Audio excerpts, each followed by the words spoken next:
Welcome back. All the updates now from the world of AI. Rachna is now joining in with the AI Pulse. Rachna. Well, US chip stocks sold off again on Wednesday, extending the sector's worst stretch this year. Nvidia, AMD, Micron and Qualcomm all fell, with Qualcomm among the hardest hit as investors pulled back from the AI trade for a second straight week. The pressure came from two fronts: US consumer price inflation at 4.2%, which is a three-year high, and fresh escalation between the US and Iran. The selling dragged the Nasdaq down close to about 2%. Then there's SpaceX that closed the order books on the largest IPO in history. Demand ran at nearly 4 times the $75 billion the company is raising, with over $250 billion in investor orders. This is according to Reuters. SpaceX is selling 555.6 million shares at $135 each, is what we know. This is at a valuation of about $1.8 trillion. The stock begins trading on Friday on the Nasdaq under the ticker SPCX. In earnings then, Oracle beat street estimates in its fourth quarter with revenue of about $20 billion, that's up 21%, and adjusted earnings of about $2.11 per share. Cloud revenue, however, came in just short of expectations at about $10 billion. The company's AI backlog swelled to $638 billion, and Oracle said it will raise about $40 billion through debt and equity to fund its data center build-out. Now, if you remember, $20 billion was already announced. $20 billion is the additional announcement. The stock slipped in after-hours trade. In robotics then, German startup Neura has raised up to $1.4 billion in a Series C round backed by Nvidia, Amazon, Qualcomm, Tether and the European Investment Bank. The deal reportedly values the company at around $7 billion, though Neura has not confirmed that figure yet. Robotics funding has hit a record $55.8 billion this year. This is per deal room.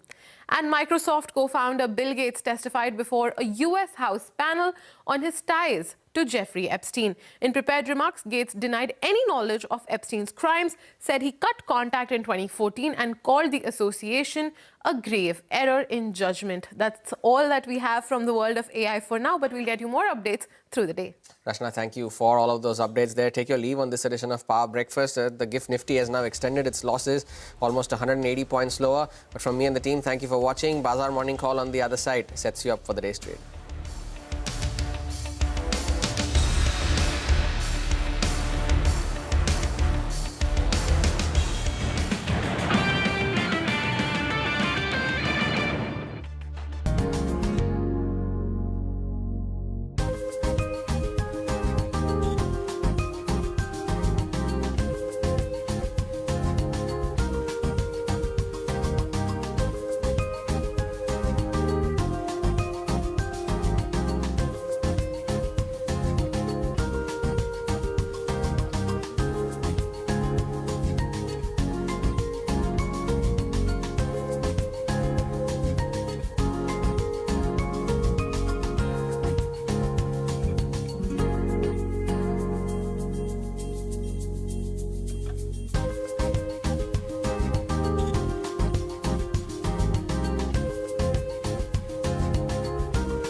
Every morning, the countdown begins for the markets with meticulous research and analysis designed to help you capitalize on the trading day.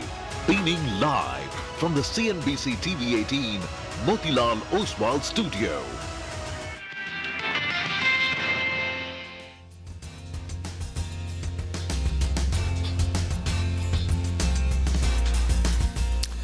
Good morning. You're with us here on a fresh new edition of Bazaar Morning Call. We are coming to you live from the CNBC TV 18 Motilal Oswal studios.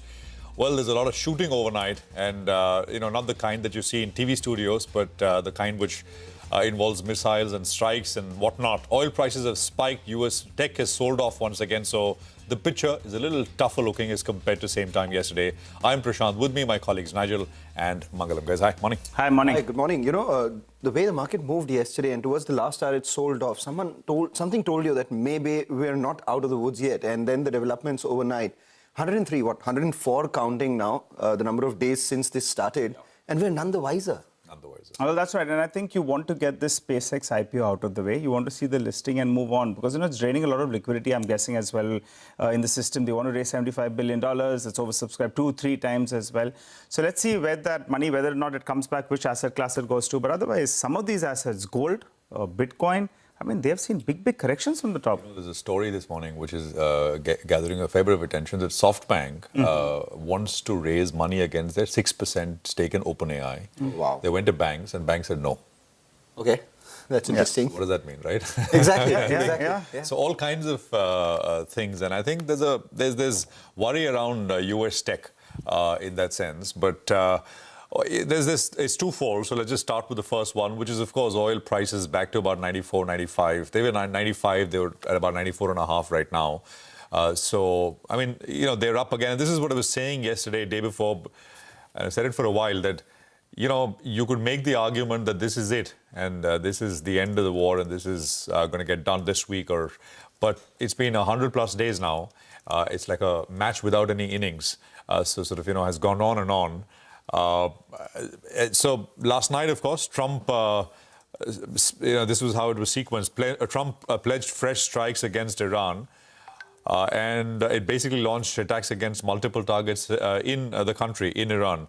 Basically, Trump accused Iran of dragging out talks. There was an interview, I think, to Fox as well. He said, well, they're stringing us along without any resolution or any intention to do a deal.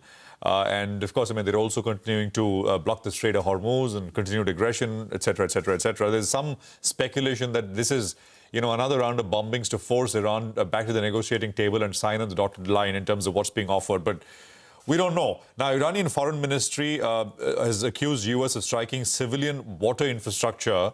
So all these things, water infrastructure in the Gulf, etc., this was all big worry points back 50 days back. Or maybe even longer when this just started, and it all went into the background as market became more and more convinced that this is winding down. But here we are talking about all of this again. Iran launched retaliatory strikes at U.S. bases in Kuwait and Bahrain. We don't know if these strikes have been successful, not successful. There's a U.S. Central Command comment which says that, well, U.S. has completed its second phase of strikes. It doesn't say that the operation is finished. They say the second wave of strikes is done. That's the bit. Now, Trump and Fox News is carrying this. Trump essentially saying that if Iran doesn't sign an agreement, U.S. will once again bomb tomorrow night. So, this is something to watch. U.S. equities, now I come to the second leg of the weakness, right? U.S. equities, they fell. The weakness, of course, in tech once again. NASDAQ was down 2, S&P down 1.6, Dow was down about 1.8%. And, just like a bit of color across the board, NVIDIA down 4, Micron down 5, Broadcom down 5%. These are all some of the biggest names in that entire semiconductor pack in the US. Super microcomputers was the largest loser in the S&P 500. Stock fell 28% because they want to raise $7 billion via equity offerings. So this is there's this constant worry about supply and whether all the supply is going to overwhelm. Oracle is the other one, and this perhaps will continue to have aftershocks for Asia, and maybe as we come back tomorrow as well. Oracle in after hours is down 10%, and they reported a miss as far as cloud revenues are concerned. By the way, expectations were, I think, about $10 billion. They've done 9.91. So, but that's how sort of, that expectations are running super hard because stocks have run very, very hard as well. So that's the it doesn't look all that great, but we already fell quite sharply yesterday, especially towards the end, but doesn't preclude us from perhaps further weakness. So I'll just leave you with levels here. The supports and resistances. Resistance 23,400 and 23,350 and 23,400. Supports come in at 23,070 first, which is of course from where we bounced day before yesterday, and then 22,970. The low, absolute low, I think back 2 or 3 months back was 22,300, but there will be a few stops along the way. So those are levels more important to focus on. GIFT Nifty gives you a quick sense of how we're likely to start before we move any further. So 170, 180 odd points lower is the implied open on the GIFT Nifty. Nigel has walked across to the wall with the F&OQs. Nigel. Well, today's the day actually you want to go ahead and actually protect the recent lows on the headline index. And yesterday, no two ways about it, it was a disappointing trading session. The Nifty sold off, the broader markets as well were under pressure. So yesterday was a disappointing session. And in fact, it seems, the Indian traders and Indian investors, they send some bad news overnight. And we've got plenty to wake up to this morning. The US markets are under pressure. There's a liquidity drain because of the SpaceX IPO, oversubscribed multiple times, large IPO as well.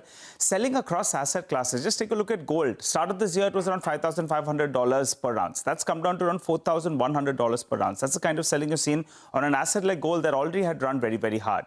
Geopolitical tensions are back on the table as well. So you've got a lot of headwinds this morning, when you wake up to. And it seems yesterday, going by the way we sold off, there was no big reason. But it seems there was a bit of a sniff that there could be something scary coming overnight. We've got plenty to deal with. Well, one positive is the rupee at least has stopped falling. Remember the last few trading sessions, it's moved to around 97 odd.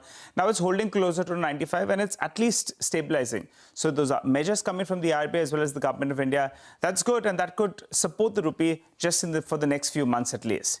But yesterday you'll say, well, the market sold off. Was it the FIs yet again? Actually, yesterday the trouble didn't come in for the FIs, if you look at the data points. Because they sold 2,000 crores. The earlier trading sessions, they were selling much more. And if you put the institution number together, actually it was a positive number. So yesterday's trouble wasn't from the FIs, and they didn't have shorts as well. That's something that we've got used to seeing over the last few days. They, in fact, yesterday went ahead and they covered some short positions, and they added my longs as well. Though they continue to remain net short with the short positioning at around 90%. So the fall yesterday actually wasn't really because of the FIs. In fact, if you were to look at it positively, you'll say that the FIs yesterday sold less and they covered some shorts as well. But when they cover shorts, you want this market to move up. Though they're still holding aggressive shorts at around 90% odd. So there is that hope if things cool off. If things cool off, then those shorts will run for cover.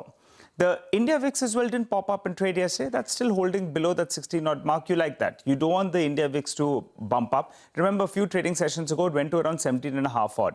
If it breaches that 15 mark, that will be the reason to have a fresh leg in terms of a rally. It went there briefly 2 weeks ago. But from there, it's still holding above that 15 mark. The PCR as well, that had gone to around 1.1 intraday yesterday. That's come back down to around 0.93. But the call writing continues, and it's aggressive call writing that we've seen. Just to give you an example, between the 23,400 call and the 23,300 call, it added close to around 57 lakh shares. That's the kind of writing that you saw in yesterday's trading session, with the premium at around 100 to around 150 rupees or thereabouts. So if you want to get a broad range, the Nifty, the recent low, that's on the 8th of June, the low of around 23,070, important support mark. On the upside, yesterday's high will become a reference point on. So in the near term, this is the range that I'm looking at. If you can breach the range on the upside, that's this one, then you're looking at the 20 and the 50 DMA. But I think this is the broad range. And for today, at least, you want to defend these lows. And the bulls will say that we can defend these lows. Well, they're still in with a bit of a chance. But if that breaks, then you're looking at deeper levels. The Nifty Bank, for bulk of the trading session yesterday, it outperformed, but now it's very, very, close to its support levels of around 20 to around 50 DMA. The 50 DMA for today should get protected. We start off weak if this level gets protected, and as well, the 23,070 level on the Nifty will get protected. A bit of a hazy start is what we can see, but you want to protect the recent lows. All right, Nigel, thanks a lot for that. A hazy start, but you've got to protect the recent lows. All eyes as the market opens. We watch out for the broader markets. We watch out for the IT stocks. We watch out for the banks. we watch out for everything that is in focus. So let's talk about the equity call for the day. We have Citi's Surendra Goyal saying that the combined impact of geopolitics, artificial intelligence, El Nino risk has resulted in a subdued sentiment, particularly among FIIs. India allocation in global emerging markets funds is now at a 5-year low, and India underweight remains close to the highest that they've seen in the last 20 years. A healthy medium-term outlook and low positioning implies that any resolution of West Asia situation and a pause in FII outflows could result in upsides. Domestic flows are stable. Any slowdown is a risk, though. He adds that valuations are near their 10-year long-term average, more reasonable now versus what we've seen in the last few years. And in terms of portfolio positioning, Citi is overweight financials, telecom, healthcare, utilities, defense, and underweight on IT services, staples, and metals. Right, that is the equity call out of the way. A lot of things, worrying the market right now, but a lot of underperformance of the Indian market. If there is any resolution in sight, there could be a springboard back for our markets. Let's get you the latest on the US-Iran war then. Both countries launched fresh military attacks as fragile ceasefire hangs in balance. The US Central Command announced that it launched new attacks on Iran in response to Iran's unwarranted and continued aggression, and the operation is now complete. The strikes targeted Iranian military surveillance capabilities, communication systems, and air defense sites. This comes after Donald Trump earlier said they will be hitting Iran very hard. Listen in.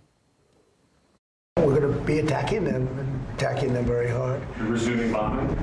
Yeah, well, we are. Based on the helicopter, I guess we have the right to do that. You know, they shot down a very incredible, actually an incredible machine. And at first they said they didn't do it, then they admitted they did it. If they had a nuclear weapon, there'd be no Israel, there'd be no Middle East, and they would have absolutely shot at us. So we'll see what happens. But we hit them hard yesterday, and we're going to hit them again hard today, in case you miss it, in case you don't turn on your television set. And we'll see what happens with the deal. We were really close to a deal, but they keep tapping us along. Keep tapping us along. And you know that headline which we earlier put out, right? Well, the statement is they've completed the latest round of strikes. That is different from completing the operation and that the operation is ended, which is not what the U.S. Central Command is saying. So that snapshot, that story from the U.S. Central Command, and I think that's the difference is important because, this is day to day. You go in, you wrap up the day and then you think, well, it's all over. But as we found out, it's not over. Now, U.S. Defense Secretary Pete Hegseth also spoke on the attacks basically saying, well, there's a need to negotiate with bombs. Listen in. Those strikes that'll happen tonight will be strong. They will be clear. If they happen to happen tomorrow night, they will be strong and they will be clear. And throughout, Iran has an opportunity to make a deal. That's the point. Ultimately, what we do tonight are going to advance our military interests and also enhance our diplomatic position. Because again, President Trump, he's willing to go back and fight as necessary, but has given Iran an open hand to make this deal. It's right there. They have that chance. They're choosing to play games. They're choosing to tap.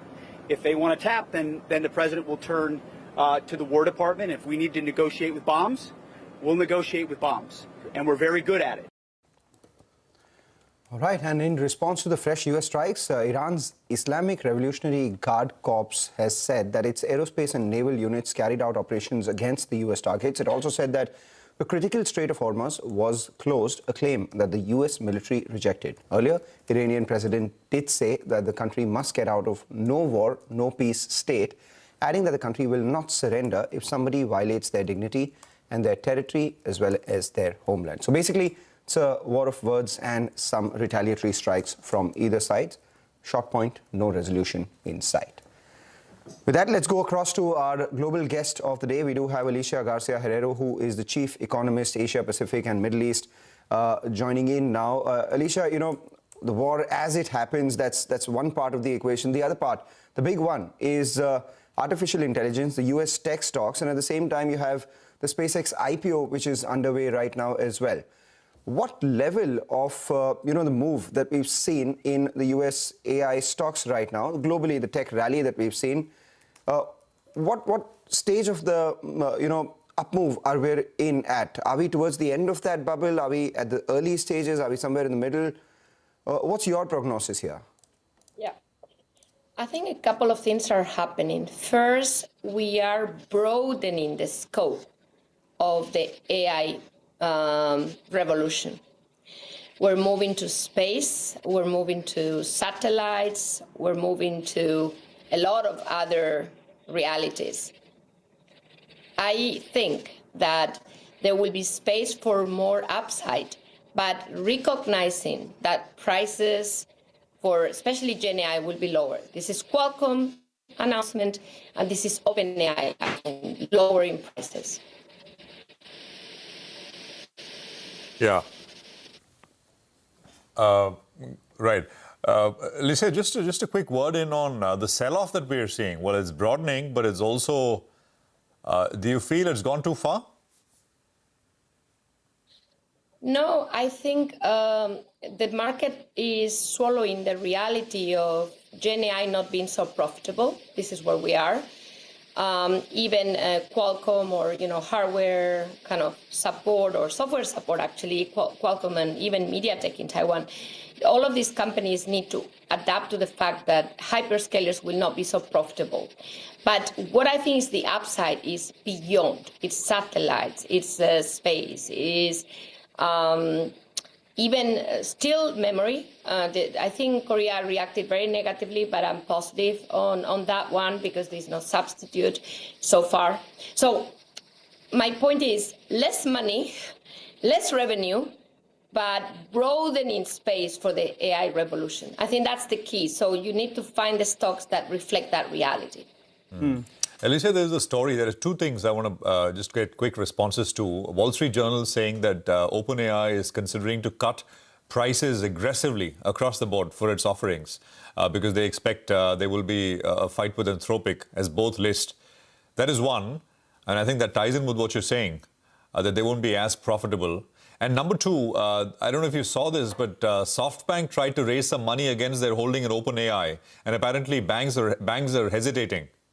So what does that say? Well, that's exactly what I was pointing at, that I think there is pricing fight before they even make money, yeah? And that is, of course, going to hurt some of the stocks. And it's not only about Anthropic and OpenAI, it's also about DeepSeek massive competition. Because what's happening is that people train, on Anthropic just to get the right model, but then they run it on a server through basically open weight DeepSeek, and that is so much cheaper. So, like the profitability is now the key issue, but the broadening of the use is not. So if you are there for compute, if you're there to broaden what is data centers, it's again, space data centers, all of that, I think that's going to continue. We're at the beginning of that.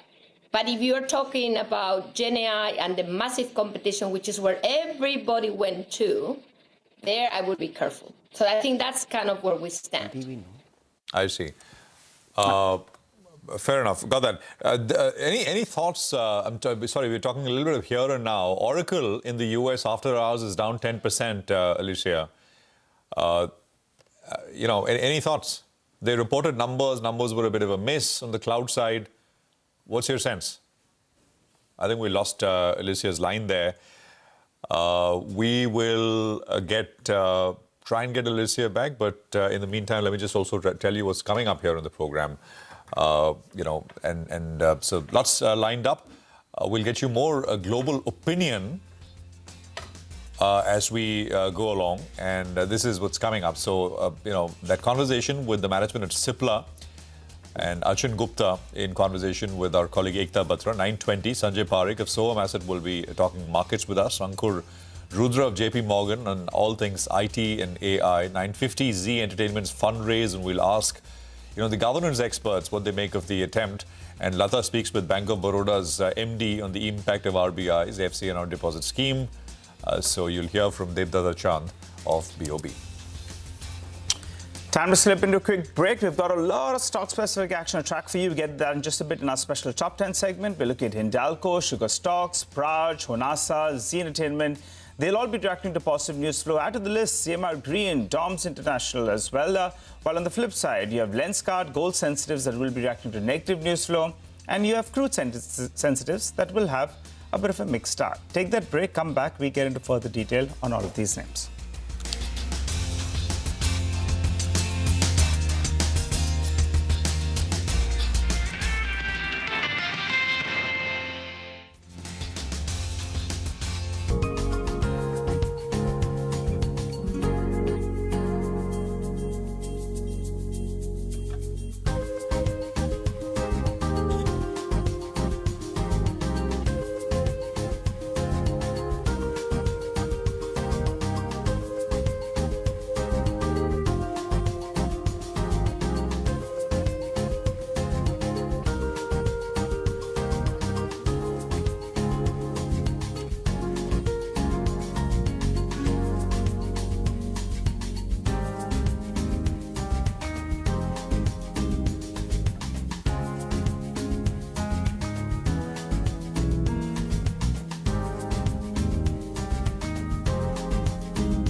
Welcome back. You're watching us here on Bazaar Morning Call. The GIFT Nifty is suggesting a rocky start to trade 180 points after a decline of over 100 points that we saw from the highs in yesterday's trading session already. So taking the last couple of hours of trade, including today's open, down to about 400 points. But a lot of stocks on our radar, and our team is right here with all of us to lay down those stocks. So let's go across first to Nigel. Nigel, Hindalco is what you're watching. Well, Hindalco, you know, the news flow is positive. Let's see how the stock reacts. Last few days, it's been nervous because aluminium prices corrected from around $3,750 per ton. That's come down by around $200, so no one's factoring in prices at those levels. However, today there are two positives. One is that the Oswego plant, that has restarted. Remember, the management had told us just in the past month that they're expecting to restart, and now they've officially restarted that.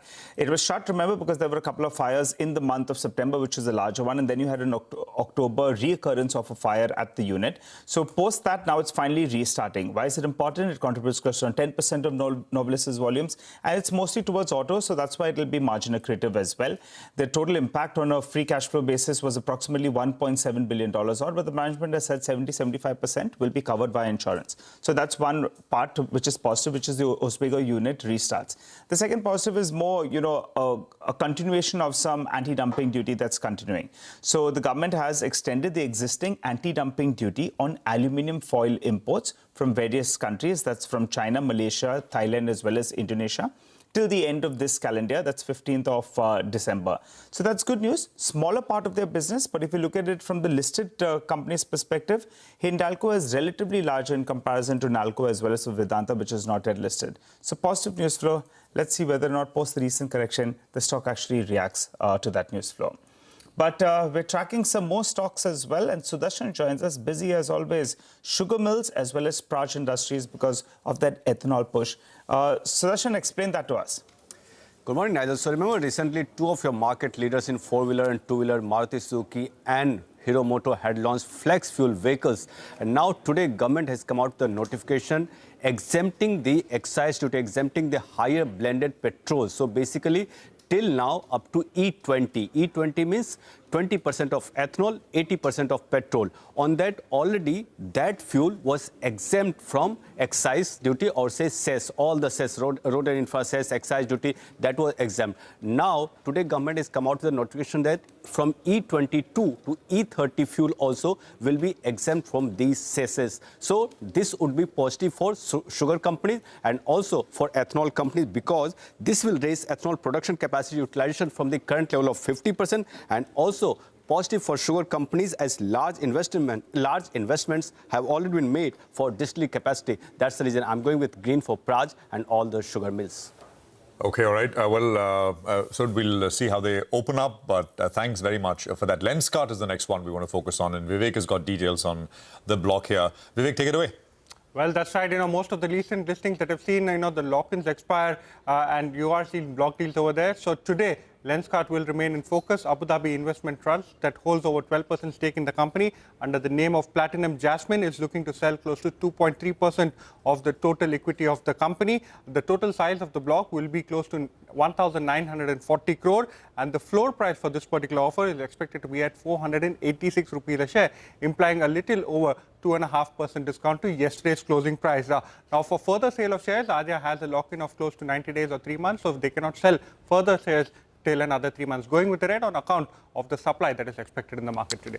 All right, take that point, Vivek. Thanks a lot for that. The stock that I'm looking at is Honasa. It's been one of the big movers over the last few months. March levels of 250 rupees. Now the stock is at around 414. Numbers backing it. And yesterday the company held an investor day, and out there they articulated their plan for the next few years. So 5-year targets. They are targeting 5,500 crore in terms of revenue, which implies a near 18% CAGR over the next few years. Mama Earth will be about 2,000 crores. The Dermaco would be about 1,500 crores. Younger brands would be 1,500 crores. 2 additional brands would be about 500 crores as well. And some of their next horizon categories, which is fragrance, nutraceuticals, and oral care, all of them are targeted at around 250 crores. So they've laid out their vision for 18% CAGR over the next few years. They also aim to become leaders in more than 2 skincare categories, achieve top 3 share in 2 more, and EBITDA margins should rise by over 500 basis points to over 15%, driven by channel mix, lower performance spends, and operating leverage. So for them to achieve 15% plus EBITDA margins, it would imply an EBITDA growth of over 25% CAGR over the next few years as well. 80% of their business now operates at double-digit margins versus 50% earlier, so the company is moving towards that. And as a result of which, brokerages are happy. Jefferies retains their buy target at 565, going with green on Honasa. Ahead of this, the stock had already seen a run-up, and yesterday, despite the market rockiness, the stock ended closer to the higher end of trade. All right, Mangalam, we'll keep an eye out on that one, but let's hop across to Vinny, who's colorful this morning, and she's got a few stocks as well that she's tracking for us. Vinny. Hi, good morning. So first up, we'll talk about Zee Entertainment. The board has approved the plan to raise around 2,300 crore rupees. Obviously, this is going to be through different ways, and more by which they'll be raising the funds, it still has to be decided. They have already cash on books of around 2,760 crores. Do not forget, this is coming in at a time when they have won the FIFA broadcasting rights. They've spoken about investing in Phantom FX, which is a VFX animation company as well. So all of this comes in here. They're raising a minimum of 2,300 crores. That's the word there. So green is what we could see. CMR Green Tech, which listed yesterday, obviously we saw good listing coming in. But we've seen that Goldman Sachs via block deal has bought around 19.4 lakh shares in the company, which is at a price of 256 rupees. So again, maybe we could see some bit of an up move here. Lastly, we have DOMS that's going to be in focus. The company has signed an asset purchase agreement for Reynolds. Now, this is an upfront consideration that they'll be paying of around $3.7 million. This will expand DOMS' portfolio further and market presence in writing instruments as well as school supplies, which gets added there as well. So that's positive here, and we'll keep an eye out on all these stocks. Okay, all right. Thanks very much. For that, well, DOMS was up about 1.5% yesterday. Vinny, thanks very much for that. Oil sensitives once again in focus as oil prices have jumped, and we'll take a look at gold as well because gold prices continue to fall. Manisha's here with both. Manisha, morning. Morning, and thank you for that, Prashant. Well, yes, the crude oil prices have seen some more support come into the markets. $95 a barrel is back, and this is after what's happening here between Iran and U.S. Iran downed a U.S. military helicopter, U.S. launched self-defense strikes, and Iran retaliated by targeting U.S. military facilities in Bahrain, Jordan, and Kuwait.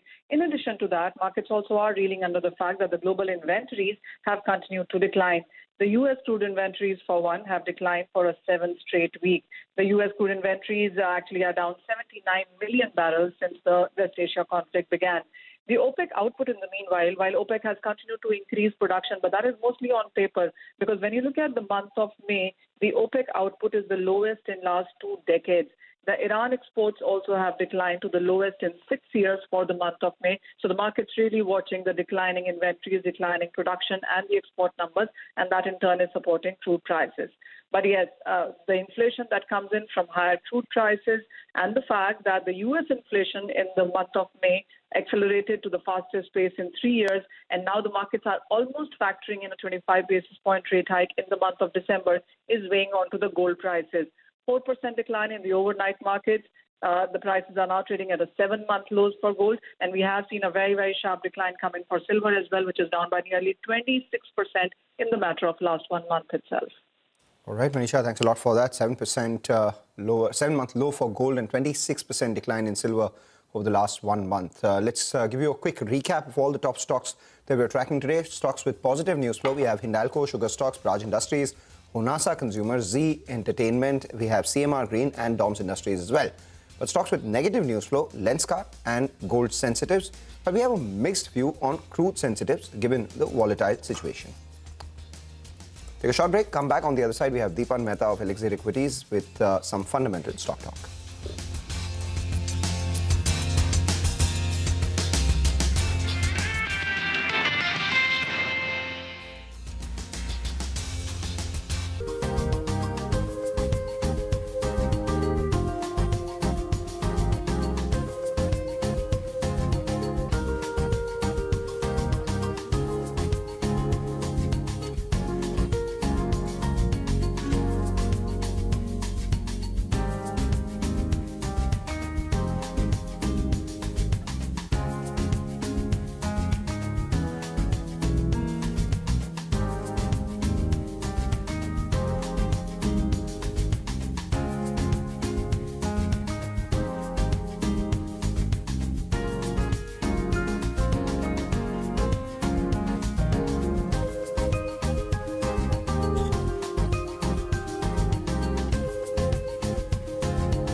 Welcome back. You're tuned in to Bazaar Morning Call. Well, taking a slight detour to the pharma space then, and in a first TV interview, Cipla CEO Achin Gupta spoke to my colleague Ekta on the company's alternative manufacturing routes post, the US FDA observations and also their ambitions for the US business. Let's listen in to a slice of that exclusive conversation. I think, the current supplier, which is Pharmathin, got, a warning letter from the US. So they are remediating, and that's one of the tracks. Once they're ready, we will be inviting the FDA to visit the facilities and, asking for clearance once again. But in parallel, we have now started working on an alternate manufacturing, which will be in the US. So local contract manufacturer who can do this work, who's already equipped with all the necessary facilities, etc. So with this two-pronged approach, we are confident that we'll get the product back on the market. By when? Timelines are a little bit fluid. I think I mentioned on the last investor call as well, because previous call we said we were expecting H2, but then the warning letter came. So we need maybe another couple of months to reassess what the exact timeline is. But it's a complex product. There is no other generic on the market. And you're not expecting any other generic by the time you re-enter the market? Look, there may be other filers, but it's a very complex product. So we would not expect a whole lot of competition. So there is a good chance that we can be on the market before anybody else enters. But even if somebody enters, there's a large enough market for us to, keep taking share. Why is Advair generic getting delayed as much as it has? And when are you expecting it to possibly come in the market? Is the Indore OAI a bottleneck? Yeah, so we were ready when 3 years back, with all the filing submissions and very close to approval when we had the VAI at Indore. So that's basically what held it back. Subsequently, we have tech transferred that to the US. Okay. And now we are very close to getting an approval. Could be any time. Any time means weeks, days, months? It's in the hands of FDA, so could be soon. Are you expecting it this quarter? This quarter is 2 weeks from now, so it could be any time. It's hard to put an exact date, but yeah, I think in the coming quarter it should be there. Okay. All right. About the US business, you're quite confident of hitting $1 billion in terms of a run rate in FY27. Just tell us how that's possible and achievable, considering that you don't have lanreotide as well as Revlimid generic is not an opportunity anymore. Yeah. See, $1 billion has been our aspiration for the last 2.5 years now. We were very close to getting there when we had the exclusivity on Revlimid generic. Now with that gone, I think our pipeline, which is on complex products, so we have 4 big approvals expected on respiratory this year. One of them is Ventolin, which is already approved. That will make up a big chunk of this $1 billion run rate. Then we've got, we're expecting Advair, we're expecting Symbicort. There's one other partnered product. We have a big peptide approval. And then we've got a bunch of other products. Some of them have already got approved, like we got liraglutide approved, we've got DAPA approved, nintedanib approved. So those have already come. So I think the expectation of $1 billion run rate is basically on the back of pipeline, for which the work has already been done. De-risking has been done, site transfers have been done. So now it's about getting the approvals and then scaling up manufacturing to meet the demand. So FY28, we're going to see Cipla achieving $1 billion in terms of US sales, and that would be the base that you're working with going forward? Yeah, that's how we're looking at it, because these are some really complex, differentiated products. So you would expect a certain amount of stickiness on the products. Like if you see Albuterol that we had launched 5 years back is sitting on 20% of the market. Right? Okay. So you see US, it's a typical generic market. There's erosion on the base, and therefore the new pipeline has to kick in. Whatever we start getting approvals in the coming quarters towards the, which makes up this run rate towards the end of the year, will realize full year benefit next year. And that's why I think we will see that becoming the new base for us. What new comes in will hopefully help us grow further. Okay, all right. Well, let's welcome Deepan Mehta, Director of Elixir Equities, who joins us on the show. Hi, Deepan. Good morning. Good to see you in. Deepan, I wanted to ask you about your view on Cipla. You heard what the management had to say. They're targeting, have very, very big, ambitious plans in the United States as well. $1 billion, I think, is what that flash was suggesting. Your view on the stock? Yeah, Nigel, good morning, and thank you for having me on your show. I think Cipla is fairly priced, and there's now a high degree of volatility in Cipla's earnings. So I'm not sure investors will pay a higher premium for that. And on the whole, I think there's nothing really outstanding about Cipla as compared to, say, a Dr. Reddy or Aurobindo Pharma. And our preference when it comes to pharma is for companies which have a slightly differentiated business model. And top of the mind, of course, is Sun Pharma, which is going more and more to specialty products. Recent acquisition is a step in the right direction. And with usual disclosure that we have invested a company which has done exceedingly well in the markets recently has been Wockhardt. So, and then there are, of course, the CDMO players. So our way to look at pharma is the CDMO players, where there's again a high degree of volatility in their earnings, depends upon when their products are shipped out. And then there are those R&D based companies, that is Wockhardt, and then specialty products when it comes to a company like Sun Pharma. Because the bread and butter US generics business is not as high growth or as high remunerative, and almost everybody is going into complex products where also competition is increasing and price erosion tends to seep inside. Which is the general, Deepan, hi morning, the general assumption is that the tech unwind elsewhere will perhaps at some point, not immediately, force people to look at, other areas. Now, this may just be a healthy reset because we've seen sharp runs in the US and elsewhere in this entire AI trade. And just a reset sometimes is good. But in India, not where you will see action, but are there any pockets which are vulnerable if this unwind continues? Stocks which have benefited or ridden the coattails of the big AI boom in the US, real or not real, but which have done well on the back of it, and which perhaps are vulnerable? Prashant, there are 2-3 companies which benefit from AI, and that also I'm not going to think they're going to get affected because their underlying growth rate still remains extremely strong.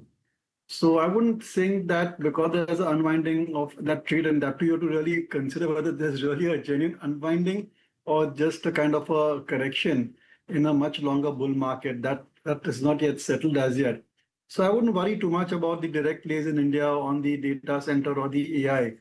And on the whole, I think when it comes to Indian markets, it's still we are grappling with inflation, high oil prices, continuous FI selling, and overall tepid growth in the Nifty 50 stocks. Right. Deepan, do you have thoughts on Honasa? Because the stock has already seen a bit of a run, and now the management's bases their guidance. It's near 18% revenue CAGR over the next few years. We have 25% EBITDA CAGR. Do you like this space, and would you have a thought on this one? Yes, Mangalam, absolutely. I think companies like Honasa, Nykaa, Zydus Wellness, I think they're all the new generation FMCG companies. They're all present in products which are underpenetrated, where there is good demand, and because of changing habits and the entire consumption wealth effect, I think their runway for growth for the next few years is exceedingly good. So I think that from a FMCG call perspective, these are the companies one should look at. The HULs and the Colgates and the Godrej Consumers and the Daburs, they are in a structural slowdown where it's difficult for them to get even a high single-digit type of a growth rate. So if essentially they are growing below the nominal GDP growth rate, and then there are these set of companies which are in new products completely, where there's good demand because of increased awareness. So be very positive on companies like Honasa, maybe Nykaa, which has a very strong BPC business, Zydus Wellness, which is again a kind of a niche company. And then maybe you could add a few of these snacking companies like Gopal Snacks is there. I think Vikaji also is there. And then, of course, there's Varun Beverages, which is also, I would classify as an FMCG stock, where I think we are seeing very good growth rates. And this particular summer should be exceedingly good for Varun Beverages. Having said that, Varun is a company in which we have an investment as a measure of disclosure. Got it. Very quickly, Pidilite, any view on that one since you spoke about some of these names? I was observing in the last 1 month or so, actually the stock has been a relative outperformer. I believe input costs as well have cooled out for them. Would you be interested? Yesterday as well, the stock went home, I think, with a gain of around 1.5% to 2%. And in comparison, I think it's up 5% in a market that's been wobbly. Your view? Nigel, a steady performer and still continues to maintain its market share. I know it's expensive, but it was expensive 10 years ago also. So if you're invested, I would remain invested in the stock.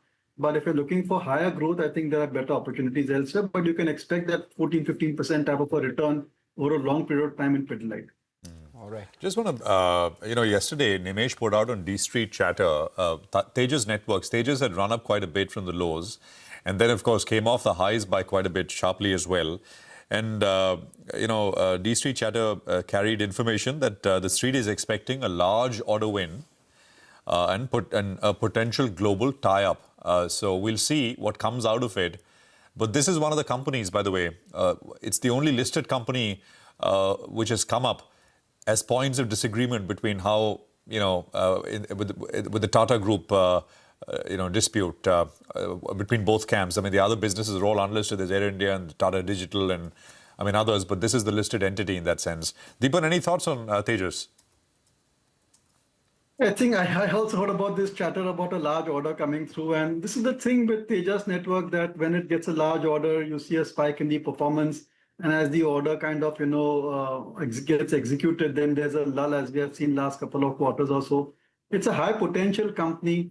And if you can manage the kind of volatility and ahead of the curve, and you buy the stock when the chips are down, then certainly it's a good trading opportunity. But I think that for more sustainable performance, we need a solid order book position. So when you compare Tejas with some of the other equipment suppliers, could be in defense, could be in electronics, EMS, elsewhere, all of these are sitting on kind of at least 1.5 to 5 years type of order book position. And that's not the case with Tejas. So I would say that let's just wait and watch, see how the business unfolds. Let it come. And I clarified. I asked Nimesh whether this is the BSNL order. Well, he thinks that it's not the BSNL order. It's some global order. The BSNL tender, which is of course long awaited, I think, which is what you're referring to, is different. We don't know when that will come, if it will come, etc. But anyway, we'll take a break. Deepan, stay with us. More stocks coming your way. I want to ask you about car trade as well. Inox India made a big move yesterday. The AG stocks also. So all of that in just a bit. Also, the volume buzzers with Hormuz in a bit. Technical trading ideas coming up as well.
Welcome back. You're watching us here on Bazaar Morning Call. The big movers yesterday. Let's talk about some of them which saw heavy volumes and whether that likely continues today or not as well, despite the volatility that the GIFT Nifty is suggesting. Hormaz, as always, joins in with those volume buzzers. Hormaz. Morning, Manglam. And the two banking heavyweights yesterday put their hand up in lending some resemblance of support to the Nifty, even as it cooled off from the day's high. ICICI Bank was one of them. Has gained in 5 out of the last 6 sessions, has ICICI Bank, and has gained around 5.5% during this period. And in fact, yesterday's volumes and delivery both were the highest so far in the month of June. So over 2 crore shares traded for the second straight day. Yesterday, there were 2.5 crore shares traded. The 20-day average is 1.5 crore, and 2/3 of those shares were marked for delivery. So close to around 1.7 crore shares was the delivery volume. The 20-day average is just around about 98 lakh shares, and in fact, it was the most traded stock on the Nifty 500 on Wednesday was ICICI Bank, still around about 14% away from its 52-week high of 1,500 rupees. Oil India was the other one yesterday, the big underperformer after that downgrade that came in from Morgan Stanley, the biggest single-day fall since June of 2024. In fact, the stock has been declining for 5 days running now, as the premiums on the 430 put option were up over 600% in yesterday's session. The volumes on Wednesday, the highest in a month, close to 2 crore shares were traded. The 20-day average is around 55 lakh shares. 40% of those were marked for delivery, so around 70 lakh shares was the delivery volume. This too was more than 3x its 20-day average. Yeah, as a result of yesterday's fall, the stock slipped below its 200-day moving average, which was at around 445, 444, and now is just around 10% away from its 52-week low levels. And lastly, Car Trade Tech, the big outperformer in yesterday's session, the stock was up around about 12%. The fourth straight day of gains for the stock. In fact, it has gained in 9 out of the last 10 trading sessions. It was the biggest single-day gain for the stock since October of last year, and during this 10-day period, the stock has gained over 45% from levels of around 1,700 odd. The stock has moved up to in excess of 2,400. Yesterday's volumes were the highest since June of 24. 77 lakh shares were traded yesterday, 10 times its 20-day average, and just 8% of those marked for delivery. So around about 6 lakh shares for delivery. The 20-day average was 2.5 lakh shares. It is among the most traded Nifty 500 names, and despite this 45% up move that the stock has seen, still down around about 14% year to date. Well, absolutely. Almost, thanks very much. By the way, Oil India, it's not the oil flip-flop. I mean, oil falling to 90 and then coming back to 95. The news on Oil India, the reason why it sold off, and I think ONGC to a lesser degree, was the increase in royalty rates by the government. So a bit of a flip-flop coming through with what was done. So there was that Morgan downgrade. I think CLS has got a call this morning, and stocks are reacting sharply. So for Oil India, apparently the impact was about 9%. Stock fell 10%. Big hit coming through. Car Trade is the other one. Deepan, any thoughts on Car Trade? Has come up very sharply, very quickly. Prashant, I think great business model and perhaps the best play in the transportation industry. I think the way the OEM sales are growing, it can easily expect very strong growth rate when it comes to second-hand and used cars as well. And I think it's a business where, again, we are seeing more and more shift towards the organized sector. Excellent margins also. The platform is extremely profitable. It's driving a lot of volume to it.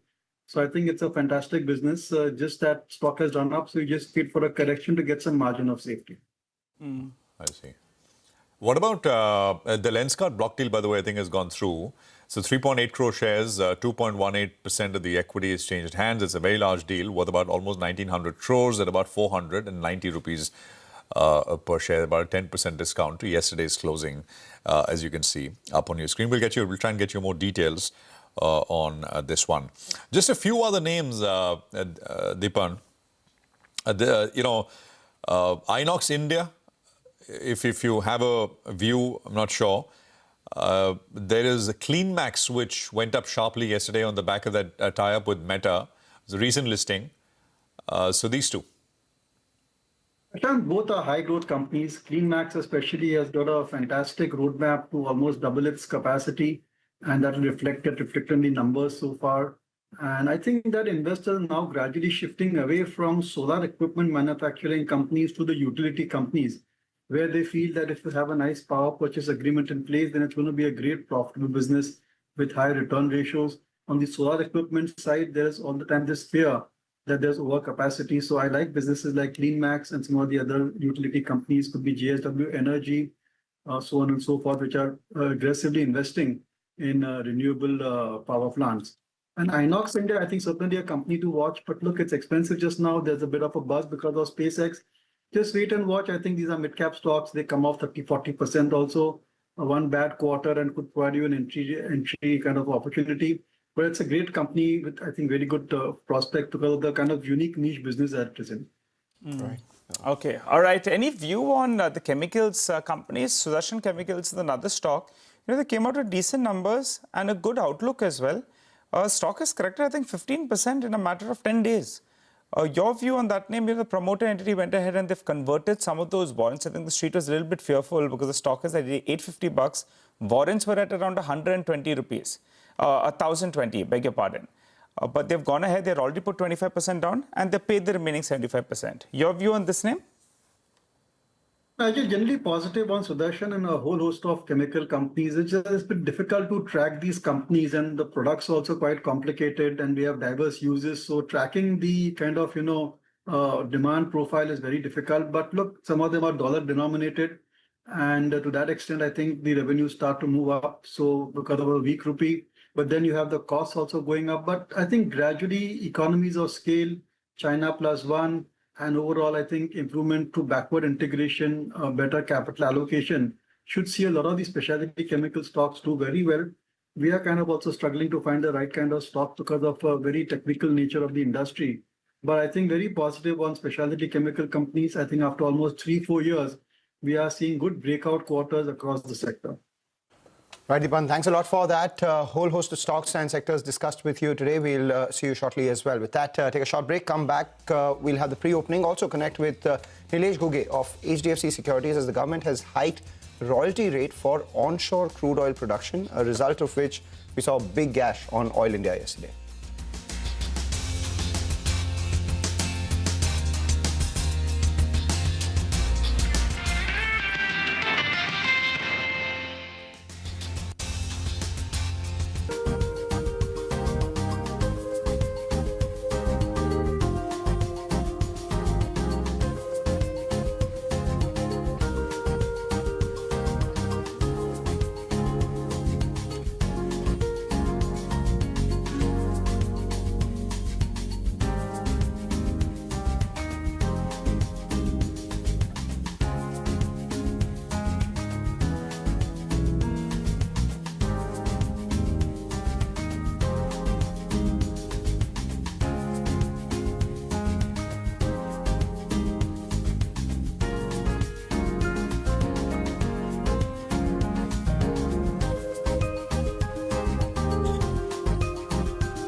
Welcome back. In a few minutes, we'll get the pre-opened rates, but good time to welcome Mitesh Thakkar as well as Sudarshan Sukhani, who join us on the show. Well, Sudarshan, coming across to you first. It's been a long while since we heard that bold call.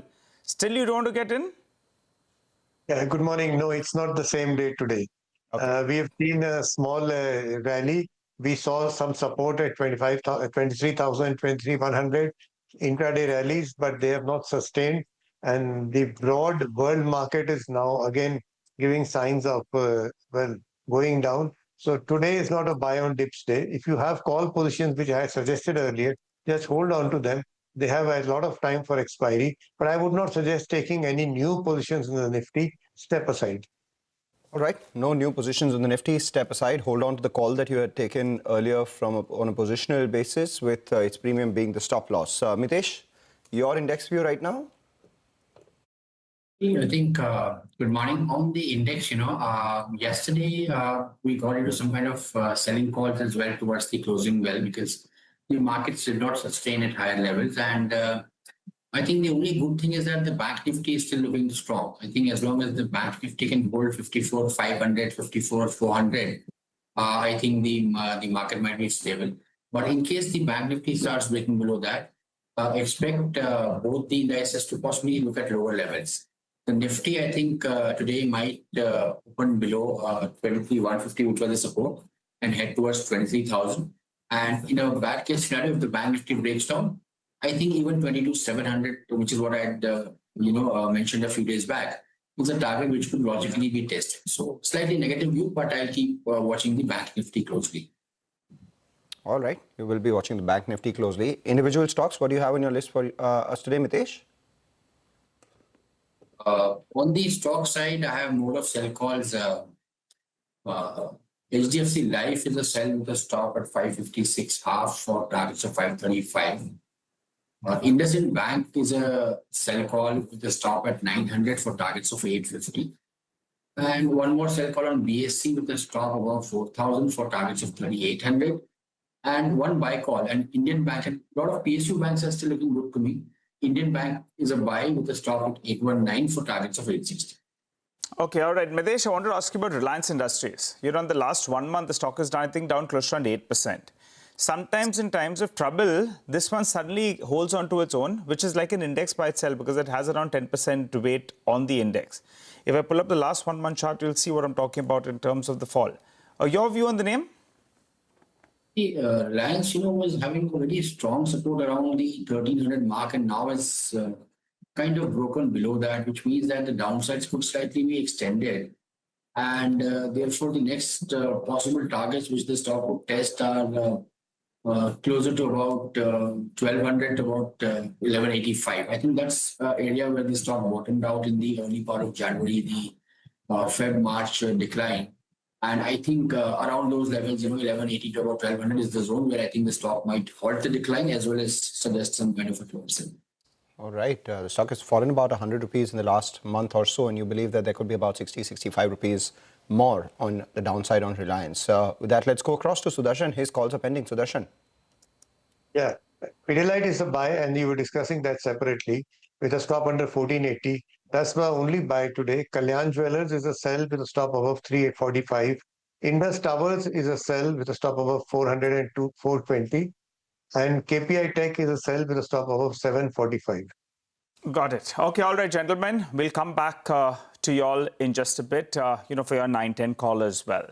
But the government has revised high royalty rates for onshore crude oil production.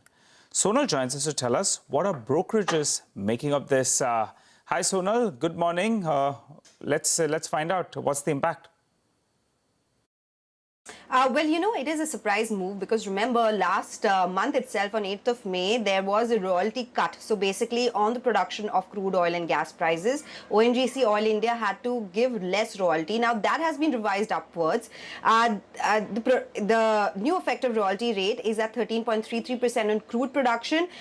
It is for onshore fields, which is higher than 10%, which was announced in May, but it is still lower than what 16.67% rate was before that. So there's a slight increase. The royalty on onshore gas production, however, has been cut to 7.27% from 8% that was announced on 8 May and 10% before that. So gas royalty has been cut. For crude oil prices, it has been increased. CLSA says that this could hit EPS of ONGC by 2%, Oil India by 9%. It is an irritant, right? Because the government policy is changing. That's what CLSA is saying. And investors can extrapolate it to be a negative fundamental or it to be a headwind for the company, but they see it as one-off tweak to protect state government revenues. Kotak also calls it a surprise move. They were not expecting it, but it is only for pre-NELP and nominated blocks. The ad valorem deductions of around 20-15% for nominated blocks still stays. So this is for a part of the blocks where this increase has come by. The royalty reversal will lead to incremental revenue of around 2,000 to 2,500 crore rupees for the government, but for ONGC it will be an impact of 1 to 1.5%. For Oil India it could be higher by 5 to 6%. They call it disappointing that such flip-flops, but they remain confident that fiscal stability and economic equilibrium will bring back status quo and there could be royalty cuts. Oil India was down 10% yesterday. It is impacted more by these royalty increases. We'll see which way things go for these two upstream players today. Take that point, Sonal. Thanks a lot for that. As we speak, Brent at around 95 as well. So let's see where that goes. The stock that is settling higher in pre-open is Honasa Consumer. It was higher by about 1.5% yesterday. Now is also higher by about 1.5%. Let's see where that goes today. The company held its investor day yesterday, and five year targets that the company has given. 5,500 crore on the top line, which would be led by 2,000 crore coming in from Mamaearth, 1,500 crore from Dermaco. The younger brands, Aqualogica, Dr. Sheth's, etc., would do about 1,500 crores, and additional brands would do about 500 crores. The next horizon categories, which include the likes of fragrance, nutraceuticals, oral care, all of them could be about 250 crores for them. They aim to become leaders in over 2 skin categories and achieve top 3 share in 2 more. EBITDA margins, they expect for it to rise by over 500 basis points, upwards of 15% over the next 5 years, would be driven by channel mix, lower performance spends and operating leverage. Pretty classic things that the company has been speaking about, and that's been shown in some parts of their portfolio. Double-digit margins have now extended to 80% of their portfolio versus 50% earlier. Brokerage is positive on this. Jefferies retains a buy target at 565. We've seen a target price increase coming in from ICICI Securities as well, up to around 600 rupees. Mitesh still with us. Mitesh, the stock has seen a big move from March levels of close to around 260, 270. It's all the way up to 415 or thereabouts, 420 now as we speak.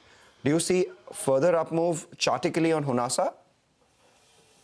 Yeah, I think, this is one of these stocks, which is after the post listing correction has tried to enter some kind of an uptrend again.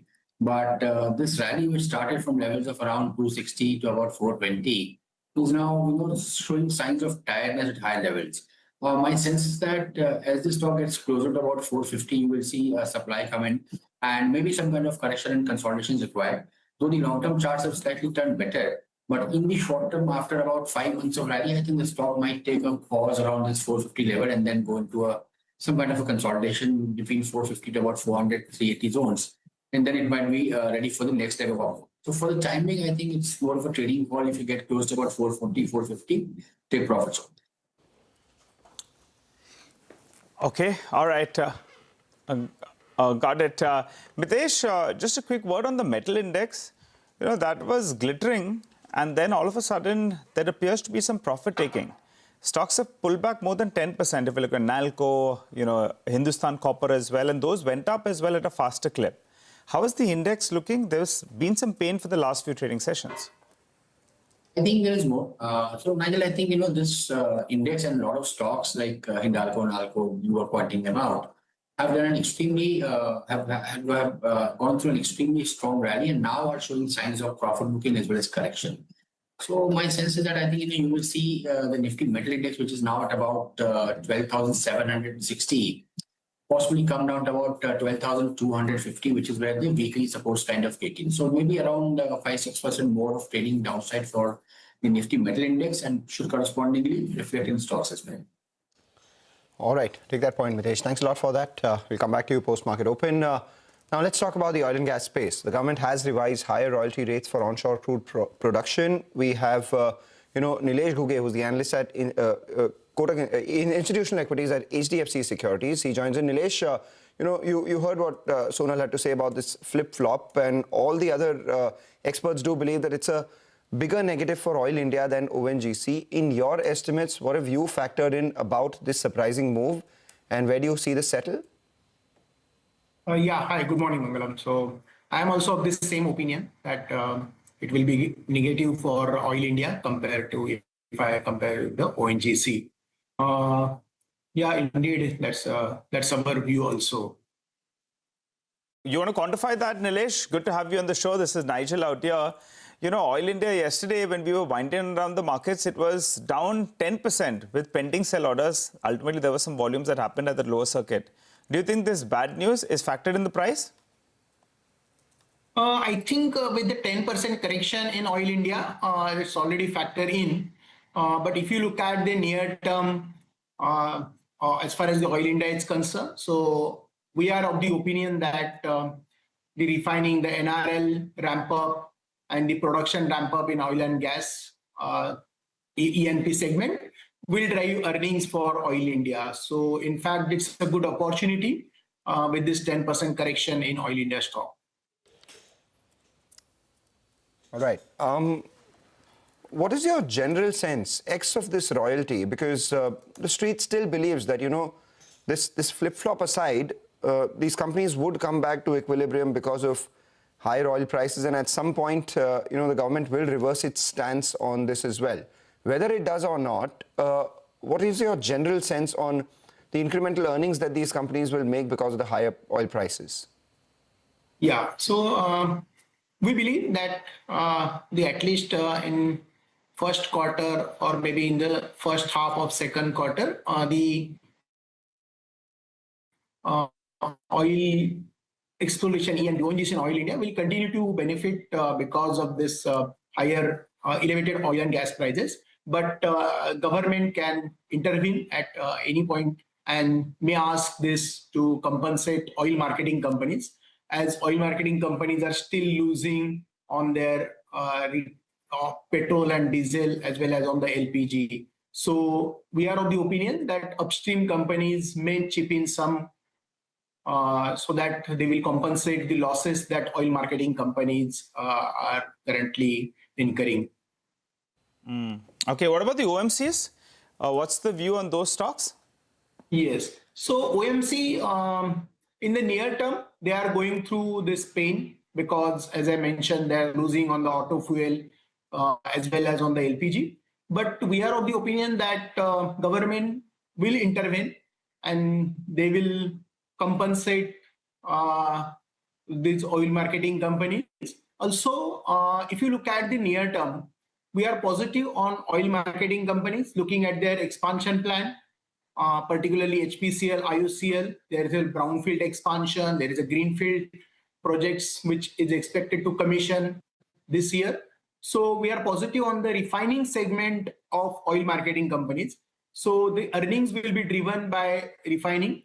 Yeah, in near term, there will be pain because of these losses on auto fuel, but government may take staggered steps to increase, or oil marketing companies will increase some prices for the petrol and diesel in coming quarters. And if oil prices remain elevated in near term, also government will compensate them for the losses that they are incurring on LPG.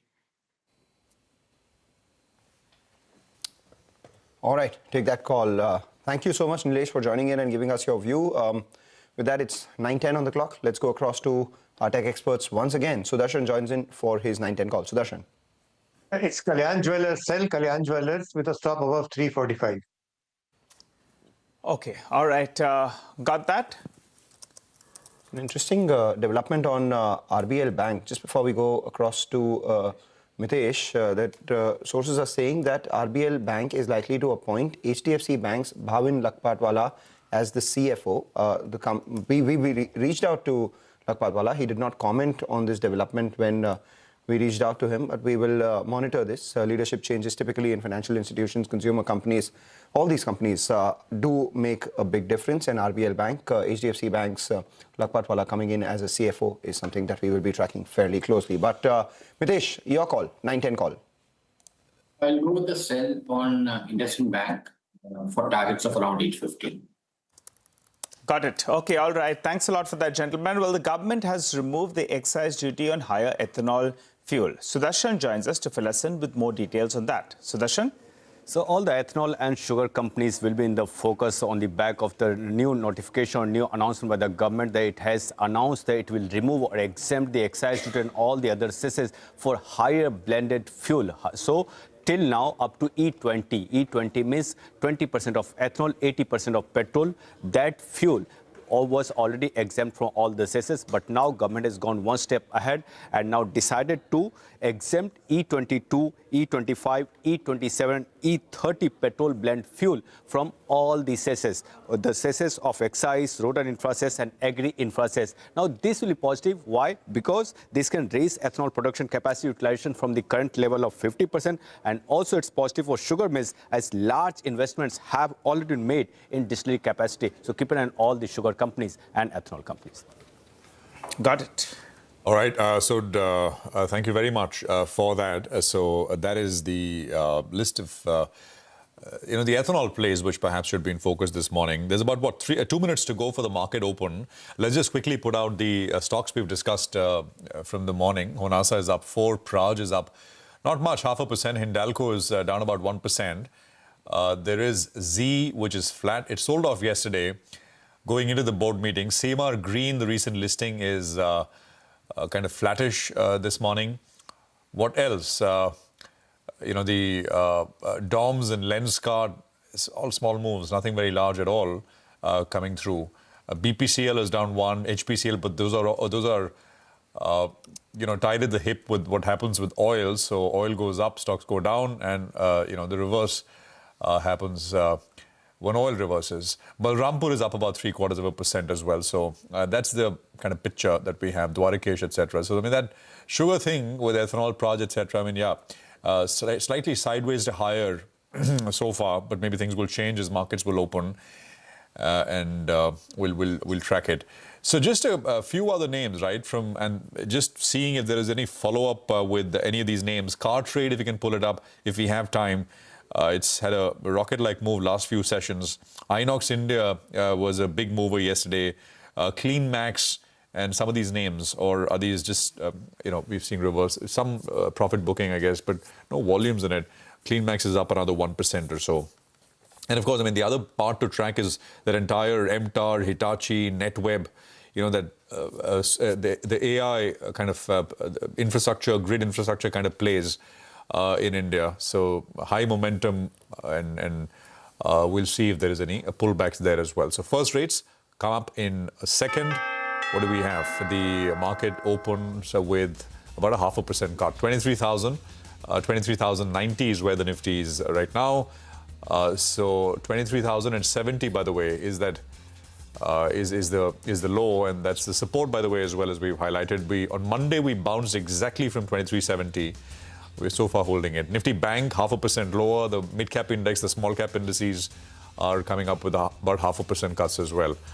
The Nifty 50 heat map gives you a sense of how we're likely to start before we go any further, and should be more down than up. ONGC is up, and Power Grid is up, and ICICI Bank is higher. But on the other side, there's HCL, Tech, Tata Motors, Passenger Vehicle, Eicher, Infosys, Mahindra, which is down. 100-point sort of move on the way down, about 0.4, 0.5%. It's not as bad with a 2% NASDAQ cut, but then, of course, we sold off yesterday itself. Mangalam. Well, if you look at the broader markets, there is weakness out there. We're opening with about 1,100 stocks in the red for about 500 stocks in the green. Even the ones which saw a green open are selling off swiftly. And the prime example of that is Honasa. After its optimistic guidance, the stock opened with a 4% gain. And now immediately, as of open, it's given up nearly 4% of those and sitting with a gain of just about 2%. Car Trade, which was a big mover in yesterday's trading session, opens about 3% lower. We're seeing some traction on the downside on names like Mahindra Holidays, etc., which saw a big move in the earlier part of the week. Good outlook coming in for Z, and that stock is higher by about 2.9%. After a 9% gash yesterday, Oil India is ameliorating some of those losses, opens about 2% higher. But Kalyan Jewellers, which was one of Sudarshan's sell calls, down about 3% at open. Persistent Systems down about 3%. Oracle down about 2%. Muthoot Finance, Hudco, Coforge. It'll be very interesting to see where Muthoot and Manappuram go from here on. From their peak, we've seen a drop of anywhere between 15 to 20% for both these counters. Gold prices have fallen. Yesterday as well, they were among the top losers. And currently, as we speak, they continue their decline. And as we speak, swiftly, the number of stocks which decline have moved from 1,100 to 1,700, leaving the stocks which are advancing to just under 450. Nigel. Well, that's right, Mangala. We'll just take a look at a few of these stocks. On the way up, there was no entry. Now, on the way down, there is no exit. Idea Forge, pull up that stock, that's down 5%. HFCL, that stock as well is down close to around 5%. Sterlite Technologies, that one as well is down close to around 5%. So these stocks, they went up one way.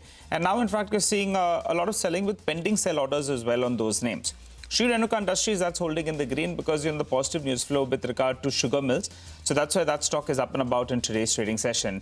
Actually, it's very, very mildly up. Nalco as well as Hindalco, well, the global aluminium prices have pulled back a little bit from around $3,700 per ton to around $3,500 per ton. The street is still sitting at $3,200 per ton. So even if it corrects another 7-8%, still it doesn't make much of a difference. But when you see some correction, well, obviously there's some kind of nervousness. But I think, after the recent correction, it'll be interesting to see whether or not the stocks want to pop back up.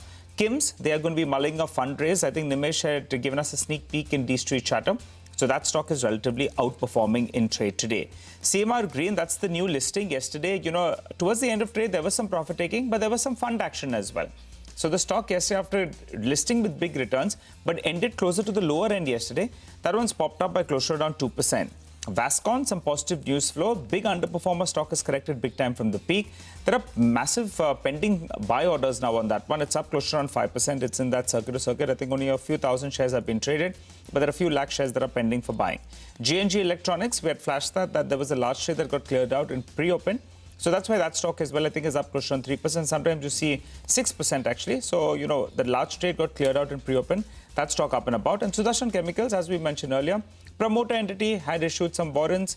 Street was wondering whether they'll convert it or not. The conversion price was 1,020. Stock closed at 850 yesterday. That's why you're seeing a bit of a pop on that one. Stock up 1.5%, guys. But markets down close to around 100 points. I think the number of stocks advancing, which is holding around 500 stocks. By the end of today, you'll want that number to go up. Because actually, last few days, the broader markets have suddenly started underperforming. The only interesting part here right now, two stocks that I'm looking at. One is Lenskart, where the street was expecting, large trade to take place during the markets that happened in pre-open. 490 rupees was the deal price, and now the stock is at around 500 rupees. So currently seeing some traction on Lenskart post-open in the green, but mildly so. And the other one is DOMS. Having acquired Reynolds, one would have thought that it's a big positive, and maybe you'd see a decent move on that one as well. But that one too is up around 0.5%. The Nifty at 23,107. What's the opening low today? It's 23,072, which is pretty much the opening low of what we saw earlier, 2370. So let's see where that goes from here. Yeah. I mean, it's a bit of a, for those who are so inclined to look at the Nifty and trade the Nifty, it's a bit of a make or break. I mean, either you kind of open up downside gap down another 400-500 points, or you bounce from here. So let's hope it's the latter, not the former. But you're once again exactly around there. Sanjay Parekh is with us, founder and CIO at Soham Asset Managers. Sanjay, good morning. Great to have you with us here. Thanks very much for joining us. You're very focused on single stocks, bottom up, ignoring the noise, and that's worked very well across the portfolio for you, Sanjay. And I guess that's the way to do it. And you've been very positive on this entire telecom space, right? Indus and Bharti, and you've been quite bullish. Yeah. How do you assess prospects for these companies with all this, the entire? I mean, you saw that announcement with Meta and Reliance yesterday, right? With regards to data centers. Right. What is the connection, value add, rub off to these companies? I mean, the telecom space. Have you looked at that closely? And also, I mean, if you have a view on Reliance, that will also be helpful. Yeah. So I think they are very, very important things. The opportunity in the data center is very, very huge. There is, and these tie-ups, I believe, will have a very enduring long-term benefits. The contracts are at very good rates in dollar terms. And once those things are set up, it's actually an annuity business. So you see both Bharti and Reliance, getting into this space, and even Adani Group. So I think these are underappreciated. This will have definitely long-term enduring benefits. And these larger companies will really get larger and larger. So we have, of course, exposure to both Bharti and Reliance.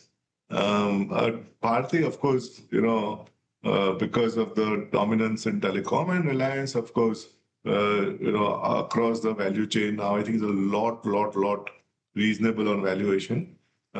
Even the oil and gas space, which was volatile, is getting easier, while it's very difficult to take a near-term call, but longer term, we strongly believe that not all the refining and petchem capacities will come back soon once even the war is over.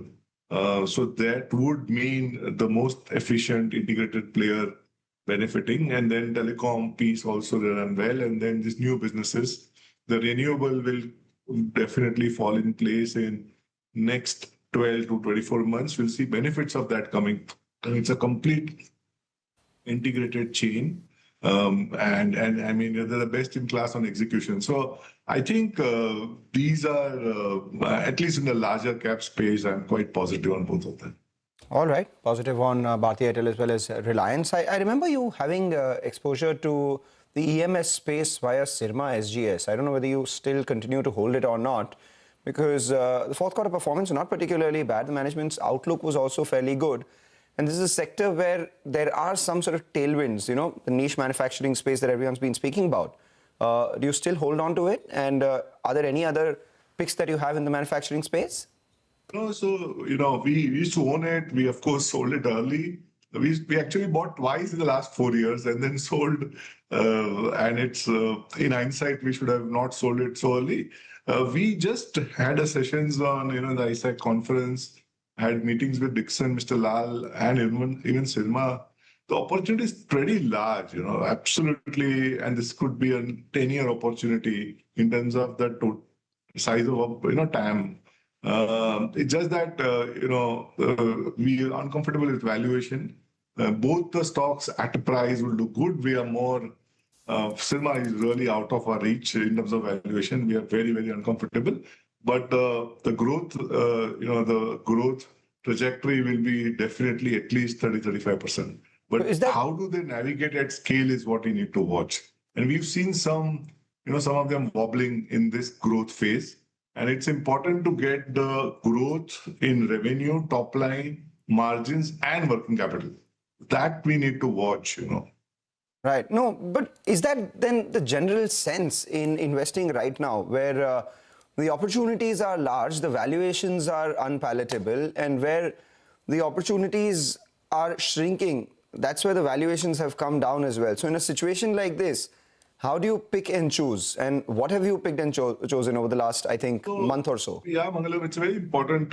And this is what we all think in these tough times and turbulent times. So one is, we said we will be, and our mandate is at least 70% large cap. So we moved more into large cap. And then we said that which are the companies which will navigate through this and are less affected. And when we recently met companies, I really found that Q1 doesn't look to be as bad as it seems to be. X of energy sensitive sectors like cement and certain pockets, generally people are adjusting to it. Some of them will actually benefit. So, we also are trying to work in a way that where the impact is less, so first the larger caps like Bharti, Reliance, or even in autos, discretionary demand, there could be impact, but as of now, they are able to resilient on the PV side or two-wheelers. So there we have Mahindra, Maruti. The larger banks, we met the larger banks.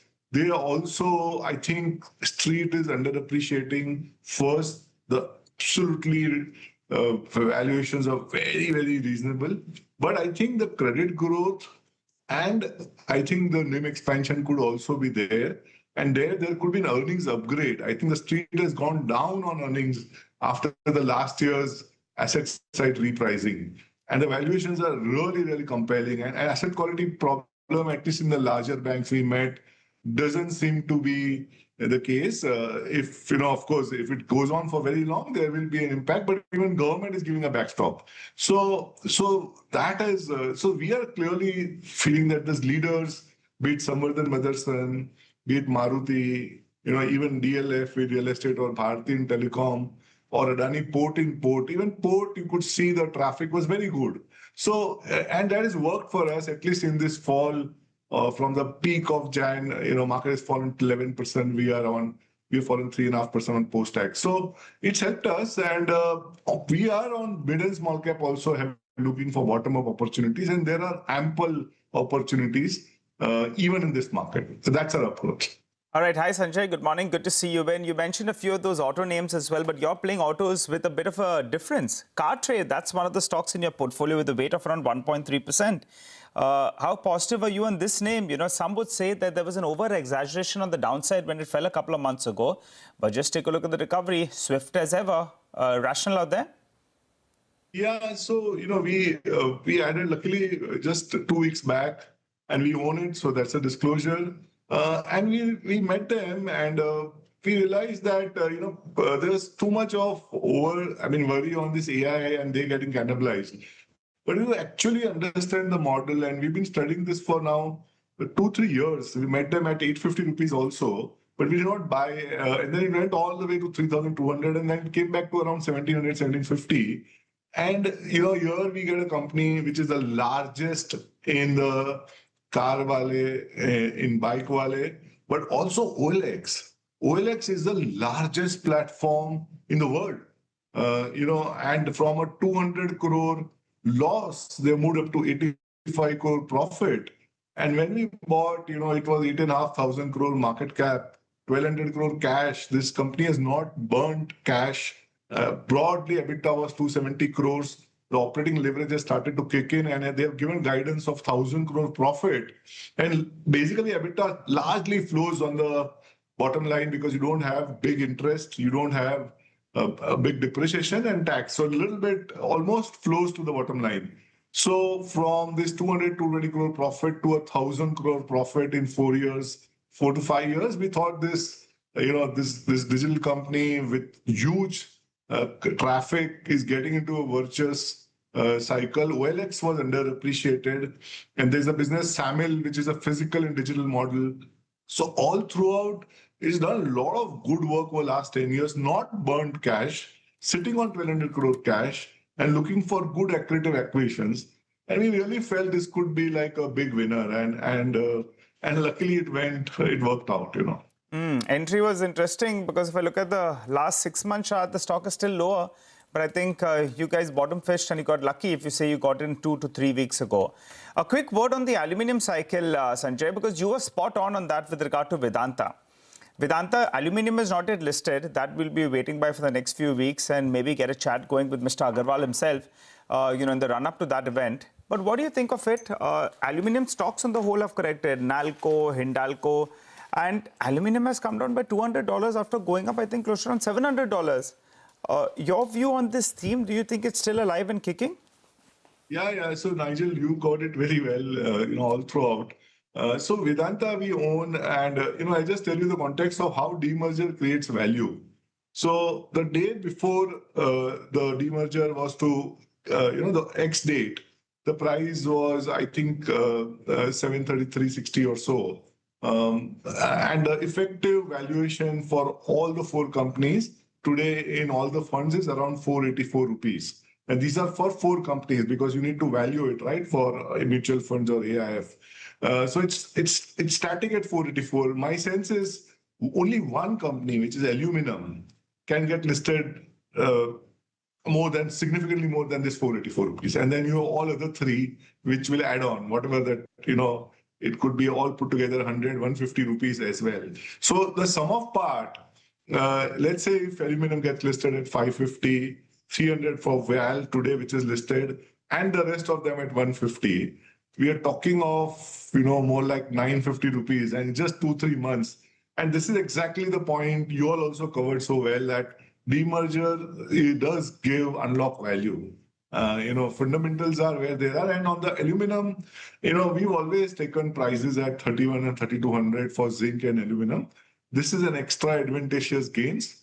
May sometimes, come off. So it's always for projection purposes. We are taking silver at $60, $65 and zinc and aluminum at $3,000, $3,100. So that's better to just have the right EBITDA estimates. Right. Sanjay, I'm looking at some of what you own, right? And you always look at one can chase after the latest fad, but that typically is not a good idea. It looks very exciting, but you don't do it. I mean, I'm looking at things so you own GMR Power, right? In that power space, it's like a, I don't know, I dare say a value name, right? It has, looks like it at least, but it's not been performing. You own Delhi Bilcon. Again, a few tough years, right? We had Rohan Suryavanshi in our studios 2 days back, and he was talking about what they want to do and how the business will change into long-term assets and mining from EPC in the next 3 to 4 years. So just talk to us about these two. Will be interesting to hear the thought process. Not recommendations, but yeah. Yeah. So the first one you said because the other one you said GMR. Okay, GMR. Essentially, I think they have delivered significantly. Their debt is around 10,000 crores. They have two existing good power assets. That itself is giving them an EBITDA of around 1,700-1,800 crores, and these are with signed PPAs. They will expand to another debottlenecking, which will again throw up another 350-400 crore EBITDA, but it could be a little back-ended. There's a smart meter business which is ramping up well, and that also has a good value. And then there are small businesses like roads and a little bit of real estate, which you can broadly take nil value because it has some debt aligned to it. But these are the two businesses, and then you could have, they have a lot of claims. They've already got a 2,000 crore claim, 1,200 crore claim 3 months back. There's potential to get some claims which could be over 1-2 years. That could be add on because these companies can significantly, the market cap value can significantly change. So we think it's a deep value. Over 3 years, we really believe it can be an outsized returns. And we like that space because the balance sheet is significantly delivered. The Bilcon has again great value, not worked. I think the coal, it's not worked for us.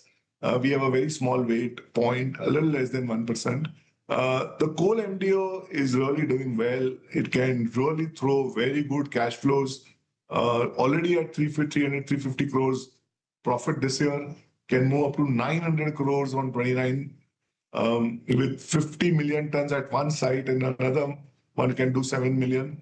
The InvIT is a 3,000 crore InvIT value. You can take a small discount to that. But the core standalone is totally free because the market cap is 7,500 crores, 7,000 crores now. So the core standalone piece, as it got orders, but as it gets better, it delivers, the working capital situation gets easy. I think market will take note of it. I think the worry in the market is a little bit of easing on working capital on the standalone side and reduction of debt. I think there they have lagged as they get delivered. I think market should reflect it. Fair enough. And just one more name, and this is not a small one, it's actually a market leader, HDFC Life, which you own. But it fits that same kind of mold, which is that has had a few tough years. I think SBI Life has eaten away a lot of the market and has grown very rapidly, and HDFC Life has underperformed growth-wise and, of course, stock price performance-wise as well. Here you're overweight compared to HDFC's own weight, isn't it, Sanjay? Yeah. So, yes, certainly, I think the near term, the growth has been weak. And of course, some of the peers, and historically, over last 10 years, they have been gaining market share, albeit very slowly, but gaining quite well. HDFC Life is always risk conscious and profitability focused. So I think in that scheme of things, they don't want to risk their balance sheet by, underwriting premiums, which can be a little more risky. Or surely, even the recent, for the sector as a whole, there are a lot of headwinds, right? GST, surrender charges. GST was a big one where they couldn't pass on. The industry couldn't pass on entirely. But overall, they have lost market share recently. And I think that's why market is not happy. They will certainly have to do better than the industry, gain back market share and get the confidence. So it's only then you will see them, I think, you'll see the performance. But for now, they'll have go through the pain till they, get back their market share on APE and, the retail APE. Yeah, yeah. And by the way, we'll have these distribution, that paper from IRDAI should be out anytime now. Yes. We had the IRDAI chairman, and he said, well, this was 3 weeks back, maybe a little longer, that in the next 3 to 4 weeks, we'll have that paper out, which should be pretty comprehensive in its scope. So we'll see what that, but that's a consultation paper, discussion, debate, and then, of course, finally the rules will be put up. Thank you very much, Sanjay, for joining us. It's a pleasure, and we touched upon a lot of single stocks, thanks for being a sport and outlining we will some of own those all of it. for you. So just a disclosure. Thank you very much. Always. Thank you very much, Sanjay. Appreciate it. Okay, let's talk about oil, right, and where we are headed, because it looked so close yet so far. Perhaps the resolution with regards to U.S.-Iran. Deep Pal is Director Geopolitics and Policy at Cohen Advisory Group. Ajay Bisari is Distinguished Fellow at Observer Research Foundation. Gentlemen, great to have both of you here. Appreciate your time. It's like a match without an innings. It keeps going on. Ajay, how are you looking at it? Is there any way to tell? Because financial markets are hopeful creatures. They always kind of latch on to this statement or that statement and say, well, this is it. And this is the week when it'll get wrapped up. But as we've seen many times, and this is the latest example, a period of lull, then some escalation, then hopefully, the hopes rise again and it gets dashed again. What's your sense, Ajay? Yes, Prashant. So I think, what we've seen in the last 48 hours is a bit of a setback to the deal process. I won't even call it the peace process, to the deal process, because technically we are in the middle of a ceasefire with a few ceasefire violations. So what we've seen in the last 48 hours is, what typically happens in conflict in a fog of war. The Iranians seem to have accidentally shot down an Apache helicopter of the Americans. And the Americans then had to react. They had no option because this is a sort of classic escalation trap. When the other side inflicts some damage, you have to inflict more damage. And that's what we've seen over the last couple of days. But it's been a back and forth. You've heard Trump say yesterday that he's willing to strike, but the Americans are telegraphing in advance what they're going to do, and at each step of the escalation ladder, they're expressing an interest in de-escalating. That they've said we are done with it. Now everyone's waiting for an Iranian response. Will they say that this round of conflict is over and that they'll go on? But I think there are a couple of broader geopolitical events we should be conscious of. There's a G7 summit in Paris, where Trump should be landing up, and incidentally also meeting PM Modi there. And there is July 4th, which is Trump's victory speech of being the greatest president of the last 250 years. So for all these reasons, I would say that despite this setback, we are headed towards a deal. My base case scenario will be that 70% this deal will be done in the month of June. I would have told you 80% 3 days earlier. But now maybe there's a bit of another X factor in this recent escalation. But I think we are still headed towards a deal. We are still headed towards the opening of Hormuz. We are still headed towards lowering of oil prices over the next 5-6 months. Ajay, is that, and you're absolutely sort of bang on, because markets, right? I mean, those who track oil, and oil is a commodity, right? Most expect the Strait to open in June. Is this driven by the expectation that Trump would want to announce, a victory on the 4th of July? Is that Absolutely. Yeah, okay. I think that will be a strong driver, and if not on the 4th of July, even earlier, because he will visit his G7 colleagues in Europe next week, and he would even there want to go with a report card of having resolved this problem. But I think what we're seeing symptoms of is all sides are fatigued. And you saw another dynamic, that there was a clear break between Israel and US. Particularly on the Lebanon question, that Trump called Netanyahu crazy, and he basically wanted Israel to stop the actions in Lebanon, because that was kind of derailing the deal with the Iranians. So I think all these are adding up to say that the Americans are very keen to get a deal very quickly. So are the Iranians. They're hurting.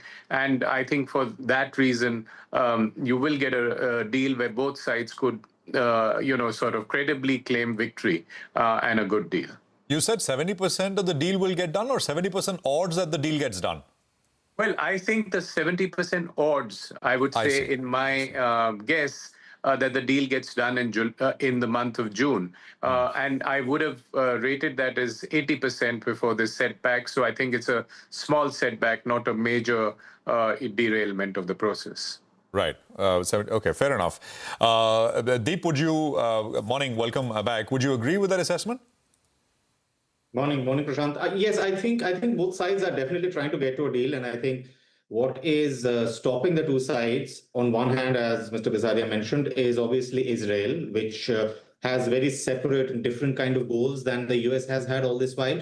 And I think that continues to be one of the sticking points. And what we have seen happen over the last week, where Iran attacked Israel over its Lebanon attacks, kind of widens the scope of the conflict a little bit, which continues to be problematic. So these are the issues that will have to be ironed out. As far as the negotiations are concerned, there were reports that even at this point in time, Qatari negotiators had traveled to Tehran as recently as yesterday to try and finalize some kind of an agreement. So I think what we will see happen, what has been the attempt over the last few weeks of the ceasefire, has to be some kind of a ceasefire or de-escalation framework. The kind of timelines that Mr. Bisaria mentioned about either G7 or even actually July 4th is something that is definitely very key for Trump. What they will try to cobble together is some kind of a de-escalation framework that promises the Hormuz opening, that promises some kind of limited sanctions relief, and stops the conflict for the time being. Will it be a decisive end to the war? Possibly not at this point in time, because if you notice, as we have talked about earlier, what Iran very clearly wants is some kind of an ironclad guarantee that they won't be attacked again. And the US, as we have seen over the last week, is not yet in a position to be able to promise that convincingly to Iran. I see. Got that. And Mr. Bisaria, you would say there's the strait is open, right? In July, it'll be a different world, hopefully. Well, yes, I think that's the hope. That's what markets are factoring in. That's what Trump is saying. If you heard him speak yesterday, he said, oil prices will drop like a rock. Everything's going to be great. So I think what one could expect from this deal would be that it would be, really a one-pager that is being leaked in the media, which says essentially that it's a ceasefire and that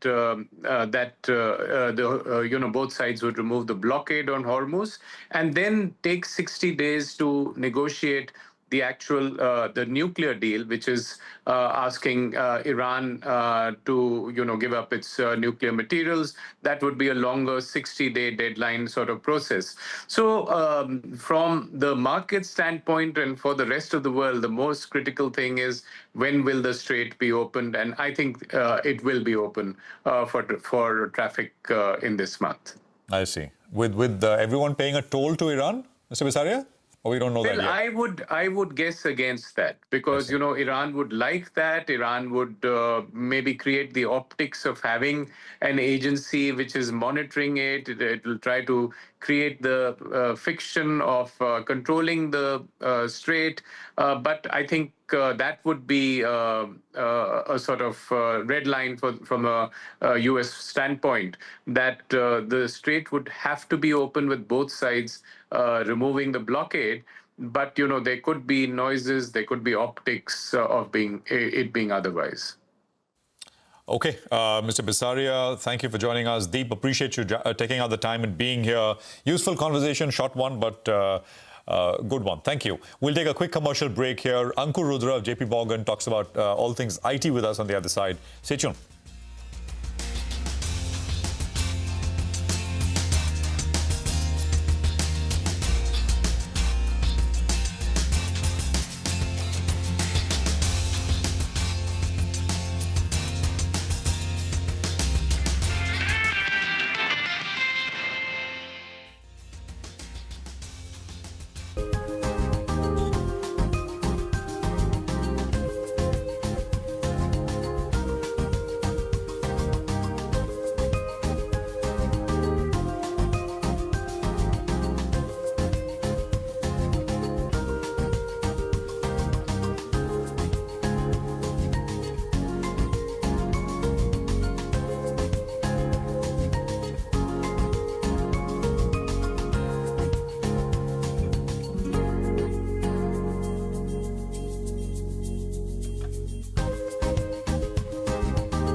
Let's turn the spotlight then on the tech space. In a recent note, JP Morgan says that Q1 FY27 could be softer than what expectations suggest, and adds that EPS might be protected by tailwinds coming in from the rupee depreciation. To help us out with that, details of that note and forecast going ahead, we're joined by Mr. Ankur Rudra, the head of APAC Telecoms as well as India TMT Research, JP Morgan. Hi Ankur, good morning. Good to see you, and thanks a lot for joining in here on CNBC TV 18. Well, run us through these details. You're expecting a bit of a soft start to the year for these tech companies. Also, if you could help us out, traditionally, the first half of the year is stronger for these companies, I think. Do you think some of them will have to pull back on already rather subdued estimates for the remainder of this year? Hi, Nigel. Good morning, and thank you for having me. So look, the way the year has begun appears to be on the slightly softer side. The expectations that were set at the end of the fourth quarter, I think our channel checks suggest that things have turned out a bit weaker, partly because of geopolitics. The way the year has begun appears to be on the slightly softer side. Expectations that were set. Right, seems like there's a bit of an audio glitch. We'll try and repatch that connection with Ankur. He was just making... It sounded like an AI voice. It sounded like an AI voice. I think it was more to do with a notification that came on the software that he was probably using. But be that as it may, there's been a recovery in the market, a stellar one led by the Nifty Bank, which is up around 62 points in the green right now, which implies that there has been an over 250-point recovery out there. And the Nifty, as a result of which, also about 80 points from today's low. And the number of stocks that we were talking about in terms of advances, which were at sub 500 when we started the show, it's around 1,046. It's as Mr. Bisaria just a while back said, right? I mean, markets is convinced that this has got to end. But they've been convinced from day one. But June, I mean, actually it's true, and Manisha has put this data out. You do a quick run through of all the big banks who've got these big commodity desks and ask them, when is the Strait likely to open? They all are fixated on June. And I think Mr. Bisaria made that interesting point that July 4th victory speech, and perhaps President Trump would like to declare victory there with regards to. There's a serious amount of construction, decoration, and planning taking place for the 4th of July. 1776 to 2026 is what all of Washington is talking about right now. I see. Well, I just request, do we have Ankur back? Okay, I think what we'll do is we'll just have Ankur back in a big. I think there was some audio issue, but let's welcome in our next set of guests in a bit. Hetal Dalal is with us. She's of course with IAS, and Sriram Subramaniam is with InGovern. Hetal and Sriram, great to have both of you here. Thank you very much for joining us. The Z story is back. Boards approved about 2,300 crores in terms of fundraise. They've tried it. I mean, at least look like they tried and failed earlier. What's your sense, Hetal? How would you look at this? Look, I think the board has tried to, or at least the company's tried to raise about 2,000, 2,200 crores in the past. It's happened 2 years ago. It happened last year through preferential warrants to promoters, the resolution which was defeated, and now they've come back saying they want to raise that much money. The question is why? See, when you raise these 2,300 crores, you're diluting shareholders by almost 18 to 19%, which is a significantly high dilution. The company has about 2,000 crores on its balance sheet. It's paid out a 70% dividend payout ratio. It's paid out about 190 crores, almost give or take, in dividends. So at one level, you have a company which is sort of paying out dividends, is sitting on cash, and now is trying to raise another 2,300 crores, which materially dilutes shareholders. So the question, therefore, is that if they will have to seek shareholder approval, but they will have to explain more specifically why they need to actually raise this money. Because otherwise, in the absence of any clarity and simply saying we want strategic flexibility is not a sufficient argument to maybe dilute shareholders to this degree. I see. Sriram, first thoughts from you as well?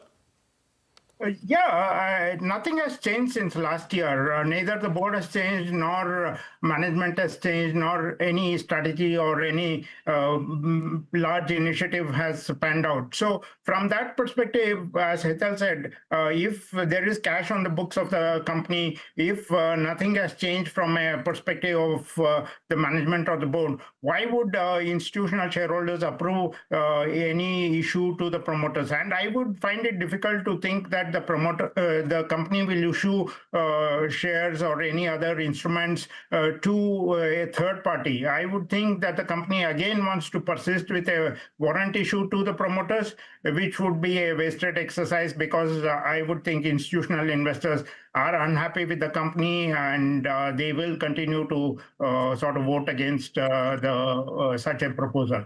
That's an interesting point that you make out here, because the difference from what we saw last time to now is that the parties aren't, spoken about right now. The last time it was clear that this sort of fundraise will come from the promoters. Their stake will increase from 4% to about 18% or thereabouts.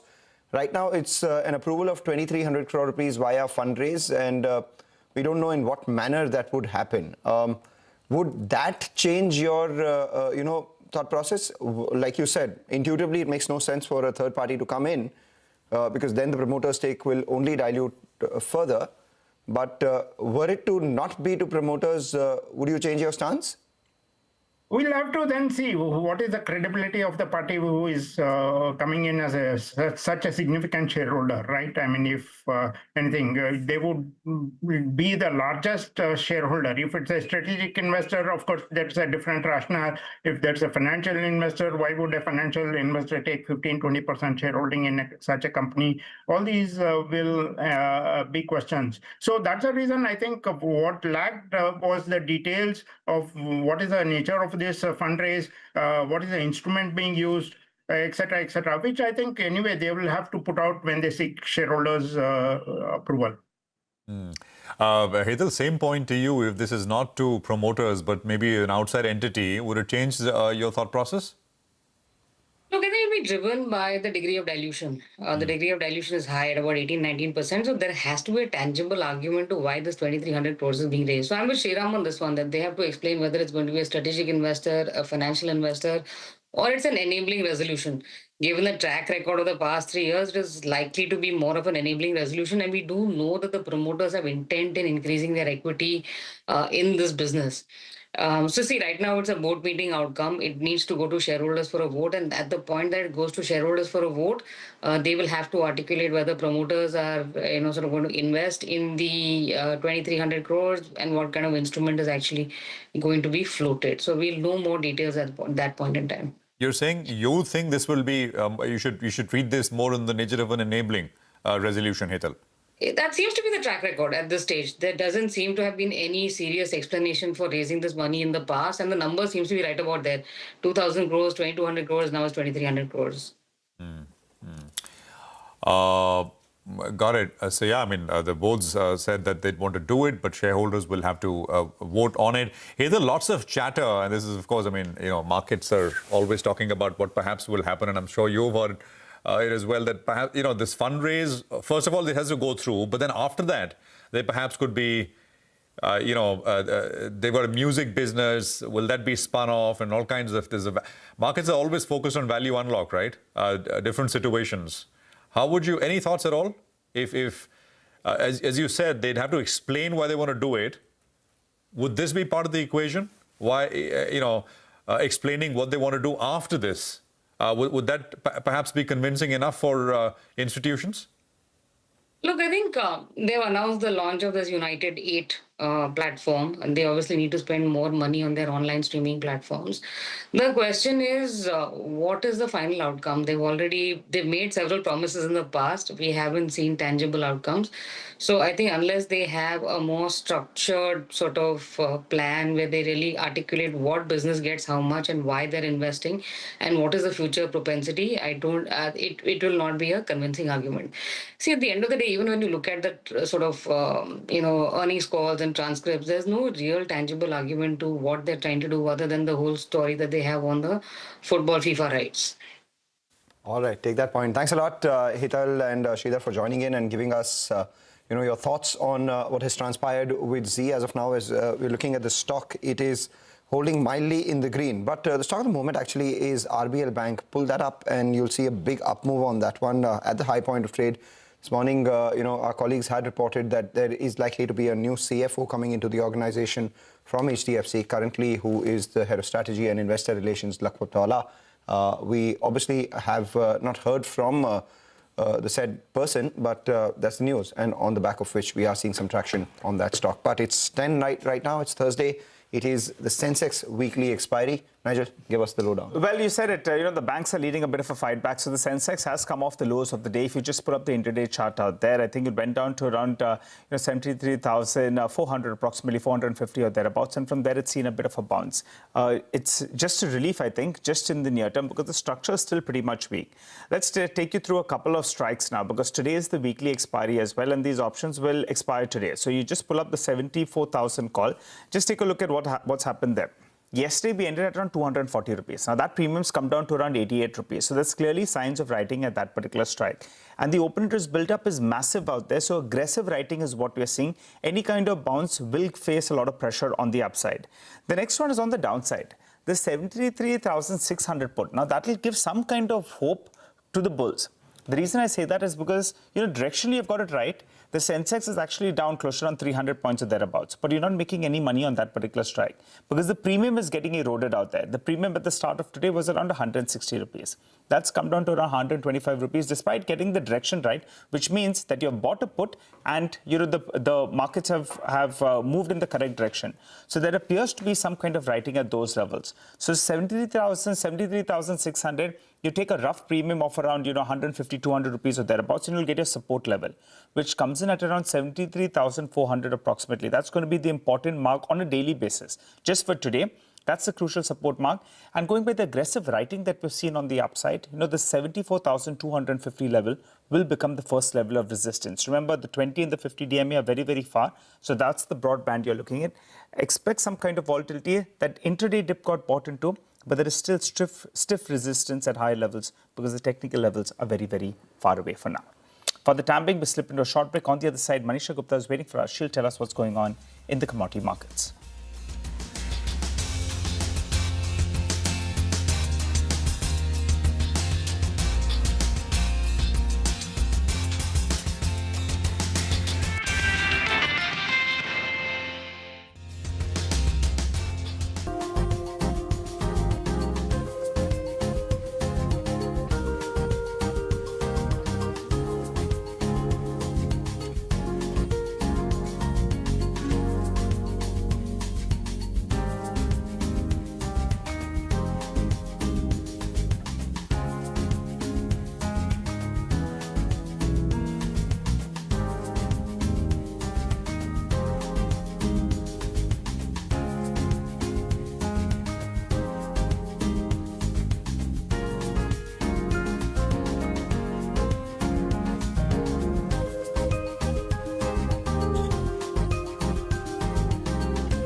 Welcome back. We lost that audio earlier, but the spotlight on the IT services space. And in a recent note, JP Morgan says that first quarter could be softer than current expectations, adding that EPS might be protected by forex tailwinds from the rupee depreciation, but otherwise it is soft. Ankur Rudra is head of APAC Telecoms and India TMT Research at JP Morgan. Ankur, good morning. Good to have you with us here. We lost you earlier, but go on. I mean, you were starting to make that case in terms of what you're seeing out there. Sure. Thank you again.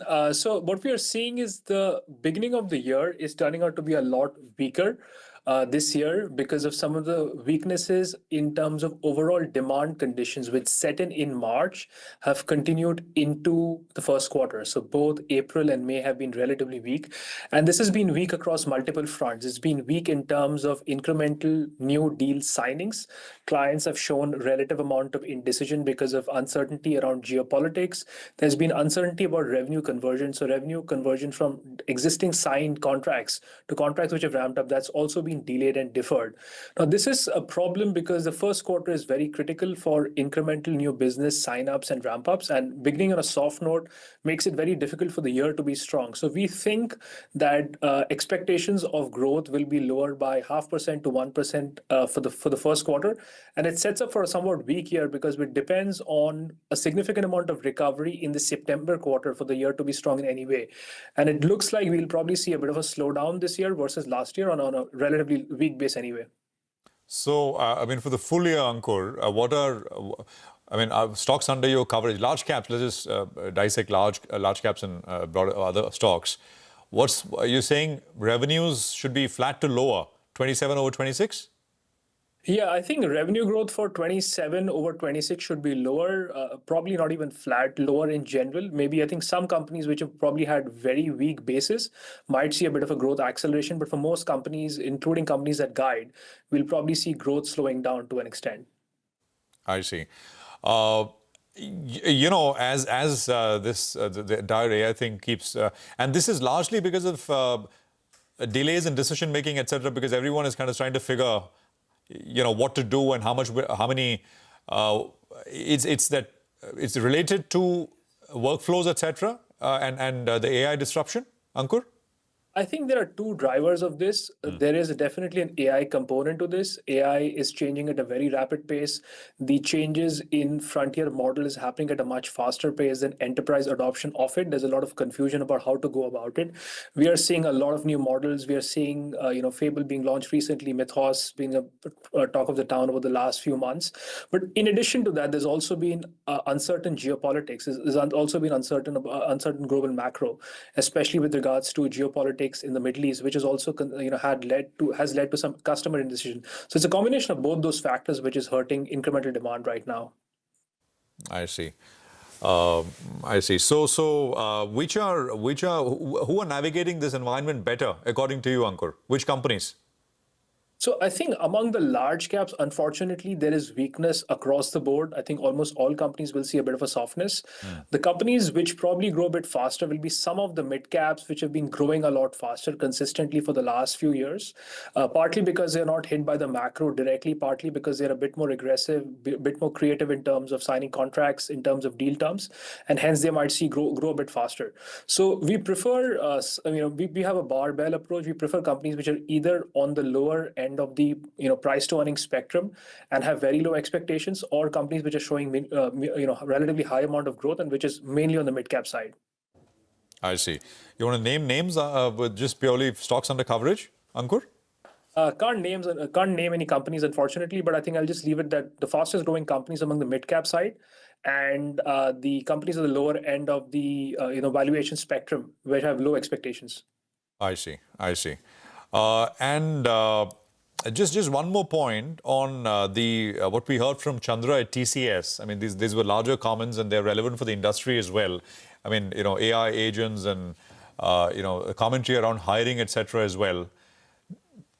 Coming of course from the head of the Tata Group, of course, who's also chairman of TCS. Do you sense a sense of urgency here, Ankur? How did you read that? What you read at that AGM? So I don't want to make a comment on a specific company per se, but I think broader for the industry, we are definitely seeing an increasing evolution of working with AI agents along with human labor.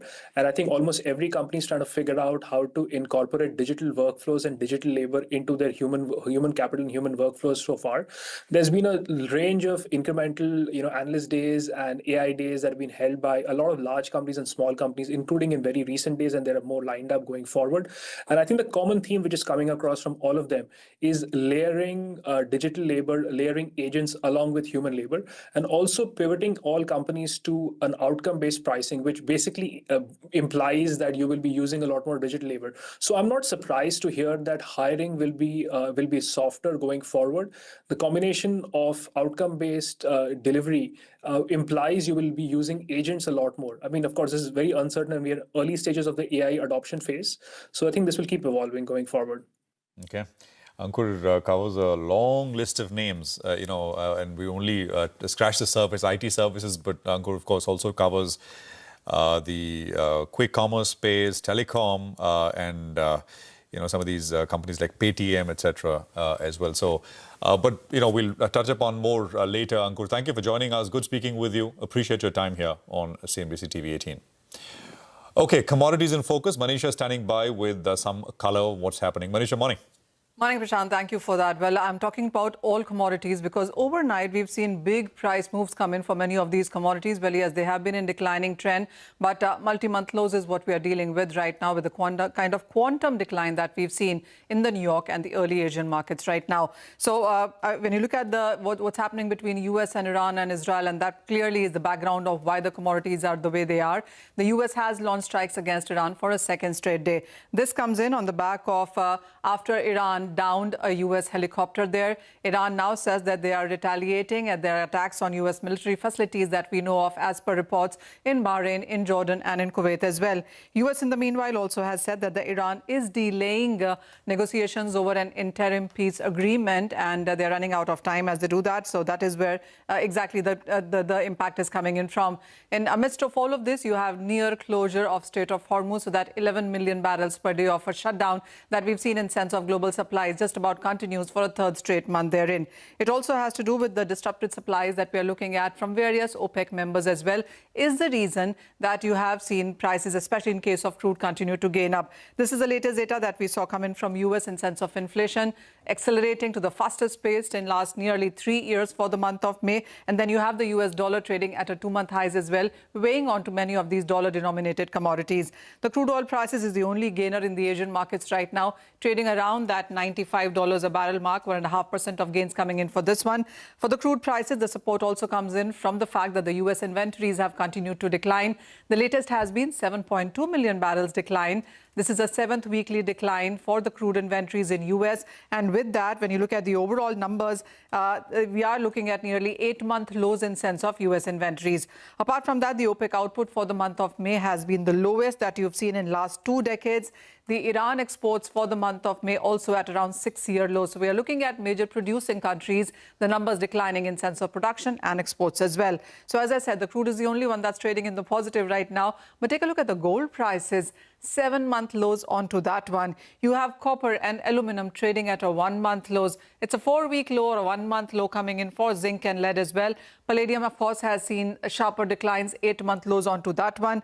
Platinum is trading at a 27-week lows. The agriculture industrial commodities are not too far behind because you have a 4-week lows coming in for sugar, and a 2-week lows is how rubber prices seem to be trading as well.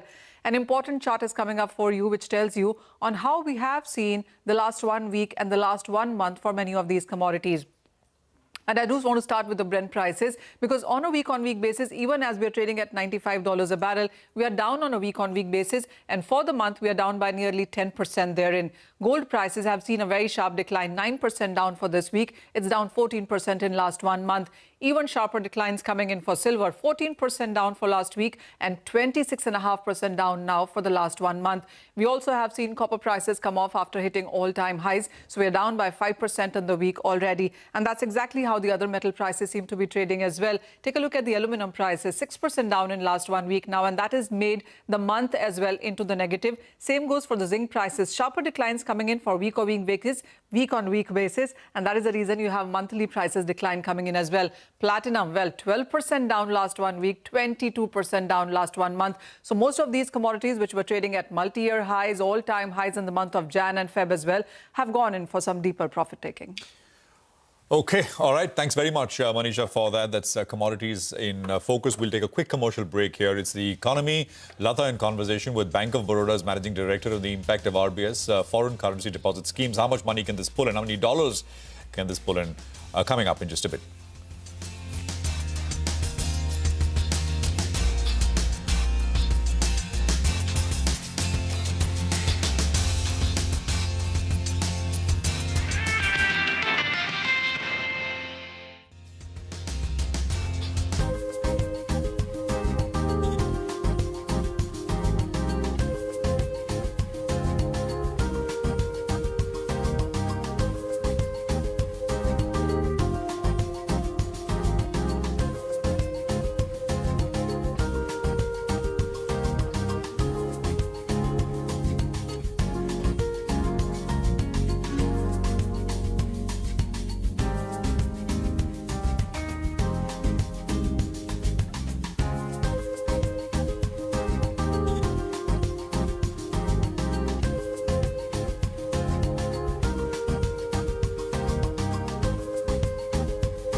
Welcome to an important It's the Economy.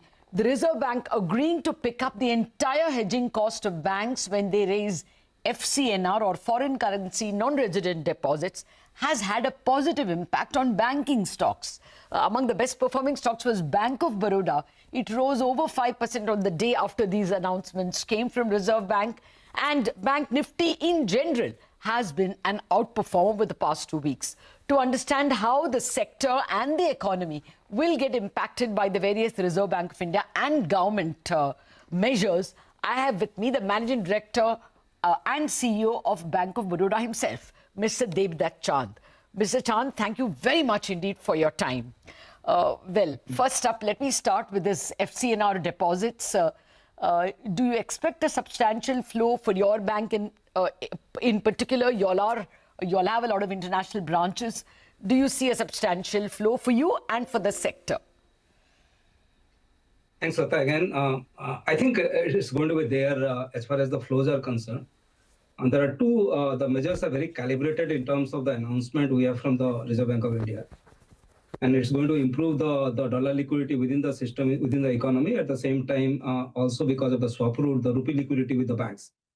So we had a similar past also measures significantly, it brought in significant inflow to India at that point of time. So going by that, I think this measure is going to significantly bring the flows back into India. And what do we estimate system as a whole is that roughly around 40 to 50 billion would be the amount of money that can come to India through all the routes. At the same time, Bank of Baroda has been one of the significant players last time also. I think we are also looking at something around maybe in upward of 4 to 5 billion in terms of flows, which can be in the form of bond, borrowing, and FCNRB deposit. So I think because of our franchisee across the world, I think we are better positioned to bring the flows. And the measures of the Reserve Bank of India is something really gives us comfort to bring flows and utilize this money in a productive manner. Okay, you are expecting 4 to 5 billion for yourself, I mean, from your own branches, is it? That's right, okay. Yeah. What about the OFCB route, overseas foreign currency borrowings? There, the Reserve Bank is promising to pick up 1.5% of the swap. Does that make it attractive? It is actually, if you look at, I mean, in terms of dollar liquidity outside India for a bank like us to borrow, I think there are very fine rates at this point of time. So if the current, I mean, the swap cost is almost 3% and RBI is going to have 1.5%.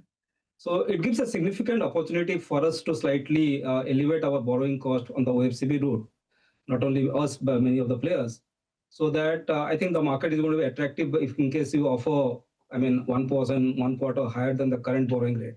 So that's also a significant, and there again, the players should be a wholesale player and where significant flows can come into India.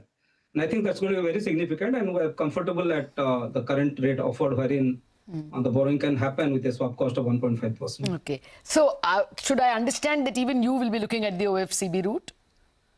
Yeah, I mean, it can be all players. Okay, I mean, we also have large borrowing. We keep doing borrowing outside. I agree. That is exactly what I was coming to. You know, when it comes to certificates of deposits, you are a big player in the wholesale market as well. I'm looking at some numbers. I hope they are right. They're picked up by AI.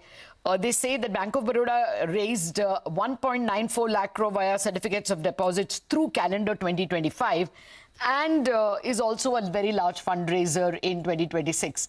So will that come down? I'm wondering if you're having the OFCB route, will this be less in the current year? It would be because, see, as I said, it's not only initially I said that the dollar liquidity within the system or within the economy, but also rupee liquidity at the hand of the bank because of these measures. So obviously, when we can raise rupee liquidity through the swap route, obviously the dependency on many of these instruments that you are referring would come down. That is one.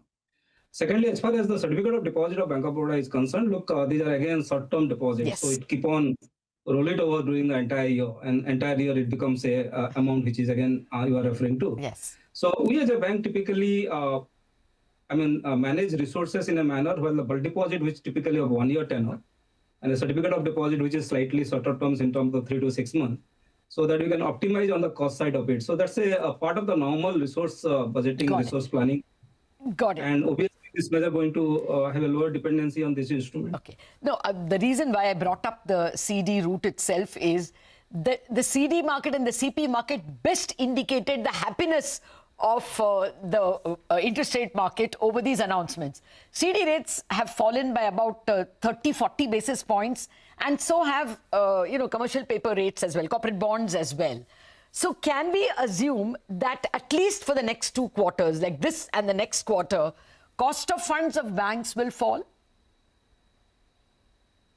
It would all depend upon, still we have 1 month to go for this quarter. Yes. Slightly for the earlier months, obviously on the wholesale market, I'm not talking about the retail market, on the wholesale market, which consisting of bulk deposit and CD, things were slightly elevated earlier. And these measures immediately cool down the market. And I think on a going basis, we have to watch out for the June quarter, how it goes. But obviously, these measures are going to be positive impact with regard to the cost of deposit, particularly the instrument of bulk and the CD that you refer. Okay. No, I was just wondering, directionally, can your margins be at the higher level of your range or even have an upside bias? We'll see. We had given the guidance after our annual results for March, and we'll just see in June, then we'll just see how it goes then. Okay. But on the liquidity side and the consequent cost impact, it was still elevated in the earlier 2 months. So this month going to be better in case you look at these measures and the consequent impact therein. So for the 3 months together for the quarter, we have to see the numbers the time we announce those numbers. That's right. No, I agree with you. Even if you start today, you only have half a month of this entire quarter left. So it cannot perhaps move the needle much. But over the 6 months, you give 2.75 to 2.95 as your range guidance. I was just wondering if you can be ambitious enough for 3%. No? We factored in multiple factors while giving this guidance, and we still hold on to the guidance. Okay. Those were the positive questions. Now the stress. You are also a big lender in the Middle East and in African countries. Would you worry that slippages can rise? There was an upward tinge in your fourth quarter, slightly in MSMEs. They must be people exposed to trade. Would you worry that stress levels can go up a bit? As of today, if you look at the geopolitical and consequent impact on the market, particularly retail, corporate, and international, the quality of books are as it is. So there is no change in terms of stress level. MSME, because of the ECLGS, is going to have a substantial boost in terms of both credit pickup and even if there is some inherent stress because of the geopolitical, the impact therein. So as a whole, I don't think as on today any elevated stress vis-a-vis what we had in March. Okay. Things are very benign, very low. And the factors which normally we monitor on the stress, whether it is a collection efficiency or a stress level in terms of SMA 0, 1, things are well within control and well below our guidance that we had given on all these factors. Okay. Oh, that's very good to hear. In fact, those were going to be my questions. How are SMA loans doing? And you're not seeing any increase in SMA 0 or 1? Yeah. Okay. Well, let me come to loan growth. The banking sector looks like will have easier liquidity than you all expected when you all were giving us your guidance. So can you expect a better than guided credit growth? Your credit growth was strong. I mean, I'm not taking away from it. I think north of 14%. So do you think you will do even better in the current year because funding is somewhat better? Look, the March full year, we had a global credit growth of 16.25%. Oh, sorry. Right? Yeah. So the domestic was 14.5%, but the global was 16.25%. So a scenario, we had given a guidance of 13 to 15%, upsizing from the earlier 12 to 14%. Okay. So as of today, if I look into the overall impact of the geopolitical, the growth that is happening on the Indian market, I think the market is still very resilient. The economy is resilient. There are demands both in the retail, also in MSME. ECLGS is going to give a boost in terms of MSME growth. So in that scenario, we'll still hold to the guidance of 13 to 15%, which was upsized by 1% vis-a-vis the previous year guidance, whereas the actual was much higher than the guidance we had given for the previous year. So in that way, I'm quite positive in terms of a whole year impact. If you look at the growth that we are targeting on the advance side would be in the range of 13 to 15. Okay. And I mean, if you look at the current geopolitical, earlier also I said the timelines, the baseline assumption on the timelines of this geopolitical were slightly optimistic on that. So in that scenario, I believe, I think the guidance that we had given will be in the guidance range. Okay. Just one question on the ECL. You kept some extra provisions. I think 1,400 crore of extra provisions you did keep. Now you are 2 months in. You know what the ECL transition is all about. What kind of impact can it have? Can it have impact on provisioning? Can it have impact on even ROA? So there are two things I said while announcing the December one, that the impact both on the CRAR is something we anticipated that, and it is within that, I mean, whatever the impact we had anticipated earlier. In terms of credit cost, in terms of extra provisioning, I mean, you have my March number. Yes. And the guidance of the credit loss, including the ACL impact, would be within that. But we again said in the March, when we announced the full financial year numbers, that something we are just waiting for the final calculation for June. Because now earlier it was an estimate, now we have to really compute that. So we need to wait till June end to figure out what is the exact impact on the bank's book. But my sense as on today, whatever we said earlier, I mean, the numbers are going to be within that only. Okay, I think you said 18 bips impact on credit cost. I think that was your guidance. You think it will be within that. Finally, do you think this time you may be on the positive side in treasury income? The treasury yields have fallen, closer to 6.9 now, the 10-year GSEC, compared to what, 7.1, etc. earlier in this quarter. Likewise, as I said, CPs, CDs, yields everywhere have fallen. Likely this quarter treasury gains? I won't say treasury gain, but the change is very positive vis-a-vis what we have seen in March. Okay. So whether it is a depreciation provided, the likely depreciation would be lower definitely as compared to what we provided for March. Similarly, the treasury income in terms of trading profit is going to be higher because of the change market in this quarter as compared to the last quarter. Okay. But whether we are going back to the September kind of a number, that's not the current scenario. We have to just see. The main issue here is the geopolitical, which is impacting different markets and the different liquidity, right? That is true. So with a baseline like assuming slightly early resolution of that can typically put us into a very good position. Oh. But as on today, I will say that June quarter is going to be better than the March in terms of treasury income. But how much positive, we'll just see, because we'll have to wait for the June closing also.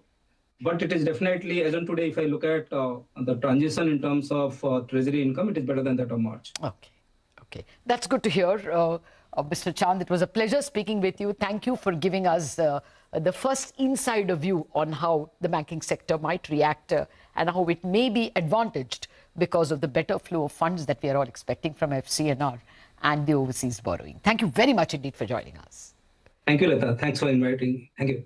Well, that's it on this edition of It's the Economy and Bazaar. After a break, time for Chartbusters.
Rising tensions in the Persian Gulf keep markets on tenterhooks as Indian equities open gap down, mirroring Wall Street. Asian peers. Nifty, however, recovers from lows and holds around the 23,200 mark.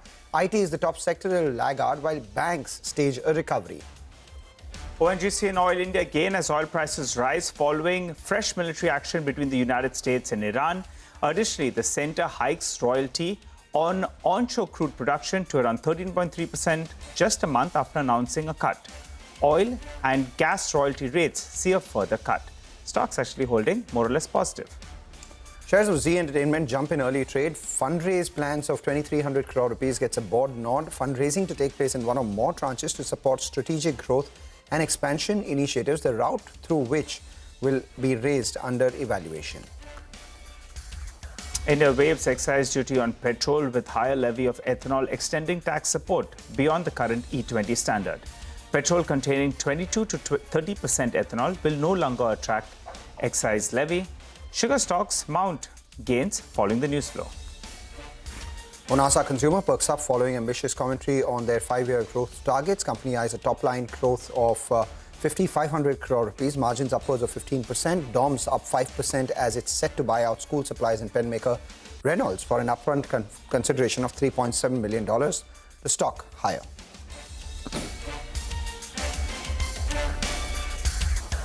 Hello and welcome to Chartbusters. We are coming to you live from the CNBC TV 18 Motilal Oswal studio.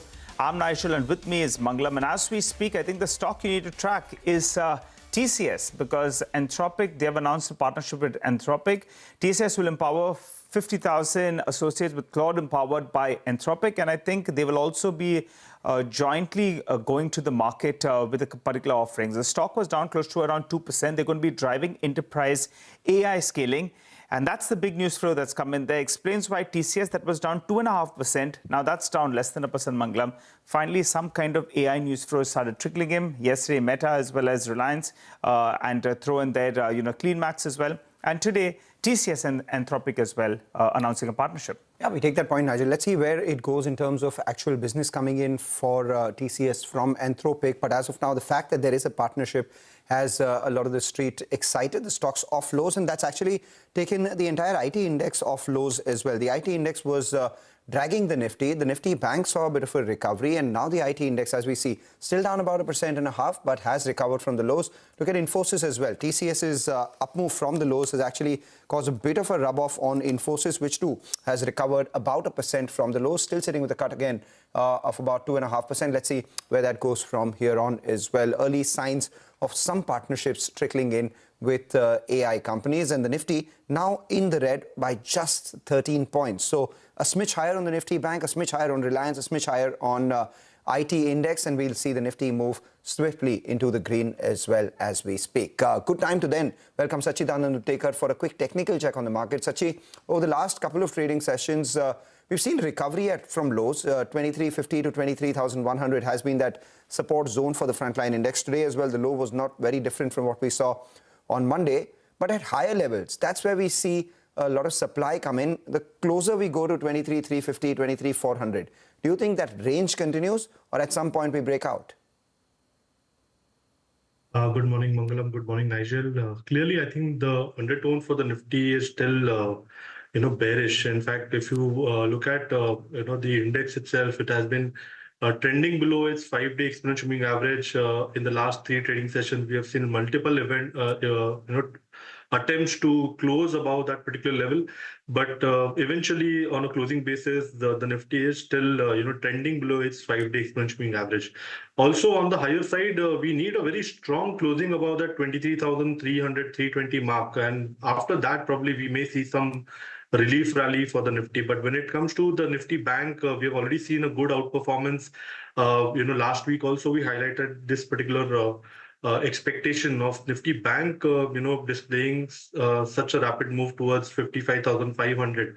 I think now the focus is shifting towards the defensives, and Nifty Pharma is something which may see some kind of an outperformance in the next few trading sessions. So when it comes to Nifty, I think it's at a very critical juncture. We may see this particular uptick, extending a bit during the day, but it is very important that the Nifty establishes a close above its 5-day exponential moving average. And for our trading directional momentum bias on the positive, I think we need a firm closing above that 23,300 mark.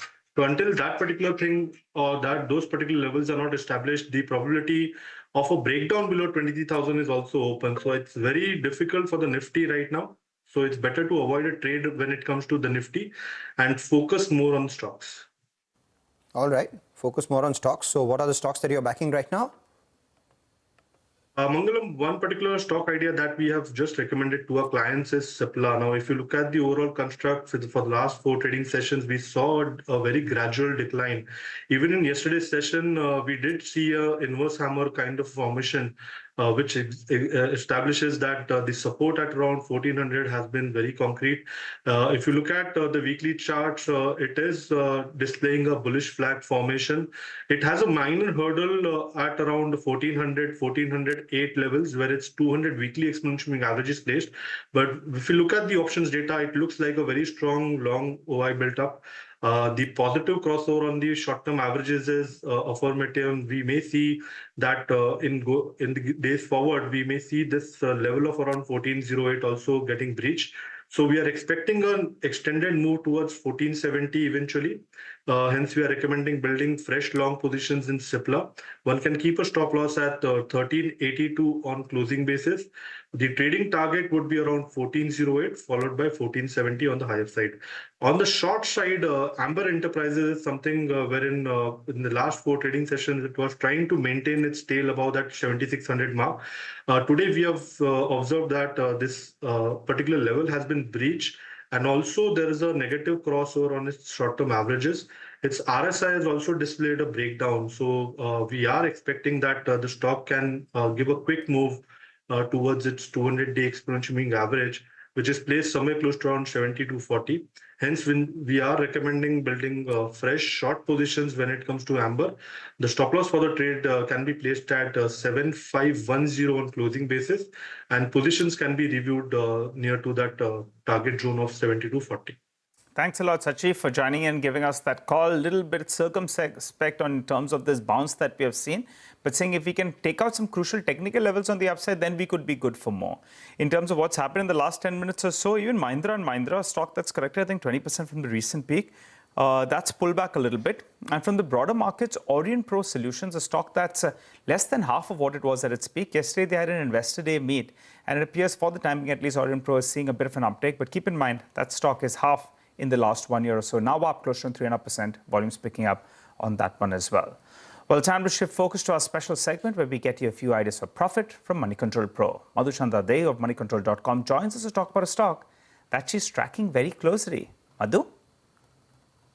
Hi, we are talking about Late Revenues Technology, or Ixigo, a technology-focused travel platform.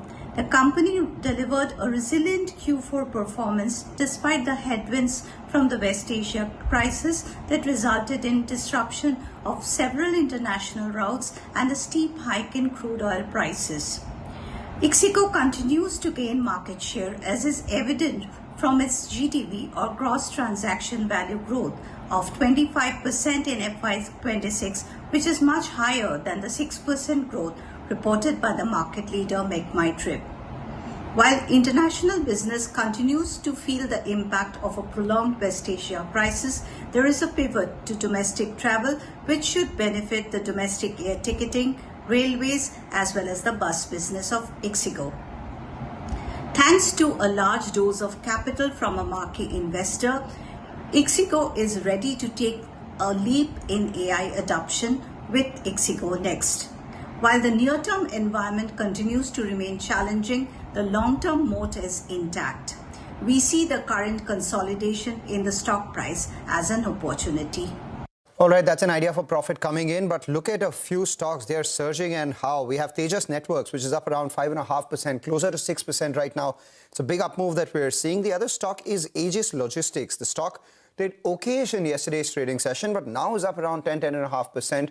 Yesterday, there was a brokerage note, a bullish brokerage note coming in from the likes of JM Financial, where they've upgraded the stock to buy after a big correction that we've seen on the counter already. Now the stock is about 6% off its 52-week high after this up move that we've seen at 10%. Let's see whether Aegis Vopak, the other one, also is seeing an equal amount of traction or not. Aegis Vopak comes up for you on the screen. Post-listing, that stock too saw a sharp amount of sell-off, right now sitting with a gain for almost 3.5%. Brokerages positive on this group of stocks. We'll take a short break, come back, get you more on the stocks and the markets in general. A lot of stocks actually recovering. Now the Nifty's cut its deficit just to sub 10 points.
Welcome back. Look at a couple of these auto stocks. We were spotting M&M earlier. Let's look at Maruti as well. That move on the stock has taken it higher to the high point of today's trading range so far.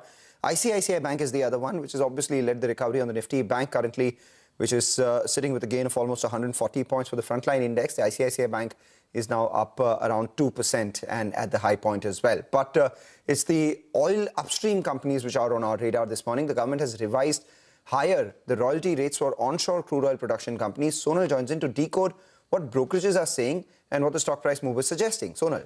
Well, you know, this is coming after last month's cut in royalty rates. Basically, these companies have to pay royalty on crude and gas production to the government. Last month, there was a big cut that came by and the stocks liked the fact and the fundamentals improved because of that. And now there's a surprise cut that has come by. They have announced an increase in the royalty rate. This is for onshore crude oil production. And the effective royalty rate is 13.33% on crude production from onshore fields. This is higher than the 10% that we saw last month, but it is lower than the 16.67% that the companies were paying originally. If we talk about onshore gas production, there has been a further cut in royalty rates to 7.27% versus 8% that was announced in May, and the original rate was at around 10%. So here there is a further cut that has come by. CLSA says this could hit EPS for ONGC by 2%. For Oil India, it could be a bigger cut of around 9% on the back of this move.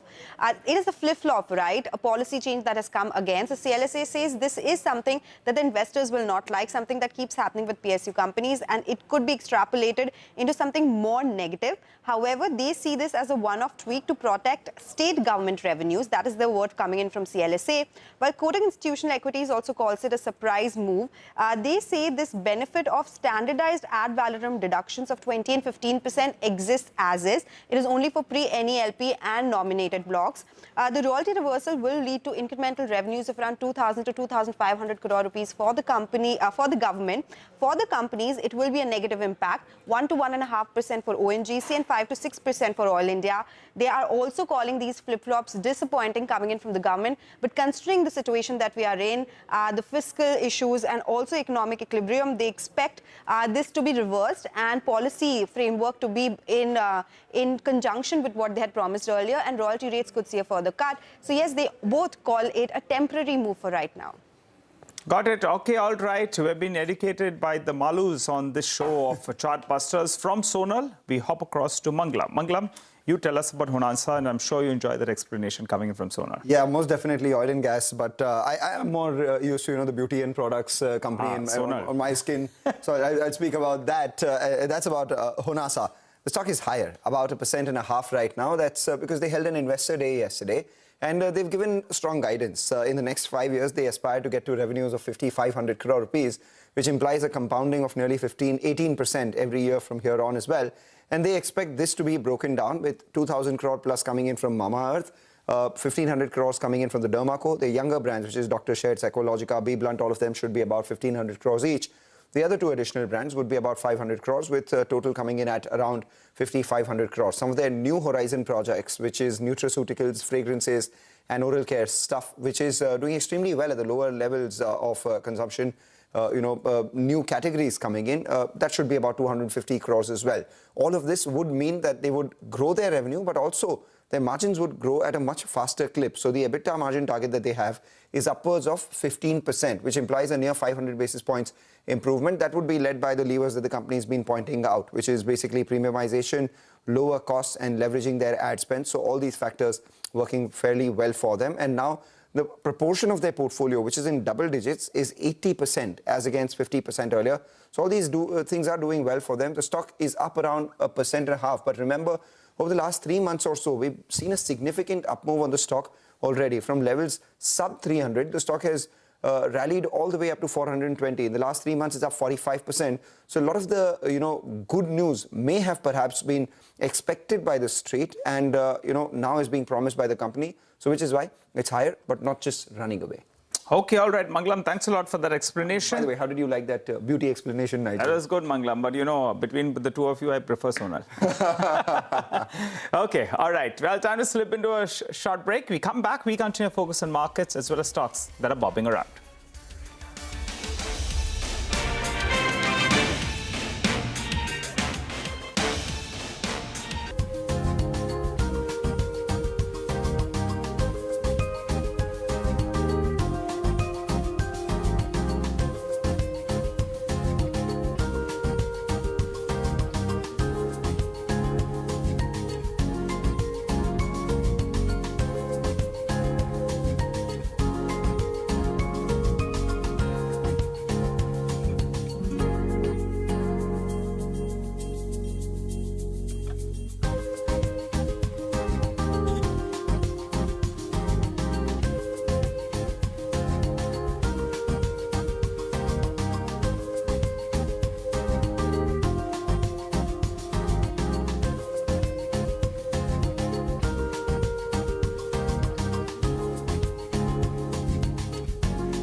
Welcome back. You're tuned in to Chartbusters. You're on CNBC TV 18. Well, let's turn our attention to the pharma space then. Cipla, on its first TV interview, this Cipla CEO, Mr. Gupta, spoke to Ekta Batra on the company's alternative manufacturing routes post the US FDA observations and their ambitions for the US business. Let's listen in to a slice of that conversation. I think, the current supplier, which is Pharmathin, got, a warning letter from the US. So they are remediating, and that's one of the tracks. Once they're ready, we will be inviting the FDA to visit the facilities and, asking for clearance once again. But in parallel, we have now started working on an alternate manufacturing, which will be in the US. So local contract manufacturer who can do this work, who's already equipped with all the necessary facilities, etc. So with this two-pronged approach, we are confident that we'll get the product back on the market. By when? Timelines are a little bit fluid. I think I mentioned on the last investor call as well, because previous call we said we were expecting H2, but then the warning letter came. So we need maybe another couple of months to reassess what the exact timeline is. But it's a complex product. There is no other generic on the market. And you're not expecting any other generic by the time you re-enter the market? Look, there may be other filers, but it's a very complex product. So we would not expect a whole lot of competition. So there is a good chance that we can be on the market before anybody else enters.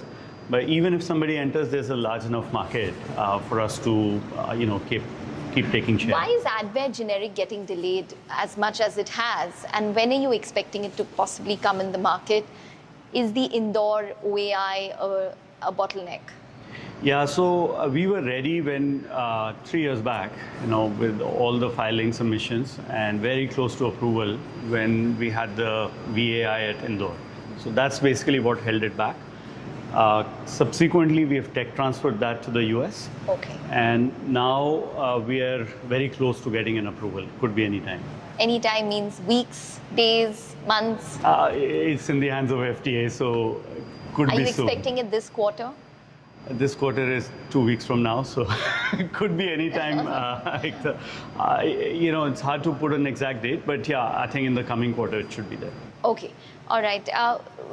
About the US business, you're quite confident of hitting $1 billion in terms of a run rate in FY27.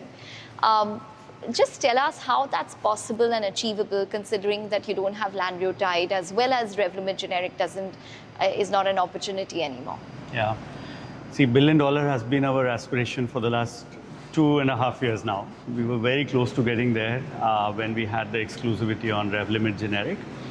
Now with that gone, I think our pipeline, which is on complex products, so we have 4 big approvals expected on respiratory this year. One of them is Ventolin, which is already approved. That will make up a big chunk of this $1 billion run rate. Then we've got, we're expecting Advair, we're expecting Symbicort. There's one other partnered product. We have a big peptide approval. And then we've got a bunch of other products. Some of them have already got approved, like we got liraglutide approved, we've got DAPA approved, nintedanib approved. So those have already come.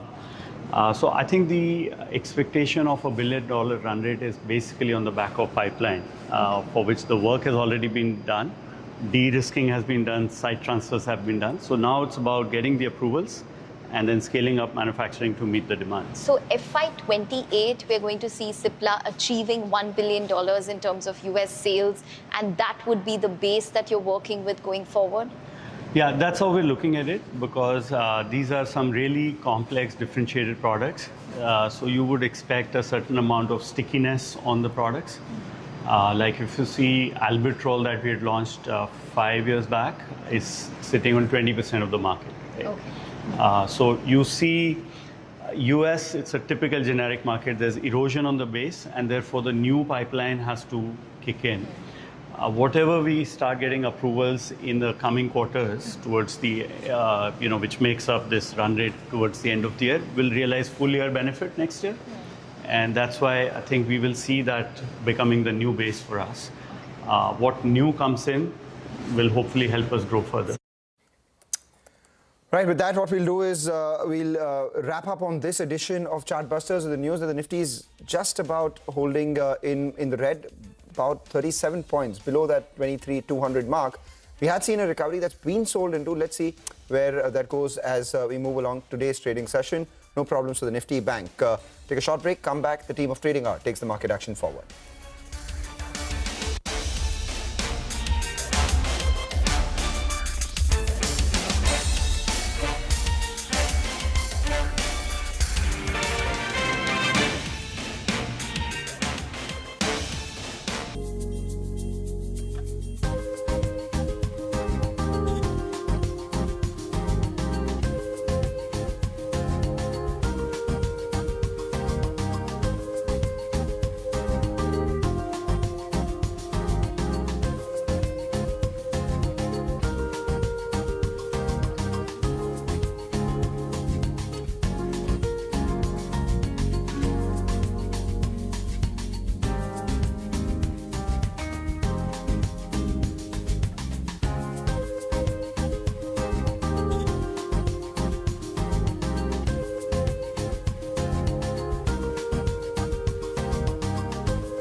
Good morning. It's time for Trading Hour. We are coming to you live from the CNBC TV18 Motilal Oswal studios. I'm Hormas Fatakia. Joining me on the show today, Sonal Bhutra. Sonal, good morning. It's the penultimate day of the week and we are counting down to Friday. Well, the markets are trying to fight off the bears from the lower levels.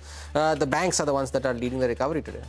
They are, but you know, even after attempting that recovery, it has been sold into a little bit. So we'll have to continue to track the moves on the Nifty, considering it is very volatile. There you go. The chart is here. It has been sold off from the top. We are below that 23,200 mark. The Bank Nifty, as Hormas mentioned, is the one which is attempting the recovery. It is a major push from the lows of the day. So the Bank Nifty has also come up from the highs. So that is the reason why we are seeing that flip-flop on the index as well. What is doing well? We do have the Pharma Index, which continues to be on our radar. You know, defensives do tend to do well when markets turn very volatile. So that index is in the green, up around 0.7%. Private banks are doing well. So 7 0.7% higher on that one. The defense index, though lower in trade. We do have a lot of stocks which are under pressure. IT is at the day's low. Consumption not doing so well after that big move that we saw yesterday.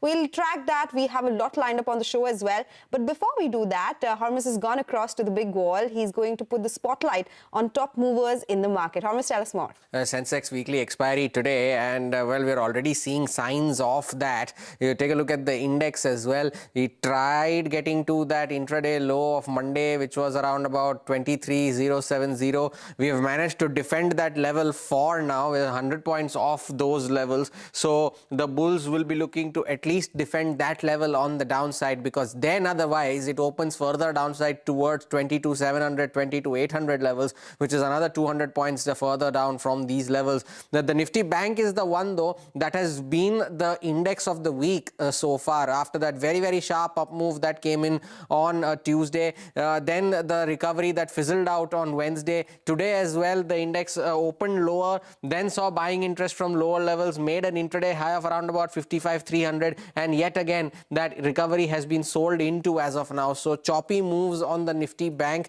but the one stock that has been resilient all through this as ICICI Bank. The stock, we highlighted this on Bazaar in the morning today. Even after the Nifty Bank's recovery is being sold into, ICICI Bank is up 2.25% at the highest point of the day and has gained in 6 out of the last 7 trading sessions as well. So strong delivery-based buying that has been seen in ICICI Bank over the last few trading sessions. A sector that has been sulking though is IT, and it continues to do so. TCS just announced a partnership with Anthropic, but that is only for scaling up of enterprise AI operations. And Oracle Financial down around 2%. But look at HCL Tech, look at LTM, and look at Infosys. The larger names are the ones that are leading the fall on the IT space, and the sector itself has been an underperformer this week. Look at the newsmakers as well.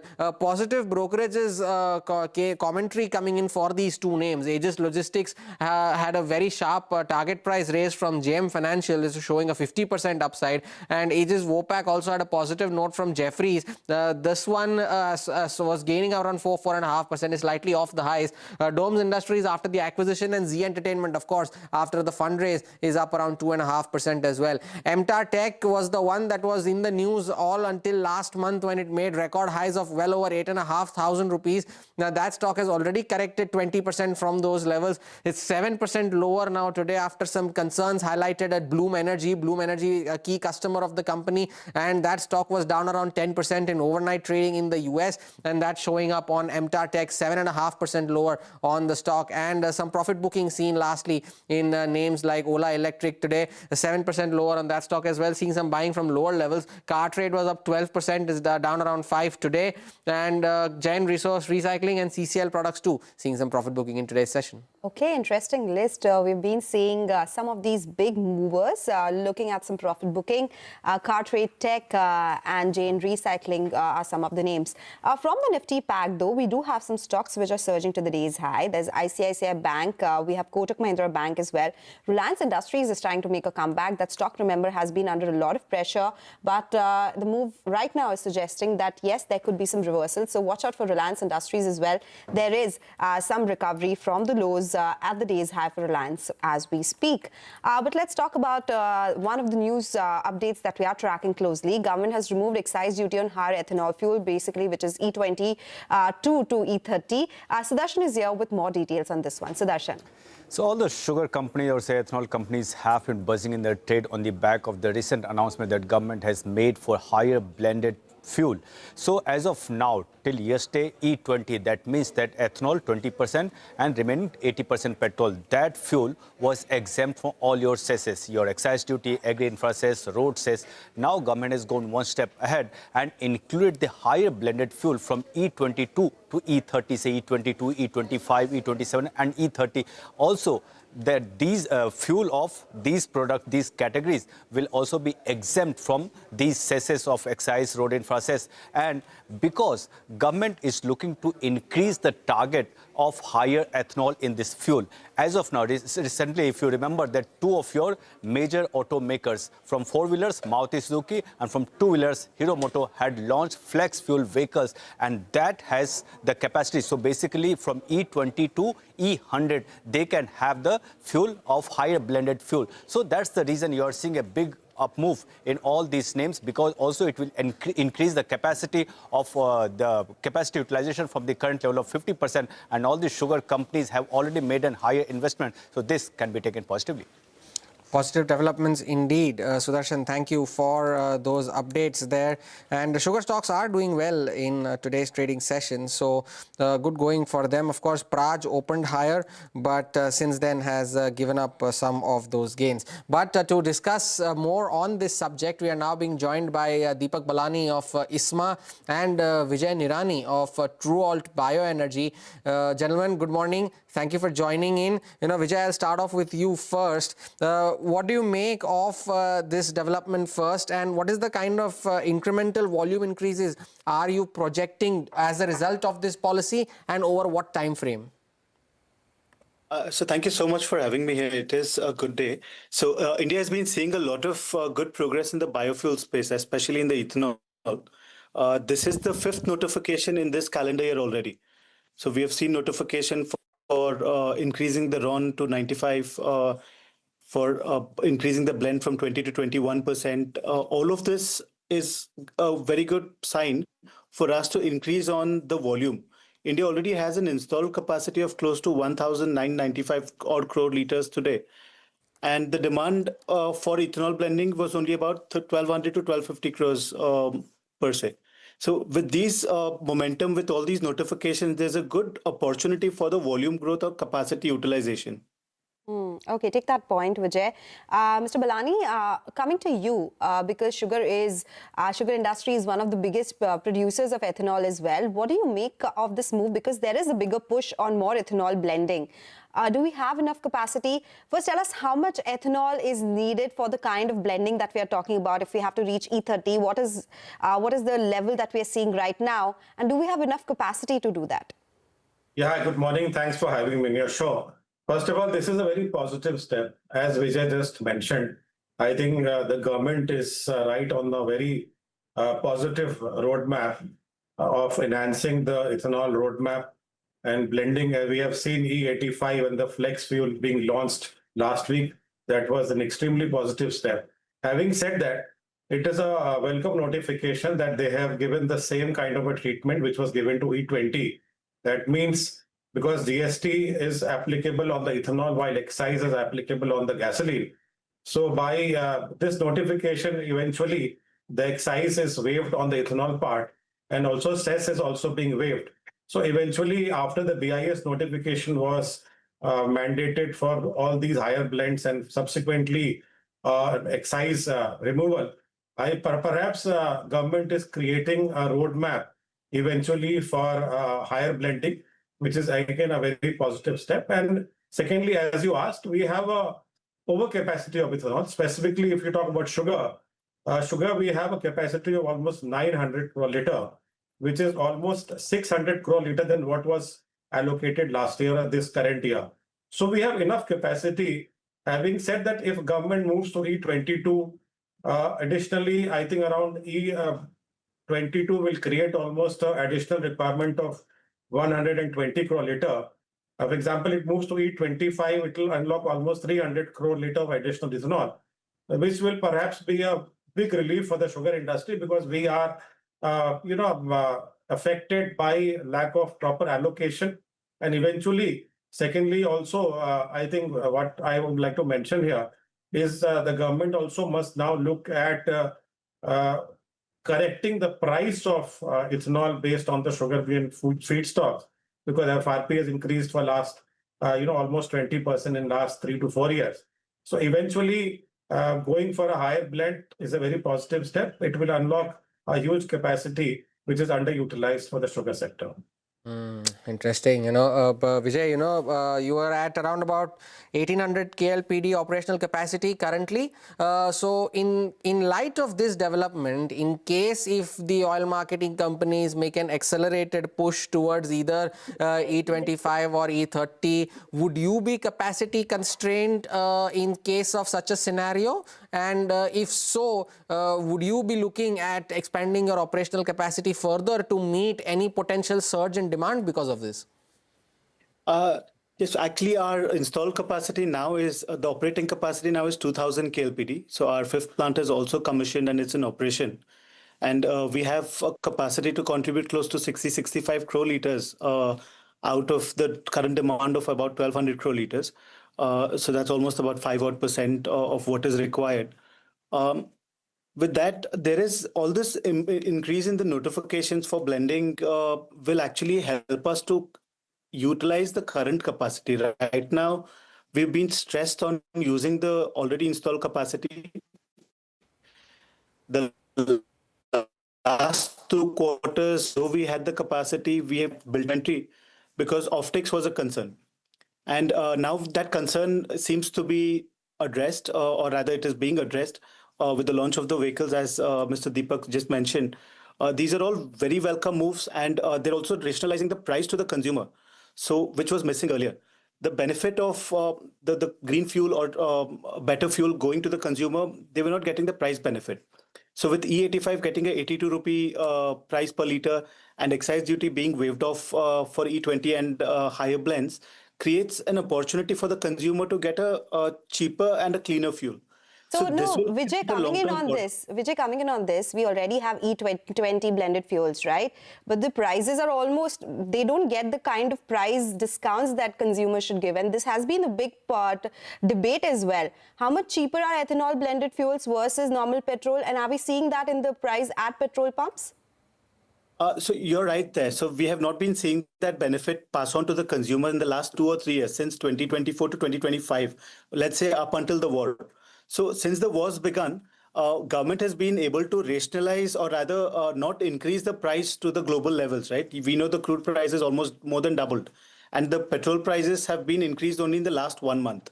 So the OMCs had built up that cushion because they had not passed on this benefit to the consumer.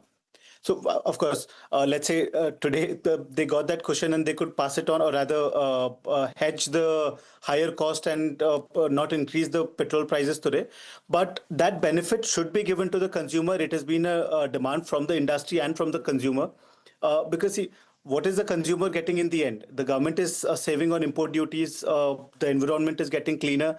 But it's not beneficial to the consumer just yet. But with the higher blends, we are sure that the differential pricing structure will be coming through very soon. In light of all of this, Mr. Balani, do you believe that the sugar mills right now would be committing to additional capacity for this development? This additional capacity. Now, it purely depends how fast we can roll out higher blends. So we've already seen E85 being rolled out, but having said that, we need vehicles to be launched by OEMs. Only one company has launched the four-wheeler and one from the two-wheeler. But we are hoping that almost all OEMs will roll out their E85 or flex fuel vehicle. But the increase in the utilization of ethanol because of the flex is going to be gradual. Eventually, we have requested the government that if all ICE vehicles could be mandated to be the flex fuel vehicles, and if we see almost 50% of the vehicles by 2030 to be flex fuel vehicles, we will see almost an unlocking of almost 400 per liter of ethanol by 2030, which is definitely a big relief. But having said that, your question, it will be gradual and purely depends, because now the BIS notification on the higher blends was notified. Today, another notification we have seen. And I believe government is also have asked the ARAI to do the trial and testing on the higher blends. Right. So depending on all these ongoing initiatives, if government is able to roll out higher blends, definitely it's going to bring a lot of relief to the industry. Okay, so just to follow up on that, Mr. Balani, now that we're talking about pricing, how often do ethanol prices see a revision? Are we expecting one soon? And if that happens, that definitely will be a positive news for sugar companies, right? Absolutely. See, the problem with the industry is that we have an FRP increase every year, which we are supposed to pay to the farmer. And 75% of the cost of production of ethanol is the cost of the feedstock. And since 22-23, there has been no corresponding increase in the price of ethanol from the sugarcane feedstock. However, the FRP has gone up by almost 20%. So this is definitely affecting the viability of our mills. So we have requested the government that since the FRP has gone up by almost 20%, and to compensate for the increase in the cost of production, there has to be a corresponding increase in the cost of ethanol from especially the sugarcane juice and B-heavy. And we are consistently discussing with the government, and we're hoping that government will listen to us. Because ultimately it is extremely important, because we need to pay to the farmers on time. And we also have to create a balance between how much sugar we produce and how much ethanol we produce. So there is a very delicate balance which the industry has to create. So we are in discussion with the government. We're hoping that this season at least, the government will listen to us on this. All right, gentlemen, Mr. Balani, Vijay, thank you so much for sparing time and joining us today on this conversation on this very important development in this big push for ethanol. We'll take a short break. On the other side, we focus on the bond markets with Manisha Gupta.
Welcome back. As promised, let's shift focus to the bond market. Manisha Gupta is joining us now with all the updates. Manisha. Thank you for that. Well, the bond yields have seen a bit of a decline. So is the case with the corporate bond yields as well, which opened the trading day slightly on the weaker side there. The US, Iran, Israel conflict is all back all over again. The US has said that Iran will have to pay the price for taking too long to negotiate a peace deal. And we do understand that there have been retaliatory attacks that Iran seems to be doing at US military bases in many of those UAE countries therein. The important thing really is about the kind of numbers that we are looking at coming into the bond markets there. So far-based, you have now 15-year, 30-year, 40-year government securities, which alongside sovereign green bonds are available to be traded. When you look at the overall market move, that clearly has turned positive since various measures that RBI did take in the previous week. So FPIs clearly seem to have reversed the course here. They did purchase nearly 10,000 crores worth of bonds in the 4 trading sessions since the RBI moves itself. It has slowed down slightly right now, but still in the net influence sense of last 1 week since the RBI MPC meeting there. Also, when you look at the overall corporate and municipal bond growth, well, we are looking at stronger numbers there in primary market. If you look at the corporate bond issuances as well, they have crossed nearly 9 lakh crores within that period. Private issuances, and that list just about continues. We have very strong names today as well. To name a few, you have Muthoot Finance, which is in the market, seeking to raise nearly 27.5 billion, and this is via 5-year bonds. There also is Bajaj Financing Housing Limited into the market that's seeking bids for up to nearly 20 billion in the markets today. There's Credit Access Grameen also trying to raise nearly 1 billion. They're looking to do this via issuances of 2-year bonds. And then it also is about NABFID, which is looking to raise nearly 30 billion into the markets. They're doing this via bonds which are maturing in July 2029. So all of these companies in the markets today looking to raise that amount. Okay, take that point. So some action in the bond markets. Thank you so much, Manisha, for joining us as always with that update. We'll slip into a short break now. When we come back, we'll get chatting with the management of Gulf Oil Lubricants. There's so much happening, rising crude oil prices, the supply situation. We'll ask them about the outlook as well. Stay tuned for that.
Welcome back. You're still tuned in to Trading Hour. The stock on our radar is Gulf Oil.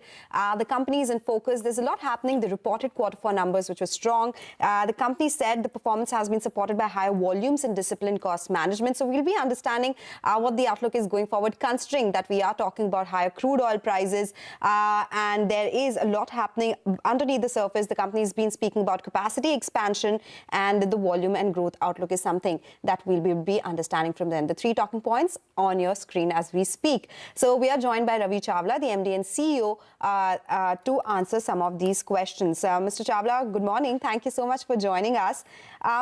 tell us, give us a sense of how FY27 or Q1 has panned out so far. FY26, you ended on a good note. What was the entire year's volume growth? And is this something you'll be able to continue in FY27, considering that we still have some uncertainties in the market? Well, Q4, which was the last financial year, we ended on record results in terms of our volumes. In the year, we grew 10.5%, but Q4 was about 14% growth. So I think volume for us has always been more than 2x of the industry, but happy to share that Q4 went into 3x plus. I think most of our segments we are seeing positive, and our strategies are working in the market. So we are seeing the demand was very good the March quarter end for last financial year. And we also see April, May as good demand coming in.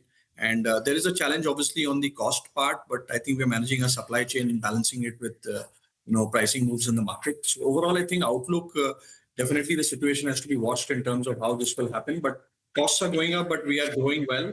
And very strong year last year, and I think continued momentum. So when you say you grew 3 times the industry, what were the industry volumes this time? Yeah, so our estimate is that lubricants, which normally grows about 3 to 4%, that was similar last year. And we closed the year at 10.5% volume growth for our lubricants, and Q4 at 14% growth. Okay. So I think that is exactly what we've been talking about. And of course, first 2 months of this year also look promising. Mr. Chawla, firstly, thank you for taking out time. A two-part question. Firstly, you mentioned about balancing the cost dynamics. Have you undertaken price hikes to balance that? And if so, by how much? And also part two, since you are in the process of expanding capacities as well, once the new capacities come on stream by the third and the fourth quarter, what kind of incremental volume addition are you anticipating? And in light of that, how much would that contribute to your revenue growth prospects? Yeah, so to answer the 3 parts of your question, one is we've seen unprecedented cost increase right from packaging material to our base oils, which go similar to crude, and chemicals, which are additives. So there has been significant increases happening on a monthly basis. And we pass this on in the B2C segment, and B2B it's through OEMs and other formulations. But I think the whole industry is going through this increase in cost, which is quite significant. And so there has been an increase every month. And obviously, we are passing on what the cost increases and trying to manage our margins, obviously reducing some cost like advertising, etc.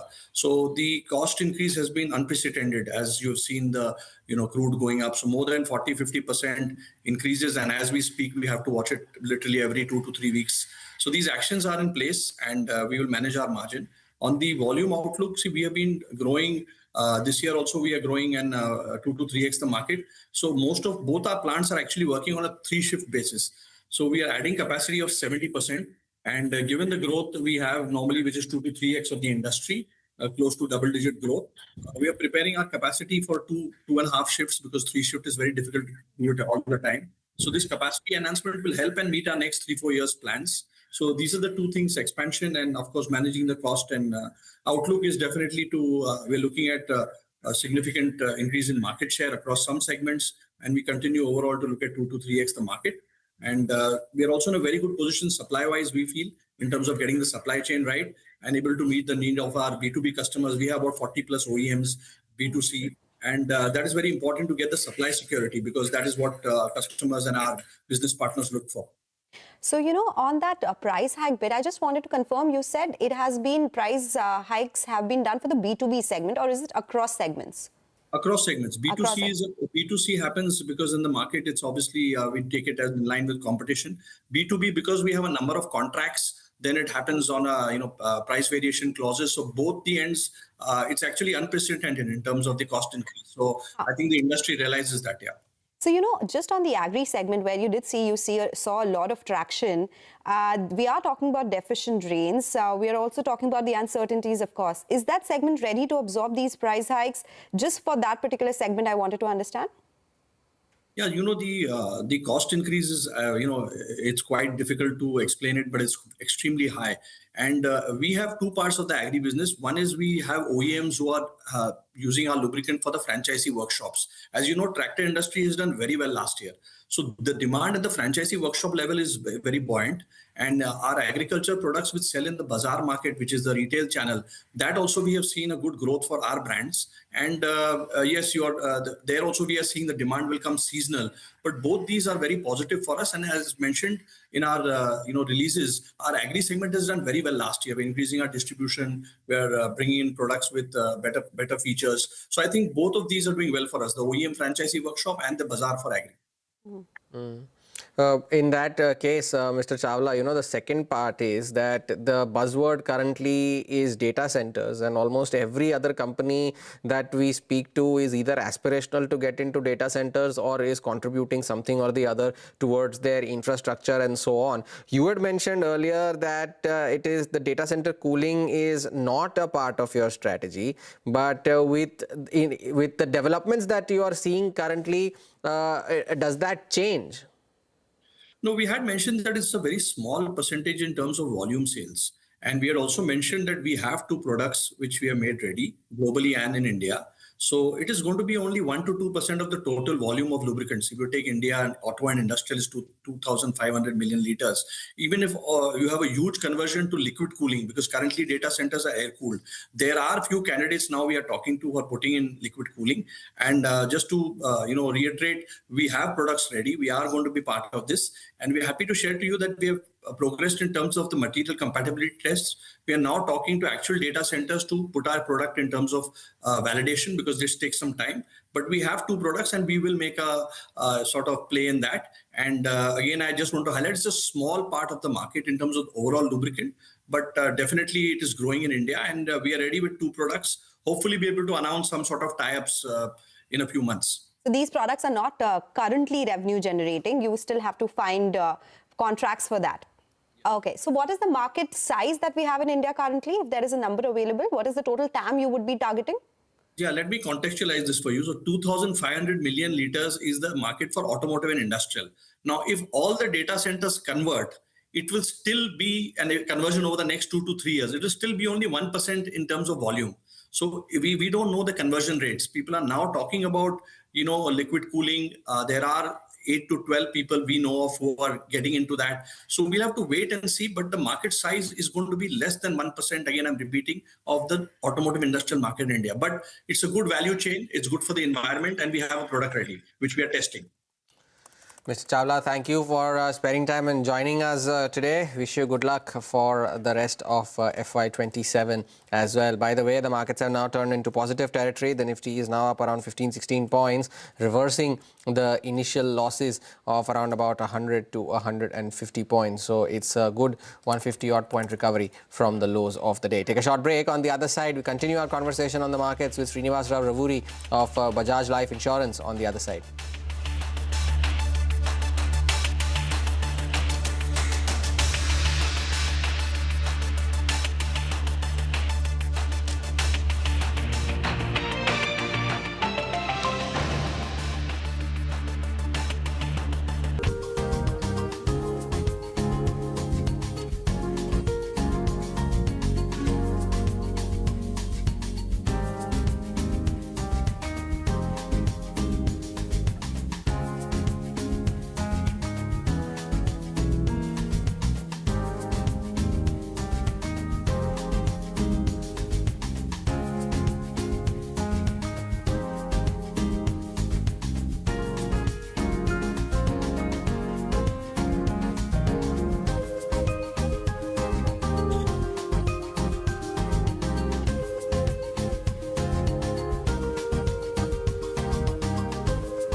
Welcome back. The markets continue to remain choppy, but there has been a significant recovery from the lows of the day. Good time to get in a quick chart check from Manish Hathiramani from Deen Dayal Investments, who's joining in. Manish, good morning. Thank you for taking our time.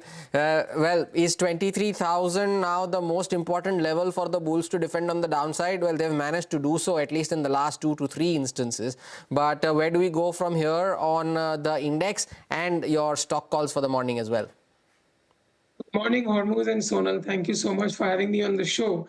Well, actually, it's not 23,000. I'm working with 23,100. And in fact, we even discussed this level yesterday on the show. That continues to remain a very strong and important support for the Nifty. If you look at today's data, we opened with a gap down and the index actually dropped below 23,100, but that was just for a few minutes. It quickly recovered from there and we are again trading above that support zone. And now that shows that that support has a lot of validity. Closing below this level can be quite dangerous. That should take the Nifty down to about 22,800 to be precise. The upside is currently capped at 23,700. Okay. What about individual names? The Nifty is at the day's high as we speak. A lot of contributors there. Anything you would like to play with? Yes, because we've respected 23,100 as a support, I'm actually working with 2 buy calls. In fact, 1 sell call and 1 buy call.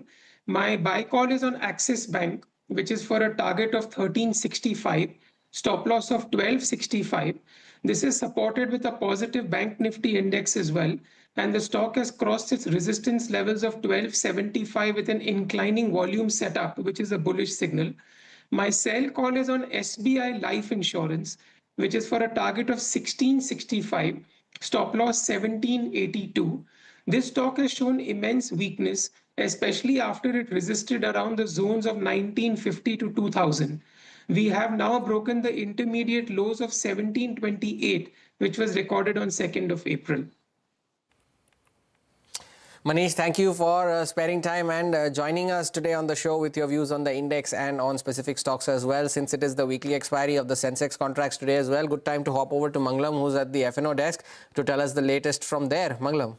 Well, if you look at the way the market has recovered from the lows, that gives you some sense of a low being put in place between 23,050 and 23,100. The heartening fact about today is that while the Nifty Bank has seen a recovery from the lows and led it as it has over the last few trading sessions, the IT stocks too have come off their lows, and as a result of which, despite them putting some pressure on the frontline index, they've ameliorated those losses, and as a result of which both the Nifty and the Nifty Bank are doing extremely well. The IT index about 1.3% lower off lows. Reliance is the third element which is taking the index higher. Today's low on the Nifty is 23,072, which compares exactly with Monday's low of 23,070, and that's a positive from a frontline index standpoint. That tells you that maybe at lower levels we are finding some support, and exactly at those levels makes it technically even more important. Now, as we speak, the 23,200 call writers fairly active in today's trading session. The premium of the 23,200 call is about 100 plus rupees, and if the Nifty holds above these levels for a bit, then maybe these call writers will have to unwind their position. So that's something that we will be tracking fairly closely. 23,200 put, 23,100 put and 23,000 puts are also seeing a lot of writing, telling you that the support is moving stronger for the frontline index. Add to that, we have the technical support coming in for the Nifty Bank as well in the form of both the 20 and the 50-day moving averages. So the Nifty Bank is strong and that's supporting the Nifty. Let's see whether the other elements of the market could turn around and lead a bigger up move or not. But for that, we need better geopolitical support coming in and better support coming in from a flow standpoint too. But from just an FNO standpoint, we see the support for the market between 23,000 to 23,100 for the Nifty. Okay, take that point. Thank you so much, Mangalam, for joining us. That's all about the FNO space. We are seeing a recovery for sure. A lot of contributors to that as well. So let's get a market conversation going now. Srinivas Rao Ravuri from Bajaj Life Insurance is joining us now to discuss some market fundamentals. Mr. Ravuri, good morning. Thank you so much for joining in. What are you liking in the market like this? It's been quite volatile. We did see the mutual fund flows, the equity flows for the month of May saw a sharp fall. Are we done with the volatility and the disappointment, or we could see some more in June? Good morning, Ritu. Thanks for having me on this show. Unfortunately, I don't think we are done with volatility. We'll have to live with this for some more time. So when I'm seeing the broader construct of the market, And when we see this, we look at global macros, Indian macro, corporate earnings, and flows. I think what is good is the corporate earnings part, but I think global macro is not looking that great.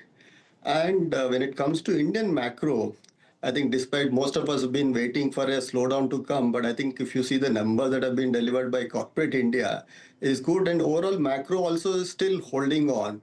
I think to that extent things are looking good. But coming to the fourth part, you also touched about the flows, mutual fund flows last month was not so good. And when I'm talking to my friends in the FI community, I think they seems to be even today fairly negative. However, I think the one good thing that has happened on the FI front is whatever government announced last week. So the biggest concern has been on the currency front. And at least there we seems to be now holding on to 95 level. I think that itself is a positive. But overall, I think corporate earnings are good, but still we need to see how things will pan out in terms of first quarter. I was listening to the corporate who was there on the show. Maybe top line will hold on in the current and the second quarter, but I think we will certainly see pressure on margins. And to what extent we'll see that is what everyone is waiting for. Mr. Ravuri, good morning. Thank you for joining in. In fact, that was my colleague Sonal who asked you the question. But in light of this, you mentioned a lot of the risks that are facing our markets. What is something that you are putting money to work with right now? Because there have been enough and more accidents after the fourth quarter results in a lot of the sectors. So have you put fresh money to work over the last month or so? Yes, I think we continue to see flows and we are deploying. Harmos, if I'm seeing this has become a more of a stock picker than broader trend sector that one has to look at. Let me give you a few simple stats. If I look at Nifty 500 on a 5-year basis has delivered 64% return. But more than 25% of the companies have actually delivered negative returns during this period. Negative returns, huh?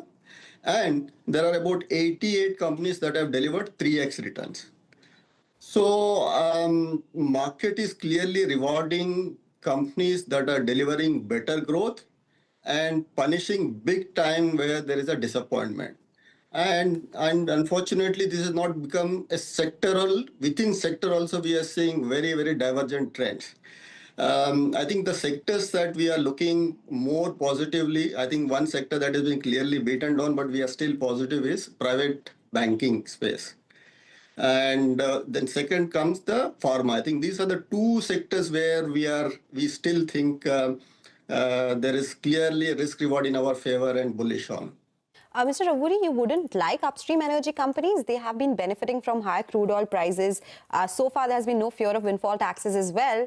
What's your thesis here?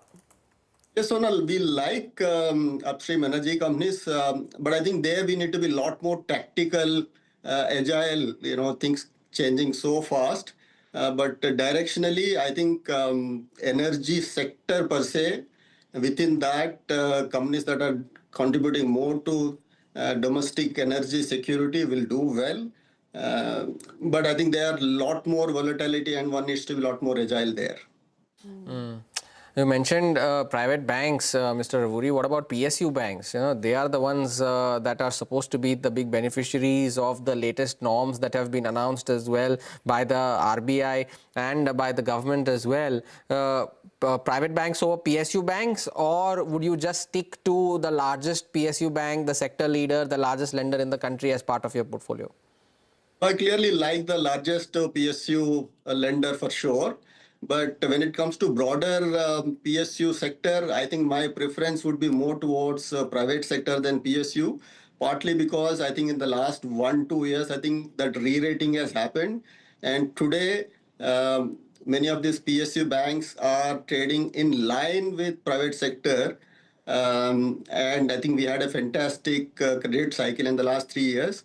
This may continue for some more time, but I think in terms of growth, I will be more comfortable with private sector at this point of time. And also, earlier the way it used to be, private sector banks used to trade at 2 times, 3 times price to book, and the PSU were trading less than price to book. Whereas that valuation convergences has happened, and I think that's where my comfort is more with the private banks at this point of time. Take that point. They are pushing the markets higher today as well. A lot announced by the RBI as well. Thank you so much, Mr. Avuri, for joining us with your thoughts. That's the word coming in on market fundamentals. But it's time for a break now. When we come back, we'll get you more on the markets on the other side.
Welcome back. You're still tuned into Trading Hour. Well, let's talk about aluminium now, where the market shows a split picture. Alumina remains in surplus while aluminium stays in deficit. So Nigel is joining us now with this question and more on this. Nigel, tell us more. Well, the big question today is alumina's recent price underperformance. Will it actually come to an end? That's the question we're asking. Remember, alumina, as you said, well, it's lagged aluminium because aluminium production has slowed, which hurts demand for its key raw material, which is alumina.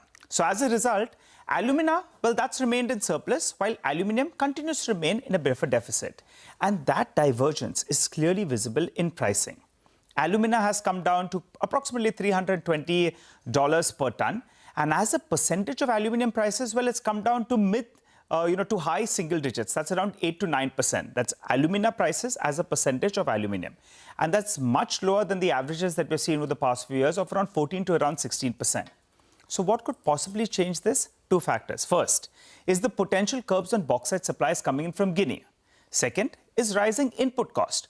Coal, fuel, you have caustic soda prices, all of them, they have moved up, which in turn could squeeze prices for high-cost refiners. So if these pressures lead to production cuts, then alumina surplus could narrow a little bit. That in turn will support alumina prices. For investors, the stock to look at will be Nalco. Because alumina segment, well, it contributes close to around 25% of its EBIT mix in the last fiscal. Remember, in the prior fiscal, that contribution was around 44%. But because of the stark underperformance of alumina prices, that's why the contribution has come down. So if in case alumina prices have bottomed out and they could play a bit of catch-up and narrow that gap with aluminium, then the stock to track will be Nalco from here on. So that's just a perspective that we are putting out. Post the recent big underperformance from alumina, can it actually find some kind of footing and then in fact see a bit of a recovery? Nalco will be the stock to focus on. The stock to focus on indeed has been a bit of an underperformer over the last few days, has Nalco. Nigel, thank you for putting that into perspective. Take a short break. Back with more on the markets on the other side.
Well, above that 23,200 mark for now, there's a sharp recovery that we are witnessing from the lows of the day. Actually comfortable above 23,250 as well. Banks are the ones which are firing away, so that index should come up here on the screen. We do have contribution coming in from other big names as well, the likes of Titan, Grasim, of course HDFC Bank and Kotak Mahindra Bank. We do have Reliance Industries as well, which is a big weight on the index, which is leading to the gains that we are seeing from the lows, contributing around 17 points. But nevertheless, it has underperformed and is making a comeback as we speak. Broader markets, they continue to be under pressure, Hormuz, and that was the case yesterday as well. And the broader markets, well, it's only par for the course, because while the broader markets did well for a better part of the start of this month, the index was sulking, and today now the index is now seen a bit of a spring towards that 23,300 mark on the upside. Banks finally putting their hand up, and some of the movers from the broader markets, Blue Jet Healthcare is the second best performer on the Nifty 500, 7.5% higher on the stock, and Aegis Logistics has now extended its gains, 13% higher on the stock for Aegis Logistics. We take a leave on this edition of Trading Hour. From Sonal and me, thank you for watching. Halftime report on the other side.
Stocks trade ranged as US and Iran spar in the Gulf, and much touted deal remains elusive. Healthcare and financials eke out some gains while IT and industrials drag. In a directional push, the government has exempted fuels with ethanol blends of 22, 25, 27 and 30% from levies. While the move can lift ethanol offtake over time, vehicles and fueling infra need to be retooled for this. Oil surges after US and Iran carry out tit-for-tat strikes, but eases off highs after US declares that its defensive action is complete. Iran's threat of completely blocking Hormuz Strait adds to the supply risk. Gold sees a further sell down after the dollar index stamps 100 and the US consumer price inflation hits a 3-year high of 4.2%. The yellow metal now trades near its lowest levels in 7 months. In yet another revision of royalty rates, the government has clawed back some of the cuts in royalty offered to onshore producers by revising the rate up from 10% to 13.3% with a view to protect state government revenues.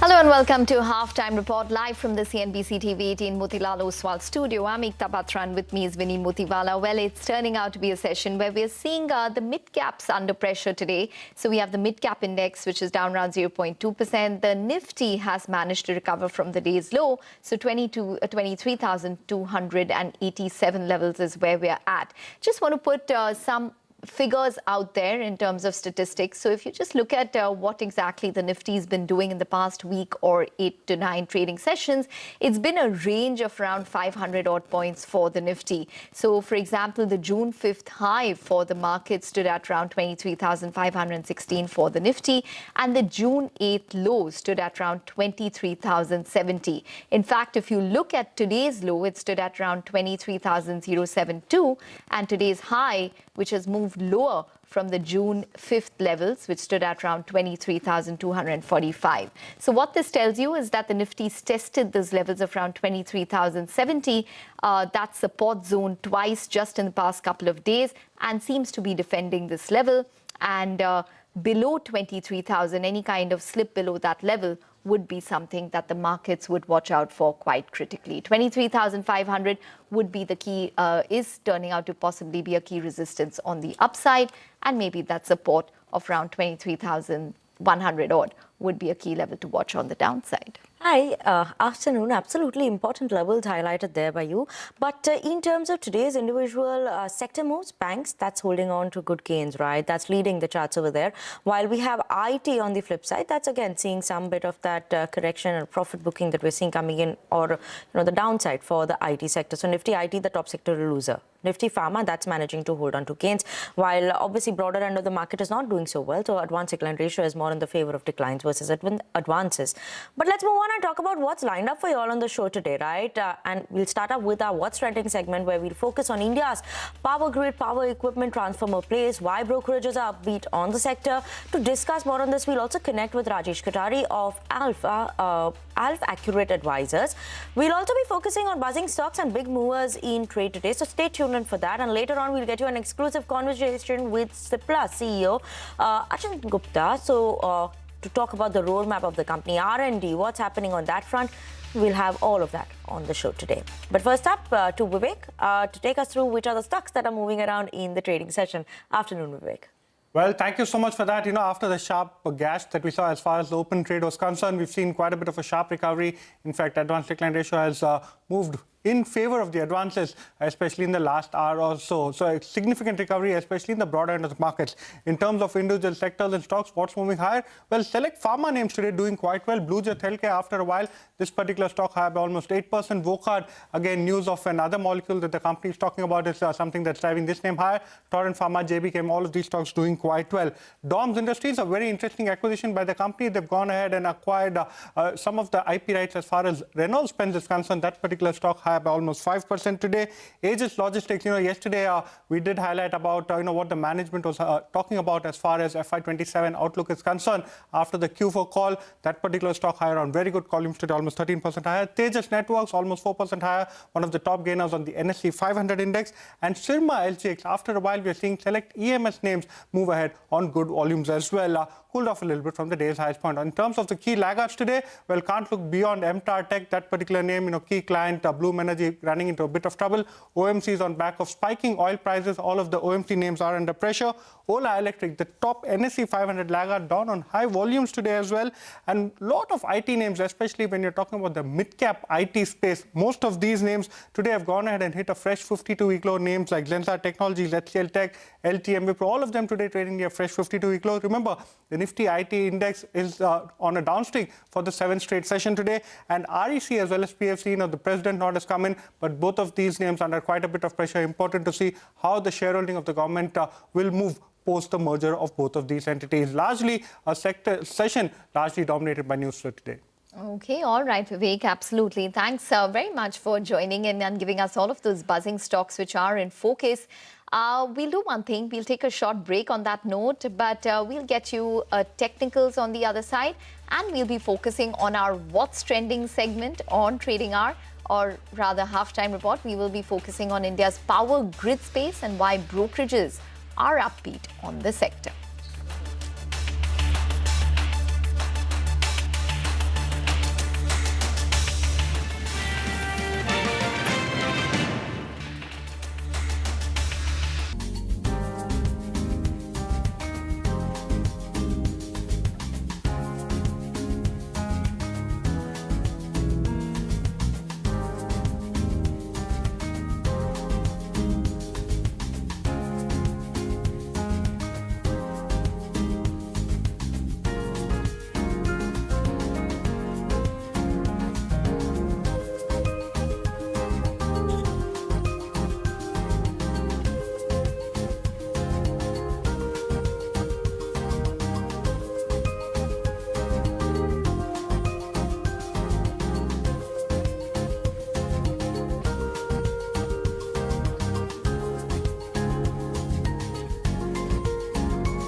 Welcome back. You're still tuned into Halftime Report on CNBC TV 18. Well, for the Nifty, it's holding up with a gain of around 0.3%. We have the mid-cap index, which is a little under pressure at this point in time.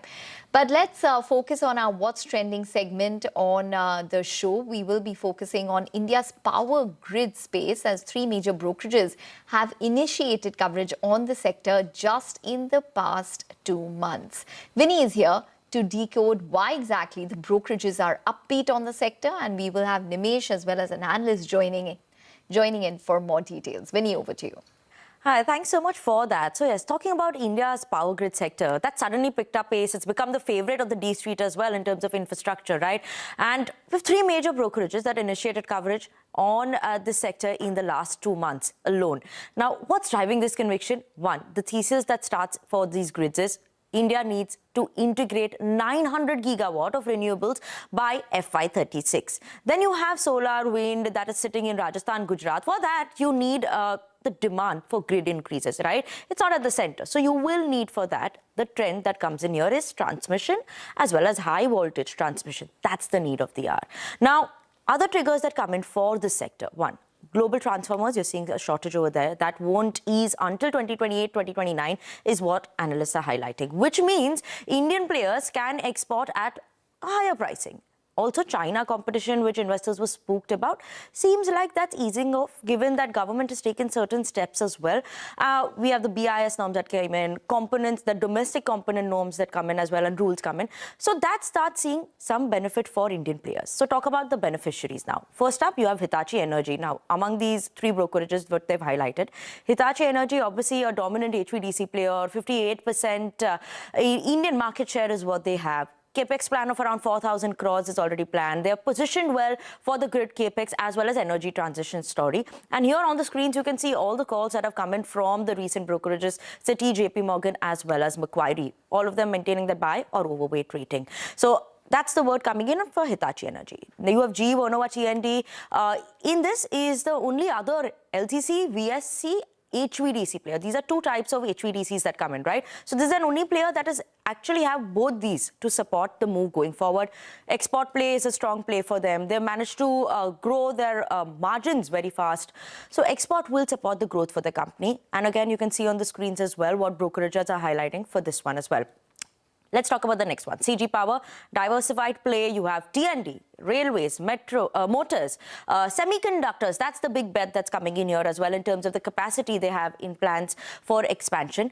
And again, most of the brokerages are positive on this one, maintaining an outperform buy rating on this as well, and good target prices that are coming in here. Lastly, we have Siemens Energy. Now here you're seeing that most of them have maintained a neutral to an outperform rating on this one. Citi and JP Morgan are neutral, but Macquarie has maintained an outperform rating. Why is this neutral rating coming in? Because the HV transmission side, that's a bit muted versus other players. They do not have that much of a play in that segment as well. And exports, they're positive on this one. They do not have LCC in HVDC segment, so that's a bit of a concern that these people are highlighting, or brokerages and analysts are highlighting on this front. Now, apart from that, obviously, there are some triggers that come in for the sector as well in terms of where the cautious stance comes in. So when you talk about the cautious stance, HVDC, there's an order delay that comes in here. Renewables, execution slippages, commodity cost inflation, that's something. That's a bit of a worry that comes in here, and this is what could be a likely possibility or likely downside risk. And apart from that, do not forget, stocks have seen a very sharp run-up in the last 1 year. YTD basis also, you have seen a sharp run-up. And even the valuations are near their all-time high level. Historical average, it's much above that. You can see it on your screens. And that valuation is something that's a concern. Okay, all right. Very comprehensive there. Thanks, Vinny, for that. But we have Nimesh joining into this conversation as well. Nimesh, you're looking at it more from a more granular stock lens. So tell us more. You know, Ekta, so as she rightly pointed out, I can understand the kind of excitement which is there for this particular sector, whether it's power or power transmission lines or power grid companies. As Vinny pointed out, so many upgrades coming in and initiating reports coming in. Just to share, I was at the ISEC conference for the last 2 days. And the biggest, excitement in that conference was in Hitachi's interaction. The entire, room was packed. Every investor, every fund manager wanted to listen to the management of Hitachi. So that's a kind of excitement I can see on ground as well from investor community as to for this particular sector. But I just wanted to put out a couple of things. As Vinny pointed out, and that should come up on the screen as well, the rally which we've seen in these particular stocks in the last 1 year and Y2D and the kind of valuation they are trading at. Okay, and I just wanted to highlight, while we all, and we've seen this in the past as well, normally street gets excited towards the fag end of the rallies at some point in time. I'm not saying the rally in power stocks and power grid companies is over. There is a big tailwind, but there are risks as well which one needs to be cognizant about. And just want to put this parallel to the kind of excitement which was there in the EMS companies last year. Okay, there was massive rally in the EMS names, the Dixons, Ambers, Evlon, Cinema SGX. I think the 1 year charts are there.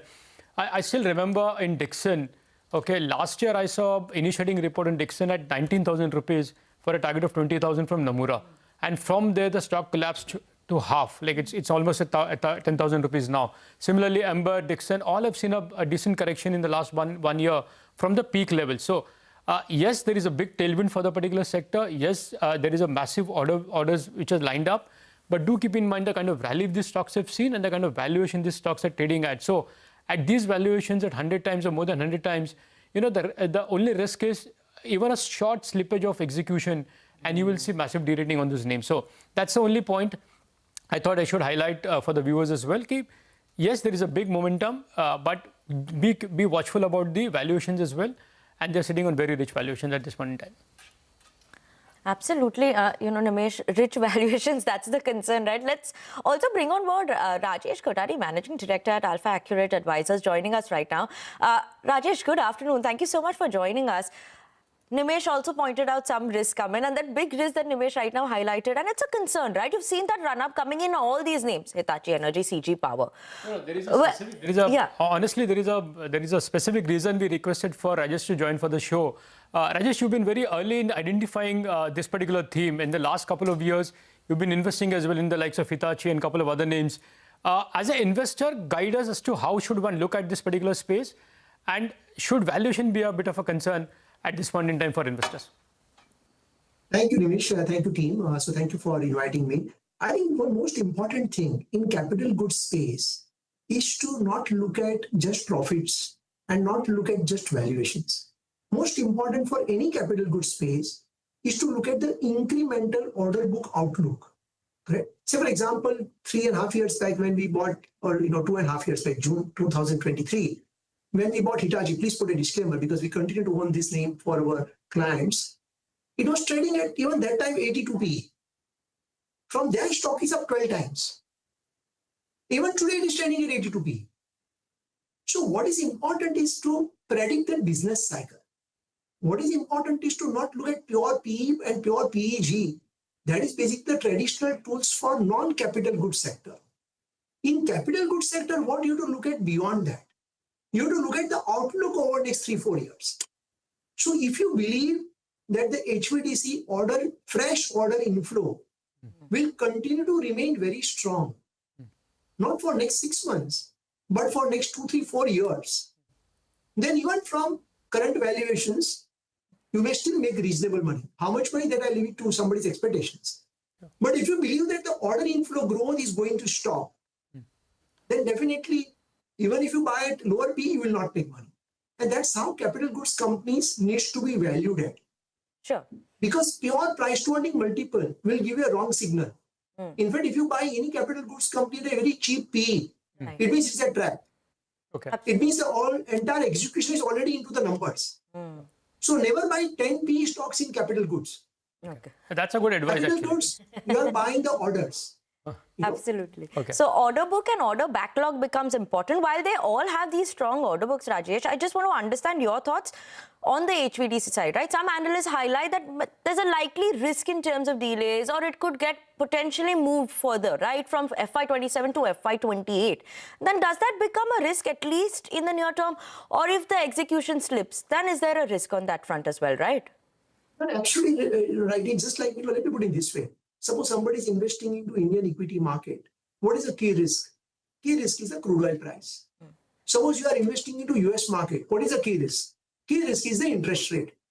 Similarly, when you invest into any capital goods company, be it a transmission or non-transmission, your key risk is the lumpiness. And that's the reason why companies keep saying in all the conference call, please do not monitor us on YOY and QOQ basis. Because it's a project commencement, execution takes time. At times there are delays, 6 months, 9 months delays are very normal delays for such a large projects. And that lumpiness at times creates opportunities because market do react negative 20% if there is some disappointment on some numbers. But if you believe into that story, because the company which right now we are mentioning, stock went down 40% in between. And nobody wanted to buy because somebody said, oh, what if the data center don't come up? But then from 8,000 rupees, stock is today 32,000 rupees. Yeah. So lumpiness is the risk in any capital goods business. 1 quarter, 2 quarters here and there, they are bound to happen. You need to take a much bigger call. Transmission capex is roughly about 3.5 trillion. HVDC I'm talking about, related to HVDC. And of that, I think equipment orders as will be close to roughly about 65 to 70,000 crores. And add to that the exports, the international opportunity. And that's where the right to win the market share comes into play. Yeah. And please remember, when you look at the transformer, there are multiple segments, 765, 400 and 220. Yeah. And the moment you go to 700 plus, number of players are very limited in the world. Yeah. If you look at 220, there are thousands of players. Yeah. So you have to pay premium for that technology. You are paying premium for that market leadership. You are paying premium for their entry barriers. And then you need to forecast, do you think it is sustainable or not? Of course, and the risks will remain, as you rightly mentioned. Those risks are there. Yeah. Rajesh, all points taken, and you've been tracking this space very long. You've been in the market for more than 20 years now. So I can understand as an investor how you look at this, this particular sector. But as you said, don't buy these companies at 10 multiple. Let me ask you the other way around. At 100 multiple, which are the key risks that as an investor one should be careful about? If you can list out 4 things that you as an investor will be watching out for very closely, not from a 1 quarter perspective, but from a 1 year perspective. Every con call, which are the few things that you will be tracking it very closely? Ask me, the single most important factor is the incremental order inflow.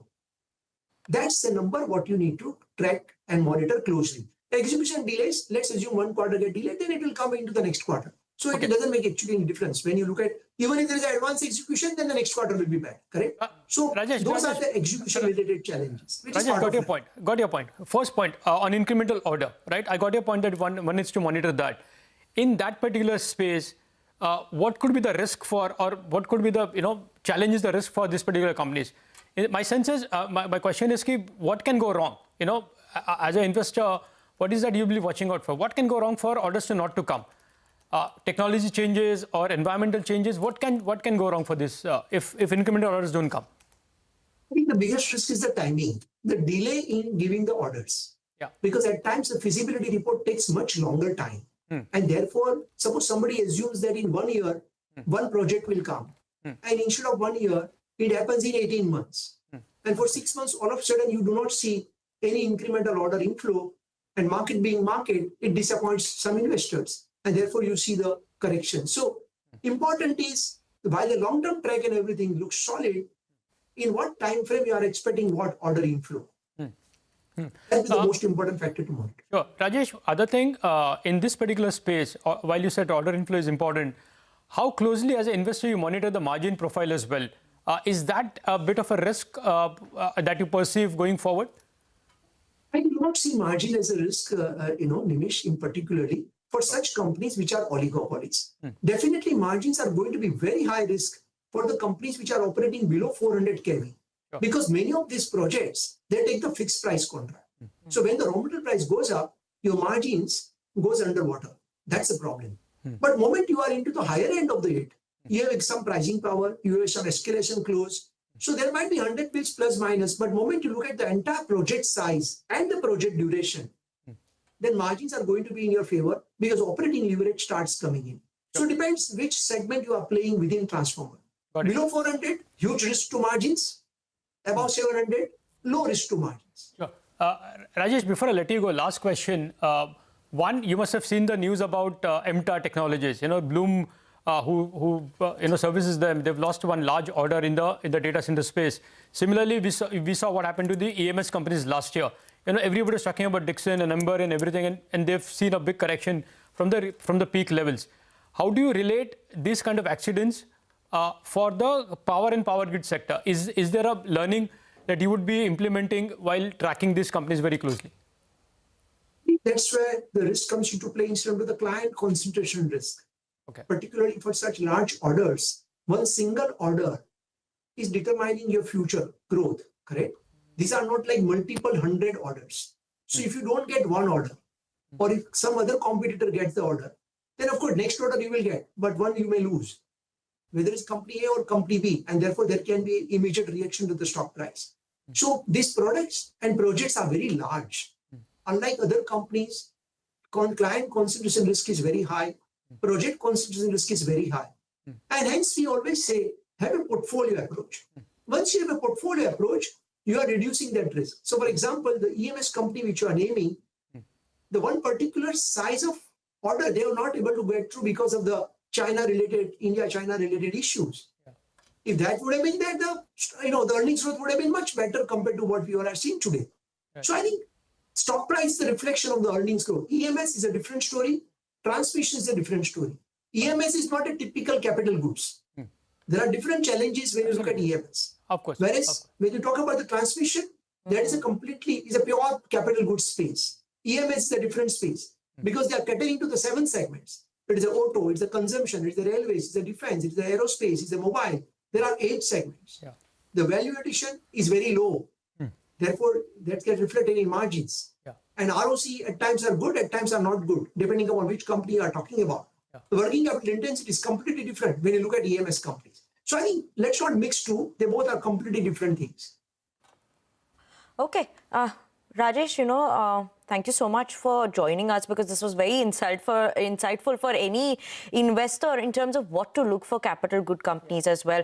How to look at apart from... Because he's been holding in those names for so long, it was important to get somebody like Rajesh to guide us as to how one should look at this sector, how should look at this company. Because normally it's just valuations that you see. And he was so bold to say, don't buy any company at 10 PE.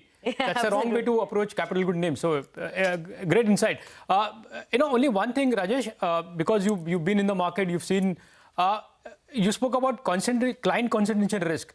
Are you now seeing investor concentration risk in these companies? Everybody's looking to buy into these names. And I'm saying, why I'm asking you is because my personal experience at the recent conference, the most attended session was of Hitachi.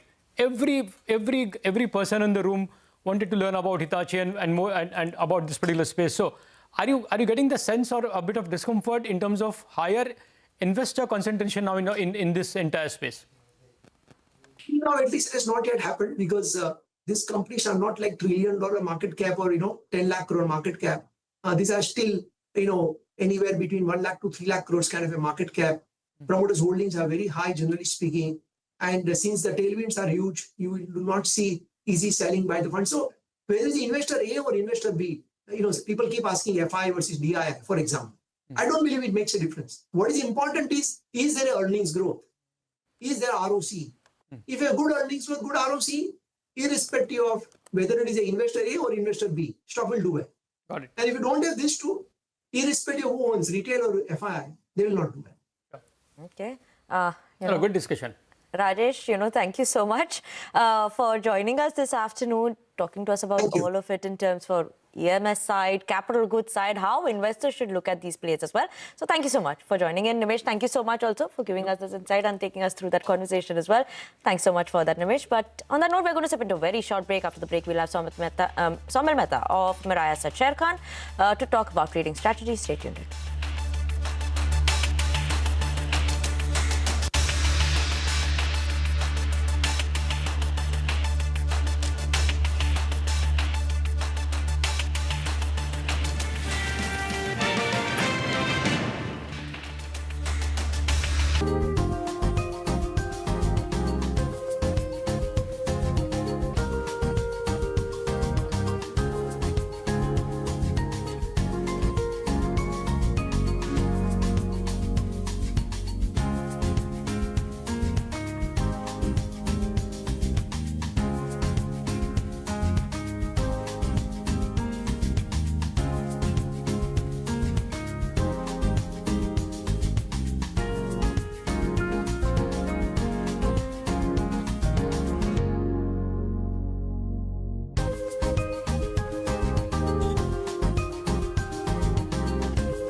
Welcome back. Well, for the Bank Nifty, it's picking up pace at this point in time, so up around 0.8%. Even the Nifty is now above 23,300, so there's a good amount of momentum which has come through for the Nifty. Good time then to get in a technical check for the market. Somil Mehta joins in.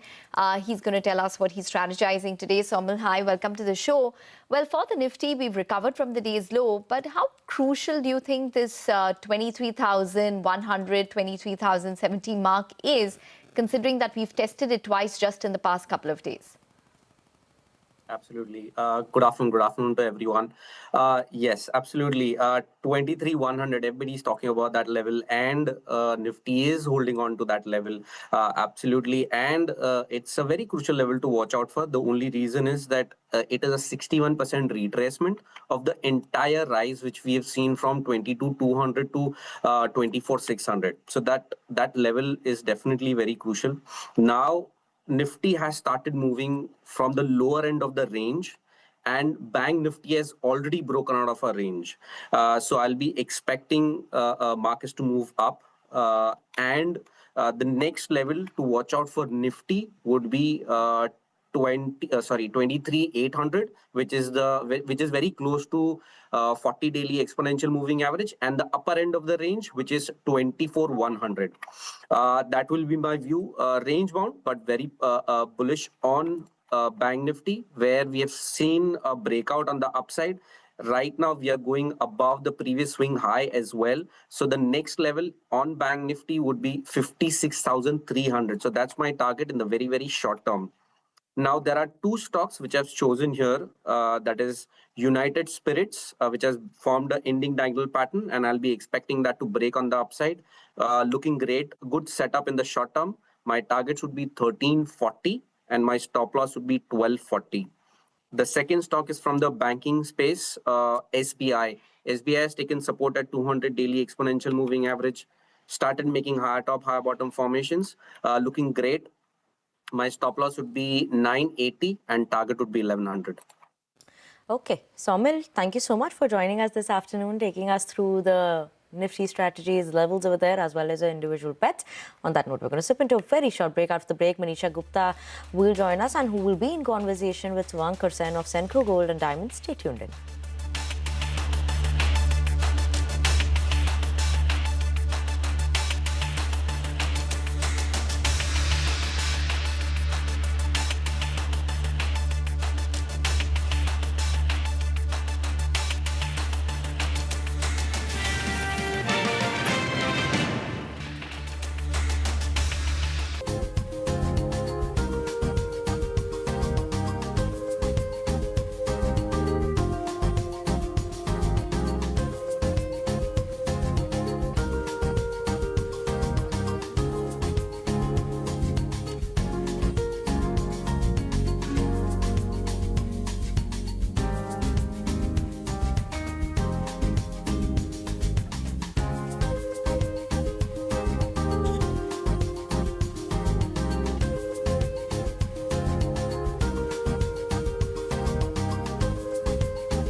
Welcome back. Joining us on the show now is Suvankar Seni, is MD and CEO at Senco Gold.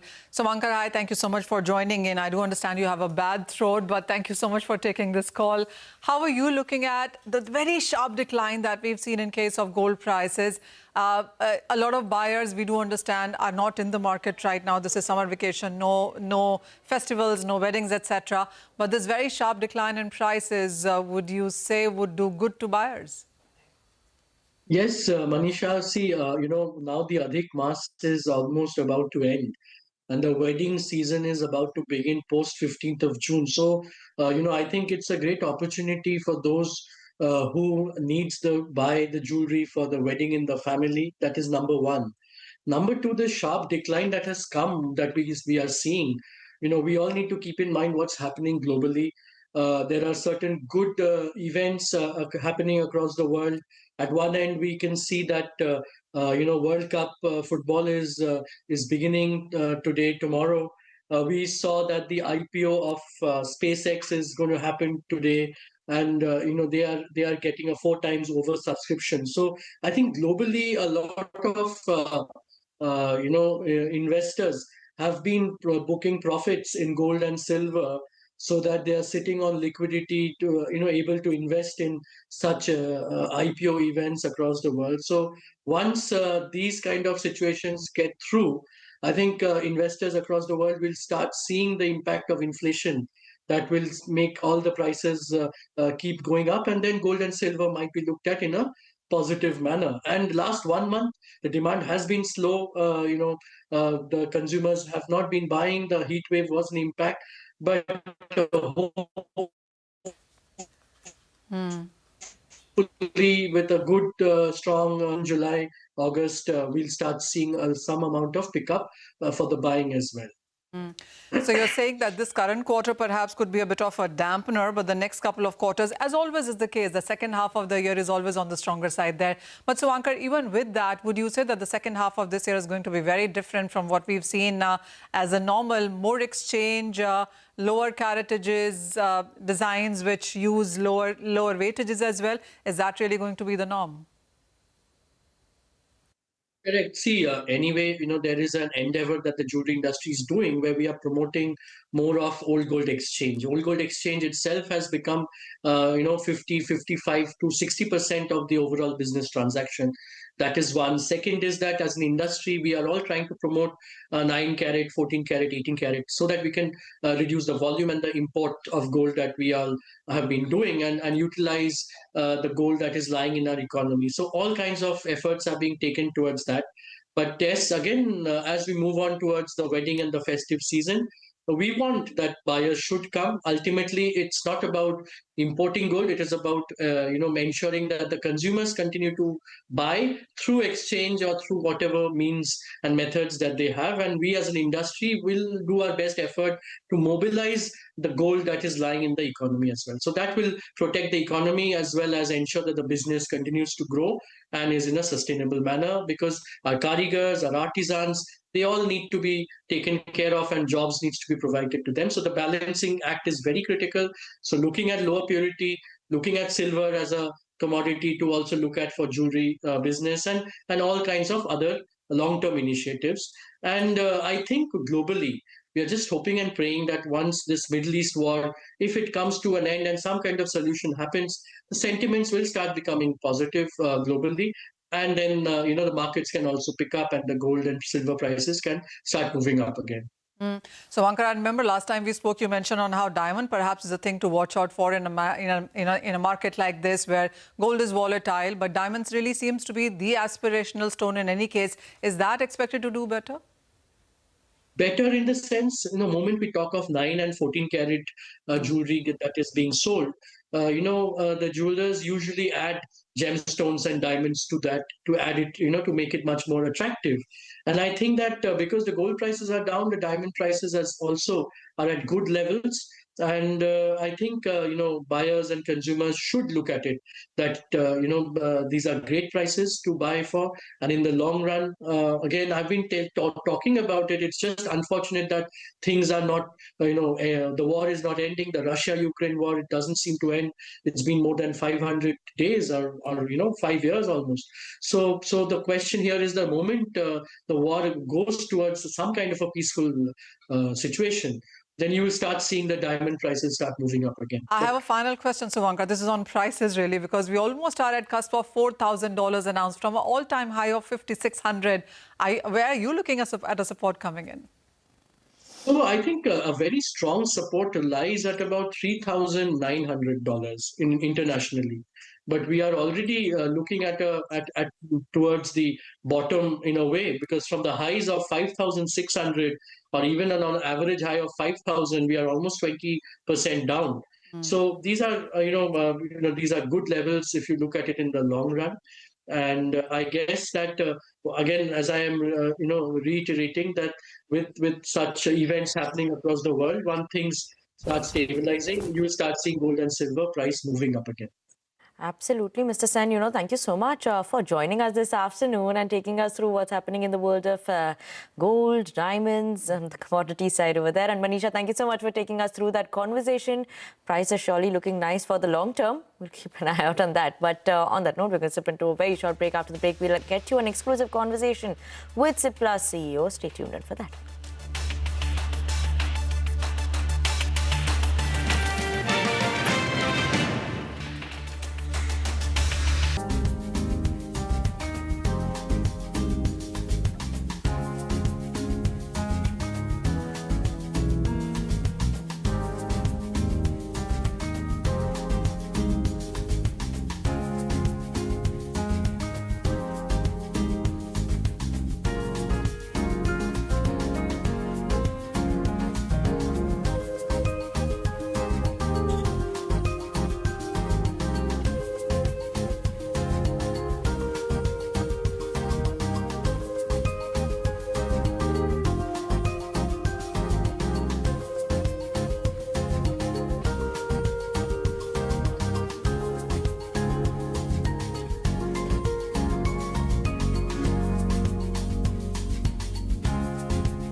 Welcome back. Well, on to the pharma space now. In a first ever TV interview, I spoke with Cipla's new CEO, Achin Gupta, at their flagship facility in Goa on a whole range of topics from the US business to India to their R&D outlook as well.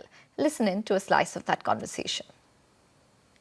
I think what we've done over the years is move a lot more into complex products because if you see inhalation, respiratory, where we are #2 manufacturers in the world today of MDIs, we've shaped the entire market in respiratory in India. There's a lot of complexity around the drug, how it is delivered, the device. And that complexity, in a way, plays to our strengths. So what we talk about in R&D is, again, doing more and more complex stuff. Yeah. Recently, we filed peptides. We filed oligonucleotides. We filed more respiratory products. And now we're talking about going into biosimilars. So that complexity fueled by R&D engine and the capabilities that Cipla has is, I think, going to be our strongest differential. And the strongest ticket to win in this market, which is obviously very competitive. Well, this is actually a year where R&D has seen a big breakthrough in India. We have Glenmark, which did the tie-up with AbbVie. We also have Wockhardt with, their WCK 5222. What is your sense in terms of where India stands from an R&D perspective? I think India is known as pharmacy for the world. And what you're talking about is a very interesting shift where over the last decade or so, we're now talking about India innovating not just for India, but India for the world. And I think that trend is here to stay. If we see what are the factors which are fueling that, one, companies themselves have become larger and therefore we have the muscle to do that kind of R&D. Secondly, technologies have become more advanced, and if you see the access to underlying technologies, whether it is biologics, whether it is chemistry, whether it is tech in the form of AI, all of that is now available to us. Yeah. So that fuels it, and I think the government has been very active as well. If you see the last, this year itself, there were announcements at the budget. There's a lot of support that is coming out. So I've always said it's an ecosystem. Two companies coming out, making positive moves actually fuels the entire ecosystem. So you will see a lot more of that in the year.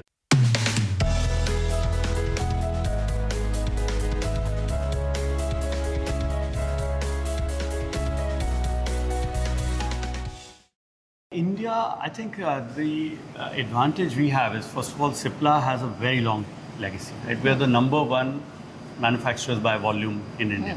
Right? So a lot of legacy. We service pretty much all therapies. And, despite there being so many manufacturers in India, I still feel the market is underpenetrated. Right? So there is going to be a certain level of inherent growth in the market. Historically, that's been more like, 8%.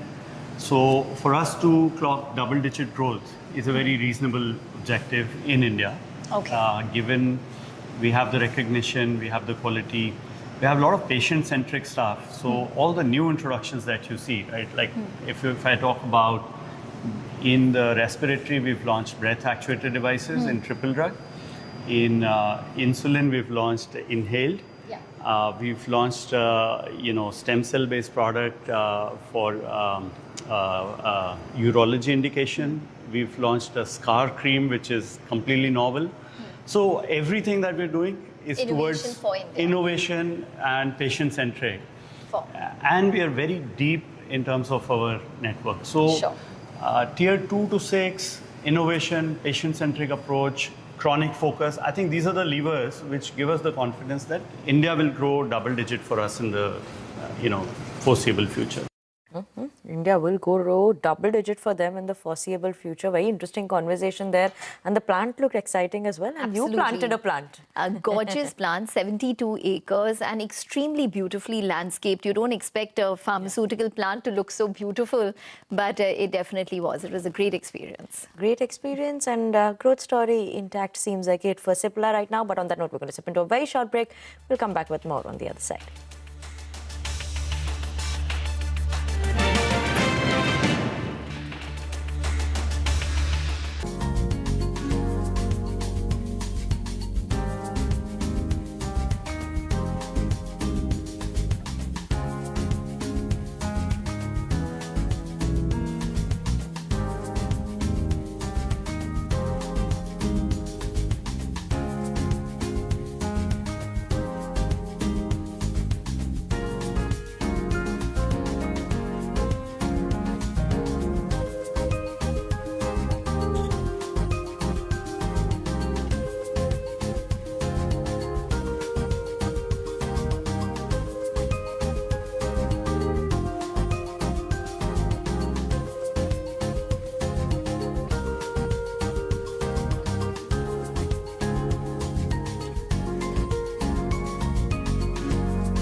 Welcome back to Halftime Report on CNBC TV 18. A quick check in terms of the monsoons, right? We've seen some of the flashes at the bottom of your screens where IMD is saying that the southern monsoon advancement has not taken place. There is a delay that could see further delay be seen maybe in Maharashtra and Mumbai region as well, and delay could be up to 10 days to even more than that. That's the highlight coming in here. Rainfall could be expected somewhere between June 14 and 15. So let's keep an eye out on that. You have some more updates coming in down at the bottom of your screens. Important ones in terms of monsoons in the Mumbai and Maharashtra region. So we'll watch out for that. But as of now, markets have come off from the 23,300. At 12:30, we were above that mark. We'll come off slightly from that, but still near the day's highest point. With that, we're absolutely out of time on this edition of Halftime Report. Thank you so much for tuning in. Up next to Business Lunch.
Stocks perk up, pulling key indices to trade near the day's high. Nifty now above 23,300. Banks lead the gains while mid-caps take a hit.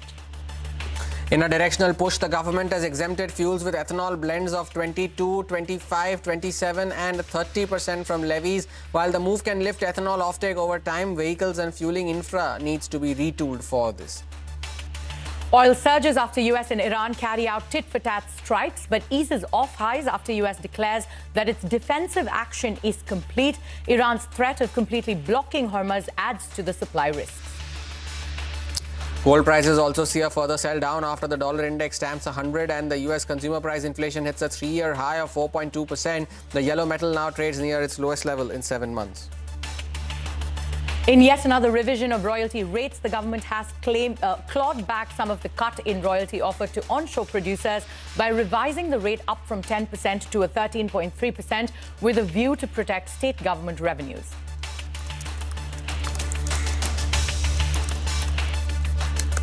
Hello and welcome to Business Lunch, live from the CNBC TV 18 Motilal Oswal studio. I'm Arundhati Ramnan, and with me as always, Hormaz Patakia. Hormaz, good afternoon. It's good afternoon for the markets as well, near the high point of the day. So things looking good for the markets, but that mid-cap underperformance is continuing. And par for the course, I guess, because for all a better part at the start of the month, the broader markets were doing very well and the index was sulking. It's time that the index also puts its hand up and now does play that catch-up. Well, of course, they're still locked in that range, though. We've still not managed to break out, but the fact that the index is up around about 80-90 points, then the bulls will take that, especially considering early morning the implied open gap downs were suggesting a gap down of almost 200 points. So from there to being where you are at this stage, the bulls will be happy. Of course, it's the Sensex weekly expiry today, so the final few minutes of the trading session are going to be the more action-packed ones, the more impactful ones as well. So that will be the one that you will be keeping an eye out for. What's leading this recovery, though, has been the Nifty Bank. The Nifty Bank undoubtedly has been the index of the week.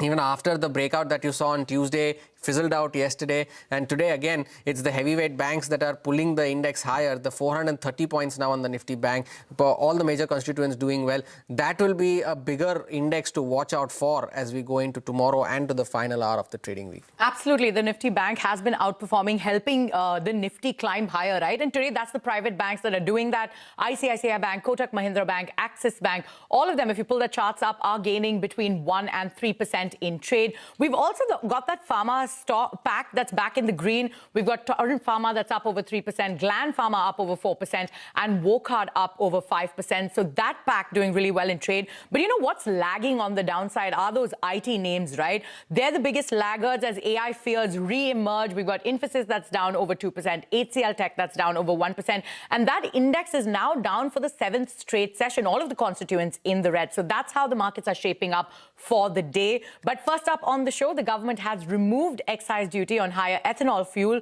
Sudarshan Kumar is here with all of those details. Sudarshan, a big boost for the sugar stocks as well. That's correct. And government has been pushing for increased ethanol blending in the use of fuel or use of petrol. And that's the reason so far, till yesterday, E20 means 20% of ethanol and 80% of petrol.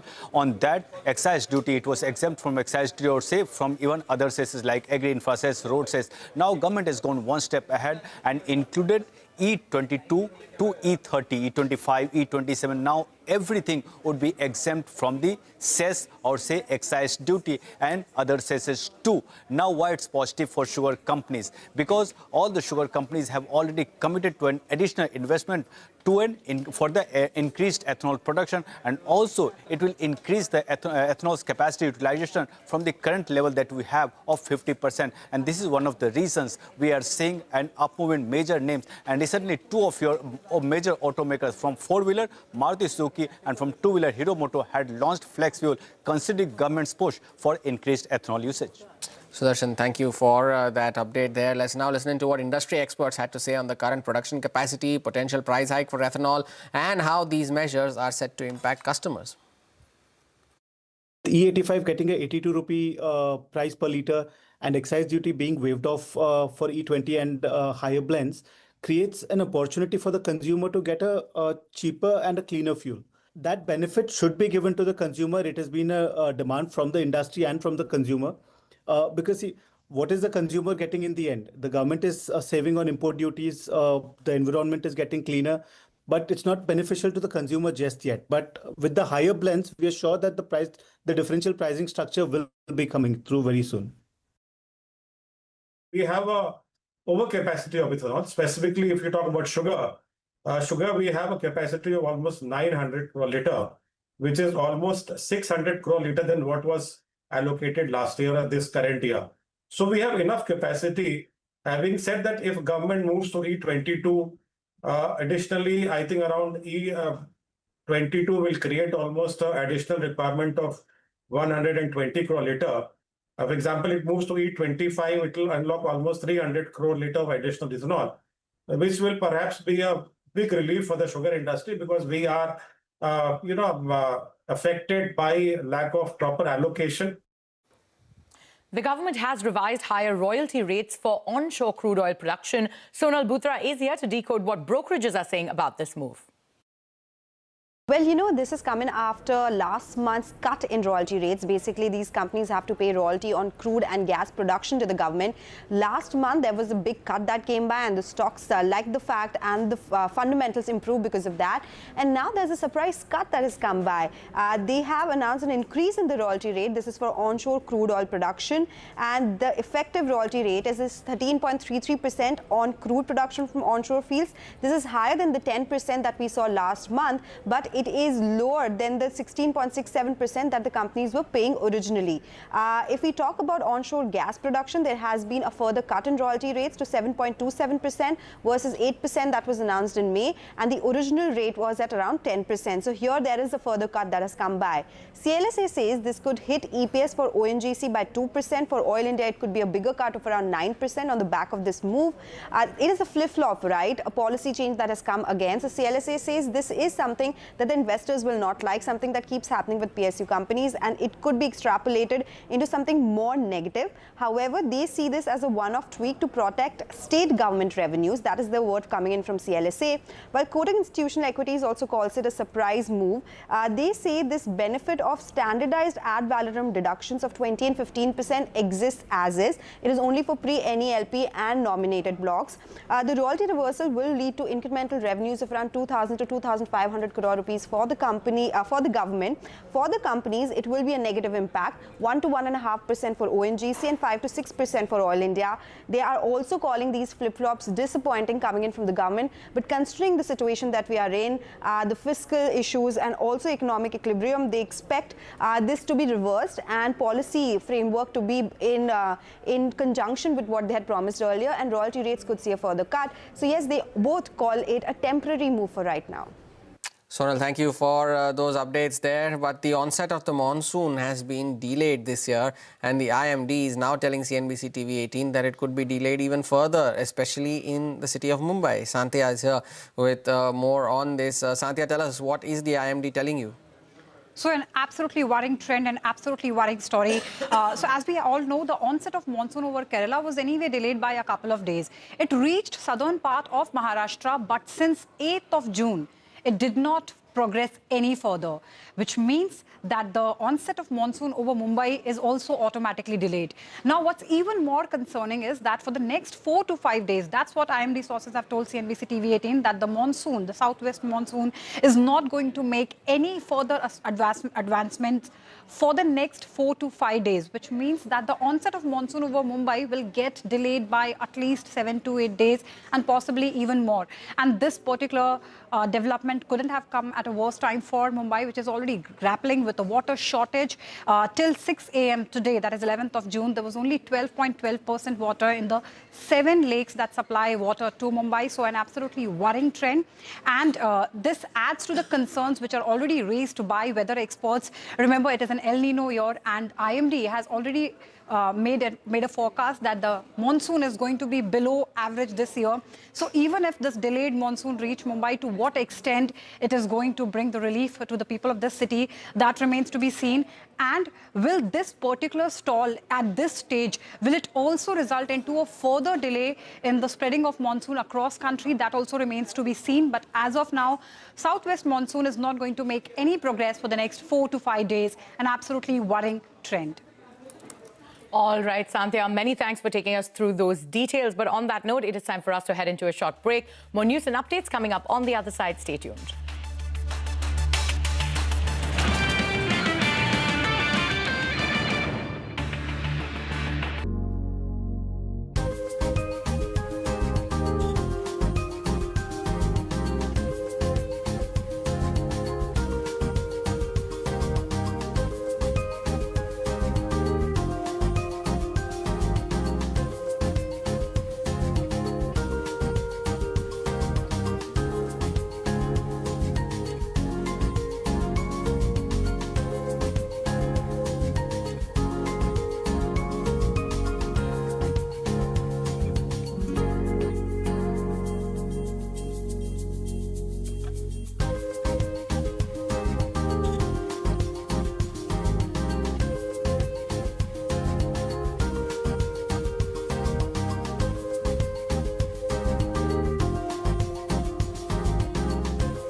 Welcome back. Getting you the latest on the US-Iran war now. Both countries launched fresh military strikes as the fragile ceasefire hangs in the balance. The US Central Command announced that it has launched new attacks on Iran in response to Iran's unwarranted and continued aggression, and that the operation is now complete. Now, this also comes after US President Donald Trump said that they will be hitting Iran very hard. Listen to what he had to say. We're going to be attacking them very hard. You're resuming bombing? Yeah, well, we are. Based on the helicopter, I guess we have the right to do that. You know, they shot down a very incredible, actually an incredible machine. And at first they said they didn't do it, then they admitted they did it. If they had a nuclear weapon, there'd be no Israel, there'd be no Middle East, and they would have absolutely shot at us. So we'll see what happens. But we hit them hard yesterday, and we're going to hit them again hard today, in case you miss it, in case you don't turn on your television set. And we'll see what happens with the deal. We were really close to a deal, but they keep tapping us along. CNBC's Dan Murphy joins us now with the latest updates from West Asia. Dan? The United States has carried out a fresh round of strikes against Iran. Central Command saying American forces began what they were calling additional self-defense strikes, attempting to hit multiple targets inside Iran.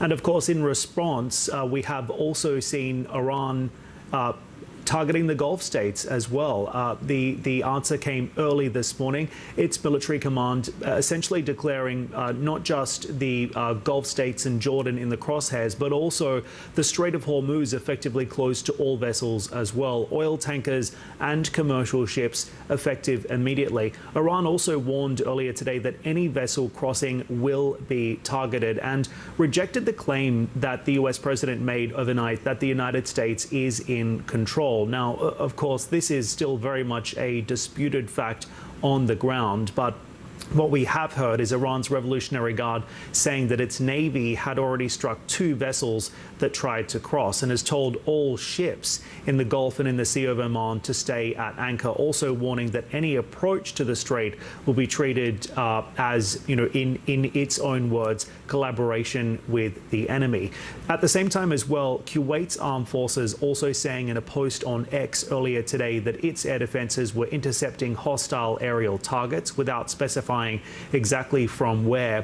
Bahrain's Interior Ministry also saying that sirens had been sounded and it was urging civilians earlier today to head to a safe space. And of course, important to point out that the trigger for all of this as well wasn't just the downing of that US Apache helicopter earlier this week. It's pretty clear that the president's patience has been wearing quite thin here. Ahead of the strikes, as you flagged, Steve, the president saying that Iran keeps playing us for suckers and had been taking too long to negotiate. You get the sense that the United States still wants a deal here, a workable arrangement, but the sticking points are, of course, very far and wide at this point. We'll take a short break. More news and updates follow on the other side. Stay tuned.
Welcome back. You're still with us on Business Lunch. There is a three-way showdown underway in the quick commerce space with Blinkit, Zepto and Instamart battling it out for market leadership. Mangalam Malu has crunched some data on how the battle is panning out. Mangalam, take us through that data. Well, now that Zepto has filed its updated DRHP, we have numbers to compare, and let's do an ultimate quick commerce showdown for all the large players. If you look at, the total orders for FY26, Blinkit's done nearly 1 billion orders. You have Zepto, which has done 640 million orders, and Instamart is far behind in this rate at 412 million orders itself. If you look at the revenues as well, last year, Blinkit did about 38,000 crores. Zepto did about 22,000 crores. Instamart did 3,800 crores. Now you'd say, why is there such a big disparity? Well, the only reason is Blinkit and Zepto own their own inventory. So whatever sales they recognize is their own sales, whereas Swiggy Instamart has, the take rate, which is recognized as sales. On an adjusted EBITDA basis, Blinkit has the least of it all, 277 crores. Zepto is 5,000 and Swiggy Instamart is 3,500 crores. And at the end of the year, Blinkit had 2,200 dark stores, with Zepto and Swiggy being around 1,140 each. Remember, Zepto is the latest entrant, plus the fastest growing when it comes to store addition. Now, in a business which grows as fast, the important part is to look at the last quarter as against the last full year, and that tells you a bigger story. Net order value for the fourth quarter for Blinkit was closer to 15,000 crores, and that for Zepto and Swiggy were 8,000 and 6,000 crores. So Swiggy here as well is lower than the other peers. But total order values, and if you look at the average order value as well, in all of that, Blinkit has a clear lead. The important part, the fourth quarter, Blinkit actually turned positive on the EBITDA. So they have 37 crore of EBITDA positivity. Now, if you look at the cash war as well, that's what determines how competition pans out. Swiggy has close to 16,000 crores. This after selling their stake in Rapido and raising funds via QIP. Eternal has close to around 18,000 crores. And Zepto has 5,700 crores. But remember, they are looking for 8,000 crores coming in from the IPO as well. So once the Zepto IPO comes through, all these will have similar cash positions. Now, where does Blinkit lead? Leads in the number of orders, almost 1 billion orders processed, which is basically almost as much as Zepto and Instamart put together. Where does Swiggy lead? They lead in the average order value. So Swiggy's average order value of close to around 700 rupees is the highest as compared to others, and they've done that by actually staying away from non-grocery products and going into higher margin electronics. Where does Zepto lead? Zepto leads the way in when it comes to the number of orders per store, 1677 orders per store. So they have execution supremacy out here in the industry. Volume stands with Blinkit, value starts with Swiggy, and execution with Zepto. Blinkit is the only company with positive adjusted EBITDA, whereas Zepto and Swiggy, both of them have losses per order, which still remain elevated. What is it that the incumbents are saying? Well, Swiggy has targeted Instamart breaking even in the quarter that we're currently in. So let's see where that goes. They have a business target of growing to over 1 lakh crore in net order value with margins between 4 to 5%. And what does Blinkit say from here on? They see the net order value CAGR growing at over 60% for the next 3 years, which is higher than everyone else in the industry. And remember, these guys are scale players. They're more confident of getting to their 5 to 6% margin mark now than ever before. So it is a three-way ultimate showdown with Zepto actually being the latest entrant when it comes to data. But then again, remember, these are the three players. We still don't know what Amazon, Flipkart and the others have up their sleeve. So as of now, this is what we have in terms of quick commerce. Boy, it's a big showdown brewing indeed. Mangalam, thank you for that really wonderful breakdown among these three quick commerce companies. I must say, I can't take my eyes off those graphics as well. It was a wonderful summarization of the entire space put together. From quick commerce to football, the wait is finally over. The FIFA World Cup 2026 gets underway tonight. And for the next month, international football takes center stage. FIFA has built this World Cup to be the largest ever, with the tournament being expanded to 48 teams from 32 earlier, and matches being spread across 16 cities in 3 host nations, the United States, Canada and in Mexico. Heavyweights Spain and France enter the tournament as favourites, while Portugal is the third most backed country as per bookmakers. Now, fans backed India will have to prepare for sleepless nights as well, as most games will start either late at night or in the wee hours of the morning.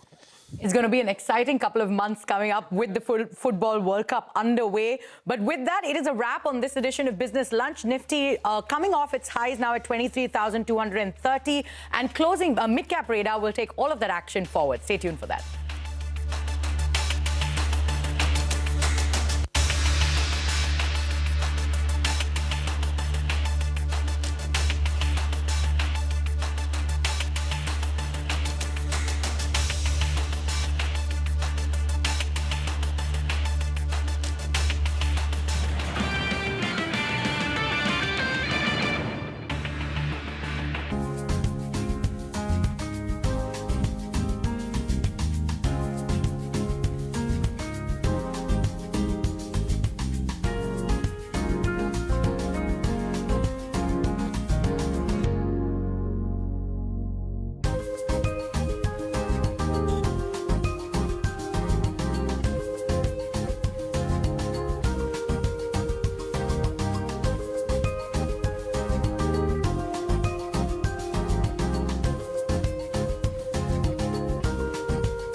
Good afternoon. Welcome to Mid-Cap Radar. We are coming to you live from the CNBC TV 18 Motilal Oswal studio. I'm Sonal Bhutra. With me, as always, Vivek Iyer.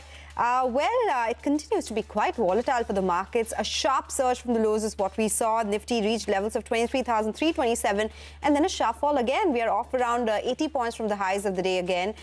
Mid-caps not participating. Banks are trying to fight it for the bulls. Reliance Industries is making a move as well. But volatility continues, Vivek.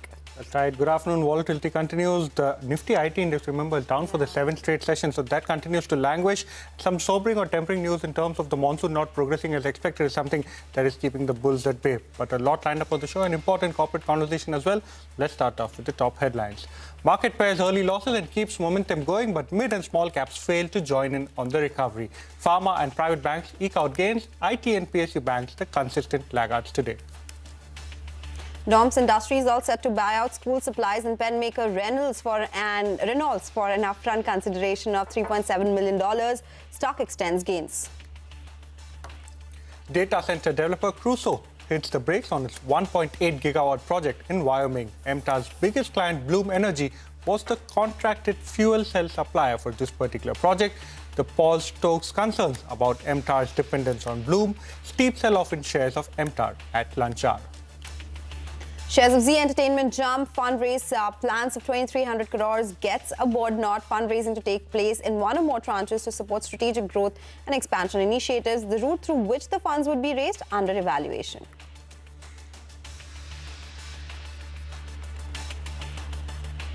All right, those are top headlines that we are tracking. The big one being the sharp fall that we are seeing in the markets from the highs of the day. As Vivek mentioned, deficient rainfall is something that is a cause of worry for our own markets. Whether we see lower lows from these levels remains to be seen. For now, crude oil prices, the weakening there is something which is a relief for our own markets. But overall, it's quite stock-specific and sector-specific for now. While private banking index trying to make a comeback, we do have IT, which continues to languish, and mid-caps continue to sulk. That's right. Mid-caps and the small-cap segment is something that continues to be under quite a bit of pressure. Advanced decline ratio, especially in the broader markets, quite muted. But these names and a whole host of other names is what Ria has on her radar. She's standing by the big wall with all the mid-caps that are moving around in the session. Well, yes, lots of movers in today's trading session. Starting off with the gainers. First, we have Aegis Logistics trading on very strong volumes. Nearly 20 times the 30-day average volumes are traded today, and the stock is up 32% in the last 1 month as well. Blue Jet Healthcare also trading on the back of strong volumes. Nearly 4 times the 30-day average traded today. But this stock, remember, is down nearly 47% in the last 1 year. Apar Industries continues its strong run. The stock is up around 80% on a year-to-date basis. And Gland Pharma also continuing its run. The stock is up nearly 50% just in the last 2.5 months. And Allied Blenders also seeing a big move in today's trading session. And on the flip side, looking at some of the losers in today's trading session, we have Jain Resource Recycling, which continues its decline. The stock is down nearly 45% since its highs in the month of May this year. Sapphire Foods also declining in trade today, and the stock is down nearly 47% just in the last 1 year. CCL Products taking a big hit today, but this stock has been up nearly 32% in the last 1 year. And Ola Electric is also taking a hit in today's trading session, but the stock has nearly doubled since its lows in the month of March, but the stock is still down nearly 50% since its listing. And the last stock that is on the losers list today is Chem India Projects, but the stock is up nearly 130% just in the last 2.5 months. And also taking a look at some of the stocks that have hit their 52-week lows today. These include Balkrishna Industries, Zensa Technologies, as well as RVNL. Well, thank you so much, Ria, for joining us, giving us quick sense of all the top movers and shakers in the session today. It's a good time to welcome Vinay Rajani from HDFC Securities for a quick technical check on the market. Vinay, we'll keep it a little short today. Your view as far as the Nifty is concerned and your top trading picks. Yeah, good afternoon. So for last 4 trading session, Nifty has been moving into 300 points range on the downside, 23,100 on the upside, 23,400. So completely into a consolidation, but the primary trend is bearish because Nifty is trading below all key moving averages. And the broader market started losing some stream since yesterday's session. We can see some weakness building in, and Nifty Midcap Index has also breached the 50-day EMA support after a long time. So that gives us the impression that one should remain cautious in the market, and any breach below 23,100 could bring 300, 400 more downside points downside in the Nifty. So as of now, market is looking more on the weak side, and one should remain cautious. As far as stocks are concerned, I'll go short in the Bharat Electronics June future.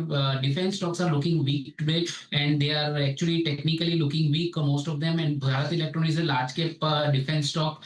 So BEL June future can be shorted here around 405. Stop loss can be kept at 413. On the downside, we are expecting a target of 390. On the long side, I would choose one stock from the pharma space, which is Sun Pharma. So it has been resilient and has been consolidating. Today, it has moved out of that consolidation range. So around 1800 can go long. 1775 should be the stop loss on the upside. I'm expecting a target of 1835. Take that point, Vinay. Thank you so much for joining us with your technical picks and the levels to watch out for on the Nifty. With that, we'll slip into a short break. Up next, we'll connect with the management of EPAC Prefab Technologies. The stock has been buzzing in trade. We'll talk about the outlook.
Welcome back to Mid Cap Radar. Well, EPAC Prefab Technologies is the stock that's buzzing in the session today, outperforming in what is essentially a very weak market as far as the broader end of the universe is concerned. In fact, the stock is up more than 17% in 2026 so far.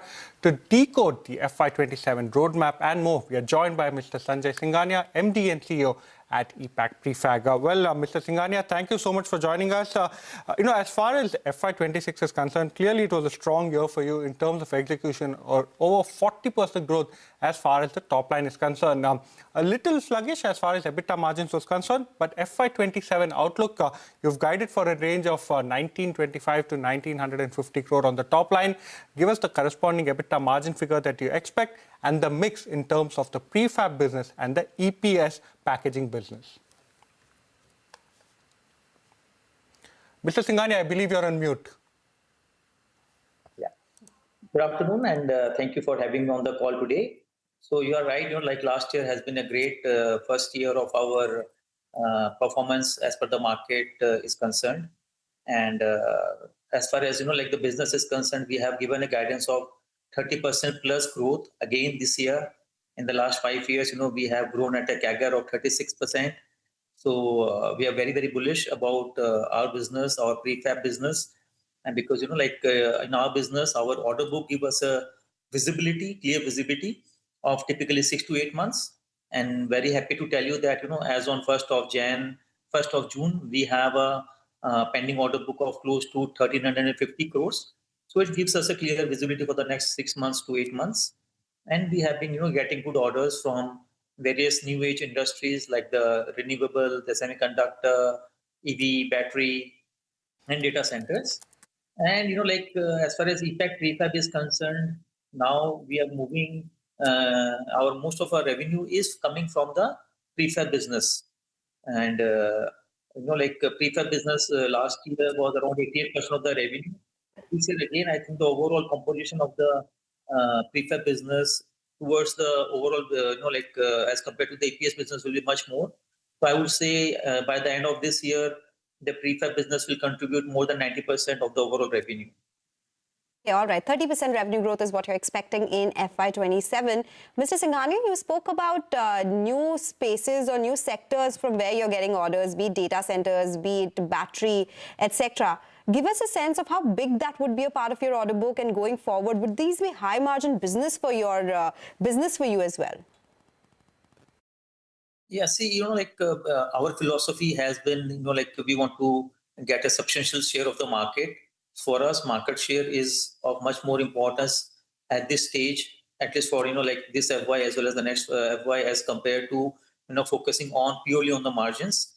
Because, we believe that once we have a substantial share of the market, we'll be able to command better margins in future. So margin guideline, our, margin guideline for this year as well is around 10.5%. So that is it. But yes, we are getting good orders from these new age businesses. And right now, I would say about 50-55% of the order book which we have is mainly from renewable, semiconductor, EV, battery, and I would say data center. Okay, that's very interesting. And the other interesting point is, as far as EBITDA margins are concerned, 10.5% is where you're maintaining EBITDA margins with a 30% growth as far as top line is concerned. The other important thing we want to ask you is in terms of the input costs that you're currently facing, especially steel, even other materials that go into making the prefab structures, there has been significant volatility and significant spikes. Q1, Q2, do you expect any kind of margin impact on account of that? And are these costs mainly something that you can pass on to the end customers? Yeah, commodity is a big risk in our business. And, if you have seen our result in Q4 of last year, there was a slight dip of 0.6% on the EBITDA front there. And this quarter, first quarter, there will be a slight dip in the EBITDA, but overall year-wise, if you see, it will be 10.5% or plus. And, the recent orders which we have booked are at good rate, and the steel prices are more or less same or have come down by about 2.5%. So that will give us, the added benefit for the next few quarters to follow. So a couple of quick questions. What are the margin levers that you say will help you as far as H2 are concerned to bring back margins to the 10.5% mark? And secondly, as far as the two facilities were concerned, Mambatu as well as Gilot, analysts were anticipating that at the end of FY26 they would come on stream. Has there been a bit of a delay there? The confidence that we are getting for the margin front for the Q2 and Q3 onwards is, the new orders are coming at the new rate. So there is no such challenge. And also, we are already booking 70 to 80% of the, quantities. So, we are protecting ourselves on that front. So I think, that strategy will play well. And your next question was around the CapEx investment that we are doing. So you're right, we are doing two CapEx. One is a greenfield. Both are the greenfield now. So one is the greenfield in Gilot, Rajasthan, where we are setting up a sandwich panel line. Our guidance to the market has always been that, that this line will be commissioned by the end of the second quarter. So it is very much intact. No change on that. And the second facility coming up, again, greenfield, is in Gujarat, where we are putting up 50,000 tons of structural steel capacity. And that guidance we are given is by the end of this financial year. So both are very much on track. I don't see any challenges there. You don't see any challenges there. That is on the new manufacturing. What about PE demand on ground? What are the demand trends that you're seeing? And do you think the continuous volatility could maybe a risk on margins? I know we're pushing you a lot on margins, but there has been a lot of volatility, right? Yeah. See, there was a volatility on two fronts. First of all, the minimum import barrier duty was, imposed on the steel in the first week of January, which increased the prices by about 11%. And the second was obviously due to the war and because of, commodity price increase there. So I think we are over on both the fronts now. And as a protection, and the good thing is, we went to our customers, so most of the orders which we had already in hand as well. So there also, we have got price increase in at least 60 to 70% of the orders already with us, the older orders. And also, we are in discussion with few others. So I'm very much hopeful that, 85 to 90% of the old order book also will get a price increase because everyone understands, this is not a something which is related to us. It is a global phenomena which has caused this price increase. Okay. Thank you so much, Mr. Singhania, for joining us. A very strong guidance as far as FY27 is concerned, a 30% top-line growth with EBITDA margins expected at around 10.5%, one of the top movers in the session today. Thanks once again. Well, moving on, this is our special segment, Mid-Cap Spotlight. Winnie focuses on DOMS Industries, which is surging in trade as the company has acquired Renault-Benz brand asset. Winnie joins in with more details. Hi, thank you so much for that. So DOMS, yes, they have purchased Renault. They've signed an agreement for that. The total upfront consideration, that's going to be $3.7 million. The deal will cover what now? They'll have, manufacture as well as sell of pens, markers, highlighters, school supplies under the Renault brand. Also, it will include equipment, contracts, trademarks, patents as well as IPs that will be there as well. So what will this do for DOMS? This will expand the product portfolio for them. The market presence will increase further in the writing instruments as well as school supply base. Now talk about the numbers that are there as on 31st of March 2026. Cash on books, 61.8 crores. So they have enough cash to manage for this acquisition. Cash flow from operations came in at 254 crores as well. In the con call also, the management had highlighted certain points. One, in terms of the capex plan that they spoke about a 250 crore to 275 crore capex plan. They said that they would expect a high capex cycle over the next 3 years. So they have made this acquisition. This will be interesting to see from here on now where this moves and in terms of the expansion plans furthermore as well. 7% higher, and Renault is such a nostalgia, right? I am sure we all started using it when we started using pens in schools. But thank you for explaining that move for us. When Dom's in focus, that acquisition is something that the street likes. Let's slip into a short break. When we come back, we'll get you more on the markets and focus on MTAR Tech, which is reacting to news flow. Stay tuned for that.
Welcome back. Big moves in the broader markets. Let's talk about MTAR Technologies seeing selling pressure. One of the key clients of Bloom Energy's data center, they have hit a roadblock. So what does it mean for MTAR in general? Let's go across to our colleague Ria for more on this. Ria. Well, yes, MTAR Tech has taken a big hit today, down nearly 12% after its key client Bloom Energy is facing an abrupt pause in its data center project. This is being built by Crude Energy, and it is a 1.8 gigawatt data center. Now, Crude Energy had announced that they will be pausing the data center project and putting it on hold at the request of its customer. And this facility was expected to be powered by a mix of Bloom Energy's fuel cells as well as grid electricity. And the project had planned to deploy nearly 900 megawatts of fuel cells provided from Bloom Energy, which is why this was a significant project for them. And now this has raised concerns about the durability of its near-term revenue backlog, and it also poses a risk to Bloom Energy's project pipeline as well as its future revenue generation potential. And as a result of this, the stock of Bloom Energy had fallen around 10% post the announcement of this delay. But remember, the stock is up nearly 11 times just in the last 1 year. Now, what is the link between MTAR Tech and Bloom Energy, and why is it so significant for MTAR Tech? Well, MTAR derives nearly 55 to 65% of its revenue from Bloom Energy. And in terms of the specific role that MTAR plays in this, they are the key strategic supplier to Bloom Energy, supporting its solid oxide fuel technology and its solid oxide electrolyzer programs as well. And back in February of 2026, Motilal had released a note on MTAR Technologies wherein they had highlighted that for every 1 gigawatt of orders that Bloom Energy secures, MTAR Tech stands to receive nearly 900 to 1100 crores worth of orders. So in that sense, this may be a big hit to MTAR Tech's revenues also in case the project does not progress forward. Now, the stock of MTAR Technologies is up nearly 3.8 times just in the last 1 year, backed on its strong performance and its strong outlook for FY27 as well. After its quarter 4 numbers, the company had raised its outlook for FY27, raising their revenue growth outlook from 50% to 80% revenue growth for the year. And the company has also projected its closing order book to nearly double to 5,000 crores for the year. Well, thank you so much, Ria, for giving us a perspective as to how exactly MTAR Technologies is impacted by all of the developments that Bloom Energy has been seen. And with the development that the markets continue to languish, especially as far as the broader end of the markets are concerned, we take a leave of this edition of Midcap Radar. MF Corner when we return.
Hello, good afternoon. You tuned into MF Corner on CNBC TV 18. I'm Vinny Motiwala. With me is my colleague Sonal Bhutra.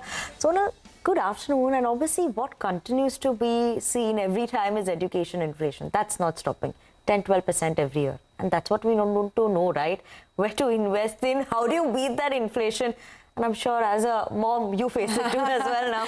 Oh yes, education inflation. This is one of the fastest rising costs Indian families face today. While overall inflation may be around 5 to 6%, education expenses, they have been growing at nearly double that pace. That means the cost of a college degree could multiply several times over by the time a young child is ready for higher education. So how can parents stay ahead of this rising bill? What are the top mutual funds you can invest in for your child's future? What works well? Is it the Sukanya Samriddhi scheme for girls? Is it the public provident fund? You have a lot more other ways of investing, right, which you could use later.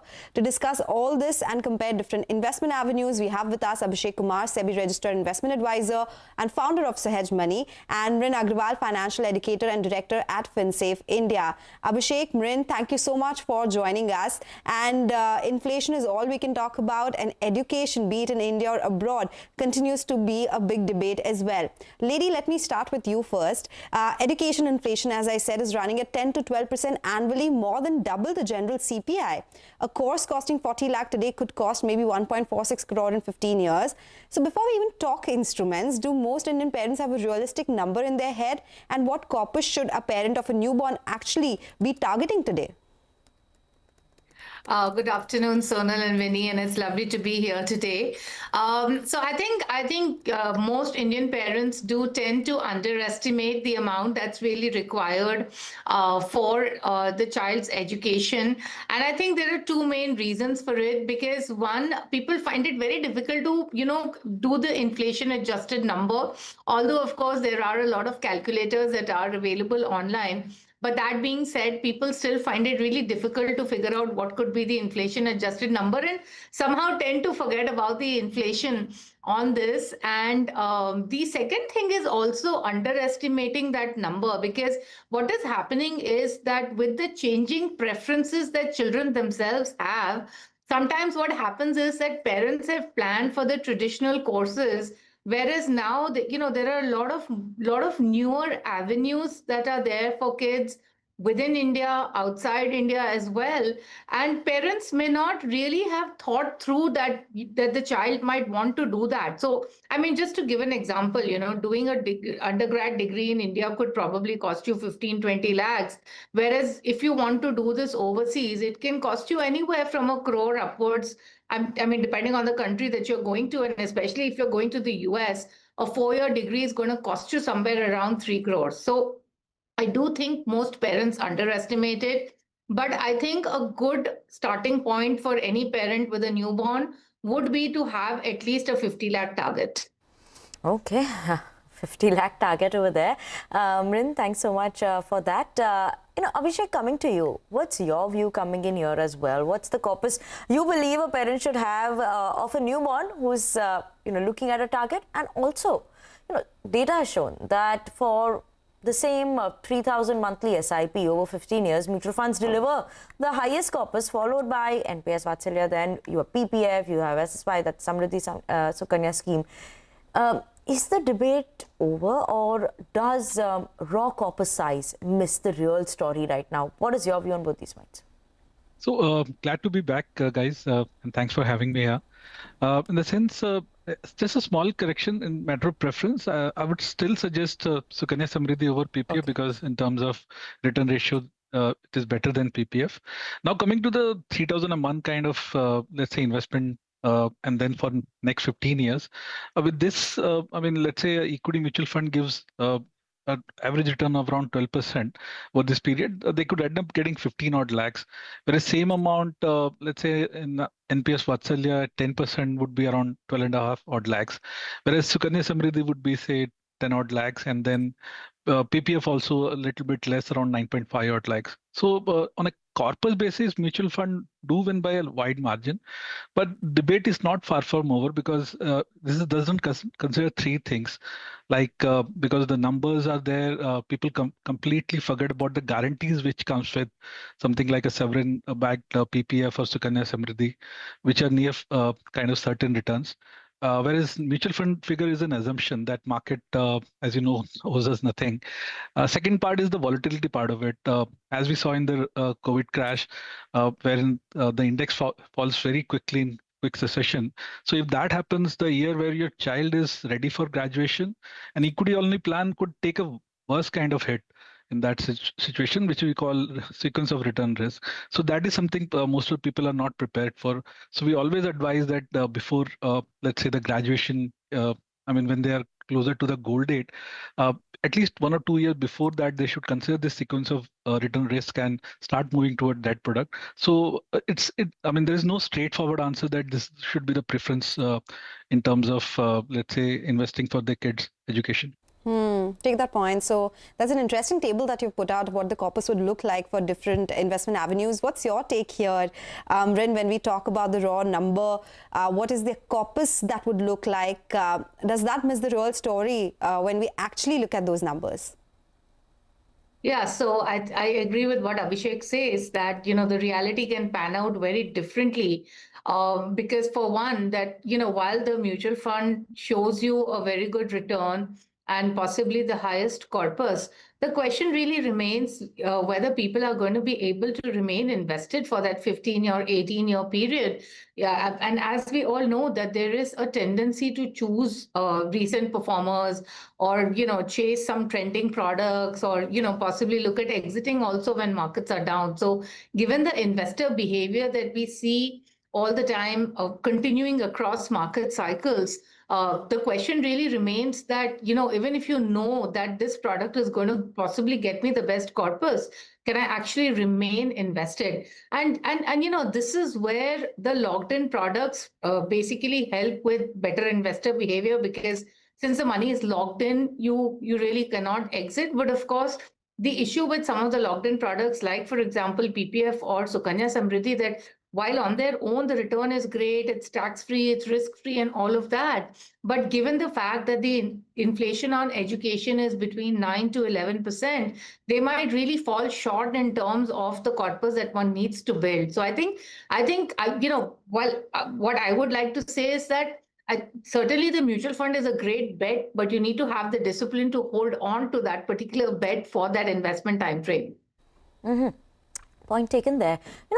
Abhishek, just taking this point forward, I want to also understand mutual funds, they give the best returns. They're completely flexible as well. While PPFS, SSY, that's Samriddhi Sukanya scheme, NPS, there is a bit of that, lock-in periods that come in. So does that actually help an average Indian parent in terms of being disciplined, given that the lock-in is there?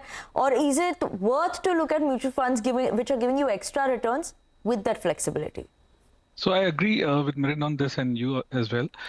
So I would suggest always a kind of a hybrid strategy. Go with some amount of, let's say, sovereign guarantee in terms of return ratio. But the return ratio might not be able to beat the inflation that we're talking about here. So in that sense, based on the comfort level, have a decent amount of allocation into equity as well, and use these sovereign guaranteed products as a kind of a balancing act, so that they can have a kind of a situation where they're not taking too much of market risk also for these goals, and they're also not going with too much subpar return as compared to the inflation that they might be facing. So, there's no clear-cut one product answer here. So it's, in our view, limited view is that should be a hybrid view, or let's say a strategy aligned to this. That's the basic scheme of portfolio diversification, right? Don't put all your eggs in the similar basket. So now when we're talking about these different eggs, let me talk about NPS Vatsalya. It's not very old. It's a recent scheme that came by, I think 2 years back.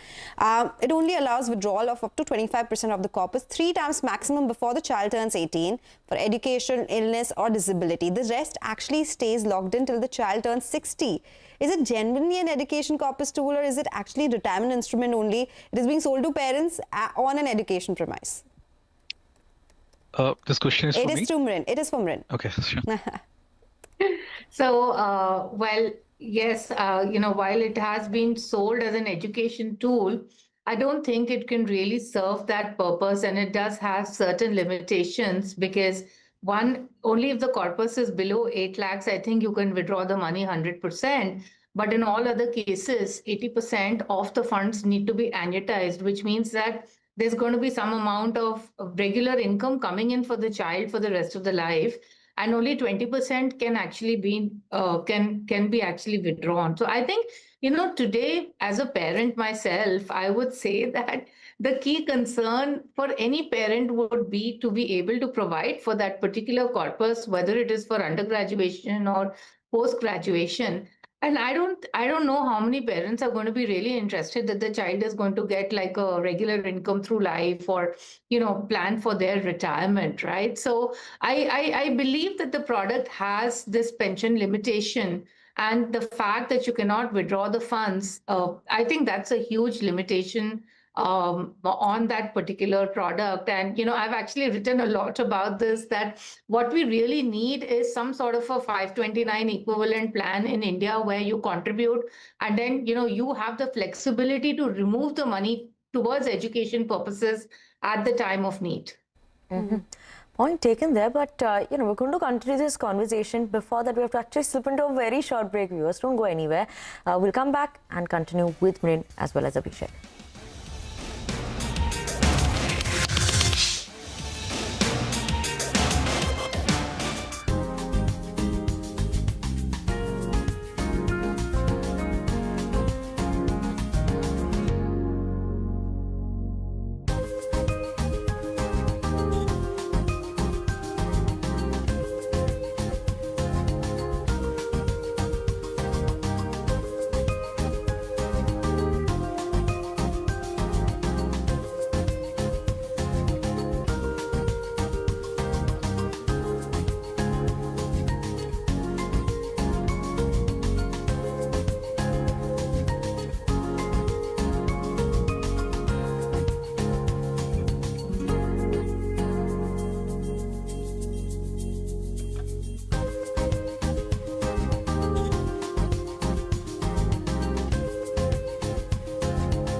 Welcome back to MF Corner on CNBC TV 18. We still have with us Abhishek Kumar as well as Mrin Agarwal, and we're discussing how maybe we can look at investing to beat education inflation. What are the ways? What are the strategies that you can have, right? Abhishek, let's take the discussion forward, right? Sukanya Samriddhi scheme that offers 8.2% tax-free, and this is only for girl children, right? PPF that offers 7.1% tax-free, matures in 15 years, and is available to all, all the kids over there. Now, given that education inflation, that's much higher than the return that we're getting in these schemes. You said that, hybrid is the best way to go. But is there a solution that if someone is in isolation, investing in any of these, maybe there is a way to solve the problem, or you still hold on to hybrid strategy? So I would still hold on to the hybrid strategy, Vinay, because both Sukanya Samriddhi as well as PPF solve for a part of the problem, but they do not solve for the entire problem of funding the education, right? Because as you rightly said, with this rate of return and let's say education inflation at 10, 11 odd percent, they would be, kind of below the, let's say, par in terms of return ratio when we talk about 8.2% from Sukanya Samriddhi and PPF at 7 odd percent. So the fund would be kind of every year lagging behind at least 2 to 5%, and that could lead to a underfunding of the education goals. So my limited view, hybrid is the way to go, because just with pure Sukanya Samriddhi or a PPF would not be able to meet the number just on pure return ratio. There should be investment in other let's say avenues apart from these two, so that they can kind of balance it out in terms of underfunding of the education goal from other source of returns. So it is capital save, but it guarantees future shortfall. And that table was very interesting, where we compared the returns with education inflation and how it is actually a decline that you will see. Mrin, your thoughts on the same, and the other part that comes into this, why are we even looking at Sukanya Samriddhi or PPF? Because there is a tax exemption. So while mutual funds are winning on gross returns, the LTCG is still at 12.5%, which is actually a real drag now, while the others are completely tax-free. When you run the post-tax inflation adjusted numbers, how much of a mutual fund advantage actually survives to the finish line? In that case, I agree hybrid works, but then will mutual funds continue to get a bigger chunk there? Oh, yes. I still think that on a post-tax basis, the mutual funds are still a better option compared to Sukanya Samriddhi or PPF.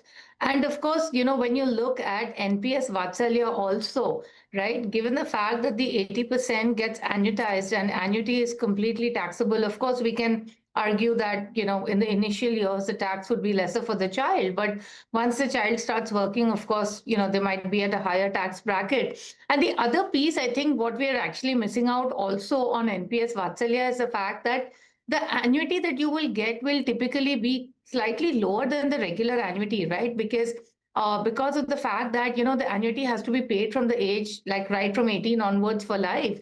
I think the annuity percentage is also going to be lower. So I think net from that perspective, the mutual funds, like on a post-tax basis, I still think that the mutual funds do have an advantage. Abhishek, your thoughts on the same as well?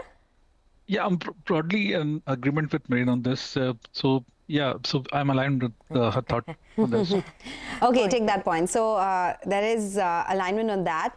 But the PPF maturity, that's happening in 15 years. Sukanya Samriddhi matures when the girl turns 21, and NPS Vatsalya locks up most of the corpus till age 60. Mutual funds have no maturity.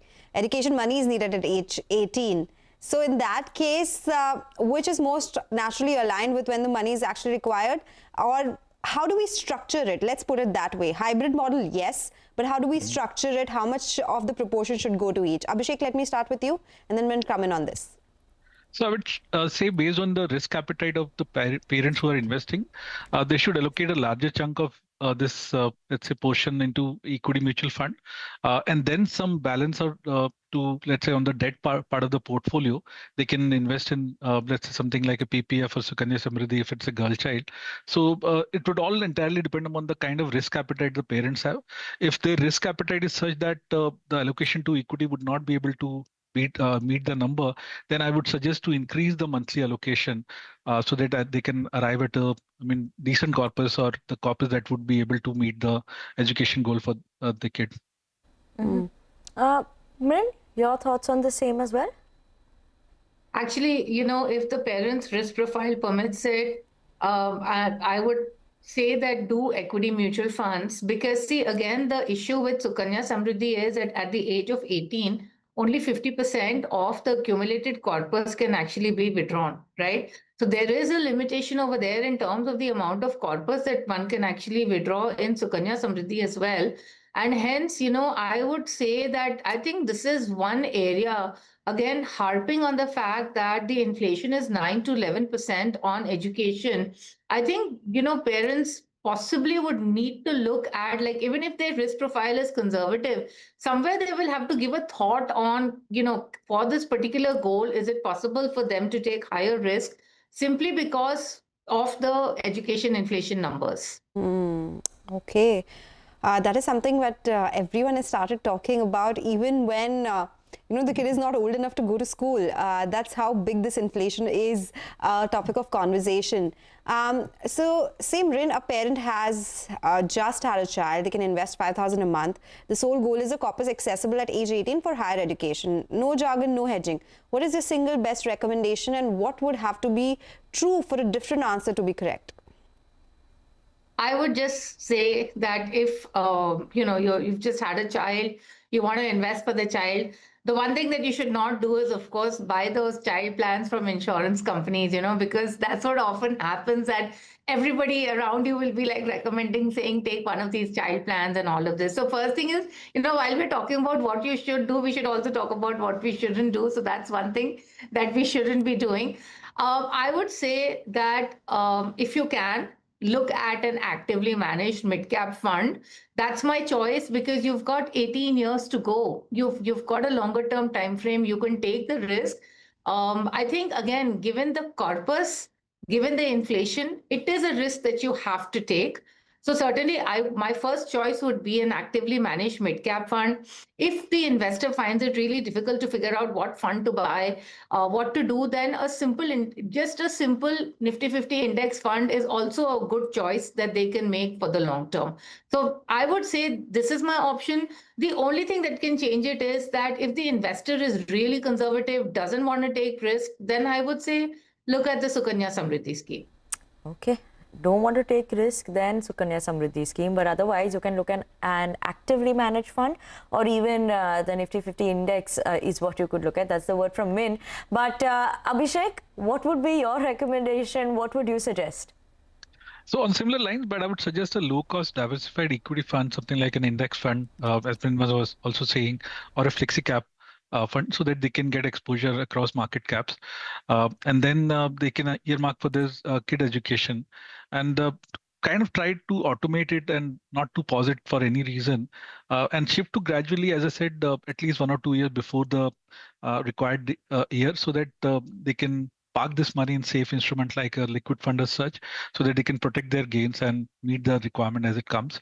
I will also say that if you have a daughter and you deeply kind of look forward to kind of a guaranteed return, then only invest in Sukanya Samriddhi, because as we discussed before, the returns are not going to be able to meet the kind of inflation they would be facing. So just these two, I think, would be a good start. So the interest that you're getting, 8.5% of Sukanya Samriddhi scheme, that's tax-free, right? So that's basically regular income on your capital. That is not so much for education, but for other purposes. Is that what you're suggesting? It's actually 8.2. 8.2. And then, as let's say, not the entire corpus would be available at the time of graduation. So primarily plan with other source of, let's say, funding, as well as we just spoke about having a hybrid strategy and such. Sense. Quickly, Mrin, if you can tell us, multi-asset allocation funds, would that fit the portfolio? Since we spoke about flexi cap, what about multi-asset segment? No, not really. I think I would still prefer a flexi cap. Like, the reason that I suggested a mid cap is because, again, when we look at the historical return, especially when you look at 15-year plus periods, you've seen mid cap funds doing really well.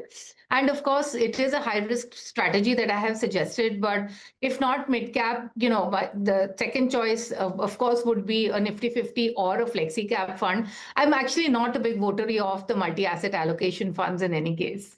Okay. Point taken there, Mrin, as well as Abhishek. Thank you so much for joining us this afternoon on the show, explaining our viewers maybe how they could look at investing in some sort of way to beat that inflation as well. But thank you so much for joining in this afternoon. On that note, viewers, we are absolutely out of time on this edition of MF Corner.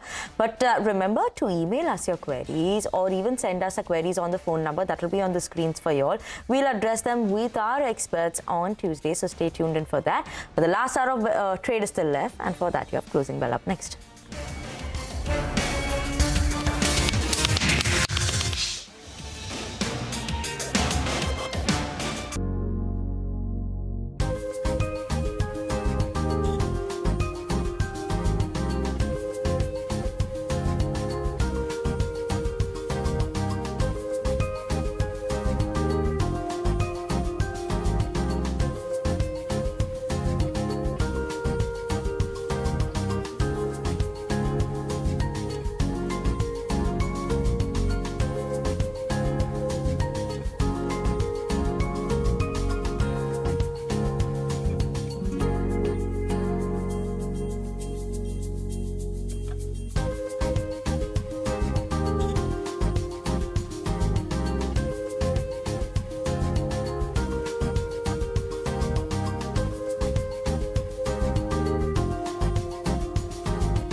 beyond market headlines. To understand the reasons for the day's movers and shakers. And get your portfolio ready for tomorrow. Beaming live from the CNBC TV 18 Motilal Oswal studio.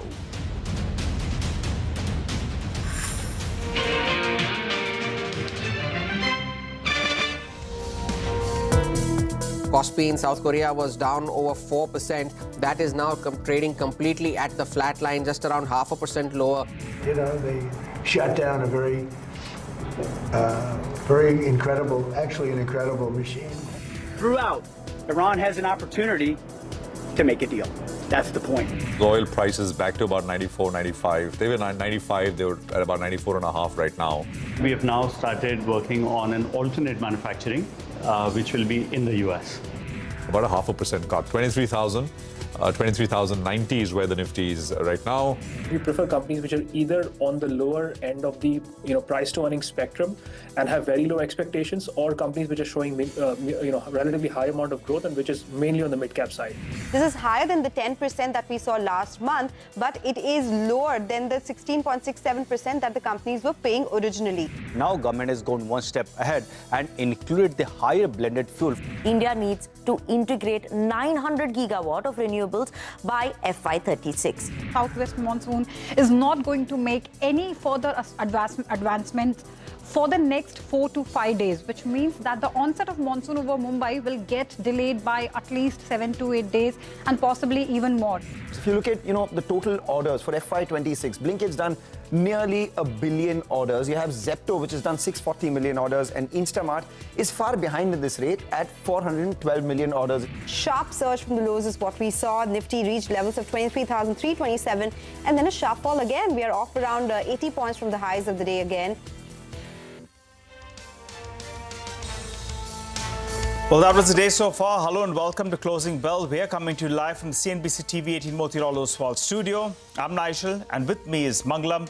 And as you can see to the top of the screen, the Nifty is more or less flattish, the Sensex more or less flattish. And Mangalam, all through this week, you had times when you thought that this market wants to go up. And then by the time you come towards the last 60 minutes of trade, you'll see this market flattening out a little bit. You'll see the broader markets as well as come in for a bit of a profit taking. But I think what is encouraging, at least as of now, from an India market perspective, is crude oil prices have cooled off. Earlier today, when we started off the show, started off the day, we did see that crude oil prices were around $95 per barrel mark, approximately $94.5, $95 per barrel mark. I think it's come off a whole $2 to around $3 per barrel, which is good. I don't know who's making the calls to who's calling the shots as well, but crude oil prices remaining stable, that's very important from an India perspective. Though the rupee has shown some weakness, which is something I don't like. Yeah, the rupee is closing in towards that 96 mark as we speak. So that dilly-dallying between crude and rupee is continuing. Even though the crude prices were higher, the rupee showed some strength. So on a net basis, we were okay. Now that crude has come off and the rupee is at the low point of today's trading session so far, that is an equation that maybe will put bulls on tenterhooks right now. And that's exactly what the market is showing as well. You have the Nifty. Yes, there has been recovery. Mangalam, okay. I think you need to fix your mic. So we'll get back to Mangalam's commentary in just a bit. He has plenty to say, but I guess now it's good. Should I ask the director? Director, is the mic working? Perfect. There you go. No, I was just saying that the equation between crude and rupee is something that will keep the bulls on tenterhooks, and that's what the market is suggesting as well right now. Yes, we've recovered from the lows, but still way off highs. Let's see how that goes. The good part, however, is that the low today, 23,072, is pretty much the same low that we saw earlier on Monday, which was 2370. Well, that's right, Mangalam. Let's see how this goes. Final 60 minutes to go. But the Nifty Bank is the one that the bulls have turned out to. But let's tell you what we have lined up on the show for you. The markets have come off the day's high to trade flattish. Declines outpace the number of stocks advancing. But banks continue to outperform. The broader market is also underperforming today. MTAR Tech slumps. The stock slips close to 10% as its key client, Bloom Energy's 1.8 gigawatt data center, gets put on hold. Ria will be joining in to analyze that for us. Vinny will also tell us about Unicommerce. The stock is popped up close to 10% after it announced a partnership with a leading company. And Dom's Industries as well is rallying following the announcement that it would be acquiring a stationery maker.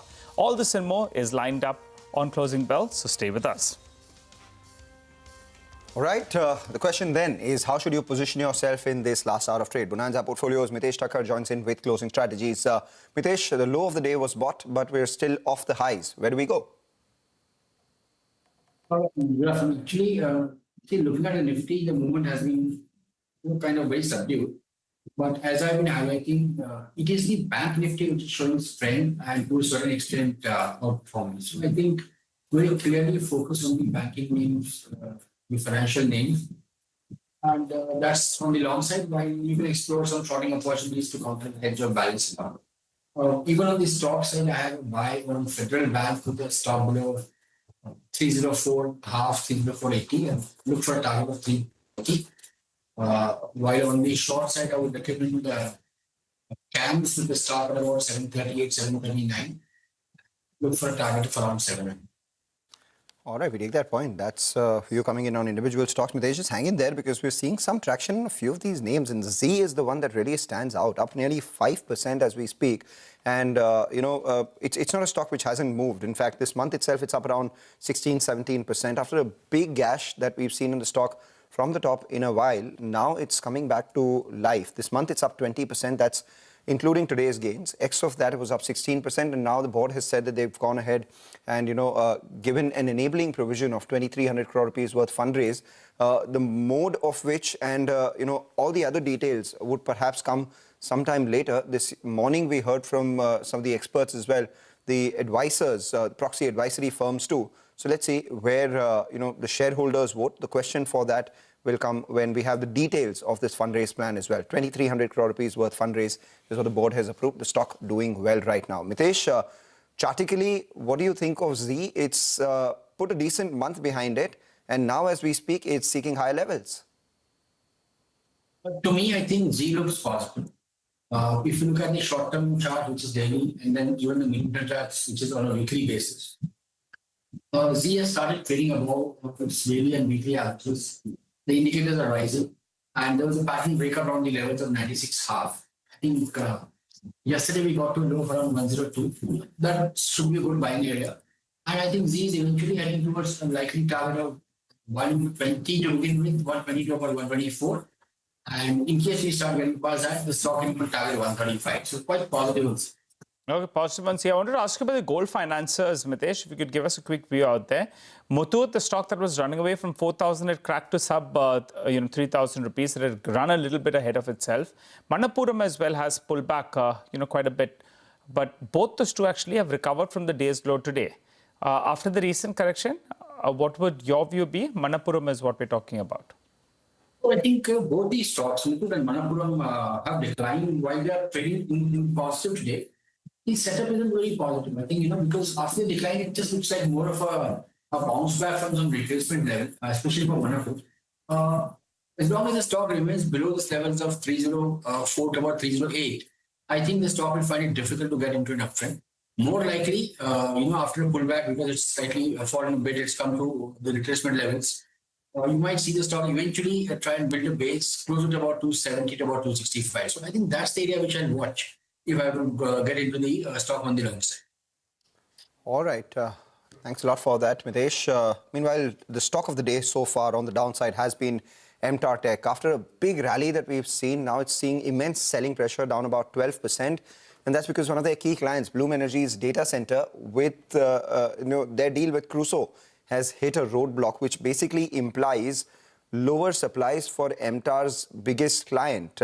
That's loss of business for them. To the amount and the impact, let's go across to Ria, who's joining in with details on this one. Ria.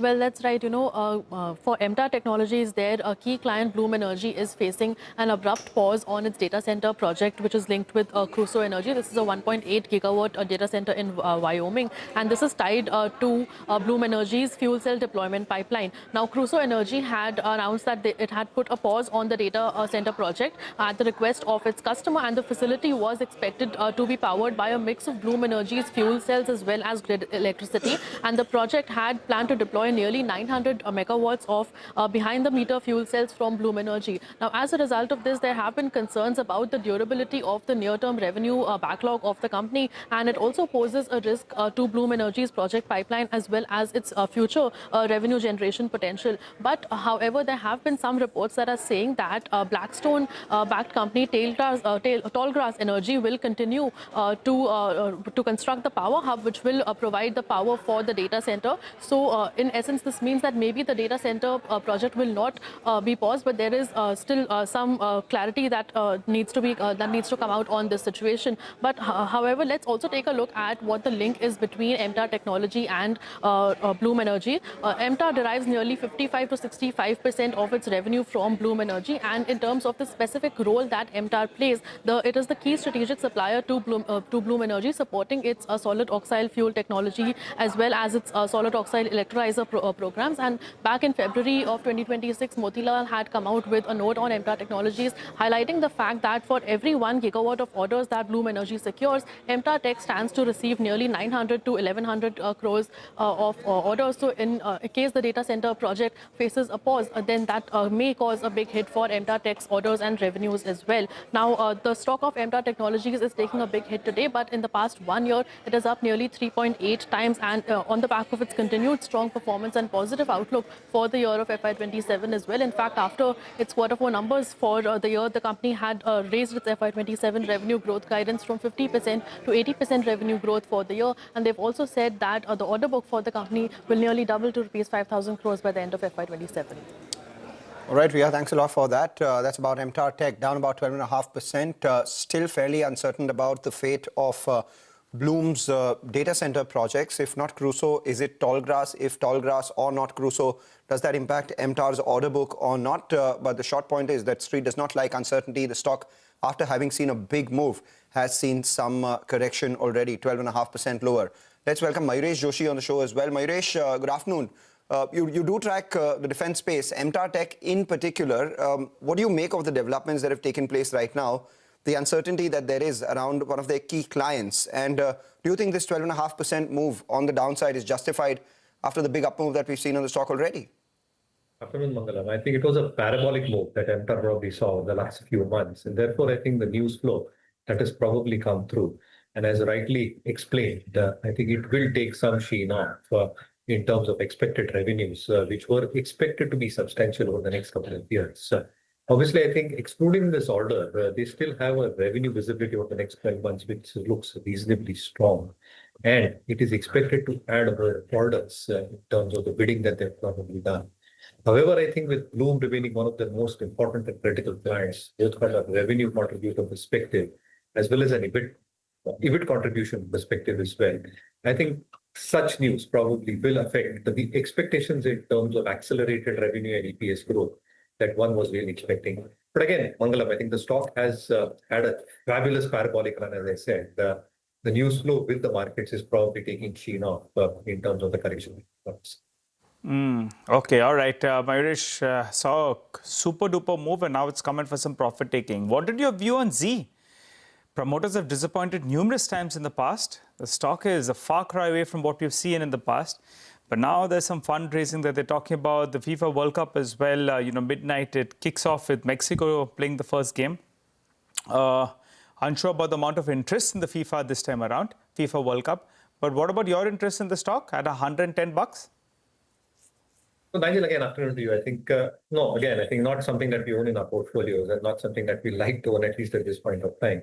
Obviously, I think the news flow has driven the stock price higher, but what really goes through in the shareholders meeting is going to be extremely critical. I think the last two meetings that probably happened, the raise was around the same old levels. But again, I think there is a lot of ifs and buts that probably happen in terms of the quantum of the raise, the purpose of the raise, or what it is probably going to get used for ultimately, the promoter's role itself. So too many ifs and buts as we see it for Z, as far as the news flow is concerned. In terms of the core numbers, I think it still needs to have some element of a sustained up move in terms of consistency, which probably it's lacking at the moment. So I think we give it a pass. All right, we take that point. And just on the FIFA World Cup, the thing is that we need to know the numbers of the FIFA World Cup to actually know the impact of this on the company, because in India, most of the games will be played most post-midnight itself. So whether there will be enough viewers or not, I'm not sure. We do have a lot of football fans in our office, and one of them is sitting right next to me. Nigel, how often will you be watching FIFA matches, given that there is a show the next morning? You know, I in fact, I'll watch the big ones, I think. So at least on the weekend, I'll definitely be watching. But the last, I think I'll stay up for a few of these games, but I'll make it to office. If I don't, you know why. Any plans of, making a travel to these places? No, but, you know, I just was looking through my passport in case, I don't know, maybe Shireen wants to send me to cover a couple of games or maybe interview someone over there. Yeah. Then my visa is ready. So I've got a valid visa till 2032. So quite happy about that. My visa's ready as well. I'll man the camera if at all you're going there. But having said that... And if you have to select a team that's going to win, who would it be? I genuinely have, not enough interest or understanding of football to give that. But sentimentally, everyone goes with the India favourites, which are Argentina and the likes. So maybe that. I don't know. Yeah, Argentina got a good side and cracking side. But I think this time we'll have a new winner. And I'm going with the Netherlands. They have never won the World Cup. They've never won anything big in the last, I think, 35, 40 years. So I continue to be optimistic. Support the underdog who's never won a World Cup. And I think the European Cup, the last time they won was in 1990, if I'm not mistaken. I was a few years old. So, yeah. But on you, I'll have a glass of orange juice whenever that happens. But time to go across to Vinny. Let's go across to Vinny now. We're not talking football with Vinny, though. We're talking pens and pencils. Vinny, DOMS Industries, that's the stock which is surging as it's acquired Reynolds, pens brand. They've acquired their assets. So what does this mean from a business standpoint? How much does it add? And what's the kind of value that they're paying for this? Absolutely right. So they have had this purchase agreement. Mainly acquisition of assets is what is going to be happening, right? So they're going to be paying $3.7 million. This is for Reynolds. Sale includes sale of pens, markers, highlighters, school supplies, all of that what comes under Reynolds brands, as well as in terms of equipments, contracts, trademarks, patents and IPs are also, intellectual properties are also included in this agreement as well. Now what will it do for DOMS, right? DOMS, it means it will increase their product profile. It will increase their market presence in the writing instruments as well as school supply segment. Now obviously, do not forget, Reynolds is one of those brands which everyone knows, right? All of us must have used it in school as well. So that has a strong recall in terms of for retail side as well. There is not going to be any change in shareholding here, okay? It's just a pure asset acquisition that is going to be happening. Now, in terms of cash flows for DOMS, what is there on as of 31st of March? They have cash balance of around 61.8 crores, so that is going to be enough for them to make this acquisition. Cash flow from operations was around 254 crores, and the management has highlighted certain key points in terms of capex plans in their con call, which was interesting to keep an eye out on because they've spoken about capex plan in FY27 around 250 to 275 crores. They expect to remain in that high capex cycle over the next few years as well. They will be continuing to make those investments. So it'll be interesting to see, but at least this is a good brand recall, a big brand that they've acquired as well. And it'll add to the retail side of the company. Interesting. Thanks a lot, Vinny. A small but effective one, it seems like. But Vinny, we can't let you go at that. So Mangalam says. So we want to know more about Unicommerce as well. Vinny, you're in the pink of health and a lot of stocks you're tracking. So tell us why this one is buzzing today. It's up more than 10%. Absolutely. It's up more than 10%. Actually, an announcement came in where they're partnering with Opera to scale their consumer brand across India, GCC, as well as Southeast Asia. Now, Opera obviously comes in. It's actually founded by the Flipkart co-founder, Binny Bansal. So it does come in with that brand as well. Now, Opera has 33 plus brands. They have 16 plus channels. What will this do for Unicommerce in terms of the international market? This will help their presence furthermore in the international market as well. Diversification or growing further in the GCC as well as the Southeast Asia region. And obviously, they have more of India dependency, right? If you look at the Q4 con call highlights, Unicommerce had said that international business that had turned and the international market had turned profitable for them in FY26. Now, the contribution that came in previously was 4 to 5%. In FY26, it's become 6 to 7%. So maybe this will increase their presence over there. This will furthermore help them in terms of partnerships over there as well. So it'll be interesting to see from here on how this works out for Unicommerce. Management has spoken about focusing on areas in the Middle East and Southeast Asia as well. Dubai, Philippines, Malaysia, all of this is what they've highlighted and they want to focus on this. So clearly this seems like a strategy that they're following here as well. Indeed, a strategy that they're following here, and the stock market is rewarding them for that. Up 11% on Unicommerce. Mayuresh, before we ask you either about DOMS or Unicommerce, just wanted to know, have you used Reynolds pen in your school? So we used to play with the caps. It was a very famous game with the caps. The interesting part about that is that earlier, back in the day, those caps did not have a hole on the other side, and there was a risk of children suffocating from that. And then they made a little small hole on that so that children, if they play with that, there won't be any suffocation. But the white and blue, very, very iconic. Now, do you think that going under DOMS would make you attracted to DOMS as a stock if you weren't already attracted? So I think it's an interesting acquisition, Mangalam, to be honest. However, I think I'll still wait out for a few more numbers because what really has happened and transpired for FY26 on an annualized basis, as Vinny was also pointing out, I think the profit after tax was close to 240 odd crores. They have done an annualized cash flow from operations of 254 odd crores, which means that their operations are in the pink of it, that they're generating large amounts of cash in terms of their EBITDA. And therefore, I think in terms of expectations of how revenue growth is expected to get played out over the next few years, they've shown a decent trend so far. They reported a top line of almost 2,400 odd crores with a very decent EBITDA margin of 17.5%. Return ratios are equally strong, which we track at Markets with India. I think our threshold at an ROE level, at a company level, is 17.5%. They're doing almost 20% ROEs, 24% ROCs, 65 crores in cash, enough to probably pay off the Reynolds acquisition as well. And the applications itself, both in terms of scholastic stationery and the art material, I think there is plenty of growth in terms of an organized players like DOMS actually doing well. So I think it's a good story. I think, however, we will wait out for Q1 numbers to see how input costs may play out in terms of both volume. Thanks a lot, Mayuresh, for joining in and talking about all those stocks. By the way, when we're having the chat with Mayuresh, the markets have moved down close to around 50 points. You have Adani Ports that slipped a little bit in the last few minutes. Ultratech Cement, that's the other one from the Nifty pack itself who's coming for some profit taking. And the Nifty Bank that was holding with the gain of more than 200, 250 points odd. Now that's up only around 70 points. And these stocks coming down, the backbone of the market as well, seeing some kind of profit taking explains why now the Nifty is now holding on to the 23,180 odd mark. We'll slip into a short break. On the other side, Goldman Sachs' Sunil Kaul will be joining to give us his view on the market and how India is placed in the emerging market basket.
Welcome back. The market has sold off from the top right now. The Nifty holding just below that 23,200 mark, around 23,170 thereabouts, led lower by the Nifty Bank, which has actually come off the highs. But more importantly, the protruding fall has been witnessed in the mid-cap end of things, which is now down by almost 1%. And now we have 2,200 stocks which are declining for about 800 stocks which are advancing. Some of the notable mid-cap losers include the likes of Paytm, which is down 5% right now. HFCL, which had been doing extremely well from the start of this year, currently has come off for further sell-off. We have Balkrishna Industries, which is down 5% as well.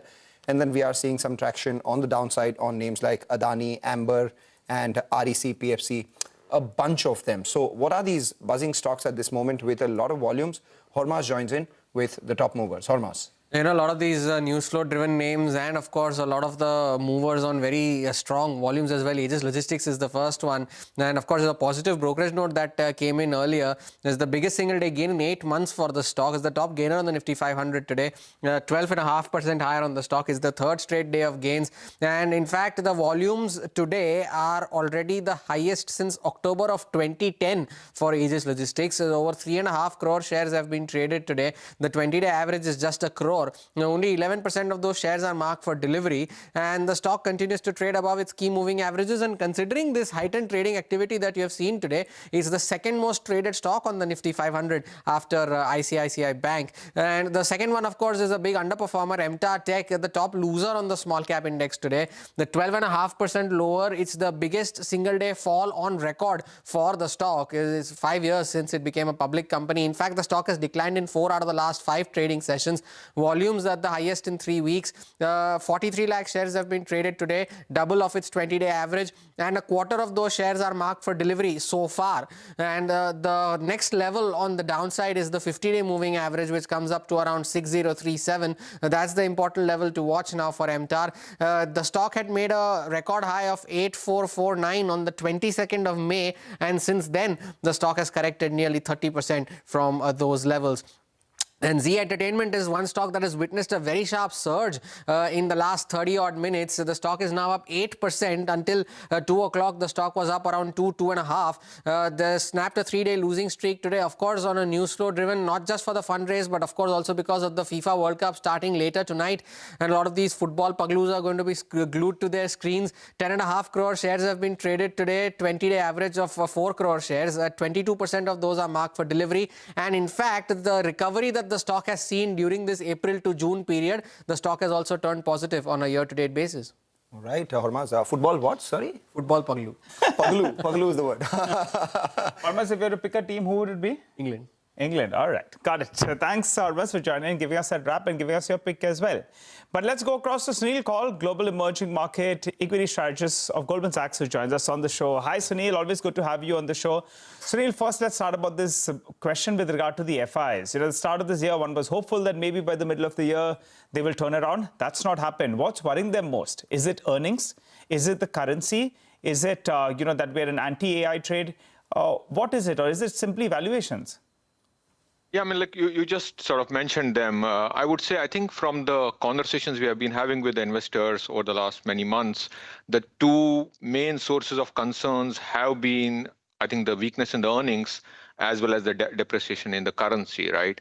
I would say, I think on the latter, after the measures from the RBI in coordination with the government, I say government because obviously some of these tax changes need nod from the government. I think our general sense is that you probably will see the less depreciation pressure in the INR. So I think that factor is probably not as much of a worry going forward. But I think people are still concerned about the weakness in the earnings in India. I mean, the estimates, when we look at them, Nigel, I think they're still a little bit lofty. I think consensus before the start of the war was expecting about 16% earnings growth. That has come down to around 13%, but it's still high compared to our expectations of 8% earnings growth. So we think over the next couple of quarters, you probably still see earnings downgrades, especially as the input sort of pressures start to feed into the margins. And that downgrade pressure, along with the fact that the RBI may be hiking rates later this year, is something that is weighing on people's sentiment. So Sunil, what you're saying is part of the problem is fixed if the rupee can stabilize, but once earnings come back, then probably the FI flows return. Would that be fair? Yeah, that's exactly our view, is that I think the currency is more or less now stabilized, but you would need earnings recovery for FII flows to come back in. Okay, and in terms of the pecking order, I recall sometime towards the end of last year, I think you were getting a little bit more optimistic on India's prospects. You can correct me if I'm, if I'm wrong. But where does India fit now in the emerging market preference order? Because some of these markets have run up a big deal. Yes, some of them earnings will also be following up. But from an India market perspective, a market that's not done much for the last 2 years, the FIs have been relatively underweight, the currency could stabilize, and we're bracing for better times. So hopefully we've battled most of the storm. What would you think? Yeah, look, I think valuations are still a little bit expensive relative to the rest of the world, with the market still trading at 20 times. But I think you started it correctly there. I mean, if you sort of look at what the markets have been rewarding this year, I think it's the delivery of earnings, right?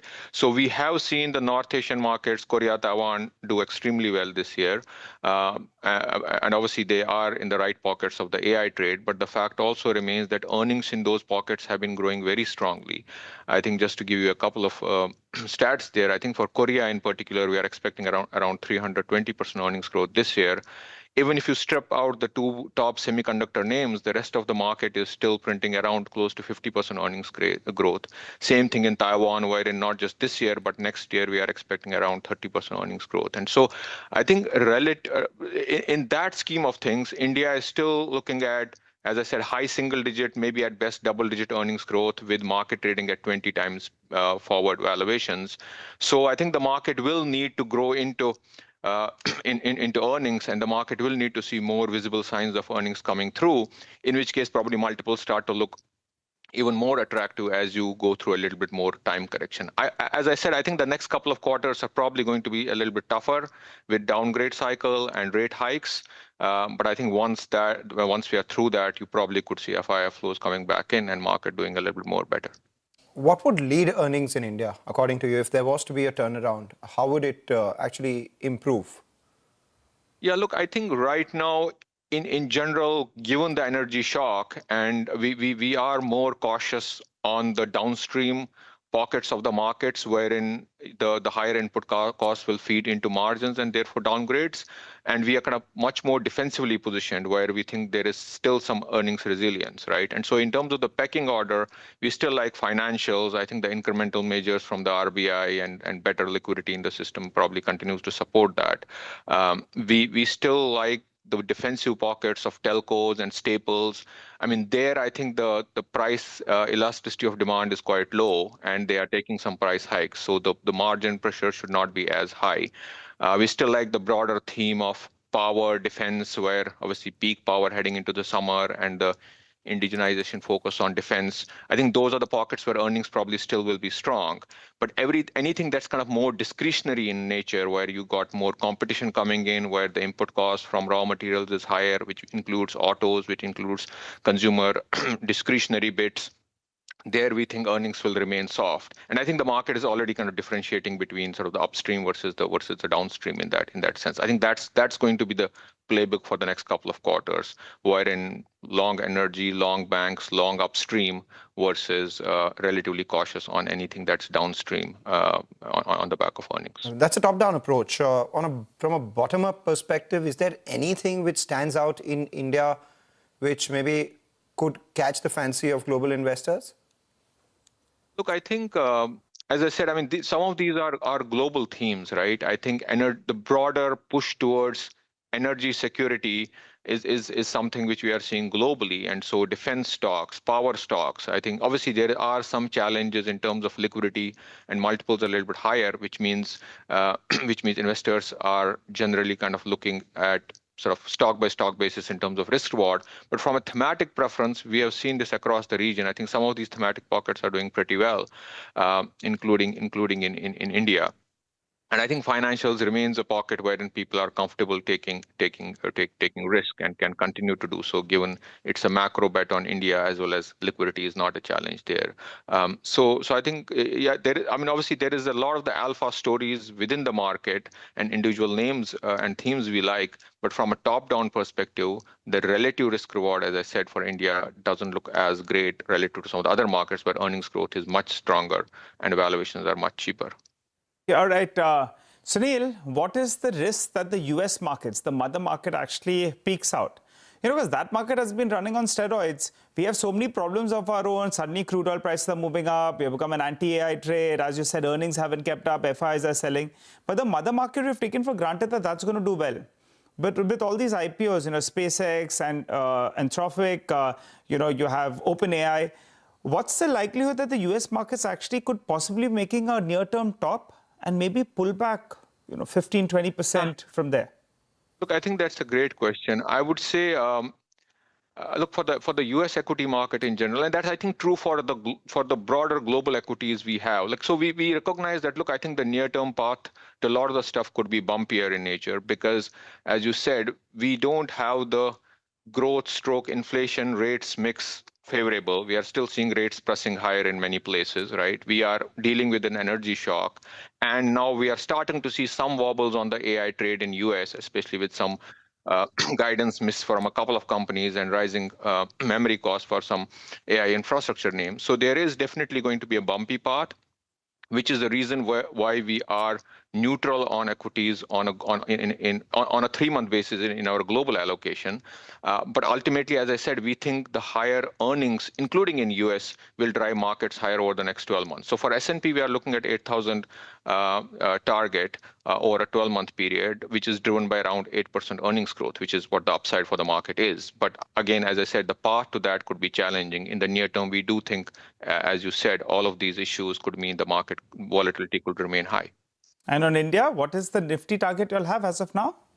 Yeah, we are at 26,500. So that's about 12-13% upside, depending on the pricing date. But again, I think that's driven by on a 12-month basis. So that's June 2027 end target. But that's kind of backloaded, and that's coming in from 8% earnings growth this year. But more importantly, 13% earnings growth next year, which is kind of what's the earnings slope that is driving those numbers. So you have an S&P target of 8% in terms of an upside from here on, and you have an India Nifty target of 12 to 13%, and you believe that it'll be second half loaded, or rather backloaded. Yeah. As I said, I think the next couple of quarters are going to be a little bit more challenging from a relative perspective for India. All right, we take that point, which implies that the second half we perhaps would do a lot better. Yeah, I know, Sunil, a lot of people are messaging us. They're saying that what Sunil says is true. Let's pop the champagne. 26,500 will be a dream in the next 12 months or so, because things have been so rocky. Every now and then we think we've crossed a hurdle and a fresh one crops up. But it's a good conversation as always with you, Sunil. We look forward to chatting up with you soon, and hopefully the next time we chat, things will look even better from an India market perspective. Thanks a lot for joining in. Hopefully we're closer to 26,500 than we are right now. Okay, Sunil. Thanks a lot. Well, let's take a quick check then in terms of the F&O market. The Nifty, by the way, has moved down. We're down close to around 50 points as we speak.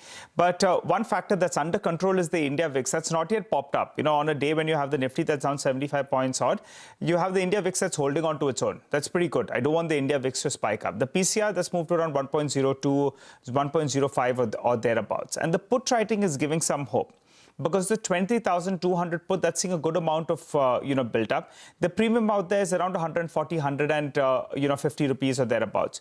So you just go by that particular value, the 23,200 put with the premium of roughly around 140 rupees. That's telling you that this 23,050, 23,070 is an important mark, and the markets, when they've visited that mark, they're actually popping up. So at least tomorrow, when we are getting into the weekend, you don't want that level to breach on the downside. And hopefully there is some good news flow in the offing, because Brent crude prices at least are well behaved. So we're just clutching on the straws and thanking God for some small mercies, which is in fact Brent crude prices staying at lower levels. So that's the important mark you're looking at. Individual stocks, ICICI Bank, that's been leading the fight back actually all through this week. The markets have been volatile and wobbly, but ICICI Bank actually is holding on to its own, and there's fresh buying being seen out there. Close to 4% open interest build-up, stock holding with a gain of around 1%. On RVNL, that normally doesn't come up on our list, but that's seeing some unwinding of positions. Close to around a crore shares in open interest actually have got unbound. And Vodafone Idea, people are not throwing in the towel out there. The last couple of contracts have been pretty okay. And now we're seeing some shorts that are getting squeezed out as well. 2 crore shares getting closed out on the short side. We'll keep an eye out on that one, but that's coming for a bit of a short covering bounce. So Nifty at the day's low, 2350, 2370, important mark to defend on the downside. Take a short break, come back. As always, we'll tell you what our technical experts have for you. Stay tuned.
Well, Adani Group stocks actually are coming for some profit taking. So we pull up a couple of those names. Adani Enterprises, Adani Ports, both of them have taken a bit of a leg down. So, that's something that you should be tracking from the headline stocks itself. Let's focus, though, on some trades from the broader markets. We have Mitesh Thakkar, who's back with us. Mitesh, give us your trades. The market hasn't done much, but kind of again tapered off.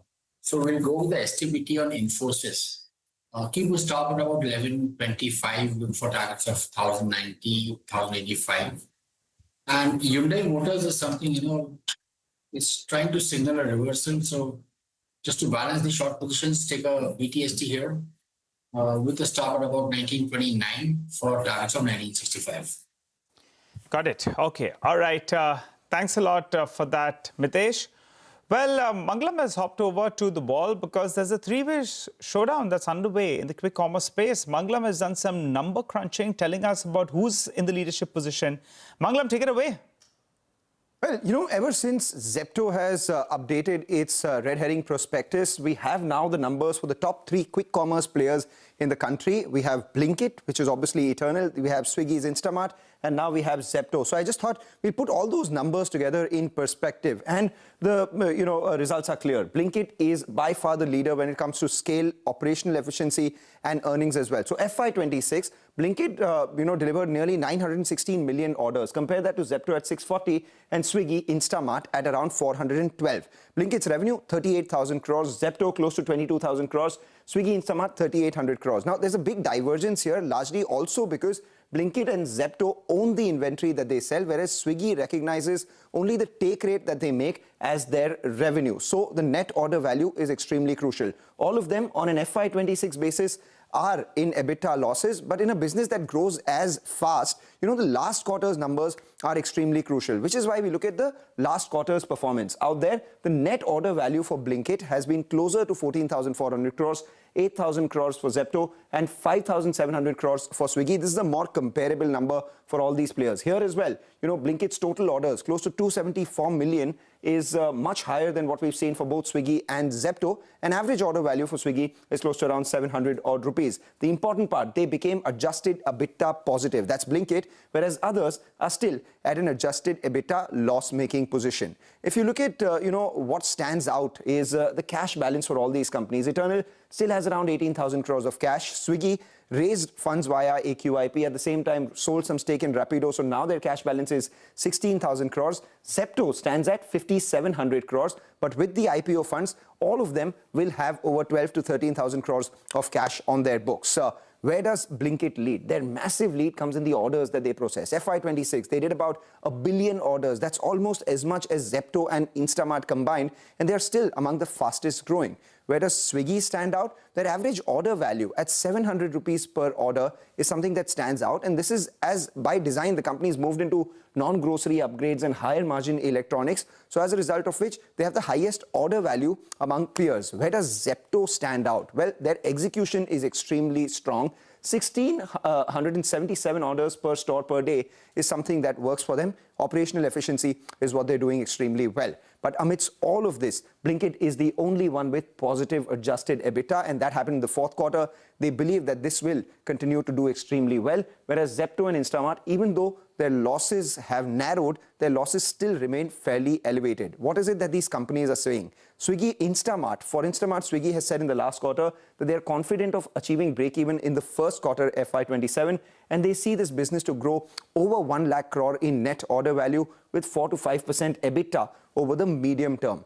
Blinkit, on its part, is fairly confident of over 60% growth, gross order value or net order value growth over the next 3 years, with being more confident of getting to their guidance of 5 to 6% margin than they ever are before. On competition, all of them are saying that there is a fair amount of competition. There will be some for certain periods of time, but the victory will be the one which executes the best and has the highest amount of scale. And that's where I think Eternal stands above everyone else. Swiggy, Instamart has actually been a laggard in this space despite, having a headway over Zepto. But Zepto is growing extremely fast despite being the youngest out here. But all these are the ones that we're talking about. The ones that we haven't spoken about and could be jokers in the pack are Amazon, Flipkart, and Jio. Thanks a lot, Mangalam, for that. Well, let's hop across to Sudeep Bandopadhyay, market expert who joins us. Sudeep, how do you approach this space? They've made life a lot easier, quick commerce that is, but for shareholders, they put them in a tricky spot. Swiggy, a lot of people wanted it before they listed. And then, in fact, some of them will be thanking their stars they didn't get it. Similar is the case with Eternal as well. Been a rocky ride. Stock is above its IPO price, so it's come off a big way from the top. And Zepto now all eyes are on the listing price out there. What's your take and where's the preference? Well, my preference has clearly been on Eternal, and that has been there for quite some time. And I strongly believe that, these are the businesses where winner takes all. So Eternal has been my favorite, and I strongly believe in that. Now, as far as Swiggy is concerned, unfortunately, the shareholders didn't approve that Indian-owned, Indian-managed, that resolution didn't go through. And that because of that, they don't own the inventory they are working with in Instamart. And that definitely is a drawback as far as Instamart of Swiggy is concerned. I'm sure they will get that resolved sooner than later. And probably then they will be able to come and compete with Zepto. In fact, they are now competing with Zepto only. Blinkit is way ahead. And, even profitability-wise, Blinkit is way ahead. So I definitely will recommend and have been recommending Eternal, and I'll stay with that. All right, you've been recommending Eternal and you'll stay with that. Just on Swiggy, I wanted to know that, while Instamart has been a bit of a laggard out here, it appears that the street is not ascribing much value to the quick commerce business anyway. The market cap difference between both, Zomato and Swiggy, Eternal and Swiggy, is a fair amount. It's over 1,50,000 crores. And Swiggy at close to 63,000 crores. The street believes that most of the value, at least 90-95% of the value, is ascribed to their food business, food delivery business. So does that make it an optionality and a turnaround candidate from here on? Or do you believe that it's a lost cause when it comes to quick commerce and we should look at Swiggy only for food delivery?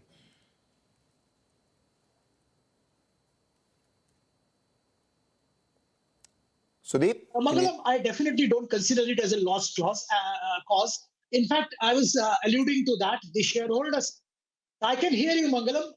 I was saying that the shareholders' approval didn't come through. So they don't own the stock which they sell. And that's a big, big handicap. Hopefully that will be done. And with that, I think they will be in a position to effectively compete with Blinkit and Zepto, who both own the stocks which they sell in their businesses. So Swiggy definitely has a chance of coming back and fighting Zepto definitely, and at some day maybe Blinkit as well. Okay, all right, Sudeep, let's try to fix that line then. But let's focus on, another piece then that I put out earlier today. Aluminium, that's the one that has corrected a large deal. And aluminium, in fact, aluminium has done well, but alumina has been under pressure. So the question that we're asking is, alumina's recent underperformance, could it end in the time to come? Let me explain why. Remember, alumina has lagged aluminium prices because aluminium production has slowed down. That in turn hurts demand for its raw material, which is alumina. So as a result, alumina has remained in surplus, aluminium has remained in deficit. Divergence in this particular trend is clearly visible in the pricing. Alumina prices, they have come down from, I think, $500-600 per ton. Even at the peak, it was around $750 to $800 per ton. It's come to around $310, $320 per ton. And as a percentage of aluminum prices, that's come down to around 8 to 9%. Historical averages have been around 14 to around 16% approximately.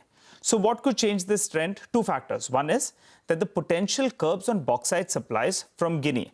Remember, bauxite is an input for alumina. So if those supplies are restricted, then that could give some kind of base on alumina prices. Second factor is the rising input cost, coal, fuel, caustic soda. All of them, have been spiking up, and that's squeezing margins for high-cost refiners.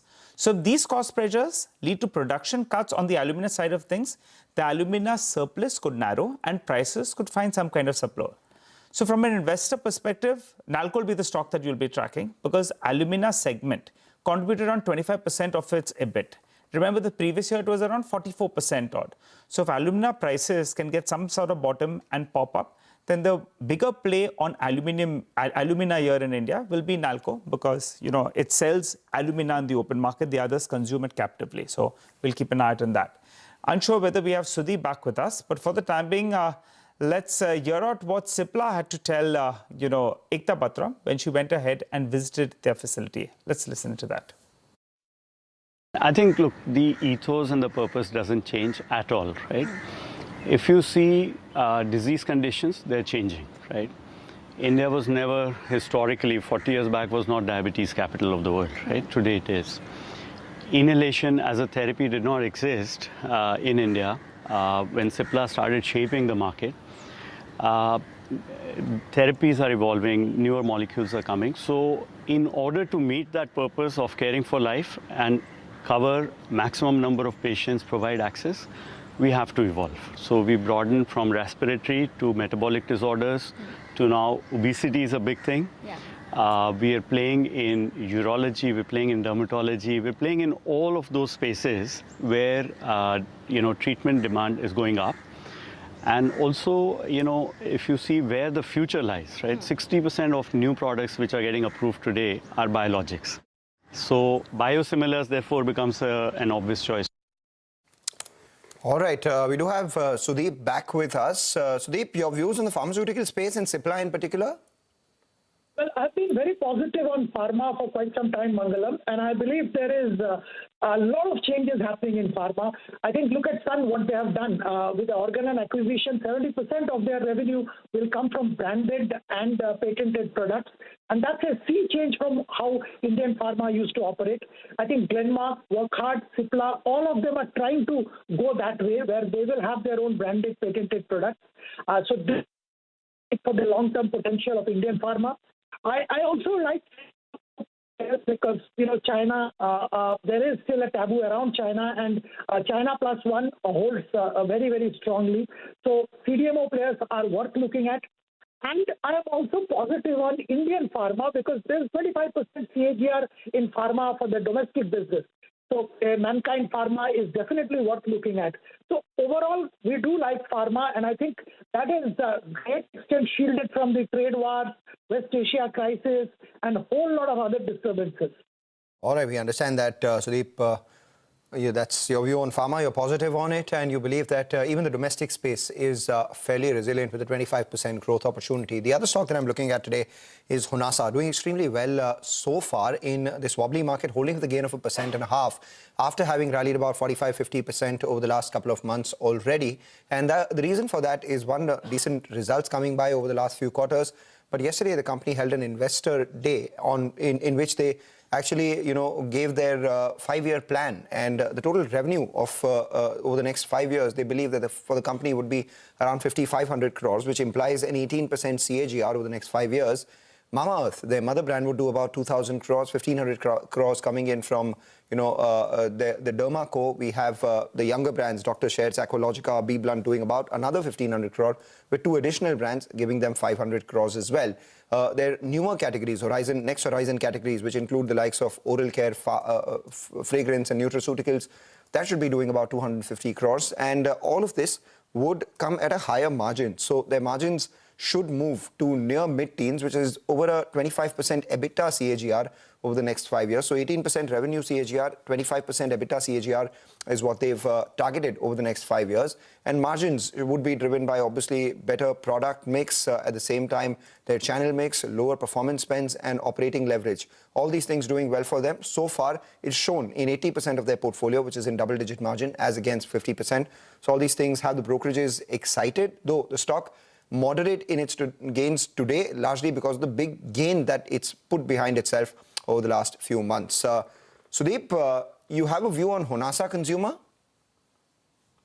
Yeah, I think, unfortunately, it seems a lot of tough movement, and performance also was nothing great, but things have started improving.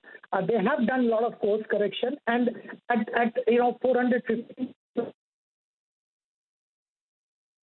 All right, we get that point. Sudeep, thanks a lot for that. You believe that it's volatile, but the management has started to do some course correction. Still no clear view on the stock. We lost your connection out there. But what we'll do is take a short break, come back, continue the market, continue tracking the market, even as the mid-cap index is currently trading around the lower end of today's trading range. More market talk lined up for you on the other side.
Right, welcome back.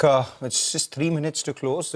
Important news that has come in from Black Hills. They've said that the 1.8 gigawatt project in Cheyenne has not been paused, which means that it's still business as usual for MTAR Tech, a stock that had seen a 12% downtick. Just pull up the intraday chart right now. That cut has been ameliorated. It's still sitting with a cut of almost 10.5%, but it's off the day's low. The company is working directly with a potential large load customer, which implies that it perhaps is Bloom. And the project continues to progress as planned and is tracking for service to begin in early 2028. So the fears around Bloom, their 1.8 gigawatt data center project being stalled or being delayed for some uncertainty, and that causing a further uncertainty to MTAR Tech, stands corrected right now. Black Hills has said that the company is directly working with the potential large load customer. Yeah, and one more thing, I'm just looking at the Bloom Energy stock price. Yesterday it was down close to 10%. And in today's pre-market, it's indicating that Bloom Energy as well bounces back close to around 3% or thereabouts. So, maybe in fact the fear that was there wasn't as bad. For the time being, we're seeing a mild recovery on MTAR Tech, if it's not that bad. So we'll wait by for further clarity, but a bit of a recovery, I think 2% from the lows of the day as that flash hit the screen. Right. We do have Sudeep with us. Sudeep, do you track MTAR Tech and do you have a view on this stock? I do track MTAR Tech, and I think, this was a little unfortunate, this news flow. And now that we know that there is no challenge there, I think things should get back on track. Of course, the stock has moved up quite a bit in a very short time span. So any bad news tends to get exaggerated in the market in terms of correction. One more thought, after seeing what is happening, I have is that, too much dependence on one customer and one partner is a big risk, and we need to factor in that going forward. All right, take that point. Thanks a lot for that. Sudeep, we'll let you go for the day-to-day, though I believe that you'll speak to us in Markets Forward shortly as well. But let's start wrapping up, Nigel. Well, that's right. It was that sort of a day where the bulls had their hopes during the trading session, but that got given away. So the Nifty goes home with a cut of close to 30 to around 40 points. What was the lone warrior? Well, the lone warrior today was the Nifty Bank. Yet again, that was an outperformer that was up close to around 100 points.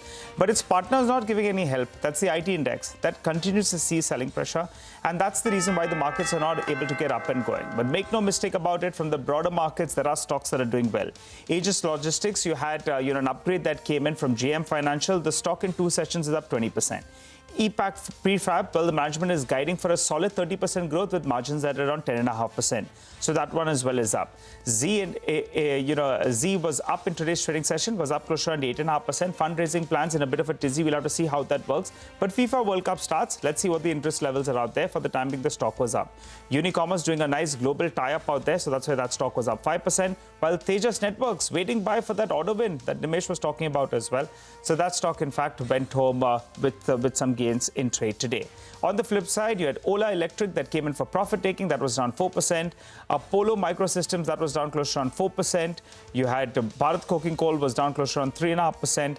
And Saman Capital as well, from around 185 rupees in a matter of a few days. That one as well has come in for some correction in trade. The uncomfortable news today was that the rupee gave back some part of what it put on. However, the good news is crude oil prices remained well behaved. And now it's not reacting to the headline because that one still continues to hold at lower levels, $92, $93 per barrel mark. Well, we'll wrap up on this edition of Closing Bell. You don't go anywhere. The team of Markets Forward comes up next.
Markets end flat after a choppy trading session with the Nifty ending below 23,200. Selling was more pronounced in the broader markets while Nifty IT index declined for the 7th straight session. In yet another revision of royalty rates, the government claws back some of the cut in royalty offered to onshore producers. Rates revised up from 10% to 13.3% with a view to protect the state government revenues. In a directional push, the government exempts fuels with ethanol blends of 22, 25, 27 and 30% from levies. While the move can lift ethanol offtake over time, vehicles and fueling infra need to be retooled for this.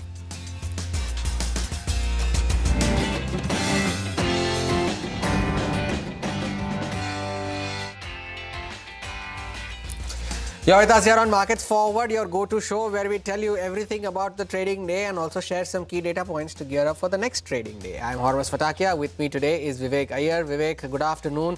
Well, disappointing session. If you're an optimist, you would say, oh, well, we were gapped down 200. We've managed to end flat. But if you are a pessimist, you would say we've come off the highs of the day. Absolutely right. Good afternoon, Hormas. A very choppy, volatile trading session. Not too much moving. Very specific stock-specific market is what we saw. And the Nifty IT, that particular sector continues to underperform quite significantly down for the 7th straight session. But we have a lot lined up on the show for you today. So let's keep an eye out on what we have over the next 20 minutes. All the big news, key developments on Dalal Street will be covered. The top corporate voices and events to watch out for as well. But here's a lineup of what we have in store for you today. We'll start with the top movers and shakers. We'll decode what the government's royalty benefit cut means for ONGC as well as Oil India, track the fresh ethanol boost to sugar stocks, and break down the key triggers behind today's stock-specific movers. Last but not the least, we'll delve into the key market events to watch out for in tomorrow's trading session. First up, we'll start off with the top movers and shakers of the segment. Hormaz has hopped across to the wall to take us through all the top movers in the session today. The index may have gone nowhere today, but the declines are more pronounced in the broader markets, and the advanced decline will tell you that it was firmly in favor of the losers. And a primary contributor to that were the IT names. The 7th straight day of losses for the IT index, and it was the large cap IT that did the bulk of the damage today. Be it LTM, Infosys, HCL Tech, all of them ending with losses of anywhere between 2 to 3% in today's trading session. Even though mid cap IT saw some recovery during the course of the day, that recovery got sold into by the time it was closing. Sector that outperformed though was pharma, the two opposite spectrums of what are generally known as defensive stocks. Torrent Pharma ending with gains of 3%, Ajanta Pharma, JB Chemicals, all of them continuing to do well even in today's trading session. But the newsmakers were plenty today. MTAR Tech was the casualty of the day, and despite clarifications coming in on the data center project, the stock still ended 11% higher, one of the biggest single day falls on record for this stock. Z Entertainment, of course, at the last hour surge that the stock saw, 8.5% higher on that stock as well. Domes Industries after its acquisition doing well, and PFC after its merger getting approval from the president with REC, the stock falling well over 4% in today's session. Some of the other broader market losers though in today's session are big pronounced names as well. NIIT was down 9% in today's session, among the top losers in the small cap index. Paytm was down over 4%, MRPL was down almost 5%, as was Balkrishna Industries declining almost 5.25%. And some high-flying names of the last week seeing some profit booking in today's session. Ola Electric was down around 4%. HFCL was down in a lower circuit, managed to end 3% lower, and Nucleus Software ending with losses of around 6.5%. But the bigger loser though was Jain Resource Recycling. Saw a couple of days of gains earlier today, ending with losses of around 10%, Vivek. Thank you so much, Hormas, for taking us through all of the top movers and shakers in the session today. A few names, particularly like MTAR Tech, clearly standing out. Well, moving on, the government has partially rolled back the royalty relief extended to onshore crude oil producers barely a month after its introduction. The decision is expected to negatively impact oil upstream companies like ONGC and Oil India. Sonal joins in with more details. Well, this is coming after last month's cut in royalty rates. Basically, these companies have to pay royalty on crude and gas production to the government. Last month, there was a big cut that came by, and the stocks liked the fact, and the fundamentals improved because of that. And now there's a surprise cut that has come by. They have announced an increase in the royalty rate. This is for onshore crude oil production, and the effective royalty rate is 13.33% on crude production from onshore fields. This is higher than the 10% that we saw last month, but it is lower than the 16.67% that the companies were paying originally. If we talk about onshore gas production, there has been a further cut in royalty rates to 7.27% versus 8% that was announced in May, and the original rate was at around 10%. So here there is a further cut that has come by. CLSA says this could hit EPS for ONGC by 2%. For Oil India, it could be a bigger cut of around 9% on the back of this move. It is a flip-flop, right? A policy change that has come again. So CLSA says this is something that the investors will not like, something that keeps happening with PSU companies, and it could be extrapolated into something more negative. However, they see this as a one-off tweak to protect state government revenues. That is the word coming in from CLSA. While Kotak Institutional Equities also calls it a surprise move, they say this benefit of standardized ad valorem deductions of 20 and 15% exists as is. It is only for pre-NELP and nominated blocks. The royalty reversal will lead to incremental revenues of around 2,000 to 2,500 crore rupees for the company, for the government. For the companies, it will be a negative impact, 1 to 1.5% for ONGC and 5 to 6% for Oil India. They are also calling these flip-flops disappointing coming in from the government, but considering the situation that we are in, the fiscal issues and also economic equilibrium, they expect this to be reversed and policy framework to be in conjunction with what they had promised earlier, and royalty rates could see a further cut. So yes, they both call it a temporary move for right now. Sonal, thank you for summarizing that for us. Both ONGC and Oil India have been in the spotlight over the last couple of trading sessions. To take the discussion forward, joining us today are Sudeep Bandopadhyay of Inditrade Capital and Ruchit Jain of Motilal Oswal Financial Services. Gentlemen, good afternoon. Thank you for joining in. Well, Ruchit, to you first.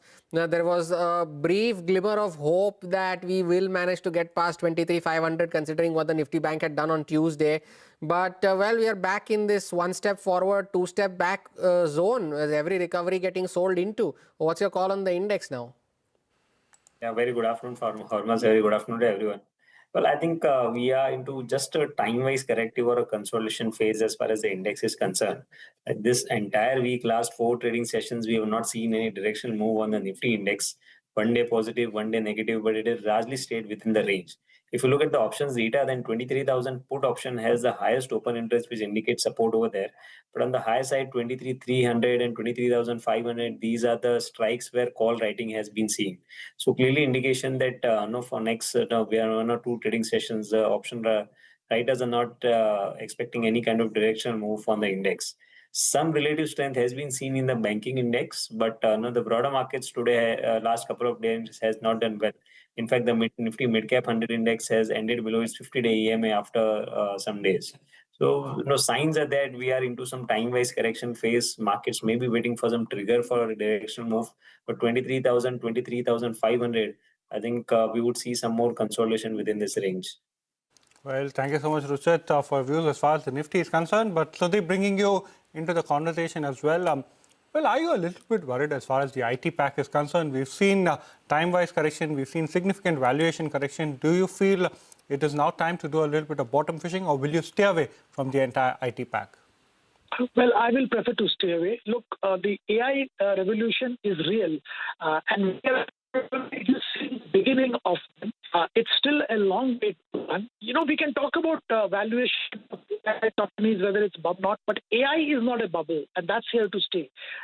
Indian IT companies are good companies, well-managed companies, strong balance sheet, but for them to transit from where they were to AI world will take time. Our estimate is anywhere between 1 to 2 years will be required, depending on the agility of the management and the way they navigate this change. So for the next 1.5 years, their revenue, profitability, and profit will be under pressure. Under the circumstances, instead of trying to pick and choose based on price correction, I would recommend one should stay away. Keep watching the space. Time will come when we can acquire. May not be at bottom, but at a price or at a stage when things are improving. Stay away for now is what Sudeep recommends for the entire IT sector. Another 1.5% lower today for the IT index. The other big story for the morning was the fact that major ethanol-linked stocks, Balrampur Chini, Triveni Engineering, all of them had some strong price action today, and that's after the government exempted the excise duty on petrol blended with higher ethanol concentration. Sudarshan is here with us to take us through the government order. Sudarshan. That's correct. And government has been pushing for increased ethanol blending in the use of fuel or use of petrol. And that's the reason so far till yesterday E20 means 20% of ethanol and 80% of petrol. On that excise duty, it was exempt from excise duty or say from even other cesses like agri-infra cess, road cess. Now government has gone one step ahead and included E22 to E30, E25, E27. Now everything would be exempt from the cess or say excise duty and other cesses too. Now why it's positive for sugar companies? Because all the sugar companies have already committed to an additional investment to for the increased ethanol production, and also it will increase the ethanol's capacity utilization from the current level that we have of 50%. And this is one of the reasons we are seeing an up move in major names. And recently two of your major automakers from four-wheeler Maruti Suzuki and from two-wheeler Hero Moto had launched flex fuel, considering government's push for increased ethanol usage. Thank you so much, Sudarshan, for joining us and giving us the lowdown as far as that particular development on ethanol is concerned. Well, Ruchit, let me come across to you first. Praj Industries, that particular name, how does it look on the chart? Fundamentally, FY26 was a bit of a dampener as far as earnings growth was concerned, but do the chart suggest further upside from here on? Not really, because recently we did see some pullback move from the 300 to 400, 420 level, but the stock is consistently witnessing some selling pressure at high levels. And secondly, on pullback moves are not supported by high volume. So such stocks which are high beta names, unless you get volume-based backup buying, I think it's better not to do any kind of bottom fishing over here. In fact, last few trading sessions, the stock is consistently trading below its key 50 and 200 EMA. So I think until we see any kind of good volume-based buying happening, one should stay away at least for the near term. What a destroyer of value has Praj been. At January of 2025, the stock was trading in excess of 800 rupees. And now it finds itself at 330. Sudeep, Praj Industries, if you are tracking this name, and maybe if you could also get in a quick word on ONGC and Oil India. You heard Sonal talk about the recent developments and also the downgrades that came in for Oil India yesterday. Now time to take some profits off these names, especially considering crude prices are also cooling off. Well, two things almost. One, Praj, I would say avoid. We have seen this many times and things get exciting. We advise investors to get in and then I think things start turning the other way around. So Praj, I will wait and watch. I will not advise anybody to get into Praj. On the other hand, as far as ONGC and oil is concerned, I think, the flip-flop is unfortunate, and this is where the problem with these companies lie. There is no certainty of the profitability, profit, margin, and all these things depend on policies which keeps changing. And that's a little unfortunate. At this stage, considering the overall volatility and all these policy changes, I mean, I can understand the revenue pressures and things like that. But, from a corporate, we expect as market participants a consistent policy, consistent profitability targets and, plans. But these is not possible for these oil companies, oil-related companies, because of the control under which they operate. So under these circumstances, we have been avoiding all these oil marketing companies, upstream companies, and I would continue to maintain that view. Well, thank you so much, Sudeep, for joining in, giving us your view as far as the sugar as well as ethanol-based companies are concerned. But it was a busy day of stock-specific action on D Street, from MTAR Technologies and Honasa Consumer to DOMS Industries. Let's get across the key stocks in news with Ananya. Let us look at some of the stocks that were buzzing in trade today. So starting with MTAR Technologies, the stock is under pressure after concern emerged around one of its key customers, Bloom Energy. A large data center project that was expected to use Bloom Energy's fuel cells has been put on hold, raising questions over the pace of future deployments and the visibility of Bloom's order pipeline, which has weighed on sentiments for MTAR. Now, Honasa Consumer is among the gainers after sharing its long-term growth roadmap at its Investor Day. The company is targeting 5,500 crore in revenue over the next 5 years, along with EBITDA margins of more than 15%.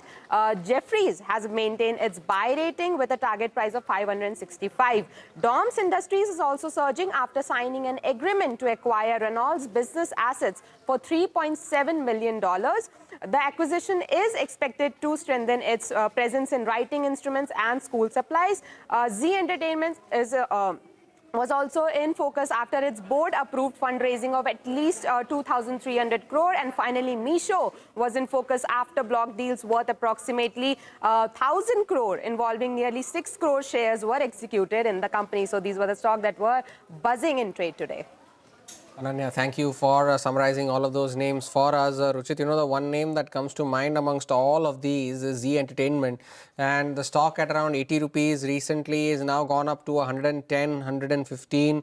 Do you believe that there is still more upside left in the charts, especially considering the extent to which the stock has been beaten down from well over 400, 450 rupees down to 80 rupees, now at 115, Z Entertainment? One thing is consistent with the stock, that is its volatility. So when the stock gets corrected, we see very sharp corrections, and during up moves also, irrespective of what the market is doing, the stock has been now witnessing a good momentum with good volumes. So I think the good thing is that it has surpassed that 100 mark, which was the significant hurdle, and this up move has also been supported by good volume. So at least in the near term, the momentum could remain intact, and we could see levels around 120, 125 range.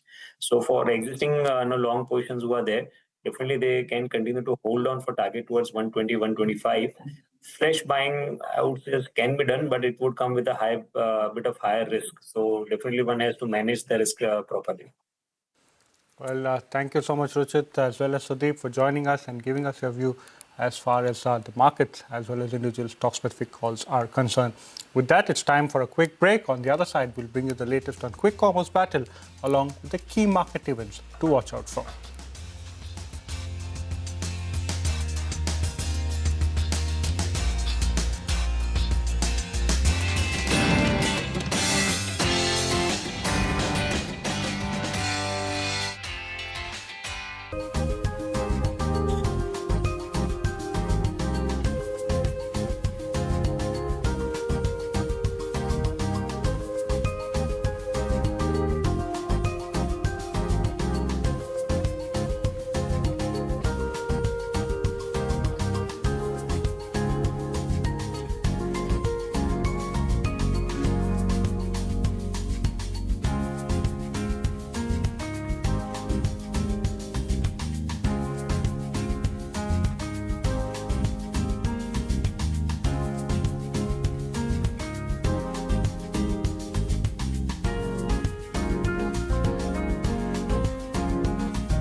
Welcome back. Well, there's a three-way showdown underway in the quick commerce space with Blinkit, Zepto and Instamart battling out for market leadership. Mangalam has crunched some data on how the battle is panning out.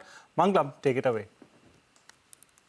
Well, now that Zepto has filed its updated DRHP, we have numbers to compare, and let's do an ultimate quick commerce showdown for all the large players. If you look at, the total orders for FY26, Blinkit's done nearly 1 billion orders. You have Zepto, which has done 640 million orders, and Instamart is far behind in this rate at 412 million orders itself. If you look at the revenues as well, last year, Blinkit did about 38,000 crores. Zepto did about 22,000 crores. Instamart did 3,800 crores. Now you'd say, why is there such a big disparity? Well, the only reason is Blinkit and Zepto own their own inventory. So whatever sales they recognize is their own sales, whereas Swiggy Instamart has, the take rate, which is recognized as sales. On an adjusted EBITDA basis, Blinkit has the least of it all, 277 crores. Zepto is 5,000 and Swiggy Instamart is 3,500 crores. And at the end of the year, Blinkit had 2,200 dark stores, with Zepto and Swiggy being around 1,140 each. Remember, Zepto is the latest entrant,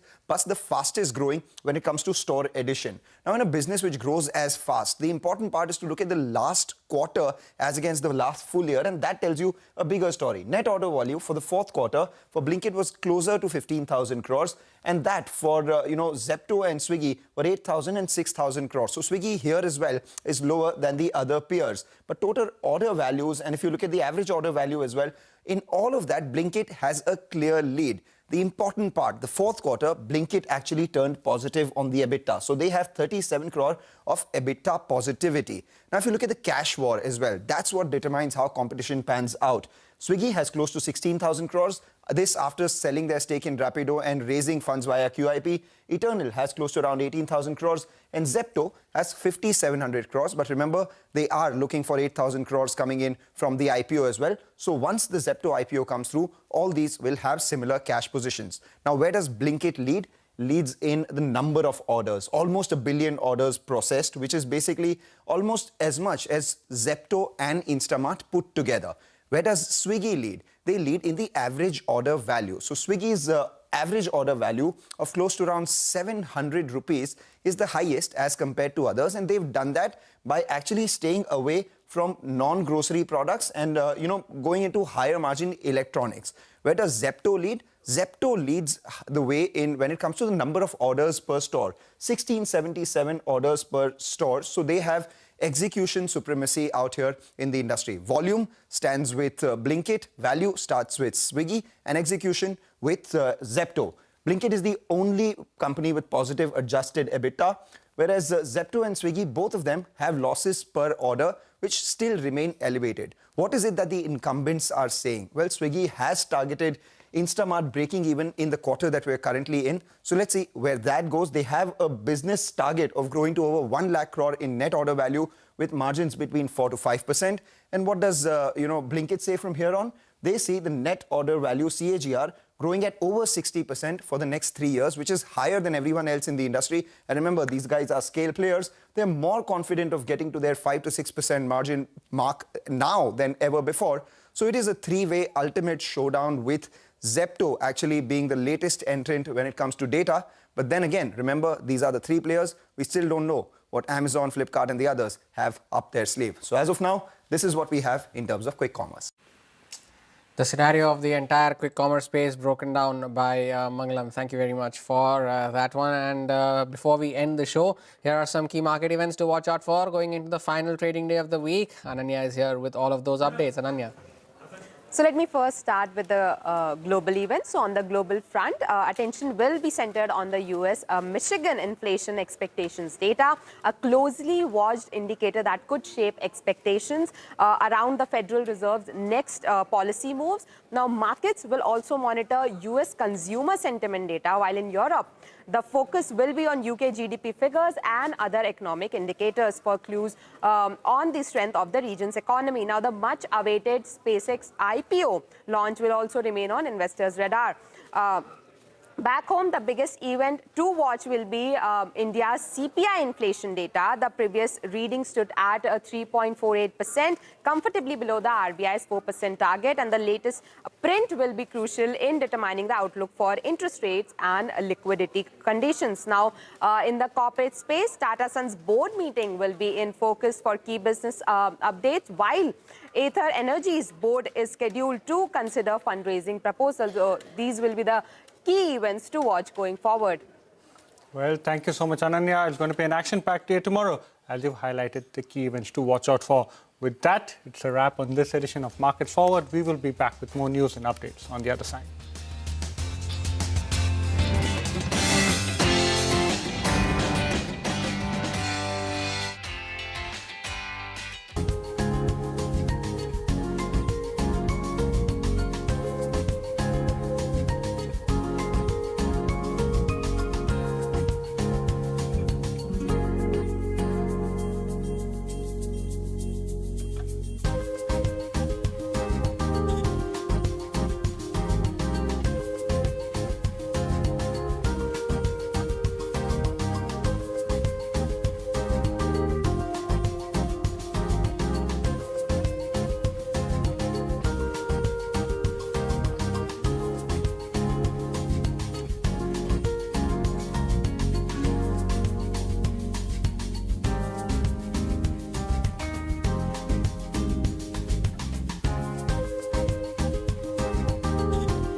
Hello and welcome to Business 360. I'm Archana Solanki. Here are the headlines we're tracking. US and Iran trade strikes for the second straight day after Trump warned Tehran would pay the price for stalled negotiations. US strikes targeted military sites across multiple Iranian cities. Iran retaliates with attacks targeting Bahrain, Kuwait and Jordan. Brent prices remain close to the $93 per barrel mark. 3 Indian seafarers killed after a US military strike on a Palau-flagged tanker near Oman, Washington. Says the vessel's crew failed to comply with repeated warnings. India summons a senior US diplomat to lodge a protest. Another oil tanker with Indian crew members attacked off Oman's coast, but all crew members are safe. Sensex and Nifty end with marginal losses after a volatile session. Mid-caps suffer sharper cuts. IT stocks decline for the 7th straight session. Rupee weakens by nearly 50 paisa against the dollar. Advancement of southwest monsoon hits a pause. The Met Department says the monsoon winds have reached southern Maharashtra but isn't progressing further, as that the onset of monsoon in Mumbai could be delayed by 10 days. Hindustan Aeronautics files a criminal complaint against a Hyderabad-based component maker for the Tejas aircraft, alleging cheating and forgery. News 18 reports the Defence Ministry is likely to penalise Hindustan Aeronautics for delays in delivering the light combat aircraft. Elon Musk's SpaceX IPO is all set to blast off tomorrow and break records. The $75 billion issue will be the largest ever. If successful, Musk will become the world's first trillionaire and more than 4,400 SpaceX employees will become millionaires. American real estate aggregator Opendoor shuts down India operations, lays off nearly 250 employees. It shifts key operational roles to the US and expands the use of AI in its workflow. In a bid to push for biofuels, the government waives central duties on petrol blended with high levels of ethanol. The ministry says excise duty will be nil on petrol with 22%, 25%, 27% and 30% ethanol blend. Football's biggest carnival kicks off tonight as the World Cup returns to North America after 32 years with an expanded format featuring 48 teams. Mexico faces South Africa in the opening match. All right, the top story this evening, tensions in West Asia flare as Iran and US trade strikes for the second straight day. Here are the latest developments. US President Donald Trump warned that US forces are preparing to strike Iran again. Speaking to reporters at the Oval Office, the US President also claimed that Iran has taken too long to negotiate a deal and now will have to pay the price. But he continued to claim that US is close to a deal with Iran. This as US military confirmed carrying airstrikes against several targets in Iran overnight.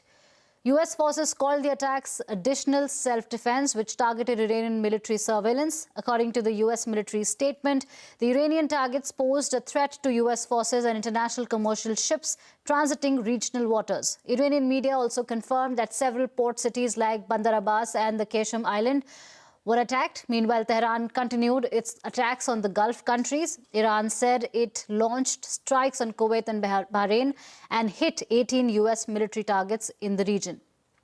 Movement in the Strait of Hormuz also remains constrained. Iranian media reports suggest that Iran's military ordered the complete closure of the Strait of Hormuz to all the vessels. Tehran asserts that the closure is in retaliation against violation of the ceasefire by US. Brent crude prices erased all the gains since yesterday on the back of the escalation. In Lebanon, Israeli airstrikes continue to target the southern region of the country despite a ceasefire. According to Lebanese government, Israeli strikes killed at least 16 people. Addressing the Lebanese people in a video message, Israeli Prime Minister Benjamin Netanyahu reiterated that Israel is at war with militant group Hezbollah and not Lebanon. We're going to be attacking them very hard. You're resuming bombing? Yeah, well, we are. Based on the helicopter, I guess we have the right to do that. You know, they shot down a very incredible, actually an incredible machine. And at first they said they didn't do it, then they admitted they did it. If they had a nuclear weapon, there'd be no Israel, there'd be no Middle East, and they would have absolutely shot at us. So we'll see what happens. But we hit them hard yesterday, and We're going to hit them again hard today, in case you miss it, in case you don't turn on your television set. And we'll see what happens with the deal. We were really close to a deal, but they keep tapping us along. 3 Indian sailors have been killed after the US Army attacked a commercial oil tanker in the Gulf of Oman.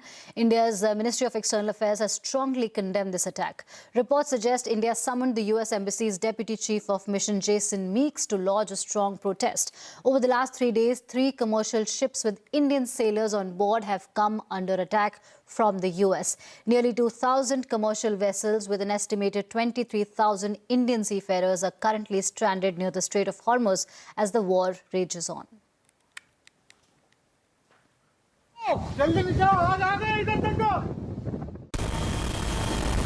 Desperate cries from Indian seafarers at the Gulf of Oman after their ship was struck by a US missile. All 24 people on board this vessel were rescued by Oman, but 3 Indians on board another vessel were not so lucky. Aditya Sharma, Shivanand Chaurasia and Patnala Suresh have been declared dead after another US missile struck their ship MT Setabelo at the Gulf of Oman. The Seafarers Association says there was no warning from the US forces before the attack. उसको captain को warning दी गई थी कि आगे ship को मत ले जाओ। किस कैपेसिटी से वो आगे बच्चियों को ले गया, उसी शिप को आगे ले गया समुद्र में, वो हम जानना चाहते हैं। और पूरी मैं अनुराग ठाकुर जी से रिक्वेस्ट करूंगा हिमाचल सरकार से भी कि इसकी पूरी इंक्वायरी की जाए और जो भी दोषी है उसे कड़ी से कड़ी सजा दी जाए। हमारा तो दिल खत्म हो चुका है, मैं इतना कहना चाहता हूँ। मैं ये मानने के लिए एकदम तैयार नहीं हूँ कि यूएस के पास उन दोनों जहाज के ऊपर कौन से नागरिक हैं इसकी कोई जानकारी नहीं थी। ये पॉसिबल नहीं है। आज के इस टेक्नोलॉजी के ज़माने में हर जहाज़ के पास ये ऑलमोस्ट डिटेल होती है। जहाँ तक नेवल शिप की बात करूँ मैं यूएस के, तो उनके पास 101% मैं कॉन्फिडेंट हूँ कि उनके पास इस बात की जानकारी थी कि उस जहाज़ पे कितने भारतीय हैं, कितने विदेशी नागरिक हैं। उसके बाद भी उनके पास ये ऑप्शन था कि वो चॉपर से या स्पीड बोट से या उनकी जो क्रूजिंग बोट है उस बोट से उस जहाज़ को बोर्ड कर सकते थे। अगर उस जहाज़ के ने उनकी बात नहीं सुनी थी तो उसको डिटेन करना उनके पास एक पर्याय था। Merchant vessels are increasingly coming under attack as tensions between US and Iran flare up once again. An estimated 23,000 Indian seafarers are stranded at the Strait of Hormuz for more than 100 days as the waterway remains choked. India has condemned the attack on merchant shipping at the United Nations. Many Indian nationals have lost their lives or are missing as a result of attacks against countries of the region and against merchant vessels and sea lanes of communication. The mounting destruction and deaths and cessation of normal life and economic activities have deeply impacted India, a proximate neighbor with critical stakes in the security and stability of the region. News agency reports citing sources say India has summoned the US Embassy's Deputy Chief of Mission, Jason Meeks, to lodge a strong protest. Bureau Report, CNBC TV 18. The Indian government has confirmed a 3rd ship with around 20 Indian seafarers on board has been attacked by the US. The External Affairs Ministry said all members on board the ship called MV Jalveer are safe.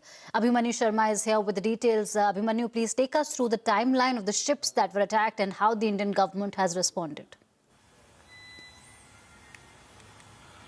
Well, tensions continue in West Asia and Indian seafarers are not too safe despite the fact that there are no Indian flagged ships which have been attacked in the past few days. However, the presence of Indian seafarers over several other flagged ships has raised concerns over their safety, and the timeline begins on the 8th of June when the first attack took place on the Palau flagged MT Marivex, and the attack was made by the precision munition from the US Navy in which all 24 Indian seafarers were safely rescued by the Omani authorities. Now the US side had indicated, the US Central Command had said that the vessel was disabled for repeatedly violating the blockade against Iran. Subsequently, on the 9th and 10th of June, yet again Palau flagged MT Setabelo was attacked as the US military fired into the ship's engine room for violating the active transit blockade. And in this case, there were 24 Indian seafarers, out of which 21 was safely rescued. However, However, 3 of the Indian seafarers unfortunately lost their lives. And subsequently, yesterday, India had summoned the Deputy Chief of Mission at the US Embassy in India to lodge a strong protest to condemn the attack. And India reiterated its call for peace, its call for dialogue and diplomacy instead of continuing war and tensions in the Middle East. Subsequently, today, that is on the 11th of June, the Guinea-Bissau flagged Jalveer was attacked, and there were indications from the Seamen's Union which had claimed that 20 Indian seafarers were aboard and they had sought more information from the government. And the Indian Embassy in Oman earlier today had indicated that they had learnt of an incident involving a vessel of the Shiraz port of Oman, and they were trying to get in touch with the Omani authorities for more information. And later on it was indicated that the evacuation of the crew members has already commenced and all the crew members are safe. Now it remains to be seen how the situation is going to pan out in the next few days, even as India remains in touch not just with the Omani authorities but also with several other stakeholders in the region to preserve overall peace and stability, and also has sought for an entire calm in the entire region. It has also sought an unimpeded access for all commercial shipping lines in international waters, irrespective of whichever countries they are flagged in. And also earlier today, an interministerial briefing had taken place in which several ministries had briefed the media about the situation. And here is what the government had indicated about the rescue operations in today's interministerial briefing. Guinea-Bissau flagged vessels, that is bitumen tanker MT Jalveer, was reportedly involved in a maritime security incident in the vicinity of Shinia Port, Oman. The vessel has 20 Indian seafarers on board and all of them are reported to be safe. No casualty or injuries have reported. As per the latest information, evacuation of crew members to Shiraz Port has commenced and I think 6 more are to be evacuated. We have lodged a very strong protest, and that was the reason why the CDA was summoned yesterday late evening to the Ministry of External Affairs. It is our expectation that due note will be taken of our protest. All right, let's talk about the markets now. Volatile session saw the Wall Street end the day largely lower. Nifty closed below the 23,200 mark, weighed down by persistent weakness in IT stocks. The Nifty IT index extended its losing streak to 7 straight sessions. Underperformance in mid-caps kept market breadth firmly in favor of declines. Banking stocks bucked the trend. The onset of the southwest monsoon has hit pause, India's Met Department said. While the monsoon winds have reached southern Maharashtra, it's not progressing further yet. Manisha Gupta joins us now. Manisha, how is the delay in the onset of monsoon likely to affect the sowing season this time? Well, the monsoon is a concern. When you look at the 1st to 10th of June, it is 26% below normal. The monsoon onset over Kerala was on 4th of June, which anyways was delayed. And then the monsoon progress also has been quite sluggish. There is no active low pressure or depression forming over Arabian Sea or Bay of Bengal, and that has led to delayed in sense of progress as well. Also, in any case, this is a year when you're looking at weaker than normal monsoon. IMD has put out a number at 90%, and you have SkyMet putting it at 94% as well.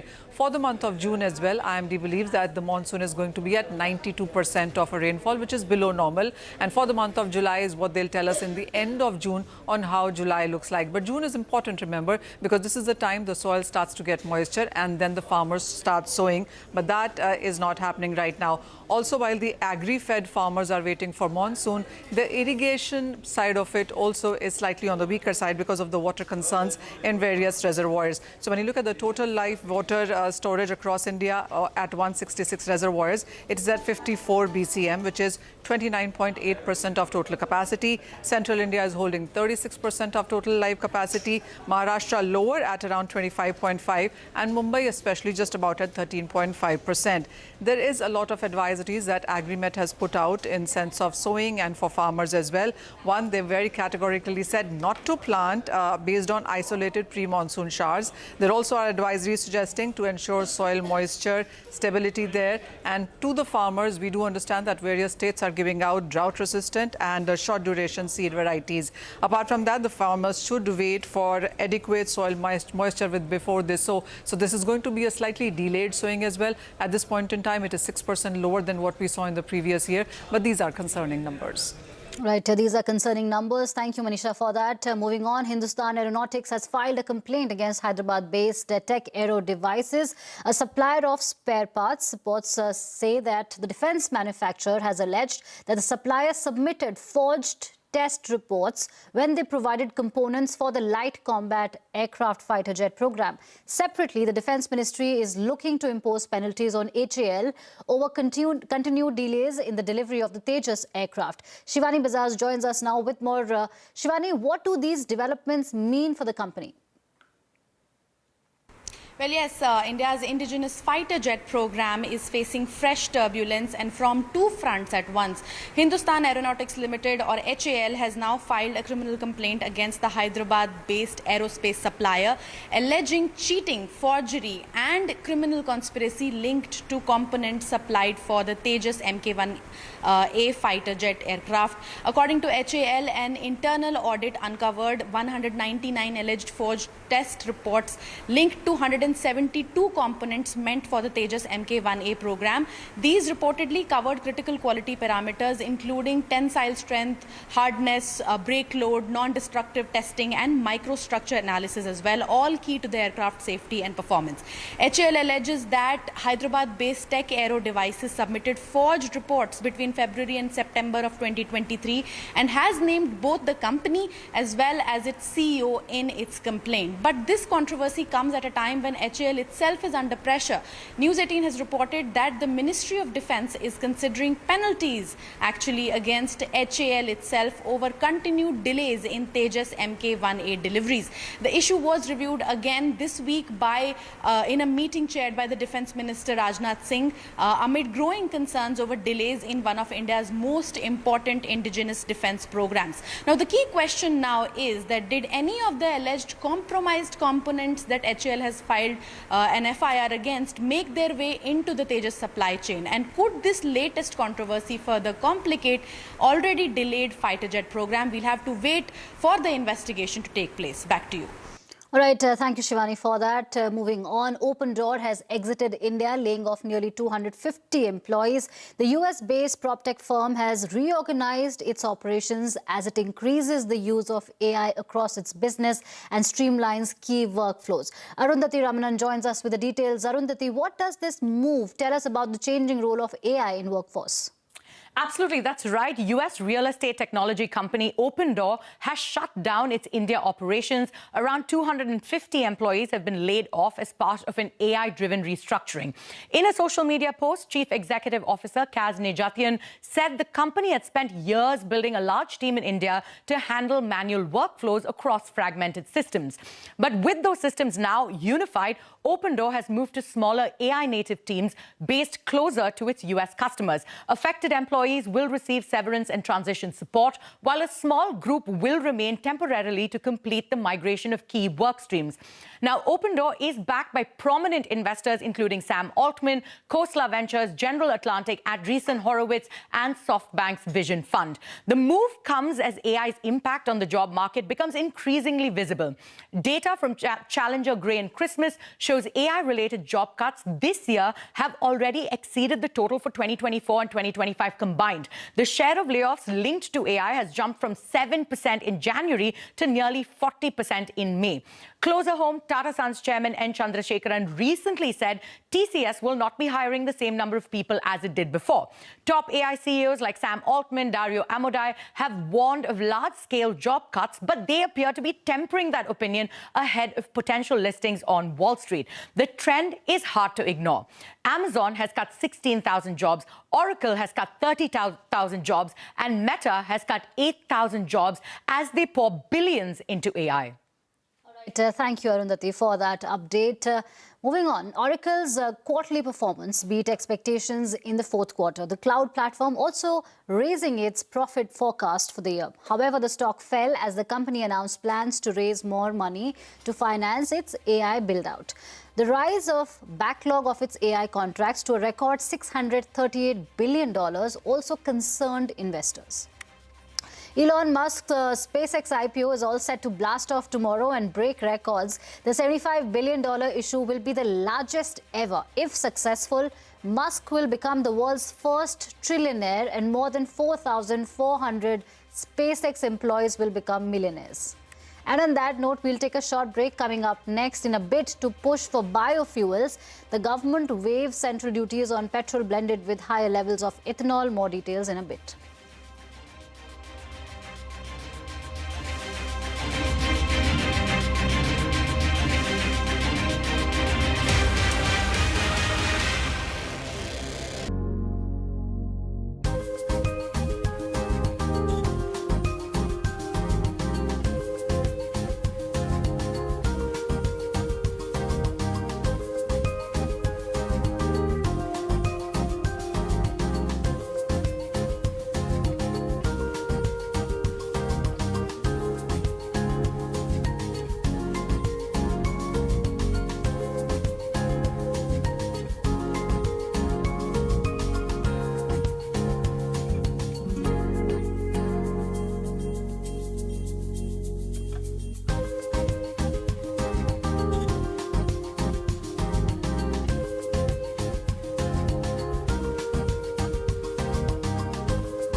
Welcome back. In a bid to push for biofuels, the government has waived central duties on petrol blended with high levels of ethanol. The ministry says excise duty will be nil on petrol ethanol blends of between 22 to 30%. Sudarshan Kumar is with us. Sudarshan, please tell us more about this duty waiver and how it's going to play out.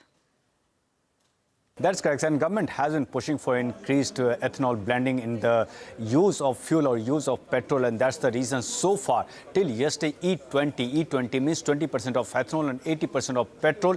On that excise duty, it was exempt from excise duty or say from even other cesses like agri-infra cess, road cess. Now government has gone one step ahead and included E22 to E30, E25, E27. Now everything would be exempt from the cess or say excise duty and other cesses too. Now why it's positive for sugar companies? Because all the sugar companies have already committed to an additional investment for the increased ethanol production, and also it will increase the ethanol's capacity utilization from the current level that we have of 50%. And this is one of the reasons we are seeing an up move in major names. And recently, two of your major automakers from four-wheeler, Maruti Suzuki, and from two-wheeler, Hero Moto, had launched flex fuel, considering government's push for increased ethanol usage.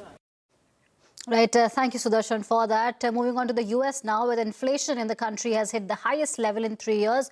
The consumer price index has breached 4%, largely due to rising energy prices. In fact, energy prices in the US have risen by more than 23% when compared to the same period last year. Core inflation, which does not account volatile energy and food prices, is also touching 3%. Speaking to reporters, President Donald Trump said that he loves inflation and added these figures were great. Take a look. You know what I really love? I love the inflation. You know why? Because as soon as this war is over, you know, I can say it now. Something you didn't know. Do you know we've been taking out millions of barrels of oil? Nobody knows it. You know who doesn't know about it? Iran, until right now. We took out the other night 22 ships, late at night with no lights, because they don't have any radar, because we blasted the crap out of it. We took out, that's why oil's $85 a barrel. All right, the US president loves the inflation, it seems. With that, it's a wrap on this edition of Business 360. News and updates continue right here on CNBC TV 18.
Kotak Life and CNBC TV 18 present Insuring Lives, Securing India.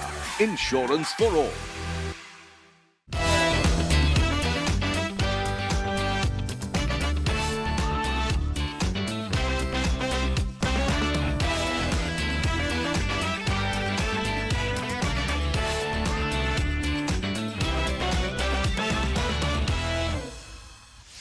Hello and welcome to another episode of Insuring Lives, Securing India, Insurance for All, presented by CNBC TV 18 in partnership with Kotak Life Insurance, a special 5-part series aligned with India's vision of achieving insurance for all by 2047. The theme for today's discussion is protection at the core, building a financially resilient India.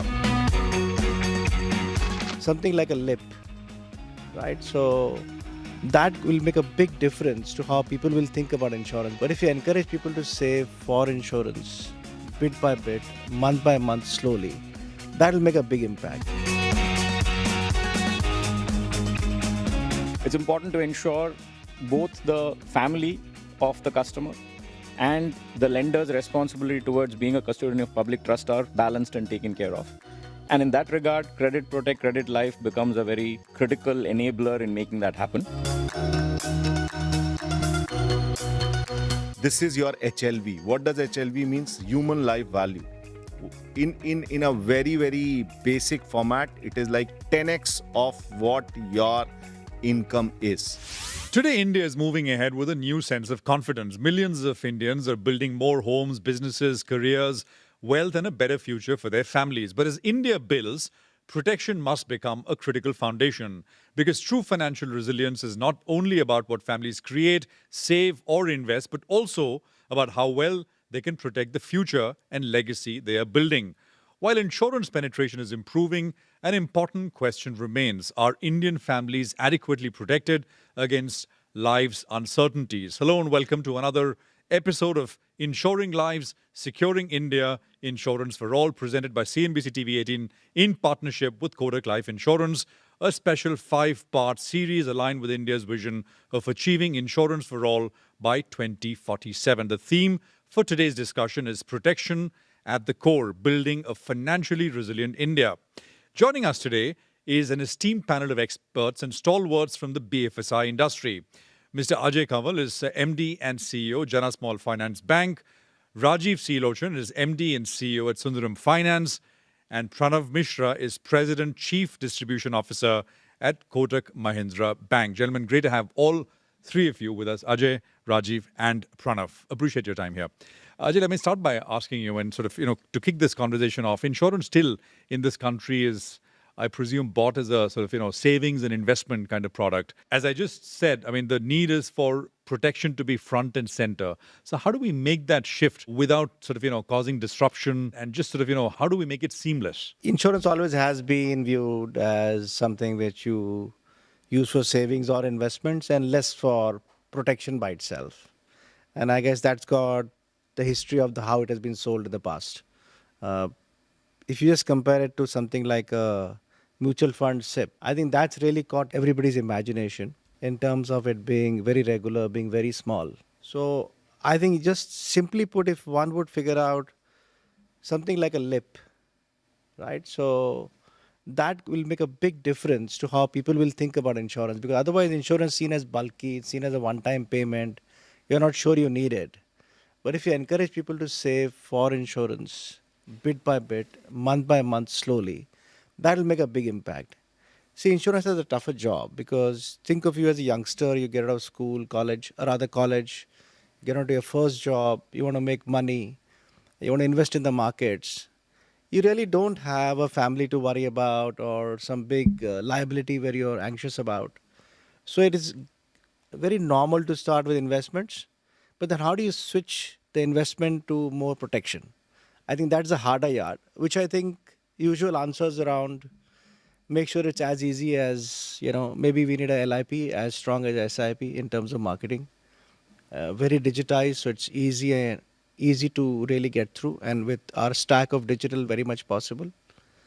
Very affordable in terms of how people can come through it, and also different packaging, because I think people are less about protection by itself may not enthuse them, but if you told somebody that this will help your children's education in the end, more than just your life protection, I think it'll work better. Rajiv, how important is credit life cover in lending, and how has it helped both customers and lenders manage risk? I think NBFCs in particular are custodians of public trust, public money.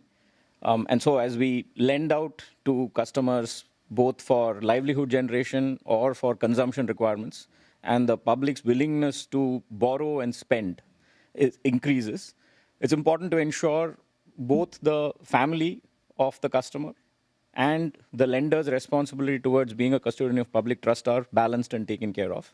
And in that regard, Credit Protect, Credit Life becomes a very critical enabler in making that happen, especially for NBFCs like us who are asset finance oriented, vehicle finance and other assets which are livelihood generation driven.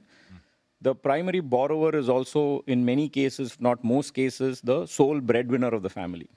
And the borrowing is done with the intention of coming up in life, in ensuring prosperity for the borrower and their family. Life has a whole bunch of uncertainties, which only seems to be increasing in this 21st century. And so protection for the borrower and their family from different types of eventualities. It could be life, it could be accident, it could be other calamities that they're faced with. Building that sense of protection for the borrowing from a borrower's family perspective is critical. And equally for the lender to ensure that the credit risk that we are undertaking is resilient is, I think, an important responsibility. So for both the borrower from a family standpoint, as well as from a lender being a custodian of public trust, it's a critical enabler.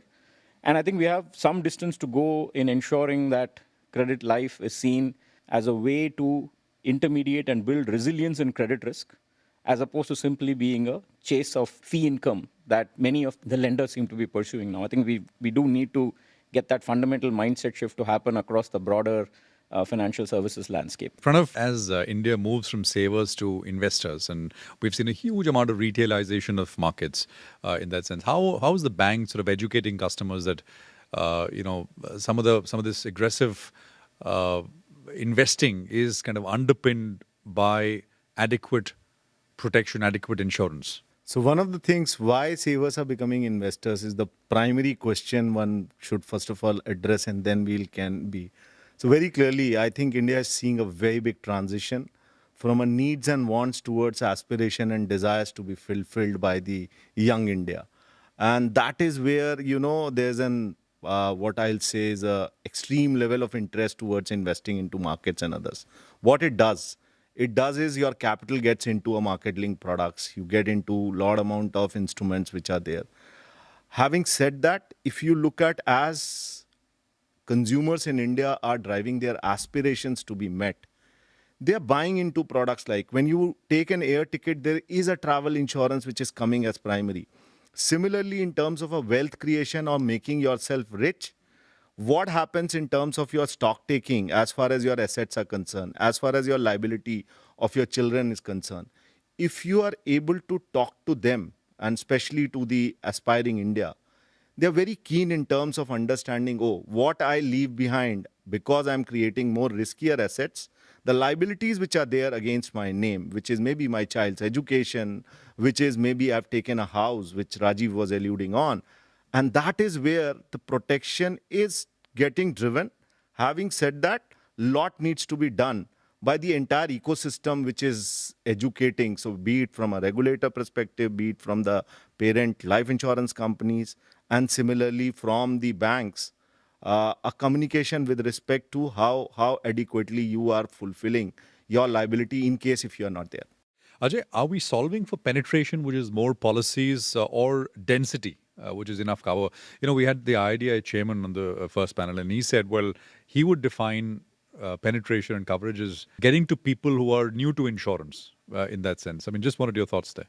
So I think the first issue on penetration, I think there is a large underserved segment who really gets insurance only when they're borrowing, is my suspicion. They don't really get encouraged to do life insurance otherwise. And I think at that level, penetration is the issue. It is less about what's your volume or what's your density of coverage. As you go up in the affluent buckets then it becomes, does it cover your liabilities? In I think like Rajiv mentioned, most of the financiers do try and encourage life insurance so that at least the loans are paid off and the family doesn't have to kind of either sell the house or the vehicle. Second is about how much can you continue your lifestyle, if something does happen. And it's both a question of the length of the continuance and the amount of continuance, right? And I think each one of us in our planning with our insurance partners or insurance planners need to get that headset right. But I do think there are two real, very stark, at least from what I see, is people are not insured, and penetration itself of any volume size is, I think, the best answer. I think COVID did wake up a lot of that. We could see it both on the health side, we could see it on the life side. But again, we're kind of plateauing now. I think people are getting back to like, okay, let's put money somewhere else. This is not the most important thing. And then as you go up, it's more about, I have insurance, without realizing what really is your liability and what will happen if something happens. With regards to NBFCs, Rajiv, what can, I mean, you guys do, NBFCs do to kind of sort of, change that messaging and improve literacy around this? So in your opening remarks, Prashant, you mentioned insurance is still sold in this country, not bought. So in a sense, I think the opportunity that we have as NBFCs is to sort of find a way to reverse that a little bit. And, we tend to operate largely with the financially excluded segment who perhaps are not as well served by the formal banking system. And so in a sense, we are complementary and supplement what the banking system is required to do, whether it is segment-wise, mass market, lower mass market, or geography-wise, tier 2, tier 3, tier 4 geographies. What is critical is a shift in the mindset of the NBFCs from thinking of credit life in particular and protection in general as a strengthening of credit resilience for our portfolios and not think of it as a fee income booster. So shift our mindset towards more purpose-led approach rather than a profit-led approach. Commercial approach is, I think, what is required.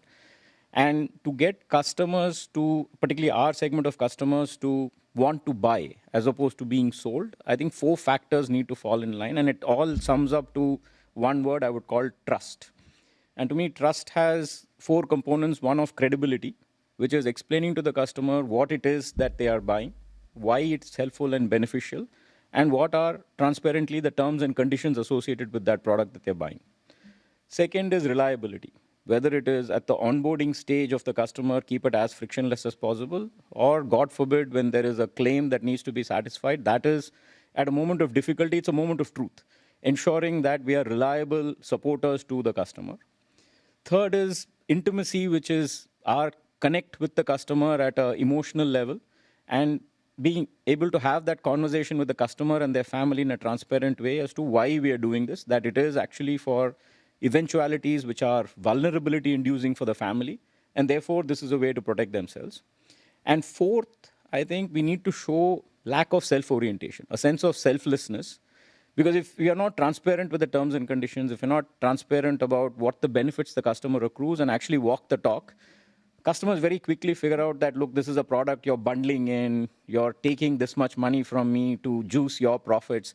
And that becomes a very selfish kind of orientation that some of the providers tend to bring. So I think if we can combine credibility, reliability, this emotional connect we have with customers in a somewhat selfless way, customers begin to understand and experience the benefits of protection that they actually see. Pranav, you did mention this earlier. In this mass affluent segment, I mean, as you said, it's more aspirational now. That's why people are investing more. How do you kind of sort of, get the message across to them, or that message is getting across very well, that term protection, etc., is required? How do you do it in terms of education? Is it? I don't think this is a cohort which needs. They're very familiar with financial products. They're very comfortable with technology, as we've seen with what they do with markets, stocks, etc. Go on. So Prashant, while we say that they are very comfortable with market, the reality is you go and ask a doctor, you ask an engineer, and their understanding on financial product will be very, very poor. And that's where, the intermediation comes in. I will always say that, to a common man out here in India, he may be mass affluent, he may be affluent. Give him so since our childhood, when we used to have certain amount of themes, we tend to remember it. I always put it across that to a mass or a mass affluent, you just put it across saying that this is your HLV. What does HLV means? Human life value. In a very, very basic format, it is like 10x of what your income is. Just insure yourself on protection, 10x of it, as and when you are borrowing for house or you are further leveraging, add that much more component on towards it.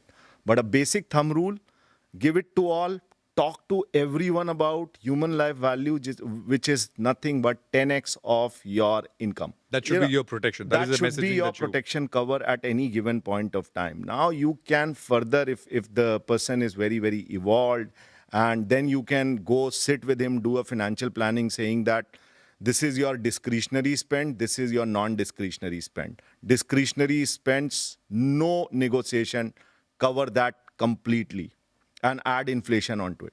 But basic thumb rule, 10x of your income. Absolutely. Gentlemen, I have to take a quick commercial break here, so allow me to do that. We'll take a break.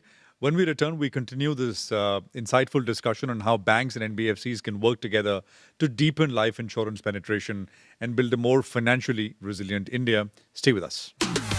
Kotak Life and CNBC TV 18 present Insuring Lives, Securing India. Insurance for all.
Kotak Life and CNBC TV 18 present Insuring Lives, Securing India. Insurance for all. Welcome back to Kotak Life Insurance and CNBC TV 18 present Insuring Lives, Securing India. Insurance for all. We continue our special discussion on protection at the core, building a financially resilient India and India's vision of achieving insurance for all by 2047, along with our distinguished panel of industry leaders. Mr. Ajay Kaval, MD and CEO, Jana Small Finance Bank, Rajiv Lochan, MD and CEO at Sundaram Finance, and Pranav Mishra, President, Chief Distribution Officer at Kotak Mahindra Bank. Gentlemen, thanks very much for waiting. Ajay, let me we were talking about cohorts of people and we spoke about affluent, mass affluent, Gen Z. So how do you get through to them about buying sort of term insurance early in their lives? I think the Gen Zs are very smart, but they think differently. So if you really talk to them about being responsible adults, if you spoke about financial independence, I think we probably will get a way for them to work and, of course, take on insurance much more than we probably are succeeding today. If you actually told them about mental peace, I would assume then insurance will probably mean a lot more to them than what it means today. If we did more digitized, simple journeys, probably sachet products, something that appeals to them more, I think Gen Z and insurance will really get on very well. I have 2 children who are in the Gen Z state, so I can tell you that they understand it very well.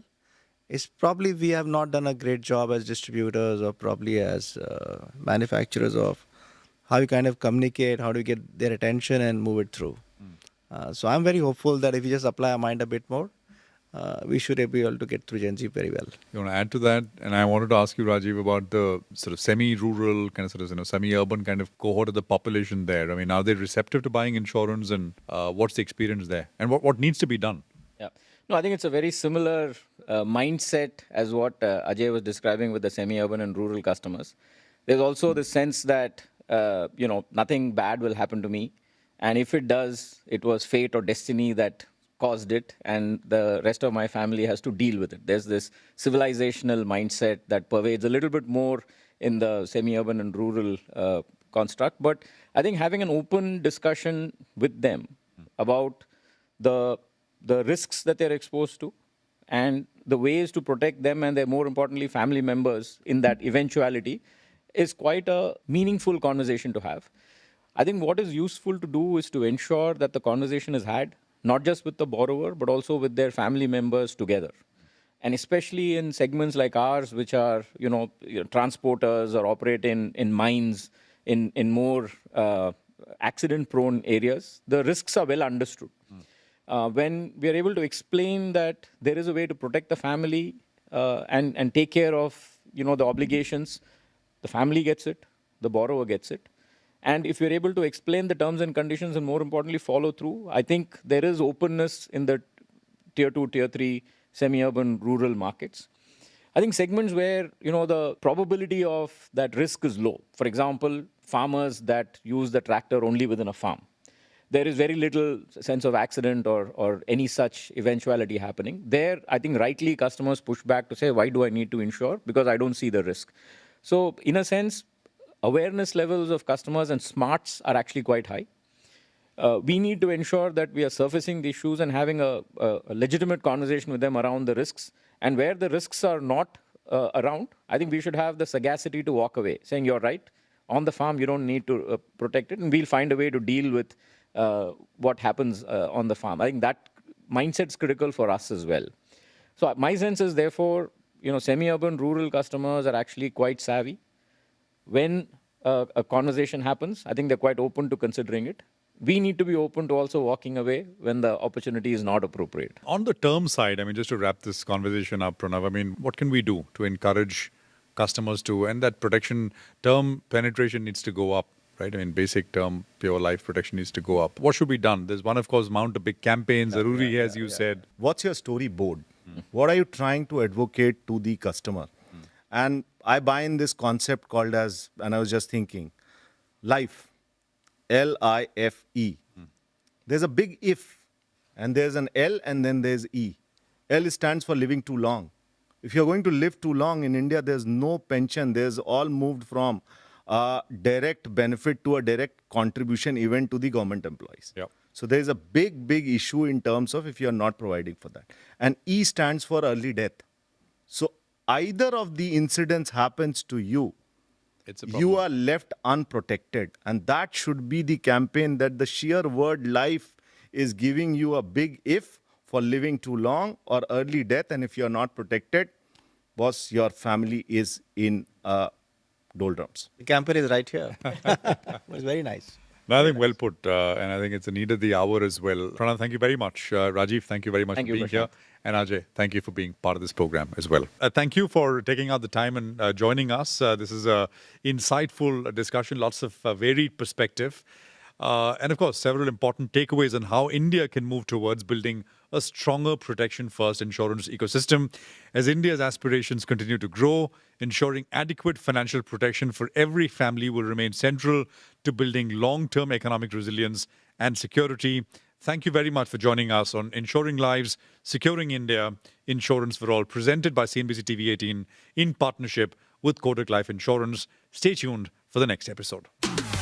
Kotak Life and CNBC TV 18 present Insuring Lives, Securing India, Insurance for All.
Hello, welcome. You're watching News Center. I'm Archana Solanki. 3 commercial ships with Indian sailors on board have come under attack from the US over the last 3 days. In the latest incident, a Guinea-Bissau flagged vessel with around 20 Indian seafarers on board was attacked off Oman's Shiraz port.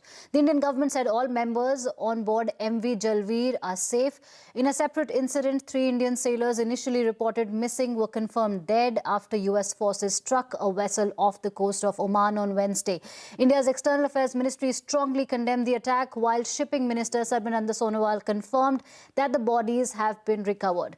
The Palau-flagged oil tanker MT Setebello had a total crew of 28 members, including 24 Indian nationals and 4 foreign nationals. As per the Ministry of External Affairs, 21 of the Indian crew members were rescued from the ship.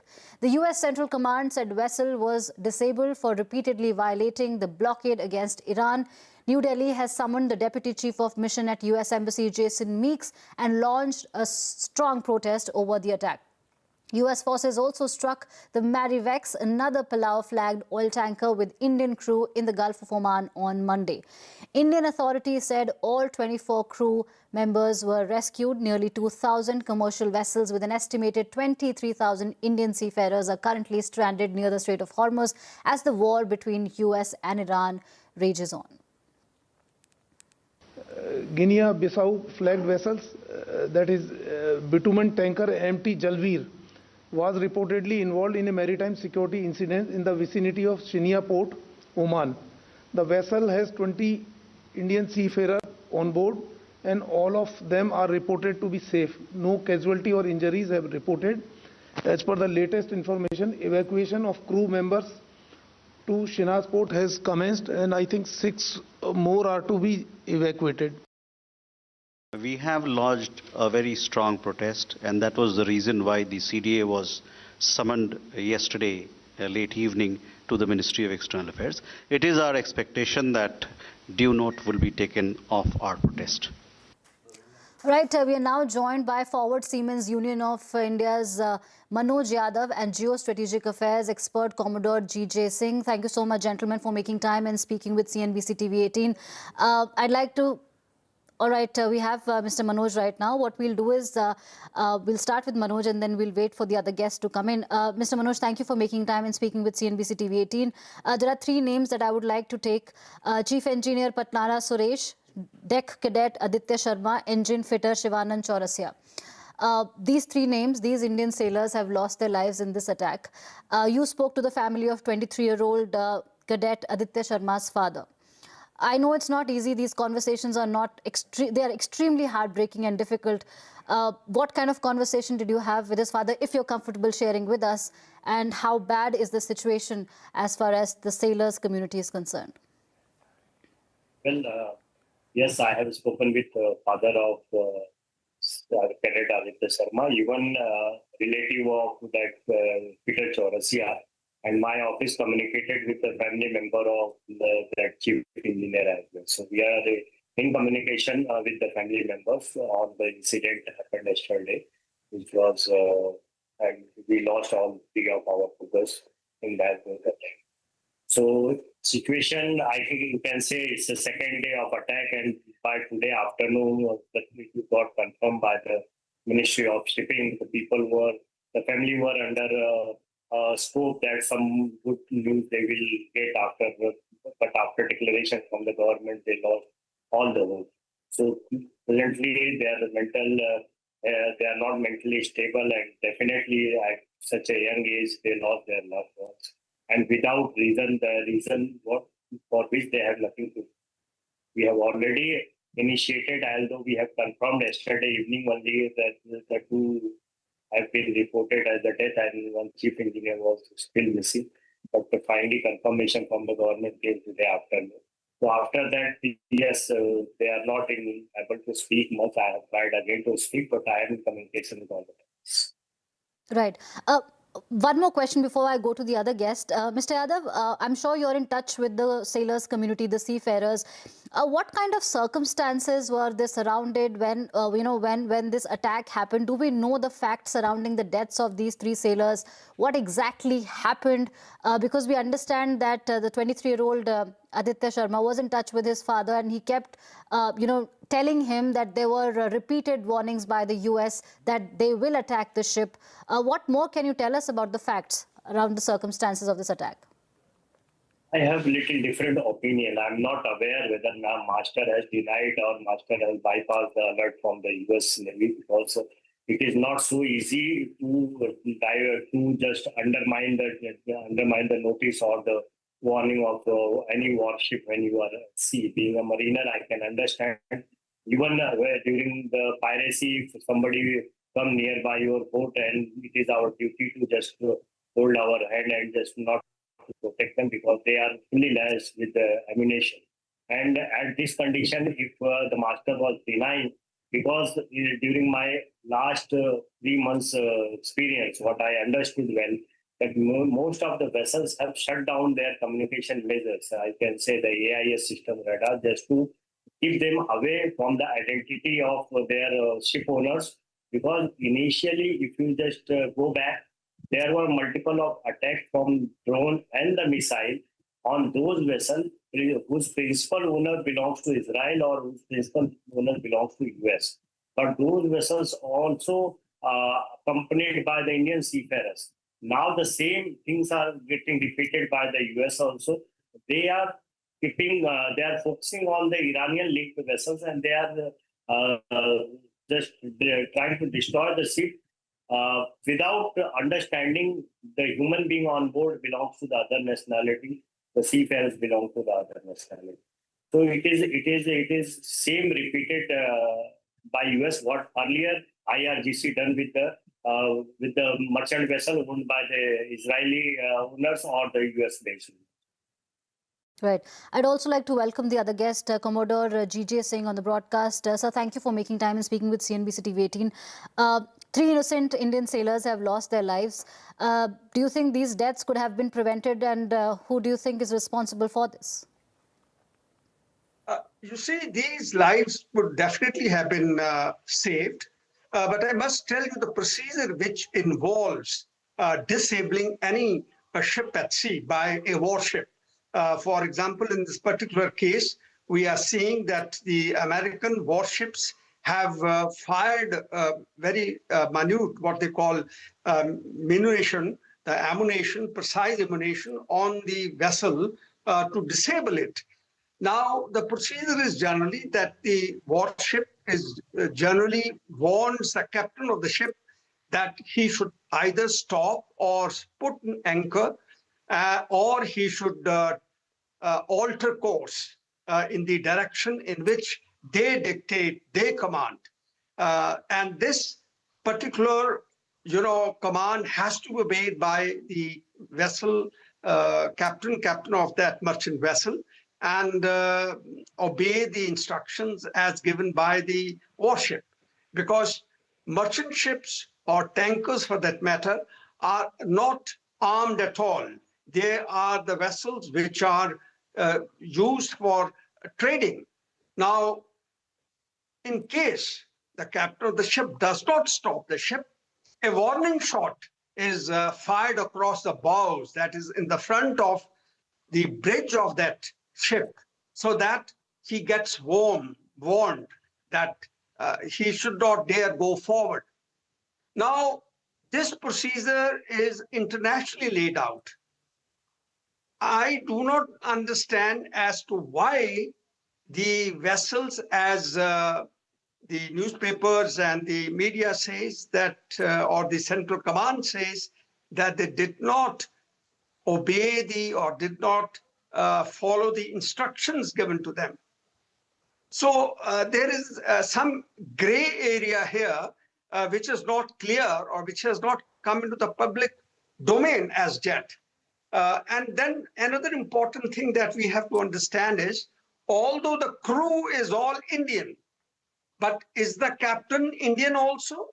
sometimes these foreign flag ships, like in this particular case, this Ghanaian Besatsu flag ship, what kind of captain he had on board. So this particular thing is not very clear. Although the crew, the people who work on the ship as chief officer, or for that matter, the other first officer, navigating officer, and the crew which maintains the ship and does all the work which involves like taking the, when the ship is alongside the jetty, filling the oil into the ship and balancing the ship and all that, is not the job of the captain, but the people who are subordinate to it.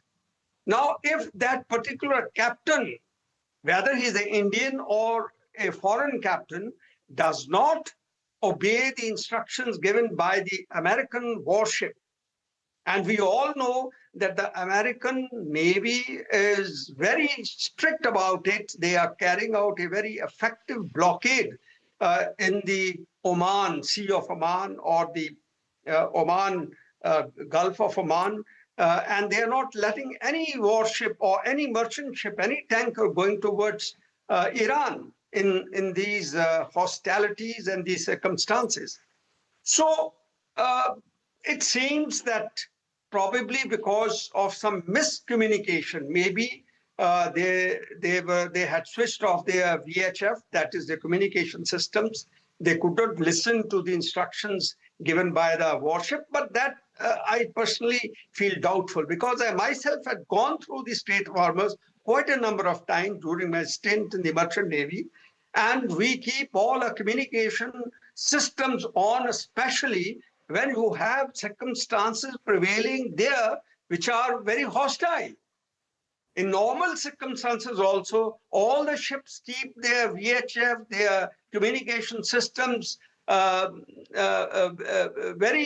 well maintained. I mean, there cannot be any glitch over it. There cannot be any sort of casualness about it. So I do not understand why these ships continue to go towards the Strait of Hormuz or try to break the blockade and go into Iranian waters. So in that case, the warship or the American Navy has taken an action. They have fired, as per the media, a very precise ammunition and disabled the ship.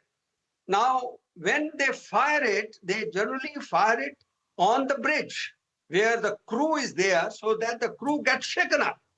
So immediately all those crew members have jumped into the sea with their what you call those sea boat jackets. I mean the life-saving equipment, and they have gone into the sea from where they have been picked up. Now 3 are missing.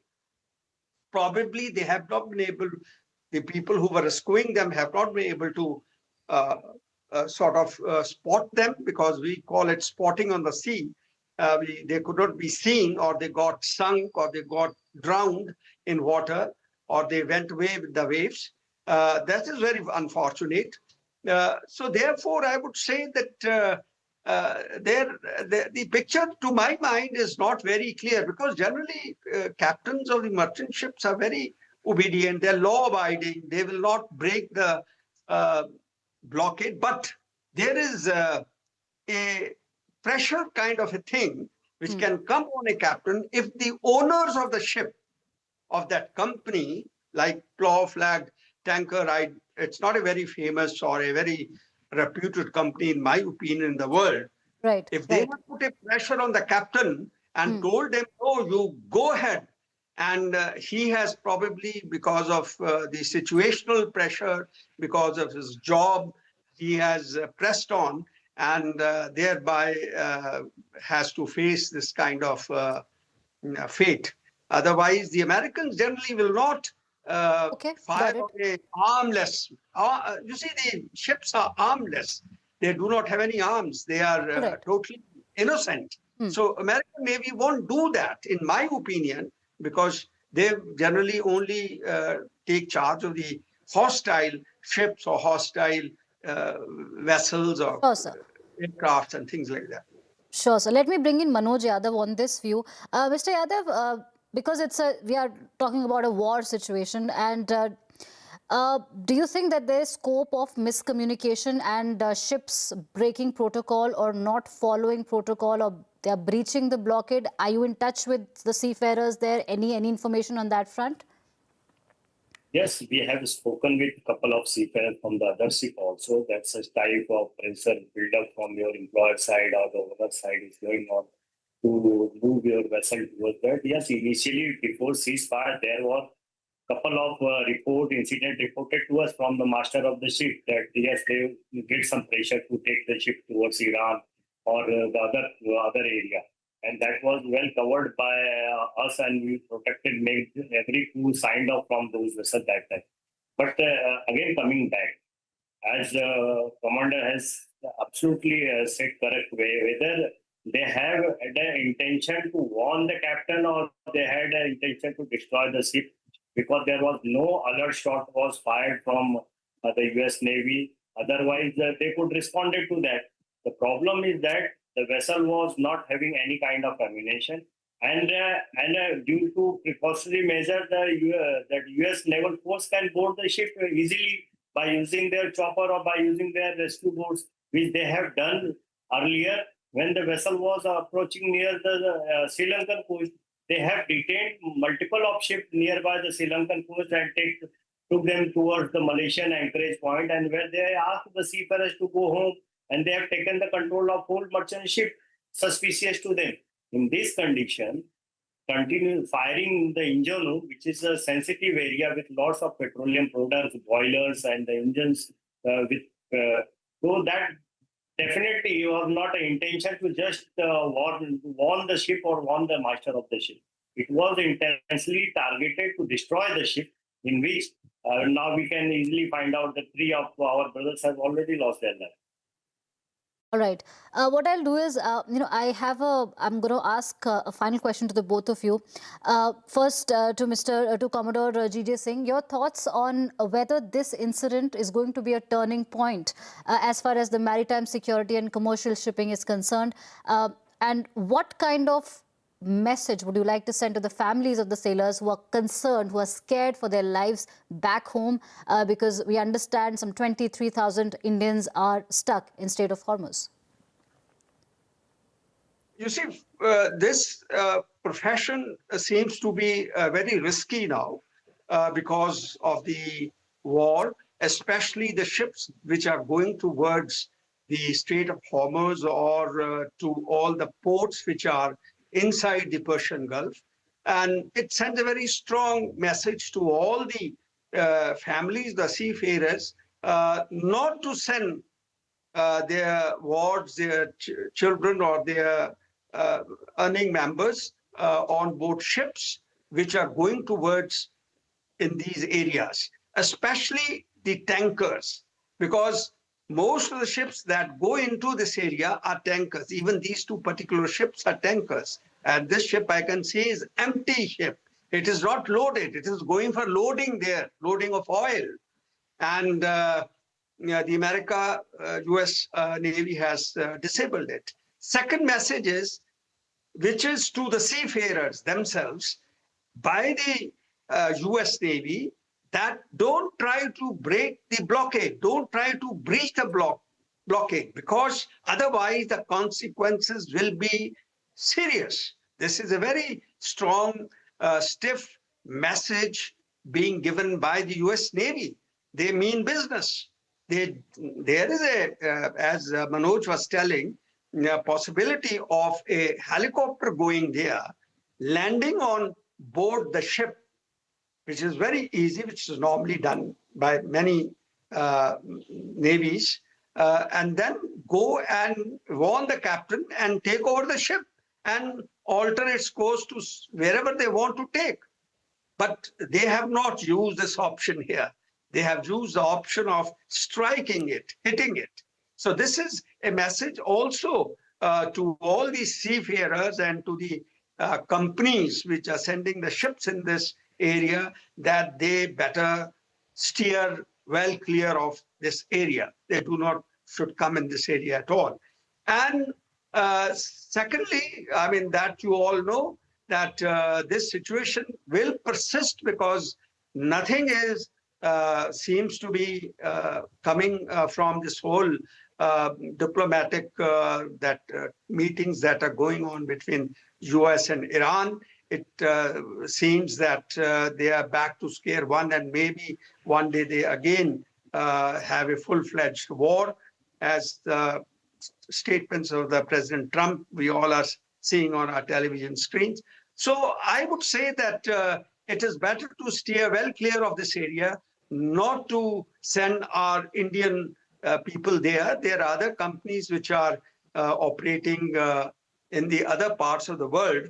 It is better to go there rather than going on tankers to get the Iranian oil. That also for the foreign ships, for foreign companies. If they are Indians company, they are very, like the Shipping Corporation of India, or for that many, any Indian company, they are very, very careful. They are very considerate towards their crew also. But the foreign, especially the Greek, and then you have so many other countries which are not very reliable. They have banana democracies there. To go on their flagships is very risky. We should avoid going there. I would not advise anyone going on a company which is not well known or which is not very secure. All right. All right. Thank you so much, Commodore G.J. Singh. One final thoughts, if you could wrap up quickly, Mr. Yadav. We have to wrap this discussion. One final thought. What can the government immediately do? The Indian government has intervened and registered protest. But what else can be done at this point in time? Again, I have already submitted, and again, I'm just with this your channel. I would like to bring in notice that it is the right time when the government has to intervene for a tripartite meeting, whether involving the United Nations body IMO, because it is not only responsibility of the seafarers' safety to the coast of the Iran. Seafarers are not aware if they are joining the vessel in UAE, when the vessel will go to Iran or it will go to Oman. They are not, maximum of the seafarers are not aware of it. I believe before 3 months or 4 months back, DG Shipping has already banned any joining from the Iranian port. But the vessels, when they are joining to the one country, it may go to any port. They cannot deny every time. And definitely, this government has to intervene, basically not only limited for the safety, but also for the social security as well. We have recently seen many cases where the seafarers reported shortage of food, water, and the medical care.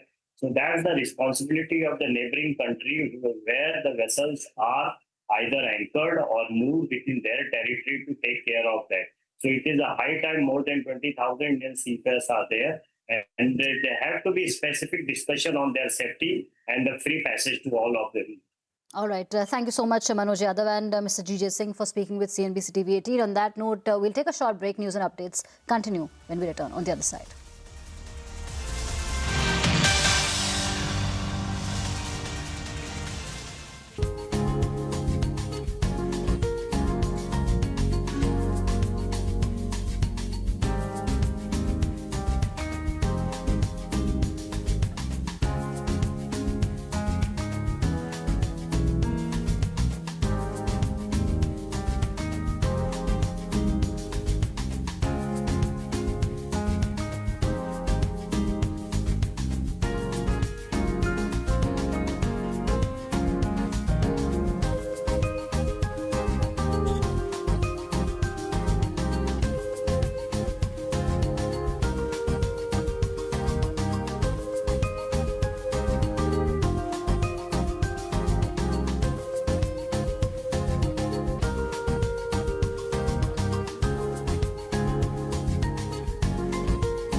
Welcome back. Now to the latest on West Asia. Tensions flare as Iran and US trade strikes for the second straight day.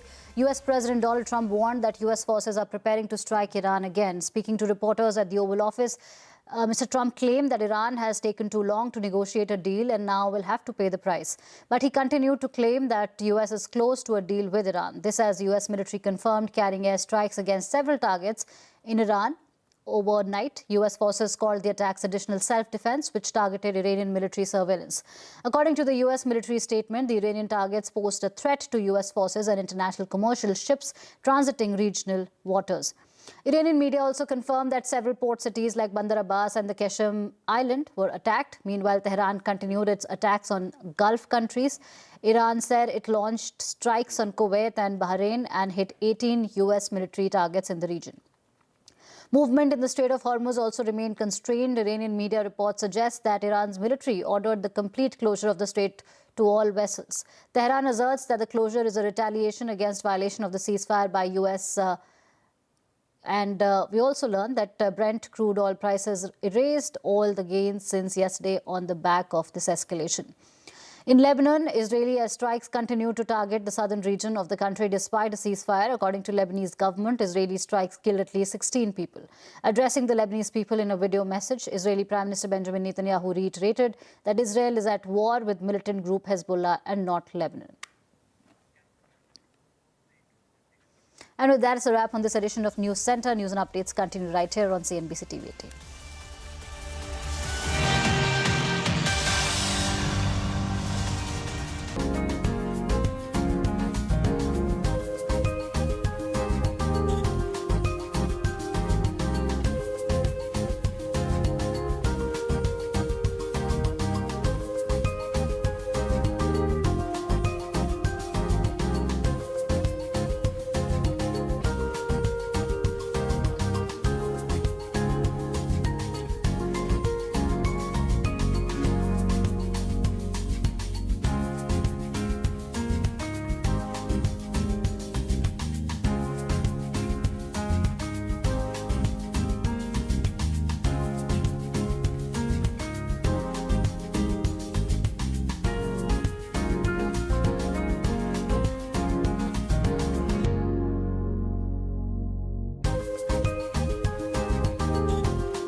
Hello and welcome to Editor's Playbook. I'm Shireen Bhan. As the AI supercycle scorches on, data has become the lifeblood of a digital economy that now accounts for nearly 17% of global GDP. And data centers are the oil rigs powering that revolution. India is positioning itself as a key destination for data centers. From global tech giants to national heavyweights, big tech and big business is placing big bets. Meta has announced a partnership with Reliance to release capacity at the data center complex being built in Jamnagar. Google committed to $15 billion towards building an AI ecosystem in Andhra Pradesh. And Australia-based AirTrunk says it plans to invest as much as $30 billion in India by 2030. So what's fueling the data center drive in India? First things first, what exactly is a data center? Simply put, a data center is a facility that houses servers, storage systems, and networking equipment that stores, processes, and transmits digital information. Every ChatGPT prompt, every online payment, every Netflix stream, and every cloud-based application ultimately runs through a data center somewhere. So why India? For starters, India generates nearly 20% of the world's data, but accounts for only about 3% of global data center capacity, roughly 1.5 gigawatts today. That's a fraction of the capacity seen in the US and China. Second, India is amongst the most cost-effective locations in the world to build data centers, with only China offering lower development costs. And third, the government is sweetening the deal with incentives, including a 20-year tax holiday for companies using India-based data centers. And finally, regulations matter. The RBI requires certain categories of financial data to be stored exclusively within India. But as India races to become a global data center hub, some important questions deserve answers. What kind of returns can investors realistically expect? Can demand keep pace with the scale of investments being announced? And perhaps most importantly, in a country where water is already a scarce resource in many regions, are we prepared for data centers that consume large amounts of water for cooling and vast quantities of electricity to keep running? Those are the questions we'll explore on this edition of Editor's Playbook. I'm joined by Prashant Nair, Nimesh Shah, Sriram Iyer and Hormuz Vatakia. Gentlemen, thanks very much for joining us. Prashant, let's get straight to the brass tacks now. And I'll ask you this in the context of what we've seen happen in the US, where it is significant amount of capex being sent on infrastructure, data centers and so on and so forth. The heavy lifting is being done by the private sector. Compare that to the news that came in from China overnight, suggesting almost $300 billion in AI capex on things like data centers, but largely being driven by the government and government-backed entities. In India, it is a private sector play, though the government is footing the bill as far as subsidies are concerned. So on balance, what's the cost of building a data center in India? Shireen, you know, it's a topical, hot topic. I can tell you that just today, right, we had a bunch of companies in our regular programming, and the data center question always comes up.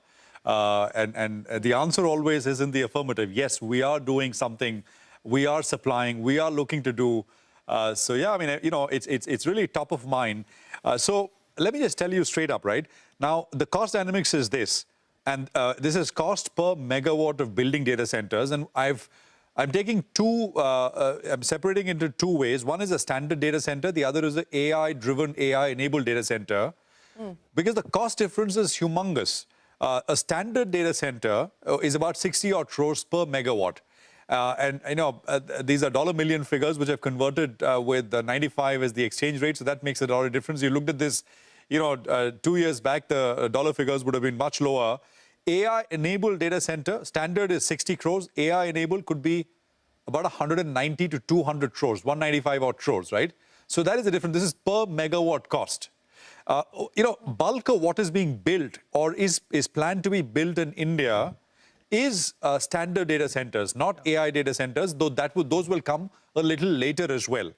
So here, the current sort of operational capacity that we have is about 1.5 gigawatts of data center capacity. And these are all estimates, right? I mean, I was looking through a Nomura report, which is totaled up all the announcements, and I'm assuming that they've not totaled what Meta has announced today, because every day there is something new, but this is about a week old, and they say, well, the pipeline is 15 gigawatts of data center capacity. But let's be conservative, and I've taken the lower end of this estimate. There is new 5 gigawatt of data center capacity scheduled to come up by 2030, which will take the total capacity in India to about 6.5 to 7 gigawatts. That is by 2030, right? The capital expenditure which is required, taking that cost per megawatt at 60 crores, is about $30 odd billion or so, right? So again, for the purpose of simplicity, take 100 to a dollar, that's about 3 lakh crores in terms of capital expenditure. Divided by 5, that's about 60,000 crores in terms of capex every year. So you're looking at very large numbers in terms of spends here. So that's the overall size, and maybe we can get back to how does this value split if 60,000 crores is what's going to be spent on this data center. And remember, Shireen, we discussed this earlier as well. Data center is the finish line, but till the finish line, there is a lot which will go in, right? Totally 60,000 crores will be spent, but how will this be split across various segments? And I think that is where a lot of companies are very excited to participate in. I know Hormuz is standing by with all of that data on what this means as far as the picks and shovels are concerned, but I'll come back to you in just a second, Hormuz. But Sriram, you know, you've been looking at a lot of the data as well when we talk about data centers, no pun intended. You wanted to add to what Prashant just started with, and then I'll go to Nivesh and Hormuz. So yeah, I mean, the advantage is very obvious, right? I mean, We are the cheapest after China when it comes to construction cost. Speaking of the parts of the puzzle, right, that you spoke about, the 60,000 crore. And construction cost is a huge part of it. And we are the cheapest after China. In terms of renewable energy, to reduce your footprint, using renewable energy to power your data center, we are after China and Vietnam. We are the, strategically speaking, we also provide additional, by the way, this is a very interesting thing about India, which I saw. Apparently now every 100 megawatt of power, new power capacity that we are building, we are among the fastest in Asia. Yeah. In 2 to 3 years, we are able to add 100 megawatts. And the same takes 5 to 10 years in Japan. Even in China, sometimes it goes up to 4 years. Like it can do it in 2 also. But there are occasions where, on average, we are doing much better than others. So that predictability gives us a certain advantage that other countries don't have. And more importantly, strategically, are you going to, as an American or a European company, are you going to set up your data center in China or Hong Kong or Taiwan? We are an obvious choice, and honestly, they have nowhere else to go. All of these companies have to come here. And that is where I have a problem with what we have to offer. We don't need to offer tax break, is my take on this thing, right? The advantages, the incentives are there in the economy. Just let them come, set it up, and and we need to use the tax money to build a lot of guardrails. I'm guessing this conversation will go to there in terms of, the power, the water you supplies, how it affects the society at large. We need the money for that also. And that, I think, is going to come from the tax money. That I think it should. Whether or not sweeteners are needed, are necessary or not, is a matter up for debate. But, to your point that where else are they going to go? They have to come here. They're going elsewhere. We just had a big announcement coming in from Macron as well. They're building data centers even in Europe. I mean, there is a backlash in the US at this point in time. The real Erin Brockovich is leading the charge against data centers. But data centers are even looking at heading to space. We've just seen that Pixel Sarvam announcement. We've seen what Elon Musk has had to say. But so I think we can debate on whether the sweeteners have in fact put India much more firmly as part of the conversations when we talk about data centers. So basically, Japan, it costs twice as much as it does in India. Of course, so that's but they will still build some centers there because again there are some strategic requirements for which, just like us, they are giving tax breaks. They are also giving this thing. But we have a certain, I think, natural advantage. Just to counter to your argument on why should we not give tax benefits, I guess this whole play for the government for giving tax benefit is to also encourage. See, this is going to have a big amplifying effect in terms of our own, capex going up, and which would mean a lot of, growth getting added to the GDP. So it's not about only giving tax incentives to the global guys. It will also mean a lot of capex picking up and a lot of infrastructure getting built up, right? So one of the things, for example, the argument is that it will create jobs. I think it won't create that jobs. I don't think the argument is to create jobs. No, the argument is more about creating. There will be some jobs for a few techies here. The tax break question, Sriram. I think I remember speaking. Now this is the 20-year tax break. 20 plus, right? 21. 2047. I don't think it is. If you see the mechanics of it, right? It is not a tax. It is not a. It went out as a break, but it is not a tax break. It is a correction. It is a tax correction. How? Because the point is that if there is an entity in India, say for example, Meta is in India and Meta is in the US, right? Meta India, Meta US will use Meta data center, its data center in India, and they will pay something, right? At an arm's length, transfer pricing, etc. The tax break or whatever it is a break. But actually, if you get into the weeds of it, it's not a break. It is basically correcting the anomaly which existed exactly for this particular purpose, because the business is, these are going to be set up by large US companies, etc. With arms here, who will then sort of, pay out. Who will get paid, right? By the US and by the parent, basically. I mean, maybe. Yeah. Fair point there in terms of removing some of the friction and also making it easier for people to consider doing this in India, and that's where the other big question is. And I think there's unanimity not just on this panel but across the board that this is not a job generator. No, it is not. As much as the narrative would like to paint it, it is not a job generator. So what does it do in terms of the multiplier impact? And Hormuz, I want to get to you and Nimesh on that. What does it mean largely for India, for the economy? What kind of multiplier impact are we talking about?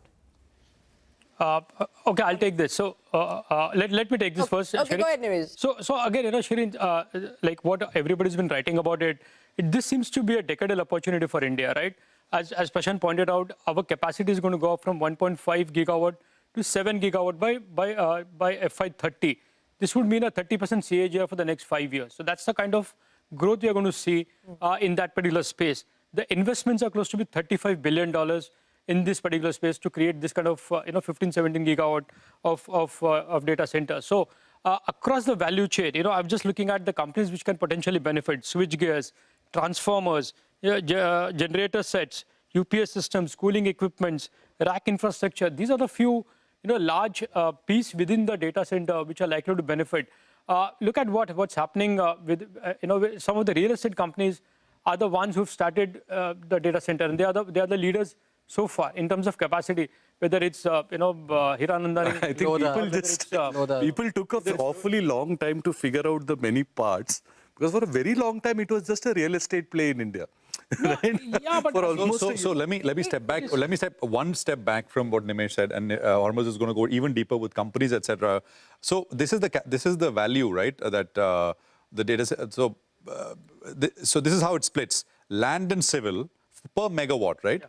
Land and civil is about 26% of the cost of setting up a data center per megawatt. Electrical systems about 42%. Mechanical and cooling, those cooling towers, etc., is 16%. There is racks, white space, security 7%, and design, project management, commissioning, etc., about 8%. That's the graphic. That kind of tells you, that 60 crore number that we put out. That is how that 60 crore splits. Yeah. So real estate land is just. I'll give you a very recent example. Like yesterday, we got an interview with Apar Industries. Yeah. Okay, and the management is very clear. This is going to be a big opportunity for them in the future. But even currently, because of a data center coming up in Maharashtra, one of the line has to be changed to increase the transmission of power. Yeah. That itself has been almost some 400-500 crore opportunity for this company. So this entire value chain, whether it's cooling solutions, whether it's power, generators, on cooling solutions, everybody's going to benefit out of it. Showcased something very interesting. I'm sure, Shireen, I don't know if you saw that, right? At the Microsoft Build conference last week, they've come up with a cooling solution which essentially, he claims that the amount of water required to cool a data center is going to be just as much as a restaurant. We don't know how it will work or not, because there will be disruptive technologies that will come even in this. Exactly. It has to. So this is just the beginning. It will have to. Over a period of time. But to the point that you were making, the things will evolve. But to the point that Nimesh was making about the conversation that you guys had with Apar Industries, I had a conversation with Shashi Mukundan, who heads Rolls-Royce in India, and exactly that. He was talking about they do power backup, gen sets. Essentially, they're doing T3 in New Delhi, the airport terminal, and they see the big opportunity opening up as far as this whole data center business is concerned for things like power backup, etc. So it is going to be power. It is going to be power backup. It's going to be that entire electrification piece, and of course renewable capacity. That is going to be crucial, because we do have to talk about the environmental bill, and that's an important issue to address. This does have consequences for water. It does have consequences for electricity, and if you're going to do it on coal, well, then good luck, because we're going to end up in a precarious position. So I think those are all going to be spaces of opportunities, but also challenges that we're going to have to contend with. I'm going to very quickly bring Hormuz in, because he's been waiting patiently. Very troubles. Politely. Who benefits, Hormuz? Last week we were talking about this fact that whether or not we are falling behind in the AI race or not, but at least we can be confident enough to say that we are not falling behind in the data center race, at least in terms of the infrastructure part of the supply of the construction of a data center. We may not be building as many data centers as of now, but the parts and the components of it, there are enough and more companies that are getting into this, intend to go into this, and so on and so forth. And as Prashant was also highlighting, the number of stages or the number of components that are required, and there is almost 1 or 2 companies present in almost every part of it. Now, if you even take a look at the fiber and network business, you have the big flyers of this year, HFCL and Sterlite Tech, barring the last few sessions. Well, Sterlite Tech is up 500% this year. HFCL has almost tripled in value this year. So have that, the buzzword in it, and the market has gone after them. And you take a look at the cooling solutions bit as well. MTAR Tech is one such, the precision cooling bit. MTAR Tech is another name that has tripled in value this year. You take a look at of course, the Blue Stars and the Voltases have issues of their own for them to not outperform at this juncture, but they too are part of this value chain, right? And then come the infrastructure suppliers, the transformers, the equipment suppliers, the GE Vernovas, the Hitachi Energies and the gang, the CG Powers and so on. The Cummins India as well. There is Kirloskar Oil for the power backups, as you just mentioned about Rolls-Royce as well. Now, all of these companies being very integral to a data center, and a lot of these companies have spoken about it as well as to what kind of opportunity it will present for itself. You know, HFCL in their earnings call, Sterlite Tech in their earnings call mentioned that the data center capacity is going to go up to 5 gigawatts by 2030. HFCL mentioned that the interconnect solutions of the data center that they are a part of, that's going to create an additional revenue stream of 400 crore in FY27 and 800 crores in FY28. So that's going to double going into FY28. And Hitachi Energy in its earnings call mentioned that 15% of every data center capex goes to them. And for a stock that has already gone up 80-90%, there are brokerages like Citi and so on. They are writing about the fact that it will go up even further, another 30-40%. Targets of as high as 45,000 on Hitachi Energy. Yeah. So the street is watching them carefully. They are getting the numbers, and if they are giving you that projection that yes, it is a big opportunity, it will give you the numbers, the street has rewarded them proportionately as well. So we may not be making the full biryani yet, but we definitely have all the ingredients that are required to make it. Biryani का problem क्या है हरमास कि कभी-कभी रायता फैल जाता है on the environmental bill being just to add to what what Harmas said. Sriram, don't fell raita. Don't fell raita. I want to get Nimesh to address the point that Harmas was making, which is has data center become the new AI, Nimesh? That everybody is now claiming to be some part of the data center supply chain, value chain. Has this stuff become the new AI? It is, Shirin. It is, Shirin. That is why I wanted to come to this point of valuations. I know we put out the chart of how the stocks have rallied. We should have just added as to what valuation they're trading as well.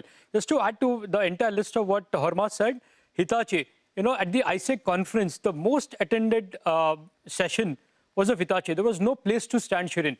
That's the kind of interest which is there in the market to listen to the managements of these companies. And the management was like, you know, so confident about growth for the next 5 years, 4 years.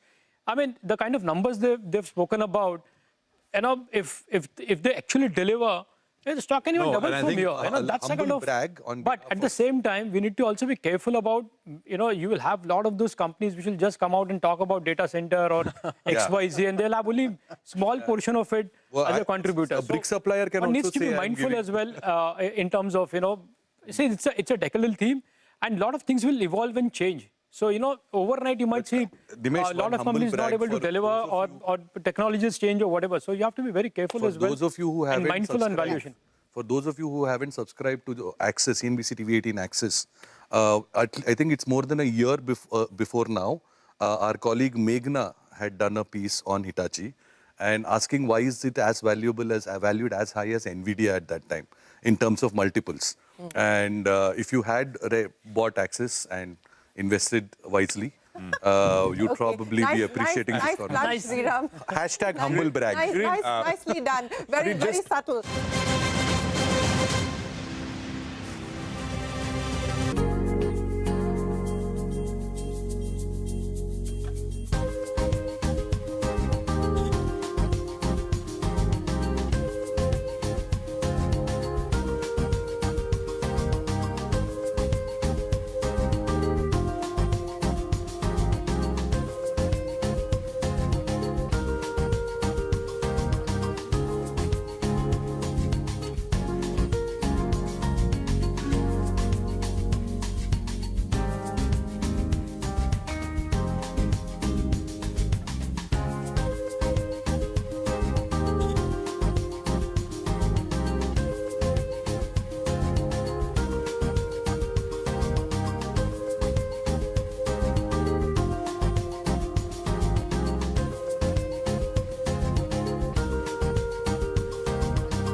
do want to, address the challenges and the risks associated, because we are seeing this backlash. It's being taken up by the U.S. Congress. We've seen communities rallying against this as well, and there is an environmental cost to this, which is what we need to be mindful of. And I'm wondering if we take a last shot at that, Prashant, starting with you. No, I think that's a real one. But I've spoken to lots of people in the ecosystem, and generally the feedback that I've got is that, especially for these standard data centers, right? There is a one-time usage, and then it is reused. The water is reused as well. It's not. So yeah, the water and the carbon. The water footprint, of course, the carbon footprint, if you're using coal, etc., is high because they are just energy guzzlers, right? Yeah. Just think about this. If you just divide the total cost of running a data center, 50% is capex, 50% is opex, and out of that 50% opex, that is operating expenditure, about 25% is just power. So actually, a data center is nothing but like a power guzzler, right? Yeah. So you're absolutely right. But I think we can all be a little hopeful and hope that technology will solve things. I've actually seen a data center. Yeah. I've gone and seen. I visited a data center. There's one right here. The Yota one is in Panvel. Yeah. But I'll tell you, Ashwin, just a couple of points. So that is correct, and they've tried putting data centers in the sea. That didn't work. Yeah. Maybe they'll put in in space. I don't think all kinds of things have been. That's the next. I think they haven't ruled it out yet. Yeah, no. But I'm saying there's liquid in the ocean. Liquid cooling, for example. These cool. That's what I was talking about. BP has a product. So all this will evolve as we closed loop cooling. Yeah. Apparently, it recycles the same water for repeated cooling. Correct. And in the process, he says it would use less than a restaurant in terms of in a year. But I would add a caveat. These guys will say these things. I think the wise thing to do will be to have a public dashboard, something that monitors the footprint, monitors the water usage, the stress to the existing systems. And this is something that we need to have. And make sure that these guys have captive power capacities, right? They invest in their own power and they use it. So that is the other thing, right? For example, Shireen, nuclear, right? All this development and fast-tracking development for these small modular reactors actually is data centers. That is the driving force, right?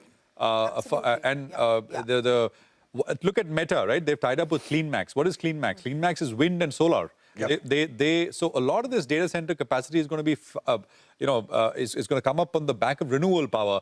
Just one thing, Shireen, I was, before we started discussing the topic, etc., I was wondering, and this question was coming up that like in defense, right? You give out a large order and you have something called an offset. So the company foreign company getting the order has to spend, say, 40%, 50% in India. And I was asking this question, why don't we have something? And this, of course, came to my mind sometime back when I was thinking, about that tax break. We're giving, and this land which is subsidized for power. Many states are rolling out the red carpet, etc., etc. So should we have offsets to make sure that billions of dollars, but that it creates a value chain in India across the board. But I think, as Hormus pointed out, a list of these companies in each of the value categories, there are companies which are already there, although I did see that many of them are MNCs, right? Yes. But they have the technology. No, but this data center opportunity will be also for Indian companies, because India data has to be stored in India. So there are a lot of companies who are only focusing on government orders. The data belongs to WhatsApp, Facebook, and Instagram. Data. And and it's a good point that you make, Prashant. I think it's a good point that you made there with defense, because, while people have argued about offsets having acted as constraints or deterrents, there's also the fact that we did, in fact, see a lot of joint ventures. We did see a lot of partnerships taking place, the likes of HAL partnering with a whole bunch of companies, etc. So to your point about being able to create that value chain and ensure that India has a piece of the global value chain, I think that's an important point. So it's not just use India to build data centers, but use India, it should develop. Use Indian talent. If the infrastructure is there, it will automatically inspire local entrepreneurs. Just look at China, what China does, right? Yeah. China gets companies in and then says, well, it build the entire, everything should be sourced from here, right? Something like that. I don't know what value, and that'll be an interesting data point to get. The new stuff which is being built, how much is being sourced, built in India? I think that'll, so that kind of creates that multiplier, Shireen, that you were talking about. The racks. That creates jobs and economic value here. Absolutely. And I think it will make cost sense for companies to procure from India, from Indian suppliers. Absolutely. So to Nimesh's point and to Hormuz's point, it will benefit the larger economy. It will have a multiplier impact. Final last word, Sriram, before we close. Last word, don't throw the baby out with the bathwater, to use a cliche. We need data centers, but we also need guardrails. We need to make sure that the compensation and the value creation is also happening in the places where the damage is being caused. So in that sense, we should also focus on the geography of where it is being built. I think it is a great opportunity for us to develop smaller towns and cities. Where it is being built is 3 areas. One is Bombay. Bombay is majority. Bombay. Bad idea. There is, no, but this is being built in that Panvel. What is it being called? I think we can go a little further away from Bombay. The new Bombay. Yeah. Right? Third. And the logic is very simple. And the Visakhapatnam is the one. Visakhapatnam, yeah, Noida, which is, I think, also. I think we need to go outside of the big cities, and because if you look at South Korea, Thailand, but again, Singapore, not Singapore, largely outside of big cities. No, so they are giving the tax break in South Korea and Thailand, etc., where the incentive is dependent on you building it in a particular location. So they are creating a special economic zone kind of a thing and saying that only if you build it there, then I'll give you this thing. Therefore, there is a certain predictability to that relationship. I think it is Bombay. It is because the landing stations, right? The undersea cables are That's why Visakhapatnam. That's why Bombay. Noida, I'm not sure, but again, these are the. So Noida also there are. I think. Yes, Noida is also an emerging hub. But to the point, and we're out of time, gentlemen. But this is an evolving story. It's also in evolving policy space. It's an evolving tech space, and the hope really is that we will see an acceleration as far as technology is concerned to address some of those risks and some of those challenges, and also an acceleration of the Indian ecosystem to be able to deliver and capitalize on the data center momentum. We would have loved to continue, but that's a wrap on this edition of Editor's Playbook. Prashant, Nimesh, Hormuz and Sriram, many thanks for joining us. We will see you again next week. Till then, from all of us here, goodbye. Thanks for watching. Bye.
Hello and welcome to this special conversation. I have with me Mr. Achin Gupta, the new head of CIPLA.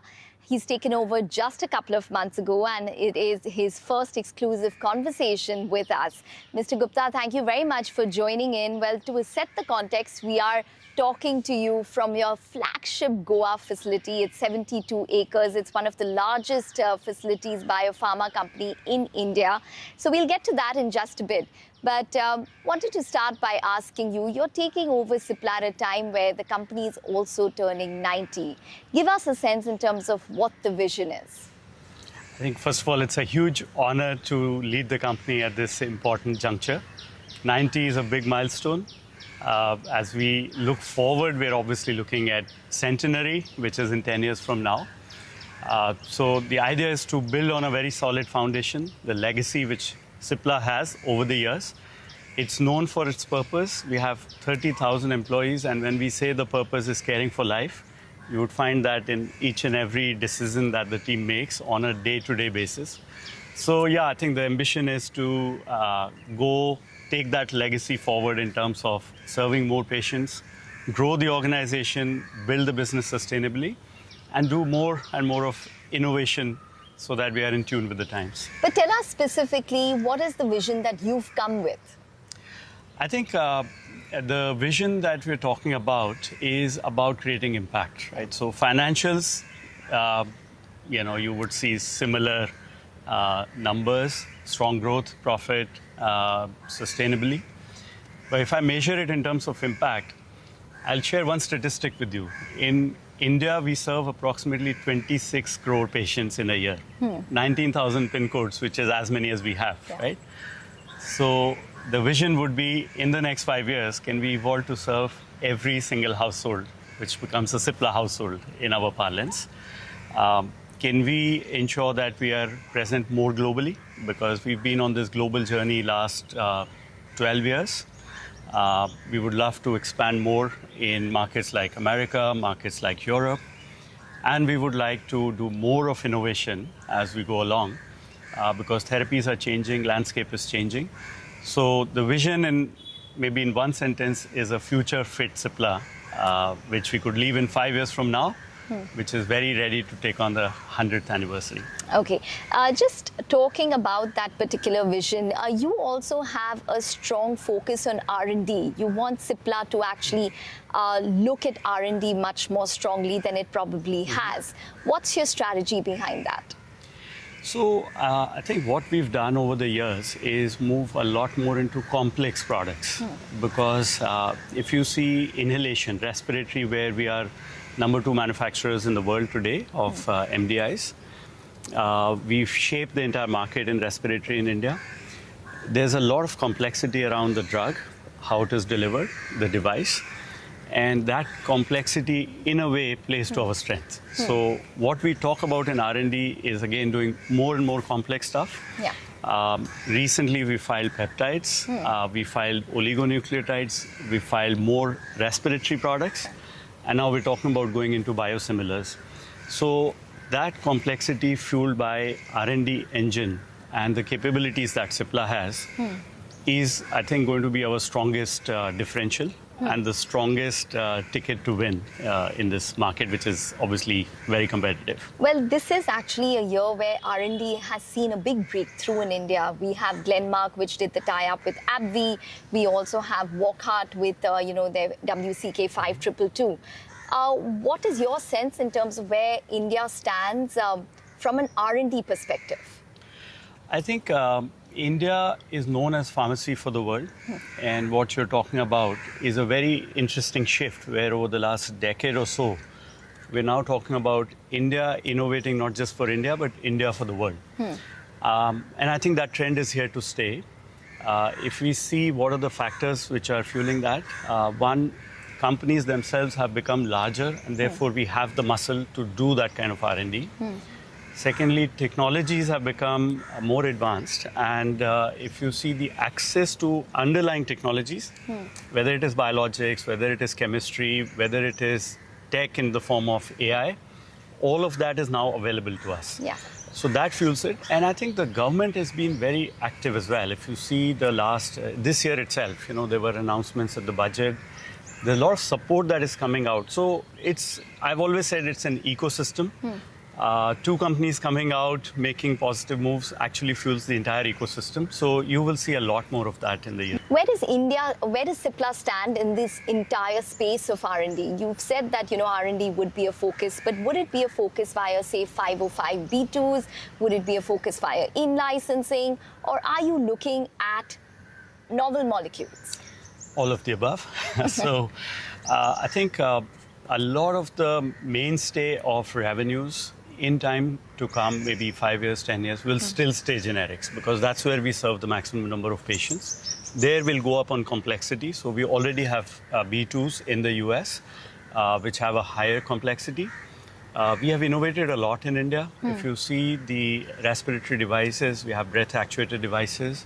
We recently launched an inhaled insulin. Inhaled insulin.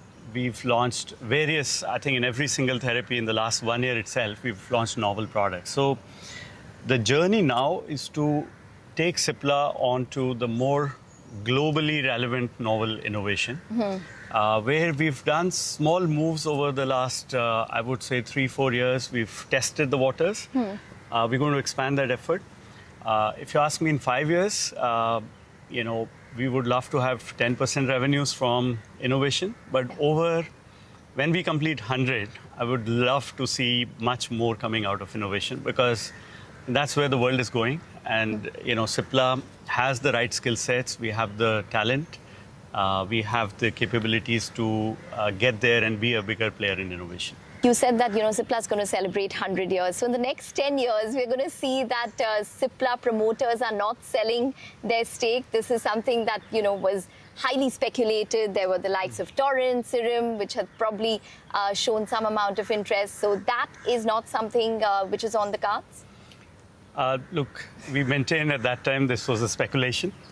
If you see today, the board is... barring 2 family members, it's all professional. If you see the management, it's been running with a professional structure for now 10, 11 years, actually even before that.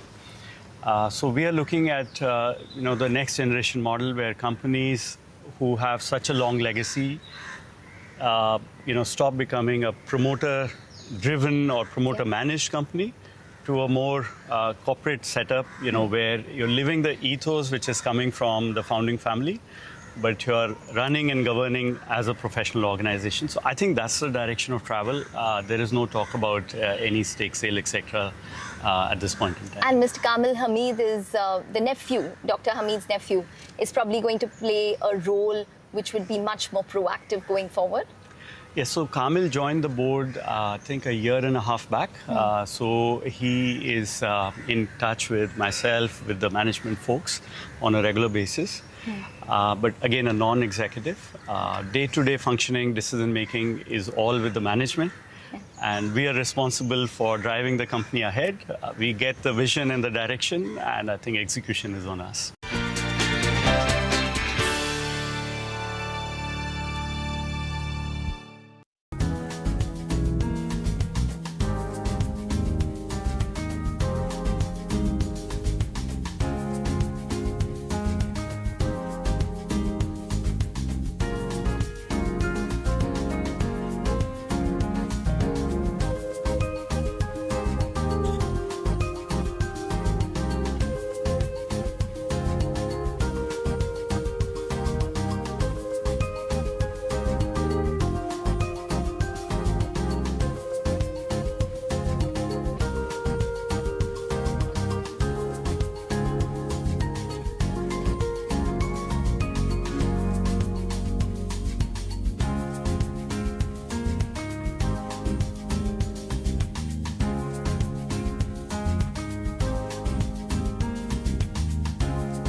Mr. Gupta, we are in your continuous manufacturing facility in Goa. Just explain to us, give us a background on where we are, what is taking place inside, and what is being manufactured here. Yeah. So this is one of the most advanced manufacturing sites that we have. One of its kind in India for sure. What we are doing here is what is called continuous manufacturing. So this makes tablets, but instead of running a batch process, which is the conventional way, here every single tablet comes out uniquely, real-time process control, and kind of, that's why it's called continuous manufacturing. So I'll show you where the action happens. Yeah. The advantage is, you get very minimal intervention. So it's all automated. This is the equipment. You basically load the powder from one side. All the processing happens, and then individual tablets come out, and that gets dispensed. Right? So saves on space, saves on time, improves quality, and ultimately for large volume manufacturing, it gives you a very good cost advantage as well. The reason I'm asking about the US particularly is because there's a push from the government, from the US government currently, to look at domestic manufacturing versus exports. Yeah. So where does Cipla stand when it comes to manufacturing in the US for the US? Yeah, so I think that has multiple dimensions. If you see, Cipla has now 4 manufacturing facilities in the US. We are doing it with the objective of de-risking and diversifying the manufacturing. So if you talk about the 48 manufacturing facilities we have sites in South Africa, we have sites in Morocco, we have sites in China, and now we have sites in US. One of them is a new site. To answer your question, I think this is not just the localization push from the local administrations, but also gives us flexibility. Because what we are able to do is take some of the more complex dose forms closer to the market. Right? So if it's a respiratory unit, which is making, like our newest approval, which is Ventolin, will be made in the US for the US. Advair generic, which we are expecting soon, will be made in the US for the US. So it helps us de-risk. And every country wants some bit of manufacturing to happen onshore. But as of now, you're well placed in that aspect. You don't see it to be a threat for you to possibly increase manufacturing, make an acquisition in the US for the US? So I would say it's more a strategic choice in today's operating environment as opposed to a response to some compulsion. And therefore, if you see the investments we're making, we are extending along these complex lines into even future products. So we're doing green propellant-based inhalers will be done out of the US. Right? Over time, the way to look at this is you need to have multiple sites servicing some of your largest products. So if US is manufacturing a certain product, there could be a Goa or an Indore also doubling up, and vice versa. That is the de-risking that we're working on. That brings me to lanreotide, which has been the key issue for Cipla this year. What is the remediation with your Greek supplier at this point? What are you doing to mitigate the risk? Is there any tech transfer, any other facility where you'll be manufacturing? Yes. Yeah, so exactly on that de-risking theme, I think, the current supplier, which is Pharmathen, got, a warning letter from the US.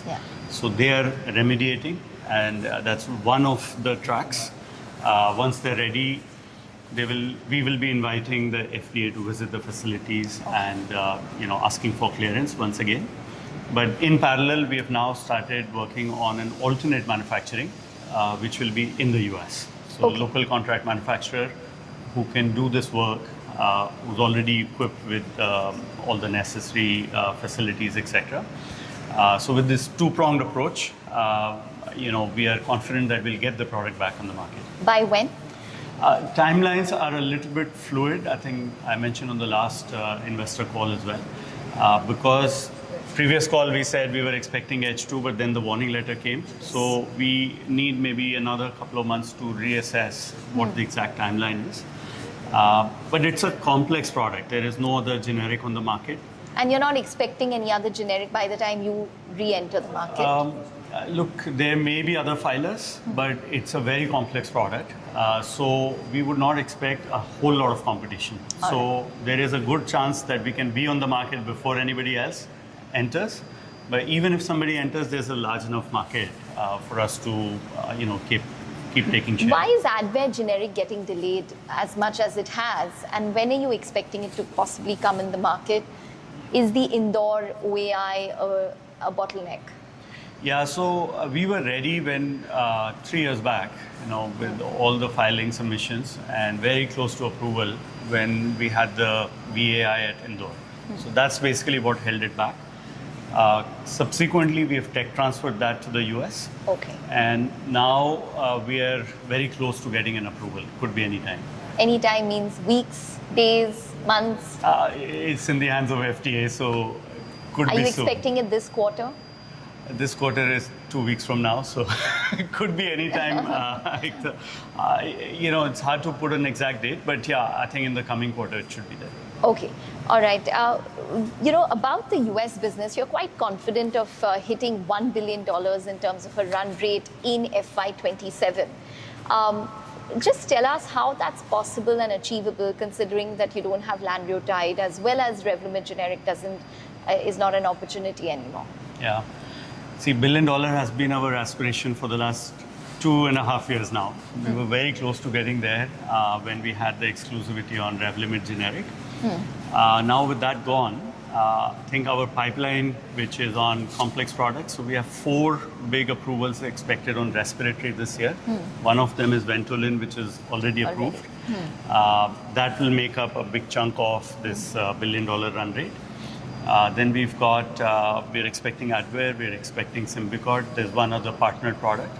We have a big peptide approval. And then we've got a bunch of other products. Some of them have already got approved, like we got liraglutide approved, we've got DAPA approved, nintedanib approved. So those have already come. So I think the expectation of $1 billion run rate is basically on the back of pipeline, for which the work has already been done. De-risking has been done, site transfers have been done. So now it's about getting the approvals and then scaling up manufacturing to meet the demand. So FY28, we're going to see Cipla achieving $1 billion in terms of US sales, and that would be the base that you're working with going forward? Yeah, that's how we're looking at it, because these are some really complex, differentiated products. So you would expect a certain amount of stickiness on the products. Like if you see Albuterol that we had launched 5 years back, is sitting on 20% of the market. Okay. So you see US, it's a typical generic market. There's erosion on the base, and therefore the new pipeline has to kick in. Whatever we start getting approvals in the coming quarters towards the, which makes up this run rate towards the end of the year, we'll realize full year benefit next year. And that's why I think we will see that becoming the new base for us. What new comes in will hopefully help us grow further. So $250 million per quarter in FY28? Look, we'll give out more specific guidance on 28 when 28 happens. But, we are looking at North America as a sizable chunk of our business. All right. Next to India. And I think, with all the infra that we have, the pipeline that we have, we should be able to get somewhere in that vicinity. But India is your largest franchise, 12,500 odd crores. Yeah. Grew 15% in Q4. You just spoke about your blockbuster cardiology drug, which you manufacture here. What is a sustainable growth rate for India? India, I think the advantage we have is, first of all, Cipla has a very long legacy. Right? We are the #1 manufacturers by volume in India. Right? So, a lot of legacy. We service pretty much all therapies, and despite there being so many manufacturers in India, I still feel the market is underpenetrated. Right? So there is going to be a certain level of inherent growth in the market. Historically, that's been more like 8%. So for us to clock double-digit growth is a very reasonable objective in India. Given we have the recognition, we have the quality. We have a lot of patient-centric stuff. So all the new introductions that you see, right? Like if I talk about In the respiratory, we've launched breath actuator devices in triple drug. In insulin, we've launched inhaled. Yeah. We've launched, stem cell-based product for urology indication. We've launched a scar cream, which is completely novel. So everything that we're doing is Innovation towards for India. innovation and patient-centric. And we are very deep in terms of our network. So tier 2 to 6, innovation, patient-centric approach, chronic focus. I think these are the levers which give us the confidence that India will grow double-digit for us in the, foreseeable future. As we move forward, Achin, I wanted to also discuss your 18.5 to 20% guidance on margins. Do you think that there's any kind of upside on that? And when do you sustainably get above 20%? So I think what has happened is we've been investing a lot in research because this is an industry which has long gestation. So last year we put 6.8% on R&D. We are expecting to be in that similar range. We've invested in these, expanded manufacturing, which again happens ahead of time.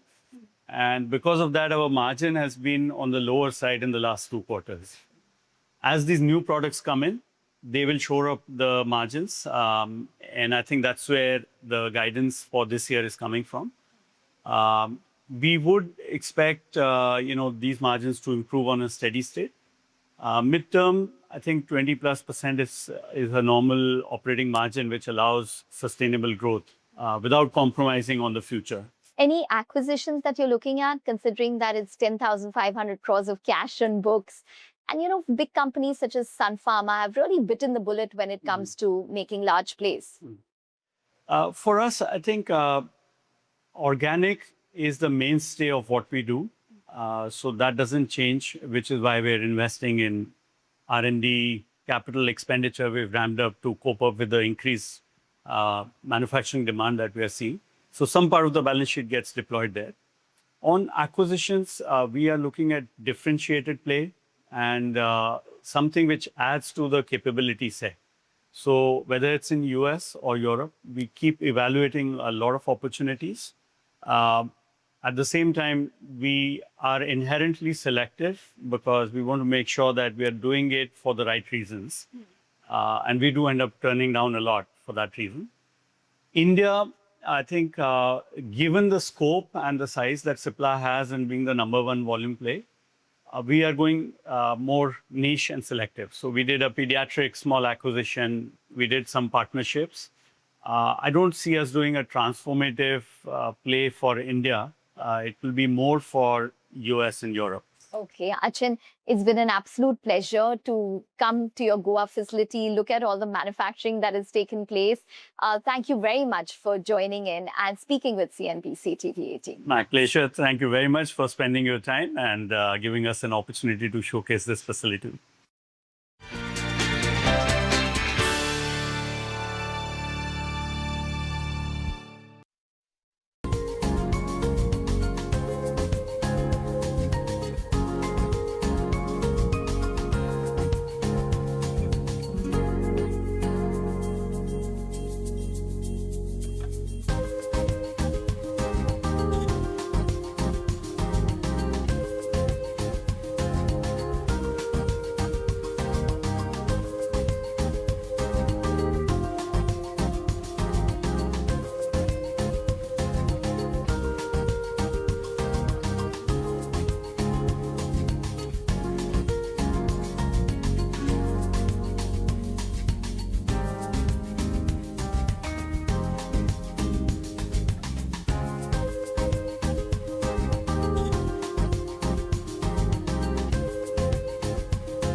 first time I'm actually showing up for an interview in a t-shirt.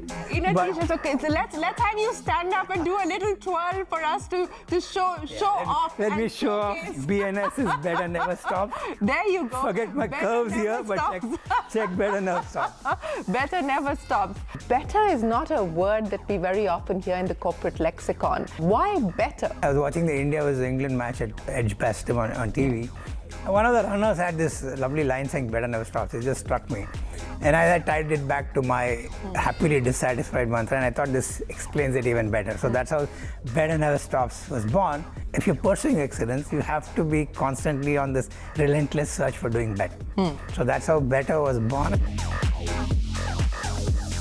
think there's a chapter in the book which we talk about making the boring sexy. Yeah. Making the boring sexy, is that what bankers do? You have to, I think. So how does leadership and individuals motivate themselves to stay the course in what is like routine, but make it exciting enough to be inspired? You say that PIN codes don't matter, zip codes do. And explain to everybody why you believe zip codes matter and what zip is all about. The zip is simple: zeal, intensity, and passion. Passion, yeah. Right? And you could be born anywhere. I give examples of Pragnananda or any Zoho, which is started in Tenkasi and whatever. The thing that I like to see in pattern is they are obsessed about the intensity and the passion and the zest for the job. Why is the mom's test important? What is the mom's test about? Whatever you do in life, and can you look at mom and say, mom, anybody whom you care dearly about, I use mom as the one that matters to us most, really about, and tell them in their eye that I did it. And if you feel that it'll pass that test, you don't need a compliance manual, you don't need anything.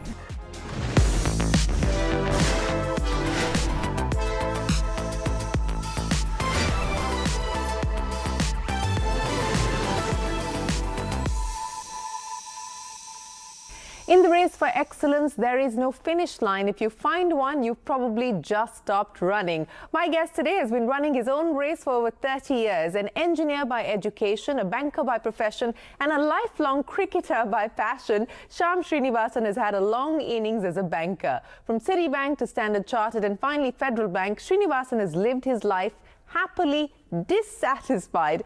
Under his 14-year tenure at Federal Bank, he transformed it from a regional Kerala-focused lender into a pan-India private banking franchise, with advances growing from about 32,000 crore rupees to 2.65 lakh crore rupees and deposits rising from 43,000 crores to 3.14 lakh crores. One of his biggest achievements was delivering strong growth without compromising asset quality, but equally important, a major but underrated achievement was the cultural transformation.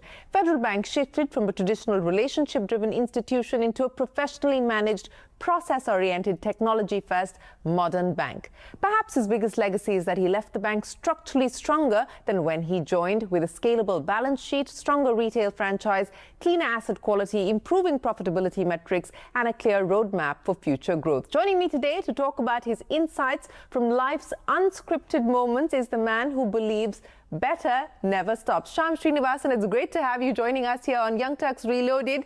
BNS, are you being liberated from your life as a banker in a t-shirt? I know. This is a rare one, right? First time I'm actually showing up for an interview in a t-shirt. In a t-shirt, okay. So let's have you stand up and do a little twirl for us to show off. Let me show off. BNS is better never stops. There you go. Forget my curves here, but check better never stops. Better never stops. But so let's start with that. You know, life as a banker for 30 plus years, your decision now to turn author, amongst the many other things that you've decided to do as well to keep you occupied and engaged. You know, better is not a word that we very often hear in the corporate lexicon. And you have your own list of words that you believe don't have a place in the corporate lexicon. Why better? Thanks, Shirin. This is exciting. A very new avatar for me. See, I think for now, many years, one thing I've tried very hard is, without sounding pompous, is to try being better every other day, right? Try to get better continuously, and which effectively means that in the race for excellence, there's no finish line. So you have to make sure that you are happily dissatisfied. All this ties in. Let me just give you a background of how I arrived at this name, Better Never Stops. You may have picked it up in the book. Yeah.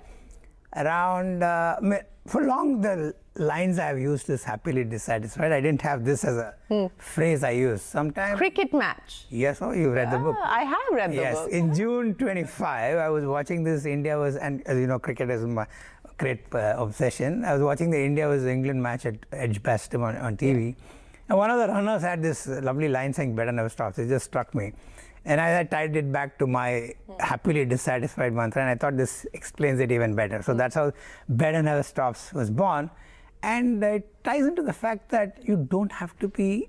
If you're pursuing excellence, you have to be constantly on this relentless search for doing better.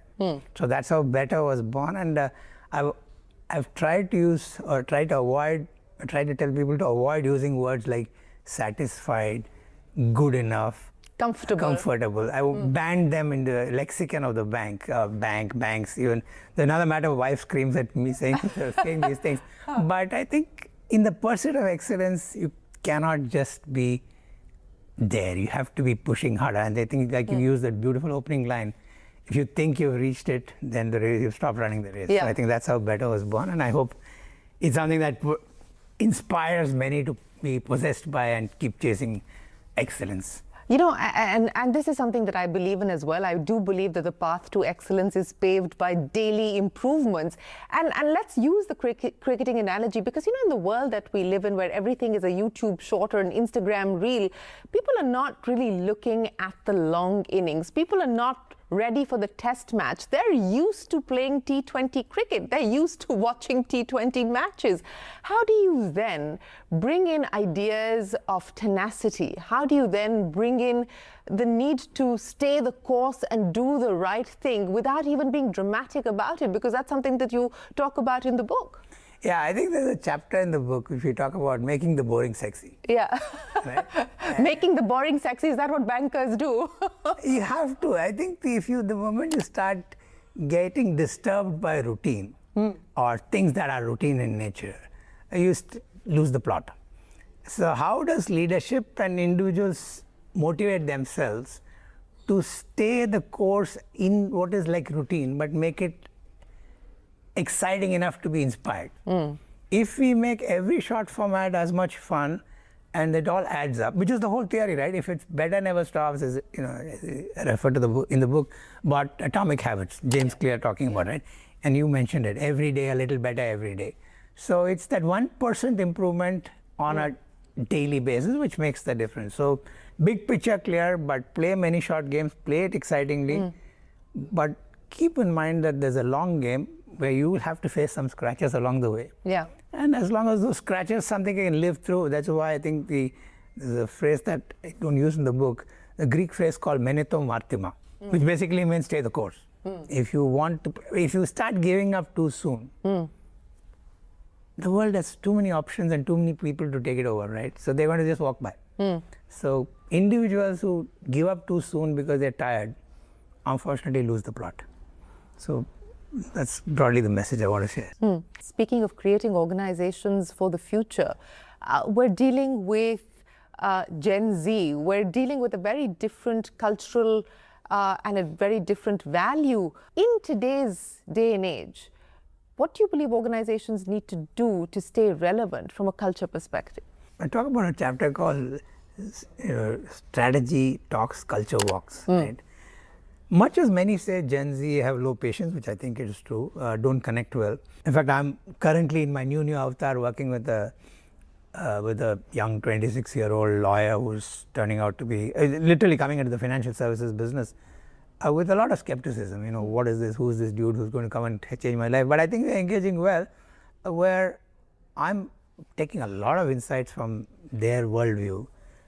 Maybe our old worldview is also informing them better. So it's a lot of personal connection, and that means an extra effort. So mandates don't work. Entitlement doesn't work. Many of them are keen to get wisdom, so to say, of the senior community, as long as it's delivered in a non-preachy manner. I seek to do that in the book. I try very hard to not be preachy.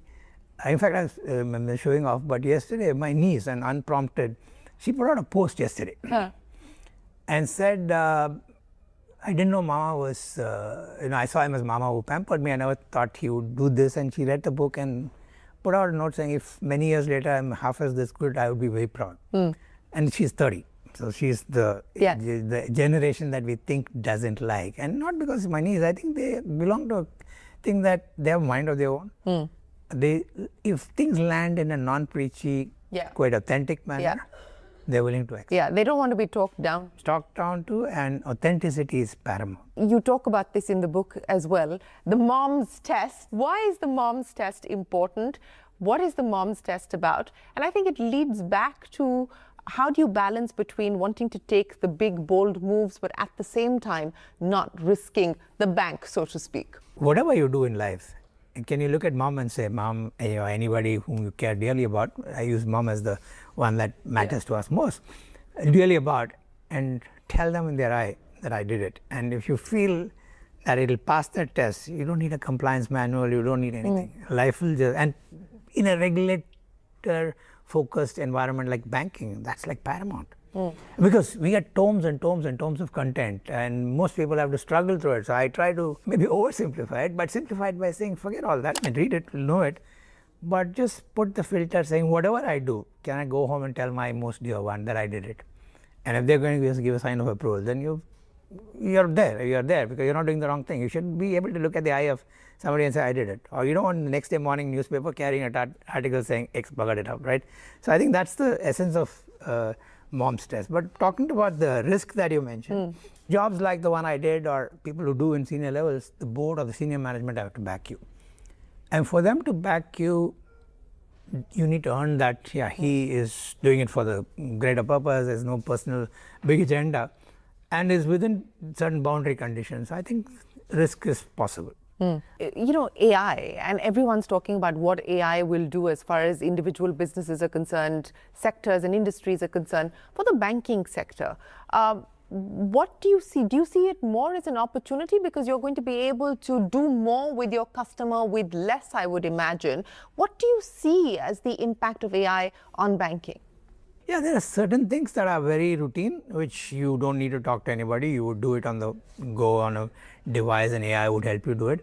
But that last mile, that real warmth and that brand differentiation for any bank is going to be in that, how do you, that beautiful intersection between digital and human, that interface, where does it cross over and how do you, I mean, unfortunately, just as India is a young country, it's also an old country. There are enough 40 pluses and 50 pluses and 60 pluses who also need service. And not, I mean, many are tech savvy, but they're still craving for that human indulgence. So I'm a little old world maybe in that thinking that both coexist. You need an exemplar digital or AI-led infrastructure to help people do exactly what they want, when they want, how they want, in whatever manner. But not far behind or not very differently behind could be the manner of connecting to human. You could use technology to make it simpler and a lot more, but very robotic experiences, I think, have limitations. Is India ready for a digital bank? For long we've been discussing that. Purely digital, from a large number of tasks, but some of the people want that last mile touch. Digital is good. It'll all be the pure digital is good, but I think somewhere many examples are there, even in the West, where only digital hasn't met with the same success as a hybrid.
You say that PIN codes don't matter, zip codes do. And explain to everybody why you believe zip codes matter and what zip is all about.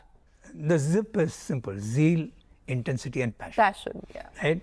And the reason I talk about is that too much has been spoken about PIN code 40001 or 4000050 or Bandra, Nariman Point, whatever, and it brings it alongside some privileges. But the India of today or the world of today has moved beyond just a location, right? You could be born anywhere. I give examples of Pragnananda or any Zoho, which is started in Tenkasi and whatever, are great examples of you could be born anywhere. The unique, the thing that I like to see in pattern is they are obsessed about the intensity and the passion and the zest for the job.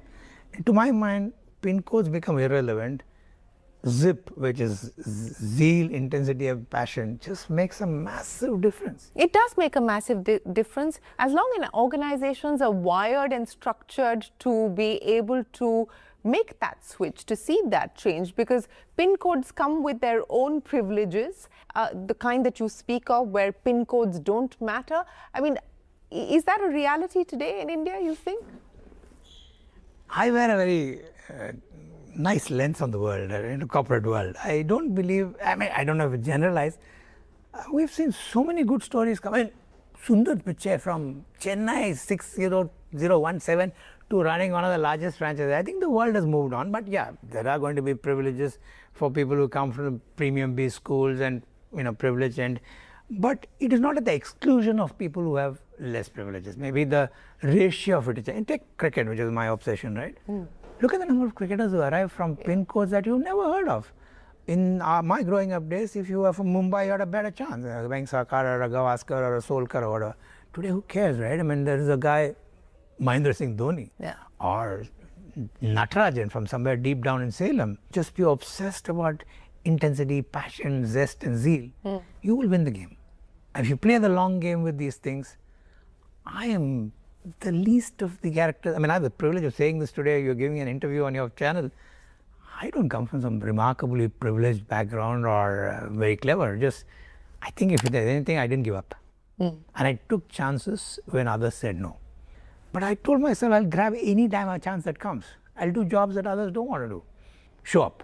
And the world tends to give you a sort of a support if you're doing your damn best. So I don't know if I'm saying too much too soon, but no, I think showing up is important. I think showing up is too damn important. Showing up, irrespective of which job, where, how, show up with heart, a lot of intensity, passion. No, but it's interesting because you could have stayed on at Citi or Standard Chartered, but you chose to move back to India and you chose to move to a bank like Federal Bank, which was not in the top private sector bank pecking order at the time that you did decide to join it.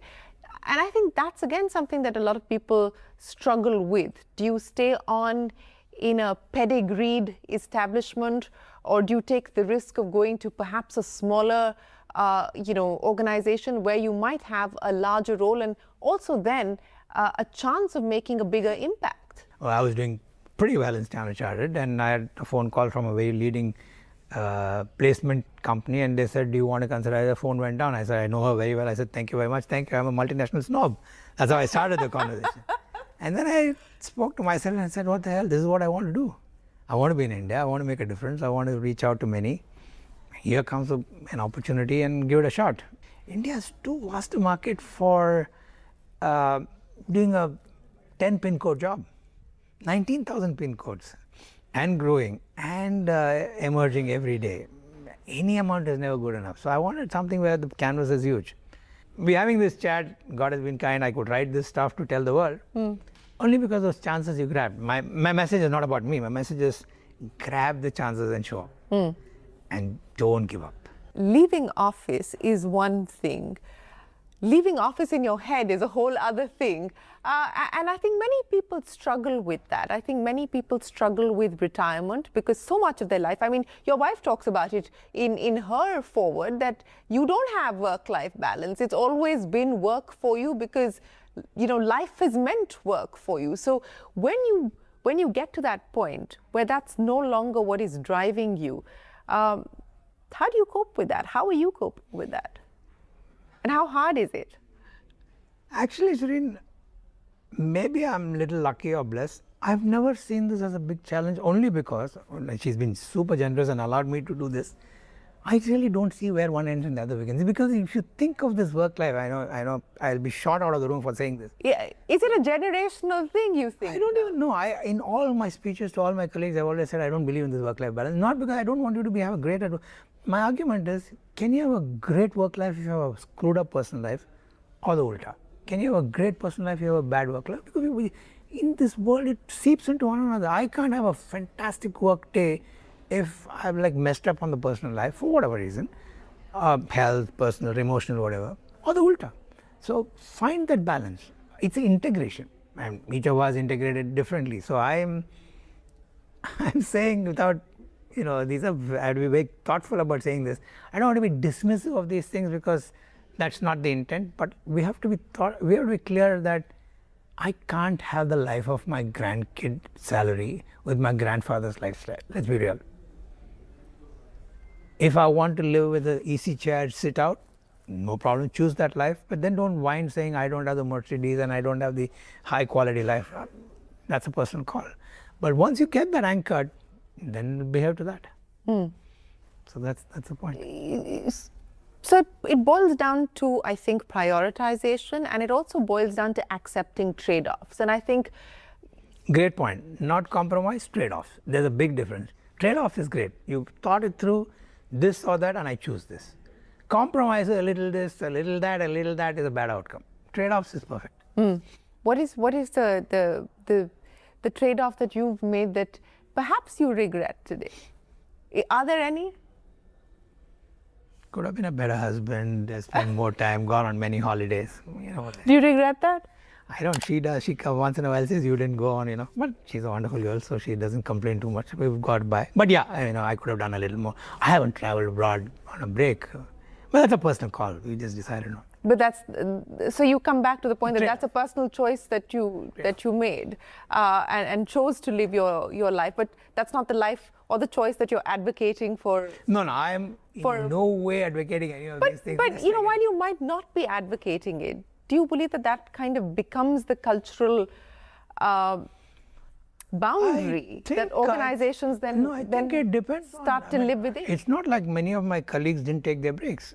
They did, and I did not stop them. As long as it's within the privileges allocated, by all means.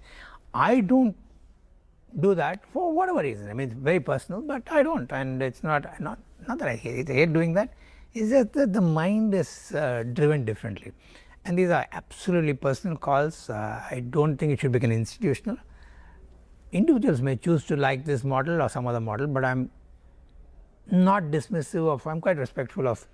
I think we should be respectful of personal choices, right? Yeah, it may seep through sometime, but that's we have to be mature to deal with it. You talk about the difference between tenacity and stubbornness, but how do you also sometimes stay the course without getting stuck? These are not. There's no prescription for these things, right? It's the answer to this could be sensitivity and empathy. In many groups of meetings, you sometimes hold course and you believe you are damn right, and you have to keep at it. But if you see the environment and sensitive to the goings on, and you don't want to be stubborn for the sake of being stubborn, that maturity to switch on and accept the. I know when I say these things, it sounds easy, but that's where I think our mind fertility or openness of mind comes in. I think one of the things for leaders, other than great tenacity and all, is somewhere a willingness to be a little more receptive. Very hard, but that is a big trick in the learning game. Unlearn the Toffler line, right? Yeah. How do you make sure that you're continuously learning and unlearning at the same time? Very difficult. Yeah. But yeah, it's doable. So as you look at the last 30 years and all the lessons that you take away from all of the unscripted moments that life has taught you, what is the one thing that you would tell young people, and especially the one thing that you would tell leaders as well? The temptation of acquiring the God complex, which often gets in the way of things. What would you tell young people? What would you tell leaders? I think, I'll be honest, right? The God complex is a little uplifting, but don't get carried away by it because it's linked to your badge. If you realize that it's your badge that's giving you that God complex, you'll do better. As in, don't get swayed by the fact it's not you. I mean, there's a very nice one many years back. A retired MD of another bank told me, the chairman of SBI and many other seniors walk on Marine Drive every morning. The GMs who come across salute him, good morning, sir. Chairman retires. The next day morning, they all cross the pavement and walk on the other side. So he says, boss, be very careful. It's all linked to not you, it's your badge. So I think this whole God complex thing, if you realize that this is temporary, I think you'll be a lot more thoughtful. If you're getting God-like treatment because of your inherent goodness, then live up to it. Yeah. So that distinction between who you are and what your badge is and what you do, is very difficult. But I think if you've reached that height, you better have the sensitivity to know the difference. That's what I would say. And to young people? To young people, just don't get, I'll quote Lincoln on this, right? The dogmas of the quiet past are not relevant any longer. Reinvent them and make sure that you're optimistic about the opportunities. I mean, there will be challenges. Just be optimistic and don't give up. We hope that better never stops, and we hope that movement continues. Shyam Srinivasan, thanks so much for joining us. We wish you the very best of luck, and thanks for stopping by and speaking to us here on Young Turks Reloaded. Thank you so much, Shireen. I enjoyed this thoroughly. Thank you. Well, with that, it is time for us to wrap up this edition of Young Turks Reloaded. If you enjoyed that conversation, write to us. We always like to hear from you. Send us your feedback. Till next week, from all of us here on the team, goodbye and many thanks for watching.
Hello and welcome to the Global Dialogue. I'm Shireen Bhan. The government has long focused on the idea of Make in India, and many global companies are hoping to ride that wave. A company that's been in India for almost a century is one that is betting now on the Make in India fervor with renewed enthusiasm.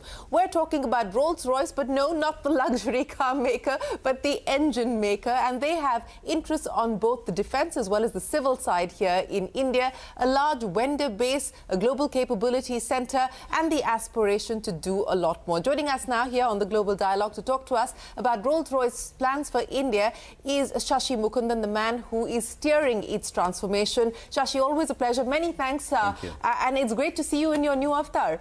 Thank you. Thank you, Shireen, and I'm really, excited to be here with you. It's been a while since, we last met. And again, that was on the energy side, and now this is on national security. Yes, and energy and well. national security Both, yes. at the same time. So let's double down on that. As I mentioned, Rolls-Royce has had a long-standing commitment and shared history with India going back almost a century. What's different as you look at the India opportunity? What's different about your appetite and your ambition for the Indian market? So it's interesting you say that, because we just are celebrating 70 years with Hindustan Aeronautics, right? It's the 70th year. We started in 1956 with them. And what has changed is basically we are now in a place saying we want to be a strategic partner to India. I mean, obviously that sounds very cliche, but if you think about it, what we're saying is we want to go from just selling products to start making solutions for India, right? And in doing that, what we're saying is we are unique because we are across many vectors of the Indian economic growth area, whether it's transport, civil aviation, in terms of energy security, across all three, armed forces. It's also in terms of power, right. Providing power. So we are changing our narrative, and what we're saying is that what we want to do is we want to build capability in India to provide, the ability to design, develop, manufacture, and take care of propulsion systems and power systems. And what I mean by propulsion system, it's basically engines. Engines, yes. For aircrafts. It could be engines for Navy, Coast Guard, and your, land vehicles, whether it's tanks or, your other armed vehicles that they use in battle. So that's where we're coming. And on the power systems, with the huge growth in the data centers and AI centers coming on, there's a huge need for energy. And we're looking at two things. One is backup energy, which would be our power systems that we already manufacture in India, and we can do that for India. Like you are at the T3 in Delhi at the airport. Exactly, yeah. And most people don't know that, right? If something goes wrong, it's our system that can actually backs up. And the other thing which is exciting is the new civil nuclear program. And what we want to do is we want to explore the possibility of bringing in small modular reactors, and whether we can do that in India to again augment the energy requirement. And it's a great area, right? Because India today, we need as much energy as possible, on the ground, made in India.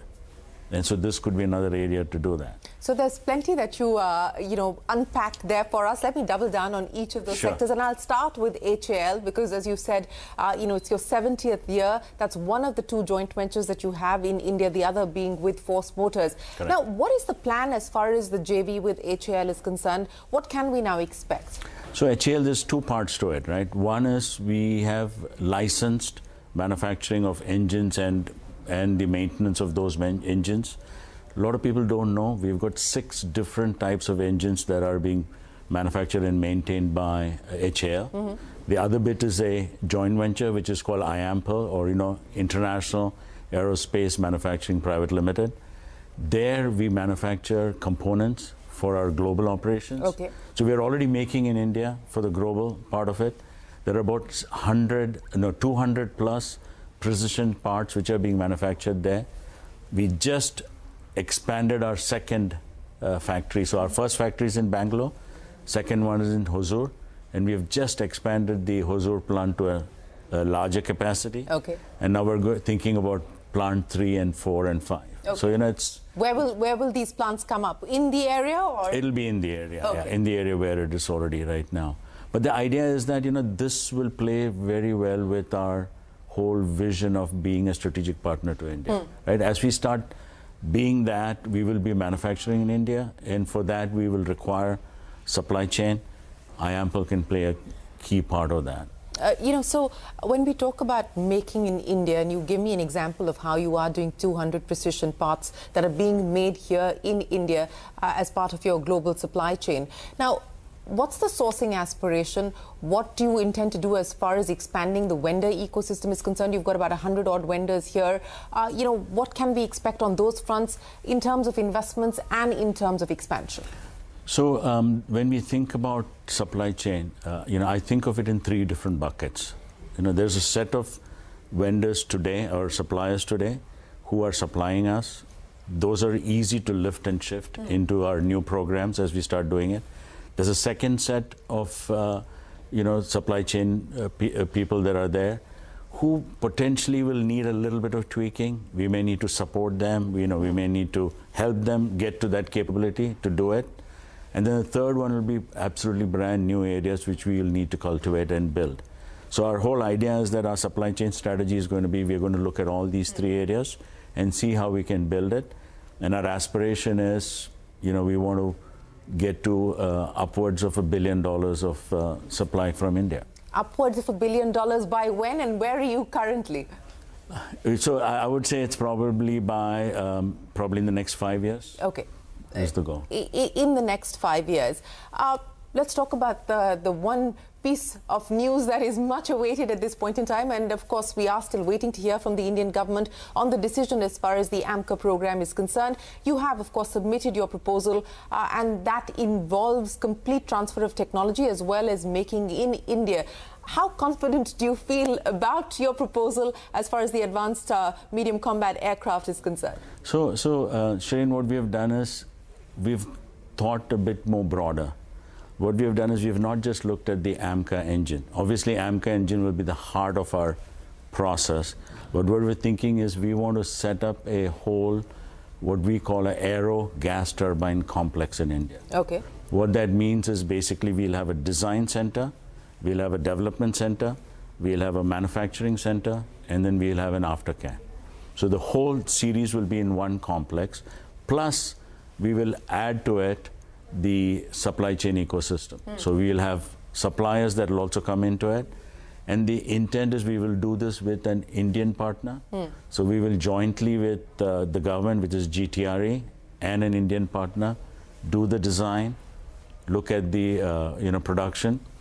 We will, we have full support of the UK government, unwavering support for, doing this. We have said we will full transfer of technology, and we will develop IP for that whole thing in India. So we will continue to use the work that we have done with GTRE together to kind of take it to the next level. So we feel pretty confident we can do this. And what we have said is that we will be ready with the engine to fly by 2034.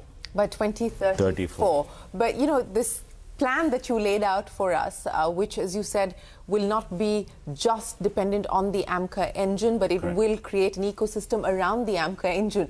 But are these plans contingent on the fact that you actually get your proposal through and the government gives the green light? So, if it doesn't, what happens? So that helps us to speed up in terms of how we want to go about this.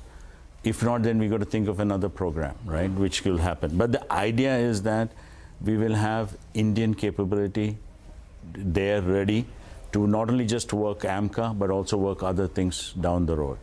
And this could also end up being dual use at some point.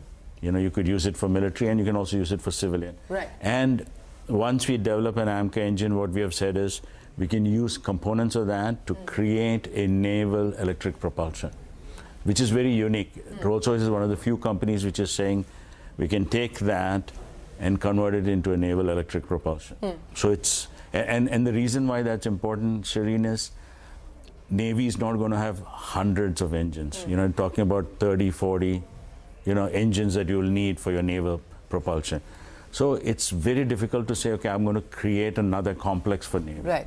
So here you can easily transition it. You can also have derivatives of this, which you can use for other aircrafts. And who knows, we can look at other things down the road. Has there been any update from the government on whether we're close to a decision and how soon we can expect an announcement on this front? We haven't heard that, but we are in constant discussion with the government. Government likes what we have said. They want to explore it further and see how this can work. I mean, obviously, it's a very difficult decision, right? Because you've got so many components to it. And what I keep saying is that with Rolls-Royce, you're absolutely certain that this is a company that can make an engine. I mean, in a given year, we make 500 commercial engines and we make 500 military engines, right? And if you look at our history in the last 30 years, we have actually designed, tested, and put into production 20 different engines, whether it's commercial, whether it's this thing. So for us, it's not a question of can we do it. For us, it's about give us the space and let us come and jointly with India make it happen.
Side of the AMCA program, given the historic ties that you already have with various defense programs, as you look at the indigenization story and the way that it's being built out, and that clearly is a focus area of the government, what opportunities do you see opening up outside of the AMCA? Yeah, so firstly, we're already doing Make in India, right? I mean, if you look at our JV with Force Motors, it's called Force MTU in Pune. It's actually manufacturing, generator sets, right? Power gen sets in Pune. We've already manufactured and exported 2,500 engines from India. I mean, sets from India, right? And these are 70 to 80% indigenously manufactured. So we have a whole ecosystem within a 200-mile radius of Pune, which is actually, providing us all the things we need to make it happen. So we're already doing that. So for us, it's about how do I take that concept and move it around and do it elsewhere as well. So our thought process is, while we do all this, we will also start building the ecosystem for the supply chain. And that will happen, as we build our, capabilities in India, right? In addition to this, you asked me what else do we do. We are very keen to indigenize engines for marine. We have a proposal for indigenizing engines for the Arjun tank. We have a proposal to indigenize engines for all your future combat vehicles. So there's quite an ambitious target to do. That's why I said in the beginning, the whole intent is, how can we indigenize and manufacture propulsion systems for air, sea, as well as land? So linking it back to the fact that you want to be a strategic partner to India, how strategic a market is India for Rolls-Royce currently? Put a number to it as well. I mean, I know the aspiration is to make it the third home market or the fourth home market. What does that mean also in terms of the size of the business that you currently enjoy, but the opportunity that you're looking at it as well? So it's a long way from where we are today, right? I mean, we're not that big in India, but if you look at the breadth of things we're doing quite a lot of things in India across all these things that I was talking about. The aspiration is that, India will become what we call a fourth home market. Okay. Home market means basically we'll do everything that we're doing elsewhere, which is US, UK, and Germany. So India will be the fourth one. So we will be in civil, aviation, we'll be in, and then we look at the market size, right? I mean, if I look at the civil market size, forecast from the big, airplane manufacturer says 3,000 plus airplanes coming into India.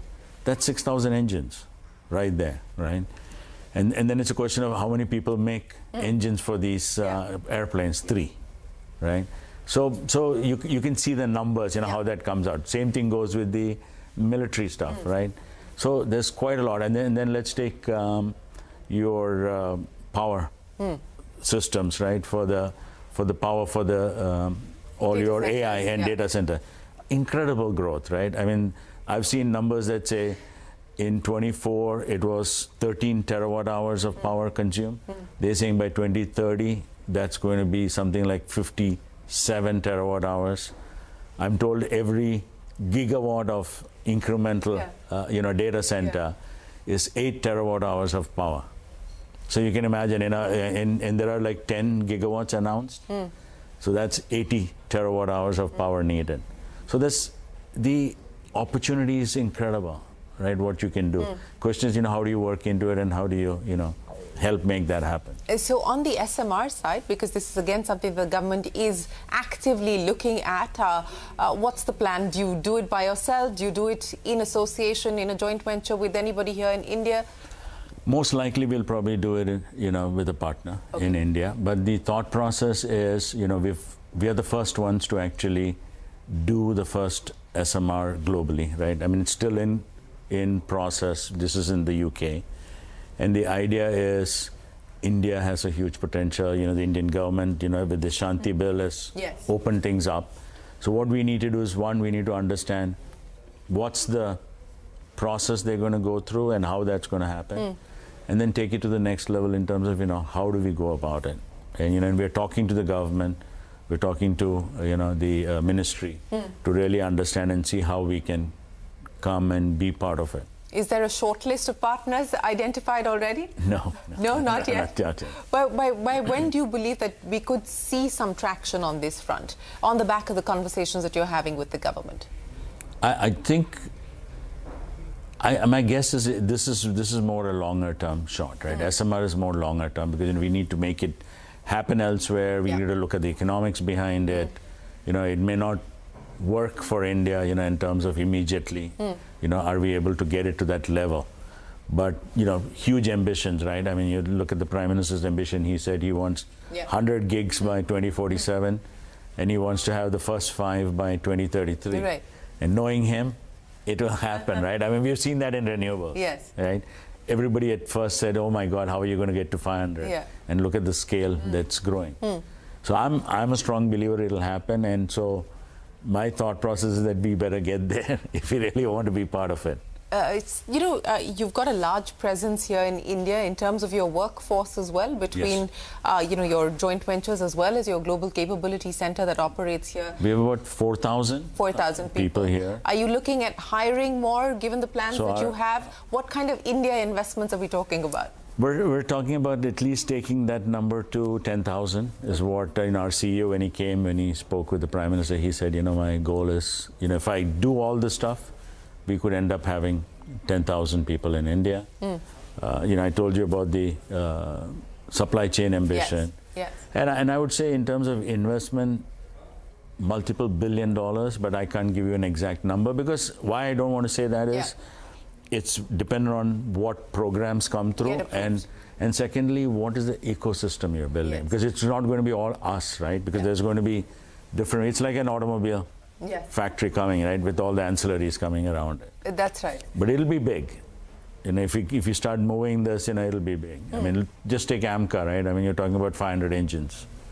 Means that complex will then, have all ancillaries coming around it, and and we'll have made in India, which is fantastic. That certainly is the hope and the aspiration and the focus as far as the government is concerned as well. Globally, post-COVID and through COVID, we've seen supply chain issues which have impacted the industry. Every single engine maker, aircraft OEM, everyone's been impacted. We've seen significant backlogs on account of that as well. How have you dealt with this? Of course, you've only been at Rolls-Royce for a little over 6 months now, but how has the company dealt with some of these uncertainties? I think they've been looking across the globe, and they've got multiple spaces where they're looking at, but they also recognize that India can play a big part in it. Because we are seeing big players in India, who are capable and, delivering it. So it is happening, and I think we just need to do more in India, right? I mean, look at some of the big players. Is that the mandate given to you, to do more in India? Much more. Yeah, but before I let you go, Shashi, so outline for me the priorities that you've set out for yourself over the next 12 to 18 months. Where do you intend to press the pedal? Where do you intend to accelerate? So I think 2-3 things, right? One is obviously AMCA, because it's not only priority for Rolls-Royce, but I think it's priority for India. I mean, in all our discussions with the Honorable Prime Minister, NSA, everything, they've basically said, this is critical, and this is something we need to get going. So for me, it's how do I show it in a way that it's the right thing and that, give the confidence that this company can deliver and we can deliver with an Indian partner. So, I think that's priority number one. We've got the other, parts, which is the, the marine, the land, those we want to progress as well. I would be looking at the supply chain. That's the third one. And then engineering, right? Using Indian engineering talent to grow. And, how can we build a much more powerful engineering center in India to expand what we have over here, kind of things. So those are the 4 or 5 things I would say, which would be the focus at this point in time. Now, as an insider to the industry, I want to ask you this because we get asked this question a lot. And you just finished telling us that so much of the design element is actually happening in India by Indian talent. Why is it that we still have only a handful, quite literally a handful, of complex engine makers in the world? It's because making an engine has a lot of background IP that's needed, right? I mean, you've got so much of experience of what you've done. Like, I mean, if you take somebody like Rolls-Royce, we've got 80 years of history that's there. We've made all kinds of engine, right? Whether it's helicopter, whether it's a propeller, whether it's jet, you name it. I mean, the first engine they sold to India was in 1931. You know, and so it's across the thing. So it's very complex doing an engine, and you know, and you've got to get it right, and you got to do all the pieces together. You make modules; the modules all need to fit together right. So it's just that's what it is, and you know, and you've got a few people who have really are masters in it, and I would think probably, you know, Rolls-Royce is one of the top ones in there. And the hope is to make India much more